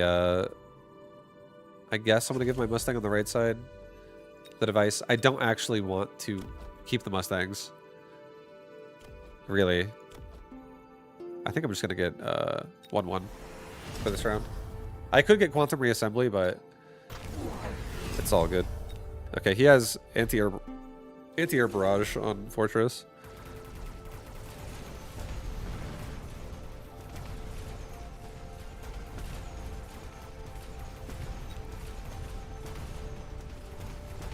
Yeah, you can flank in this game too. Flanks are not open round 1, but as of round 2 and above, you can flank every turn. And the way the flank works is you have like a warp-in period for the first round you put it in there. So it has like a delay, like an 8-second delay of being able to like do nothing. As it like, it's like warping in like Protoss. And then once it's in to fight. And then from that point on, it'll always be there at the start of the round. It'll be like fighting right away. So there's like a defender's advantage for defending a flank. But you can still do it. And it's really important to do it sometimes because positioning is really important. So like if his tower is not protected properly, you can really break things apart.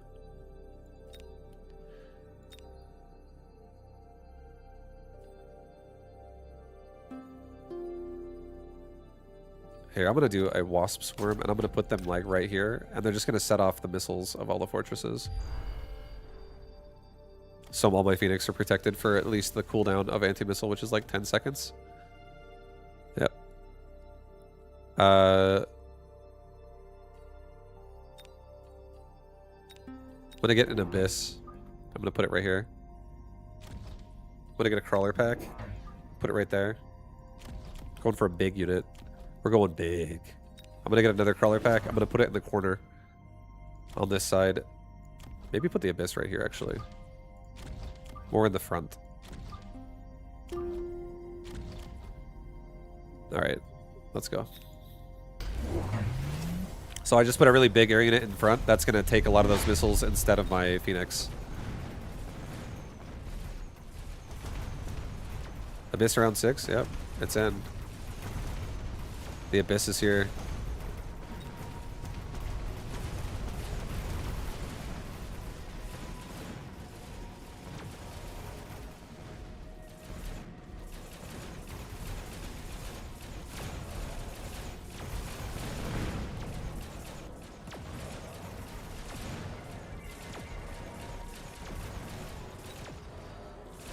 It's like a little air colossus. Looking good.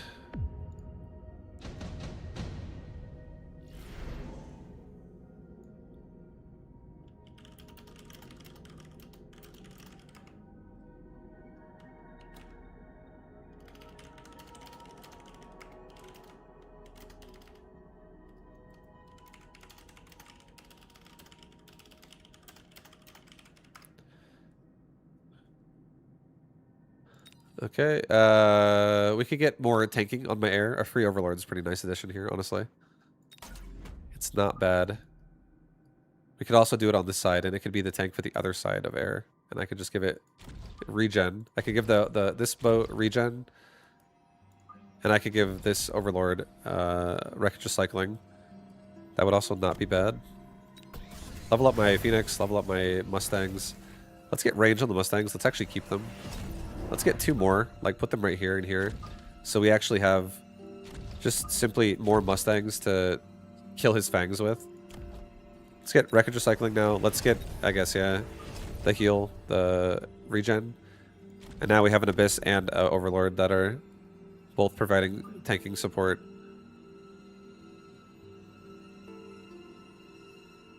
Okay, I'll do this. I could do the same kind of push also over here if I actually grab another Abyss in the front. We could do something like this for now.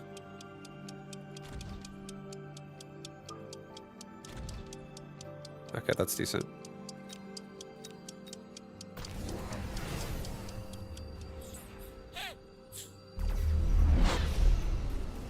Melter would counter the Abyss hard. It would. But if I made more chaff and if I gave that thing a beacon, we could definitely, as long as I don't die in one round, we could be okay.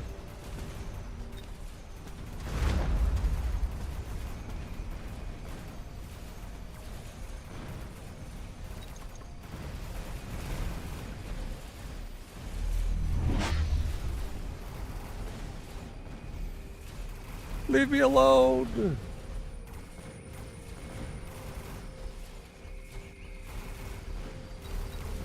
These fortresses are just blowing away all my Phoenix. Not cool, man. It's not cool. Advanced defensive tactics. I'll take another Abyss. I'll take another boat.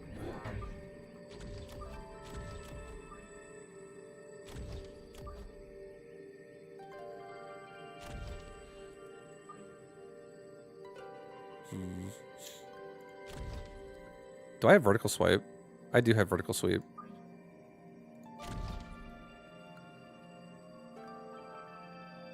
Sell the crawler in the back. Let's get a resupply. Let's get vertical sweep right now. If there ever was an angle for it, this is it. I could kill so many fangs as well, like this. And now I have like really tanky air, and I might even swipe into the tower if I get a really good second swipe.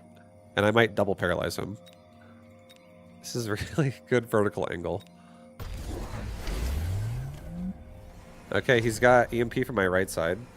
So they're not going to do anything. But left side might actually do some serious stuff here. He's got range anti-air Farseers. Let's get anti-missile Mustangs. Next round, let's literally make more Mustangs and get anti-missile. And just not allow his because his Farseers don't have burst, so we can actually defuse the attack.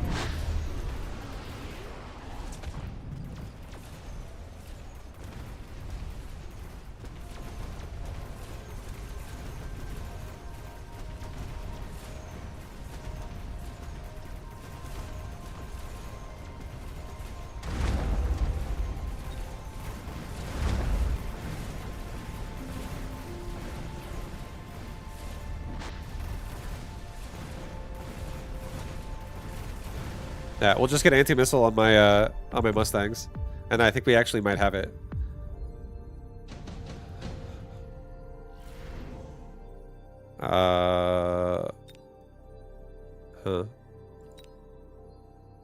Three Wraith. 3 Wraithies. I don't know, Wraith. They're the cheap. One of the. No, they're very expensive, actually. I'm just kidding. We'll just take the fucking. We'll take the Vulcan, and we'll probably just sell it, honestly. I think we're fine. Sell the Vulcan. It's okay. Vulcan would help kill the Fangs, but I think we're going to be okay. We're making more Mustang. Like this. And this. We're getting another Crawler pack. We're getting Oops. We're getting anti-missile on my Mustangs. Leveling my Phoenix.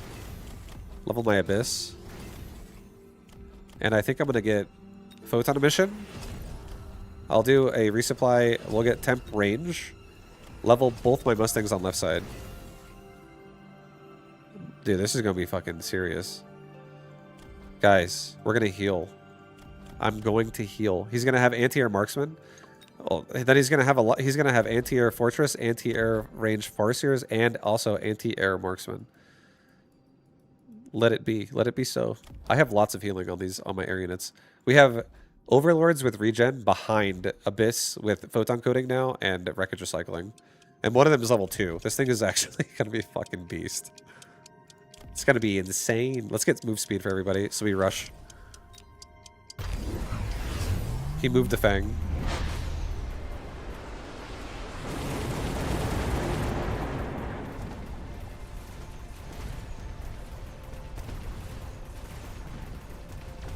The anti-missile on Fortress and also the Farseer's auto attack having a really hard time doing a ton of damage here.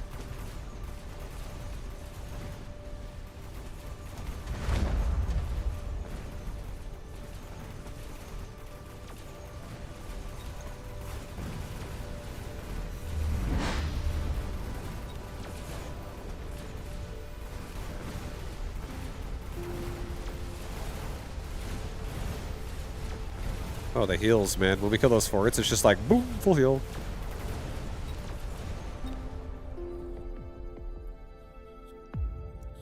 Oh, got him. Yes. Ah, yes. GG. GG. We got him, baby. Got through it.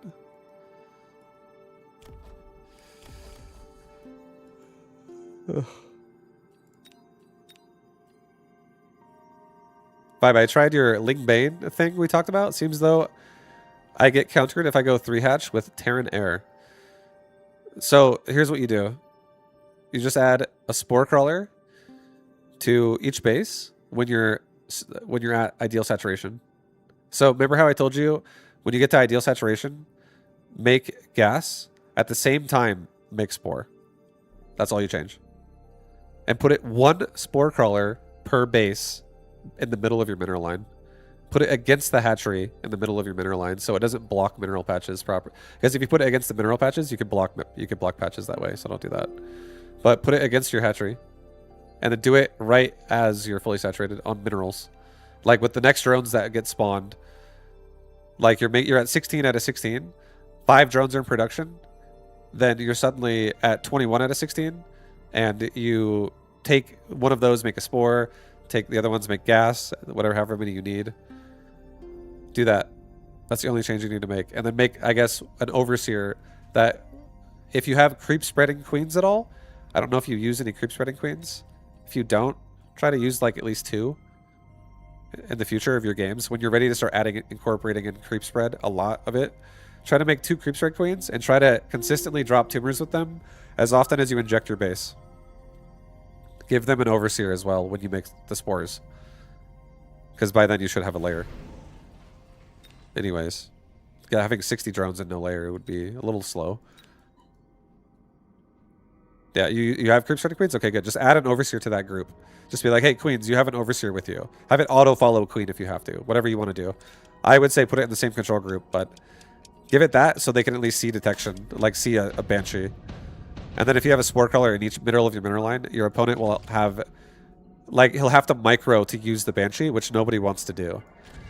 The best thing that happens to somebody is when they don't have to micro and they do, like, maximum damage.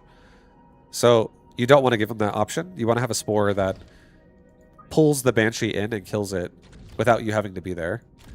So that you can focus on more important things once you're done saturating your base. If you build them before you're done saturating, you fuck yourself over because you don't have enough money. Then you like starve yourself. It'd be like spending, like it'd be like saying, I'm gonna rapid resupply round 1 because I really want to get I'm gonna invest into like buying a Scorpion. It's like that's what happens in StarCraft 2 when you fucking build static D too early. Unless it's dire and you really need it, like it's an all-in and you have to have it. That's like the only exception. But generally, you don't want to build static D like too heavily at all until you have ideal saturation. So you cannot be broke. So just, like I said, just add it in with the gas and that'll help a lot. I bet. For you. For you.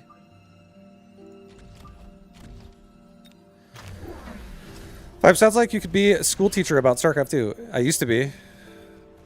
I actually have a lot of people. Like there's a certification that people have where it's like I'm certified to micro in this game. I'm certified to be whatever it is I'm gonna be.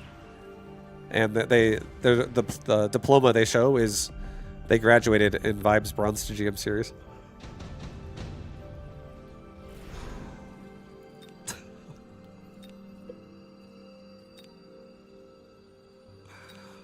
It's fucking sweet.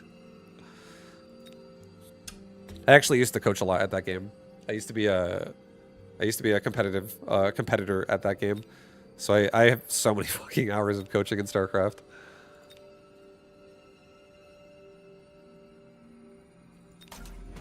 I'm gonna do a steel ball on the right side. But am I right or not? I will say, unconventionally, win or lose, you must get used to hotkeying and spreading creep. And that priority should be way up. I would say, if you're not like, I would say that's good. Yeah, that's correct. Like you should definitely be. You should be using a hotkey. However, depending on the rank of the person, you could argue that there could be something else that is more important for them, which is, I think the way that I always thought about teaching in StarCraft was the lower level the player is, the more I'm going to attempt to not overwhelm them with things that they'll understand once they get examples of why it's even needed.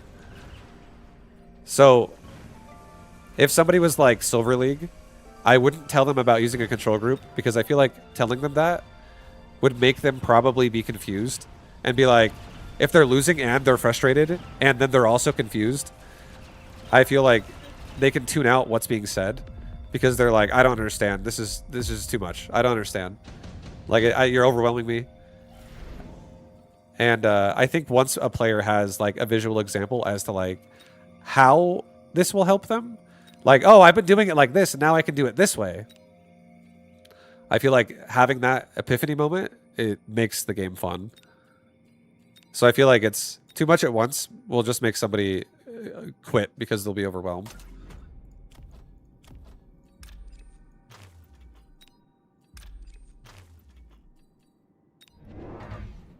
Guys, it's Hound O'Clock. It's Hound O'Clock somewhere in this world. It's on this board. Yeah, this is honestly my last game.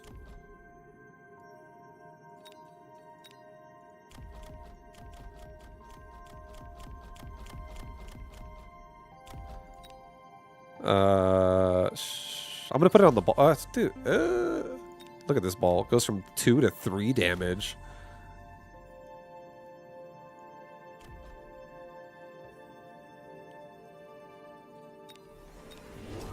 Alright, we're gonna get range first. Going for the range first, so I can at least fight back. Hounds can't really fight back without range against things that one-shot them. Gotta help them out a little bit. But the Hound board is established. We now, at this point, like, yes, left side might lose, but right side is winning. So they're getting a lot of levels on right side, so we can always compromise the right side a little bit, which is, in itself, a nice thing for us to have going on for us this time. There is a Phoenix still existing and killing me. I have no anti-air really. A lot of Void Eye exist. Those things hurt. They hurt bad. I'm at the point of using hammer hotkeys to inject and use control groups for queens, and when I split my army up, but I agree that those are important.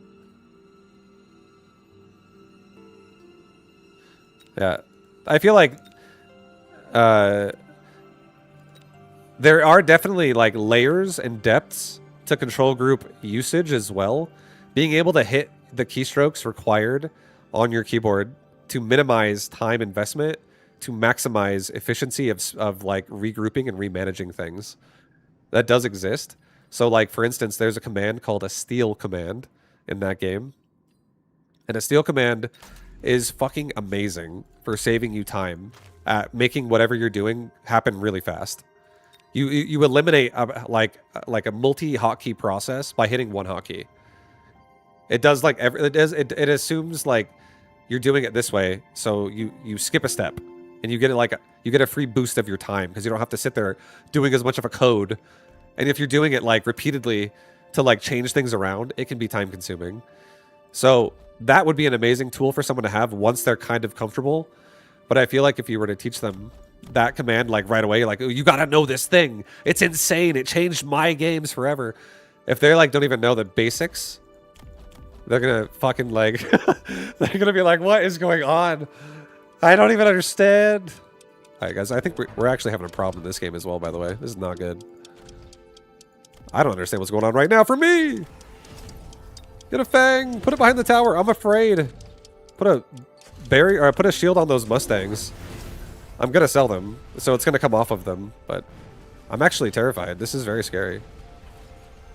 It auto-splits the army? Exactly. Like, there can be a situation. Here's a situation, I'll explain it. You have, like, a pile of Zerglings. Like, you know, as a pile, what does that mean? Let's say you have 45 Zerglings. It's a good amount.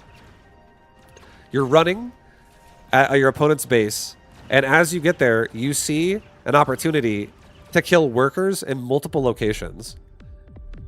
So what you do is you green box half your army really fast with your mouse. You select it like that. It'd be like if the Fangs were the Zerglings, I would do that really fast. Grab half of them, and then hit Alt number, and it deletes them from one group, and now you have two different groups doing two different things. So I could be like, what was once group 1 is now group 1 and group 2, and 2 goes this way, and 1 goes this way. Like, you can just split at a fork really fast, and it saves time about not wasting time. Like, time is everything in StarCraft. If you don't use it well, you're gonna die. Because if your opponent uses time better than you do, you're just not gonna keep up with them. I guess we're gonna go Phantom Rays. Ay, ay, ay. I'll go Phantom Ray over here, actually. Sell this ball. Put the Phantom Ray device. And, I guess I'll do another Fang behind the tower. Do another crawler pack. Just so my crawlers, or my hounds, sorry, have more cover. Let's also try to get in there faster. Let's try and get mech rage here for these hounds. Like, I'm getting fucked out there, guys. This is not good. This is turning into a hound not carry. Come on, hounds. You can do this. I believe.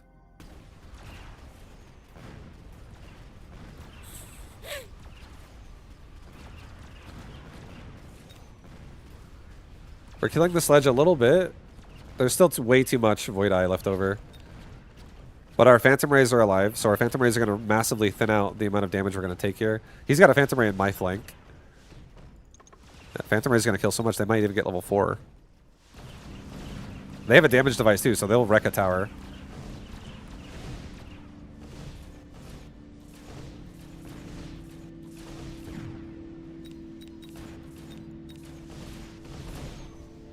Not too bad. We killed most of it.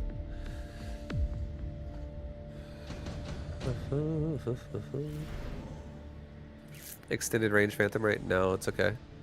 Maybe we just go with quick teleport and we just go like this. Sell this, whatever it's called. Sell that Mustang. Get me another Phantom Ray. I don't like this one going this way that much. Actually, you know what? On second thought, it's not too bad because I could put an anti-missile here. And I could prevent it from even attacking. Which would be okay.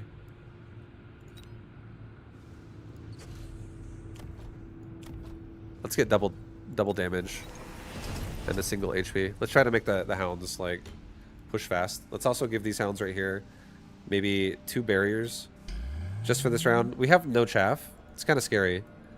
Let's try to at least like keep them alive a little longer.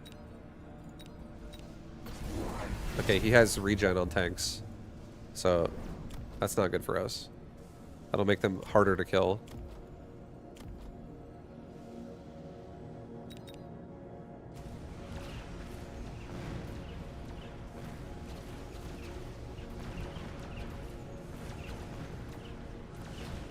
The hounds honestly are not a good counter to a sledgehammer, so it's not like a great fight for us.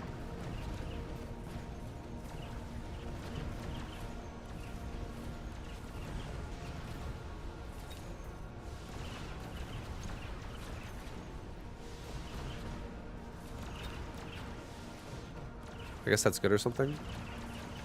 What? My strat?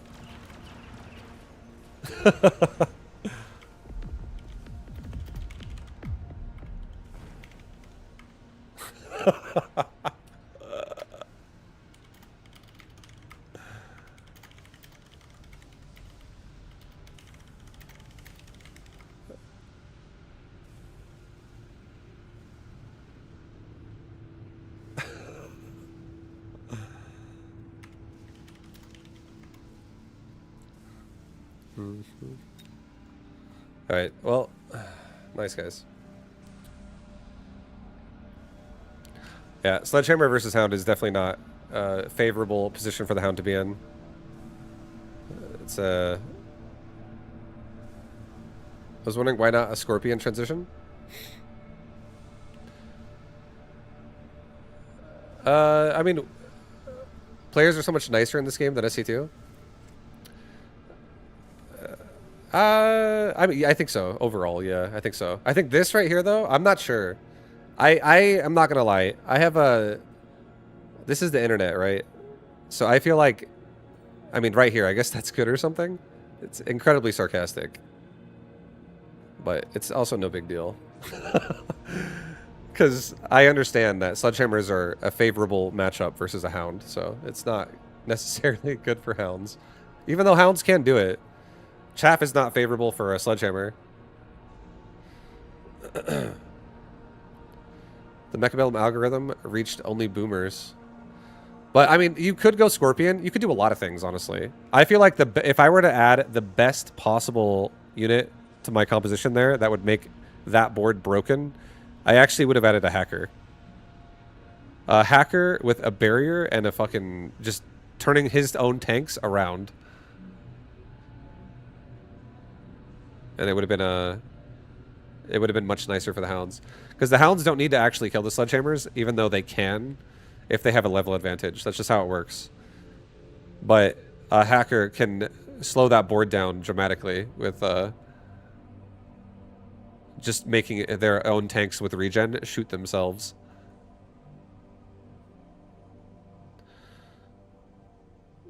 And then that also reinforces my investment. The reason why I don't like Scorpion, this is why. Wake, I think this is a really good way to explain my thought process when I play Mechabellum. Okay, listen to this. The reason why I don't like Scorpion is because it bypasses my investment into the hounds. What would I do? What would Scorpions do if they showed up? They would insta-kill the sledges, and then the hound investment of like chamber compression, along with mech rage, along with range, all of that, it could have simply just been range. You know what I mean? So, although Scorpion would be good there, it would be like doubling down even more investment into countering the same unit I'm already countering with other parts of my investment. Whereas if I did a hacker, I feel like a hacker would be multi-purpose. Not because it kills the sledge necessarily. It gives the hounds time to farm XP, and it also gives me a bubble, a barrier, that protects the hounds in a different way as well from like spells or getting hit by an auto attack. So, although a Scorpion absolutely can work, I think a Scorpion is just simply way too fucking expensive with the amount of investment I put into everything else already as well. With the one-dimensional development it puts in my army. Because, like, a Scorpion can tank if it only has, like, regen. But if a Scorpion is... if he adds DPS that's able to kill it, it's just a really expensive move, honestly. I think if it was a drop, it's different, though. Like, if I got a level 2 Scorpion for 50 fucking supply, like, that's insane. That's a really strong option. That wouldn't really be a problem. But if I were to be like, oh, I don't have Scorpions, nor was there a drop, buying them straight up, I hate the sound of that. Because you have to spend 50 to unlock it, and you have to spend 300 per Scorpion. And it's just so much money to add that to your army right now. And again, the only reason why, again, I hate it is because I bought a chamber compression that cost me exactly how much money overall? It cost me 700 resources. I spent 700 resources on chamber compression because it goes up by 200 every time you upgrade something else. So, like, it costs 300 now, but if I get range, now it's suddenly 500. And if I get mech rage, now it's 700. So I spent 700 of my resources on this to have chamber. And that's like the same thing as buying 2 Scorpions. It's just so much money. And a lot of times in this, when I play a game, I will allot like a certain amount of money to be like not viable, but to be like, it's acceptable that I've invested this much money into this aspect of what my board is supposed to have. So Because I feel like a lot of times in Mechabellum, this is how I see this game, okay? This is how... let me explain this too. This is actually how I see this game as well. This game is like this. Watch this. It'd be like this, okay? It'd be like, let's say there's a guy down here. And there's another guy down here. And there's a big tower here in the middle. But it's like not really stable at the top of it. And round 1 is like this. It's like a brick is on top of it. And round 2, it's like a few bricks are together. And then round 3 is like an even bigger one. And then round 4 is like an even larger one. And then round 5 is an even larger one. Round 6 is an even larger one. And you get to a point when you get deeper in the rounds where you can just tip it over and it will kill the other person. It won't just like be like, ow, I got hit in the head. They'll just disappear. They'll just squish into the ground. So the rounds get really weighted as you go up in round number. And it's important that you don't have a weakness as you get to the danger rounds. Because as you get to the danger, it's much scarier about how quickly you can die in one turn. So you want to make sure you have like things covered properly. So investing 700 resources and then investing another 650 resources in the same answer is not going to help you when you get to the fucking scary rounds where you could die in one turn because someone abused something you have not prepared yet in your army. So that is how I see this game pretty heavily a lot of the time. And I play strategies that are usually like, I'm going to have this unit carry, or that unit's going to be a focus here. Even if it's like not even good in the situation at the start. If I'm like, you know what? I'm going to fucking go Mustangs. And my opponent has an opener that's like Arclight Sledgehammer. And I'm like, oh God. And they both have armor.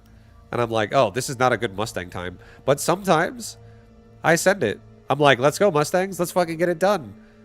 Let's just, even though we're going to go into a direct counter, you know, you can, I'm not saying it's the correct way to play the game. But even if you do something like that, if you build around them, you can solve it still. There's ways to like support things, even if they're getting countered initially, to where if you combine other things and make sure everything that you need is covered, you can solve the problem on the board. And sometimes even things like leveling your tower is the answer. Where you're like, oh shit, if I just level my tower, suddenly I don't get paralyzed in this moment, and it's like I'm actually winning the round now. Because he has so much investment over there that's like not actually doing much during the paralyze. But because it was so long, I'm just, now that it's not, I'm doing great. Like things are much better for me. You know, it's little things like that can change a fight. But as you get to like round 7, I would say the red represents like round 6, round 7. Once you get to that stage, you can really start hitting each other for thousands of damage like every turn if you have momentum on your side. So sometimes I win the game because someone on one side is like, I'm going to spend money. Money, money, money, money, money. Quickly, quickly. And they spend money on like round 4. They bought melting points manually. They bought that shit for 200 on a small amplify specialist. And then they just bought 3 melters and gave them all range. And then suddenly I just counter the melter with something that's cheaper. And then, like the investment that they did, I can now make a targeted counter investment to it. And even though they might tip like the yellow square onto my head, I can now tip the red square onto their head.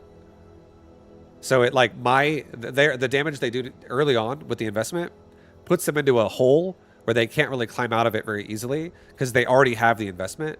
Whereas if you don't invest and you rotate into something else that's even better sometimes, you can have massive fucking swings of momentum in the game.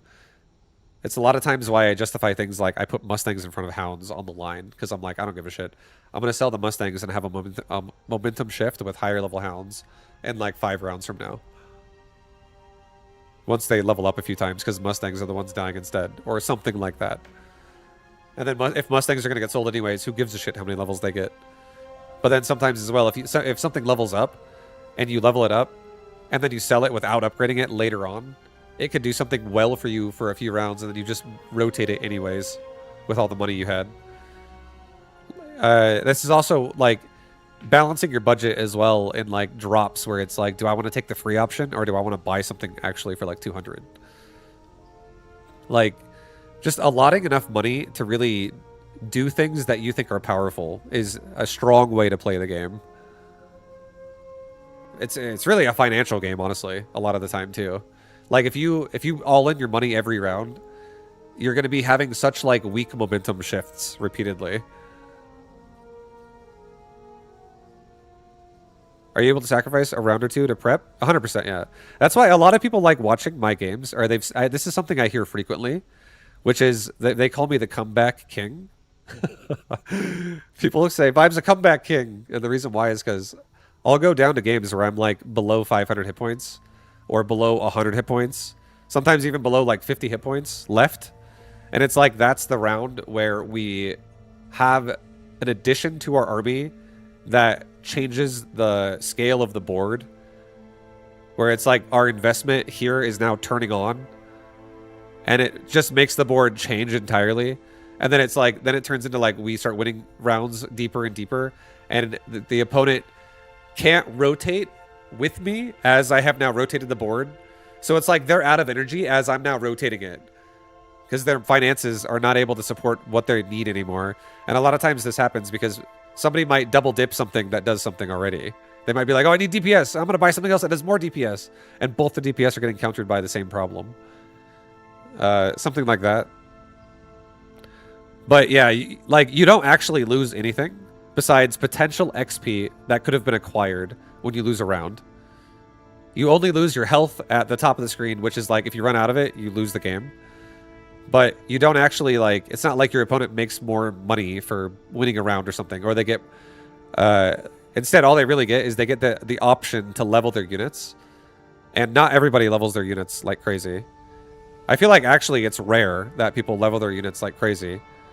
I feel like most players will spread out their investment widely and like have a lot of between level 1 to level 3 things max. I feel like a lot of people don't really like to overinvest into areas of the board, even though you can, and I think it's good to do that. I think most of my opponents don't actually do that. Most of my opponents are like, they like to spread out the power more. I like to put the power in like one capsule and it just fucking kills everything. That's my favorite. I like to all for one.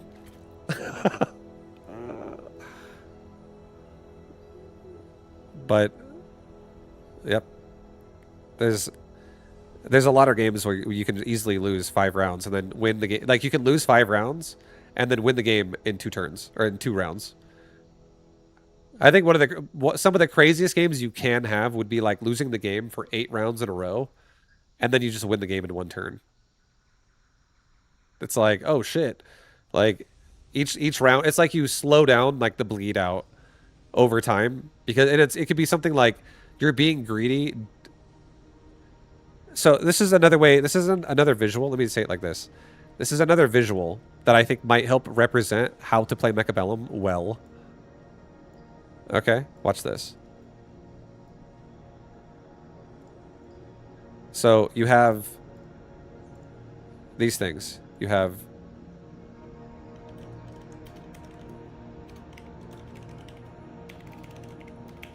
this. You have chaff clear on the ground. You have DPS on the ground. All right, we should say, you know what? Say it like this. Do it like this, actually. It's simpler if I do this. Area of effect units. AoE units. That's what I mean. And then DPS. High hit target, like high damage units. And then you have... same thing. And then you have...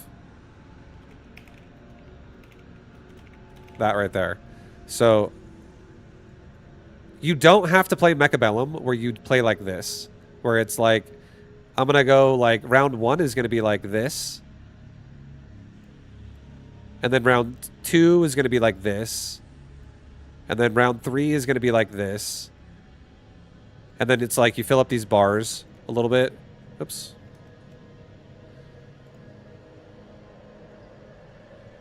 Yeah, you get the point. I think it's gonna mess that one up too. Yeah, I didn't do it right. Like this could be like the first couple rounds, and then you're like, all right, every round after this, I'm gonna get like a little bit more on all categories. Like I'm gonna spread the wealth here. I'm gonna spread the control, and then the next round you like spread it again, and spread it again. You know what I'm saying? Like you don't have to play balanced. It's the whole point I'm trying to make here. What you can do is instead you could be like, you know what? In round 1, I'm gonna do this, and then in round 2, I'm gonna do this, and then in round 3, I'm gonna do this, and then in round 4. So like this is round 1, round 2, round 3, round 4. And as the rounds go, you get more money. You get 200 more resources in addition to what you just received the last round for the next round. So you keep getting more money every time. It keeps going up and up and up and up. And then it could be like for the first 4 rounds, you just focused on area of effect, area of effect, area of effect, area of effect. And then on round 5, you have a lot more money and you just did this right here. You just got DPS and DPS like in one turn because you afforded something expensive early. And then the very next round, you just straight up do this. The very next round, you just get like your entire problem of needing area of effect for air completely covered, and it's extremely powerful in one turn. Each turn is more weighted than the last with how strong you can fill out what's going on here. But that is how you play Mechabellum in a sense of these are tempo shifts as to like, do I have area of effect controlled or do I not? Do I have DPS controlled or do I not? Do I have area of effect for air controlled or do I not? And so on and so on. And you make choices to be like, do I want to balance it? Do I want to have like a nice, like well-rounded route going here? And it's like my strategy doesn't really have a lot of power spikes, which is a lot of crazy ass plays that can exist. But instead it's just more like controlled. And we're trying to like, you know, minimize inefficiency of any individual unit, essentially. No risk. Or are you like doing more shit that's like, I'm going to put this here, I'm going to put that over here, I'm going to control these areas of the board, and I'm going to try to paralyze early. I'm going to, like, it's basically like you can play a style where it's like, do you want your opponent to react to you, or do you want to react to your opponent? Players who tend to be more reactive tend to be more balanced, and players who tend to be more control-oriented in the game tend to be more lopsided, where they like, I feel like you can make these choices where it just puts the balance completely out of fucking scale right now. Like everything just tilts to one side and it's like, oh fuck, there's a lot of problem here all of a sudden. Like units like a Rhino can be exactly like that. There's a lot of ways you can do that, but that's kind of like a general idea of what I think is you need to like understand that Mechabellum can be played that way. Like you can definitely make these things happen where you have like for instance, going mass hounds could be considered a good area of effect. It's like really good for making sure there's no fangs, there's no crawlers, there's no mustangs, there's no like massing units on the board, because if hounds are there, they will kill all of them. Even though hounds aren't going to be good against a lot of things that could be in front of them, that might not be that. It might be a fortress in my face, or a scorpion, or whatever, a Vulcan, something larger, and it would be like, oh, the hounds are bad now, bad boys, bad hounds. But then you can, as the rounds get more weighted with more money, you can buy bigger, stronger options to break things open. So like your opponent can make a gate, and you can break it wide open in one turn, and it took your opponent 4 turns to prepare that, because you get the same amount of money by like on turn 6 that somebody else got between turns 1, 2, 3, and 4. You know what I mean? I feel like that's a good way to think about the game. That's a good way to understand the game as to what is powerful and what is like what is even capable of what you can even do. Like you don't have to follow a syllabus and be like, I have to do something safe every time or it's too much chaos. Yo, thank you, Ezra. Vibe is just a Gosu game. Thank you for the 142 months of resubbage. Thank you very much, man. That's a fucking super long time. Esraf is one of my original homies. Original, like, OG era of when I was actually doing pro gaming.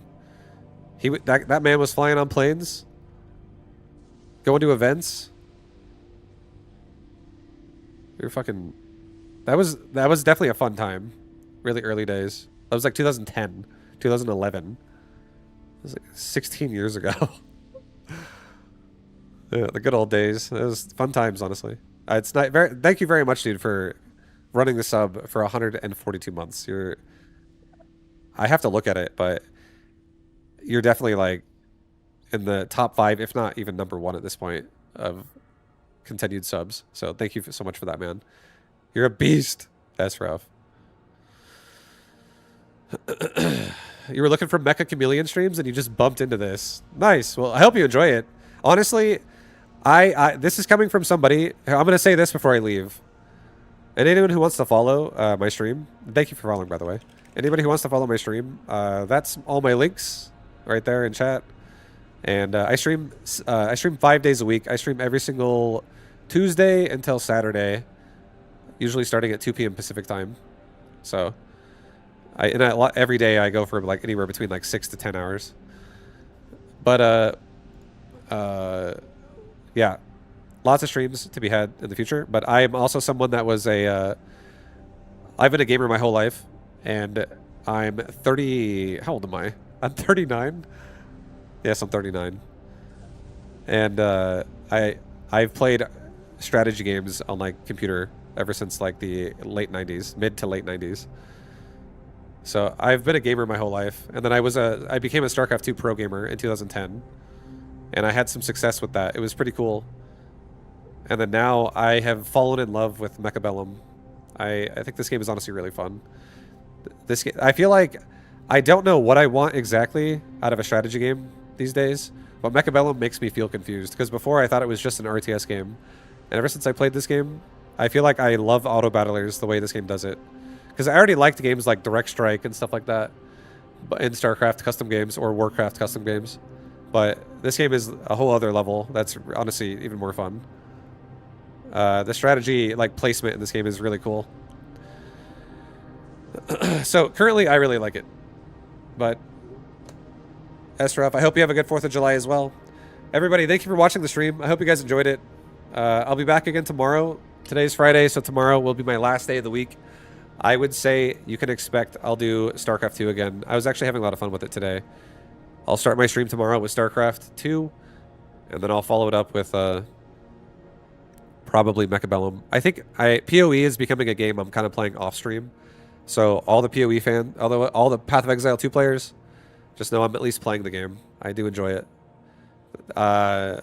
Stream PoE. I was thinking about I think about streaming PoE, but I just stopped streaming it a lot because I died. Because I play hardcore. I play SSF. I play PoE 2 and I play SSF hardcore, and I made a character that level 90 before it died, and then it died a horrible death of being one shot. It was sad. And yep, back to the beach. I don't know. Maybe I will. It may make me want to, honestly. I feel like I have done StarCraft literally for every day of the week so far.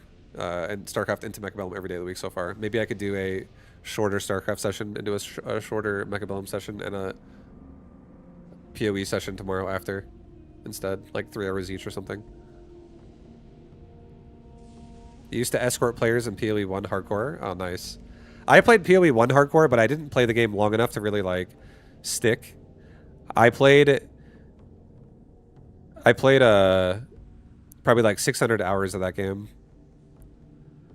and I would say probably like 400 of that was during the League of Delve, and I only played hardcore in that game as well. I never really played.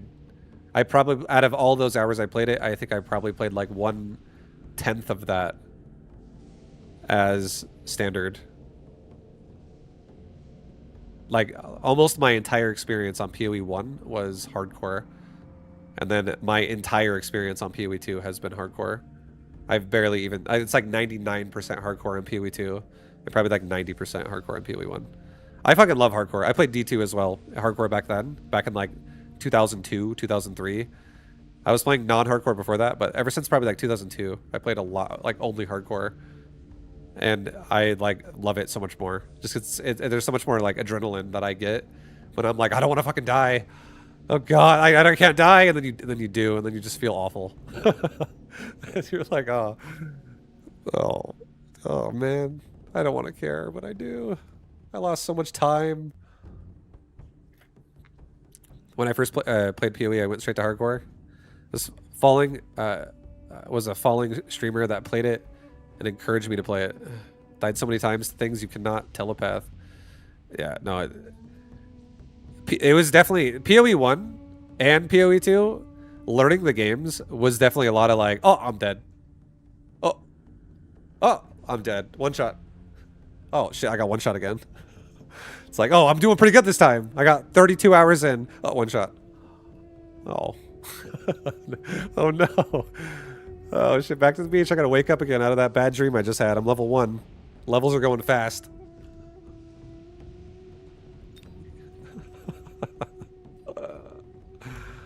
Alright, guys, thank you for watching the stream. Much love. I'm gonna call it there. Again, I'll be back again tomorrow at 2 p.m. And I hope you guys have a great rest of your night. Hope you have a good rest of your day. I'll see you then. Tomorrow, again, will be StarCraft 2 into Mechabellum into... I guess I'll do some PoE before the night's over. But much love. Yo, Zadri, sorry, man. I just finished. Later, guys. Take it easy. Much love. Have a good night. Peace, everybody.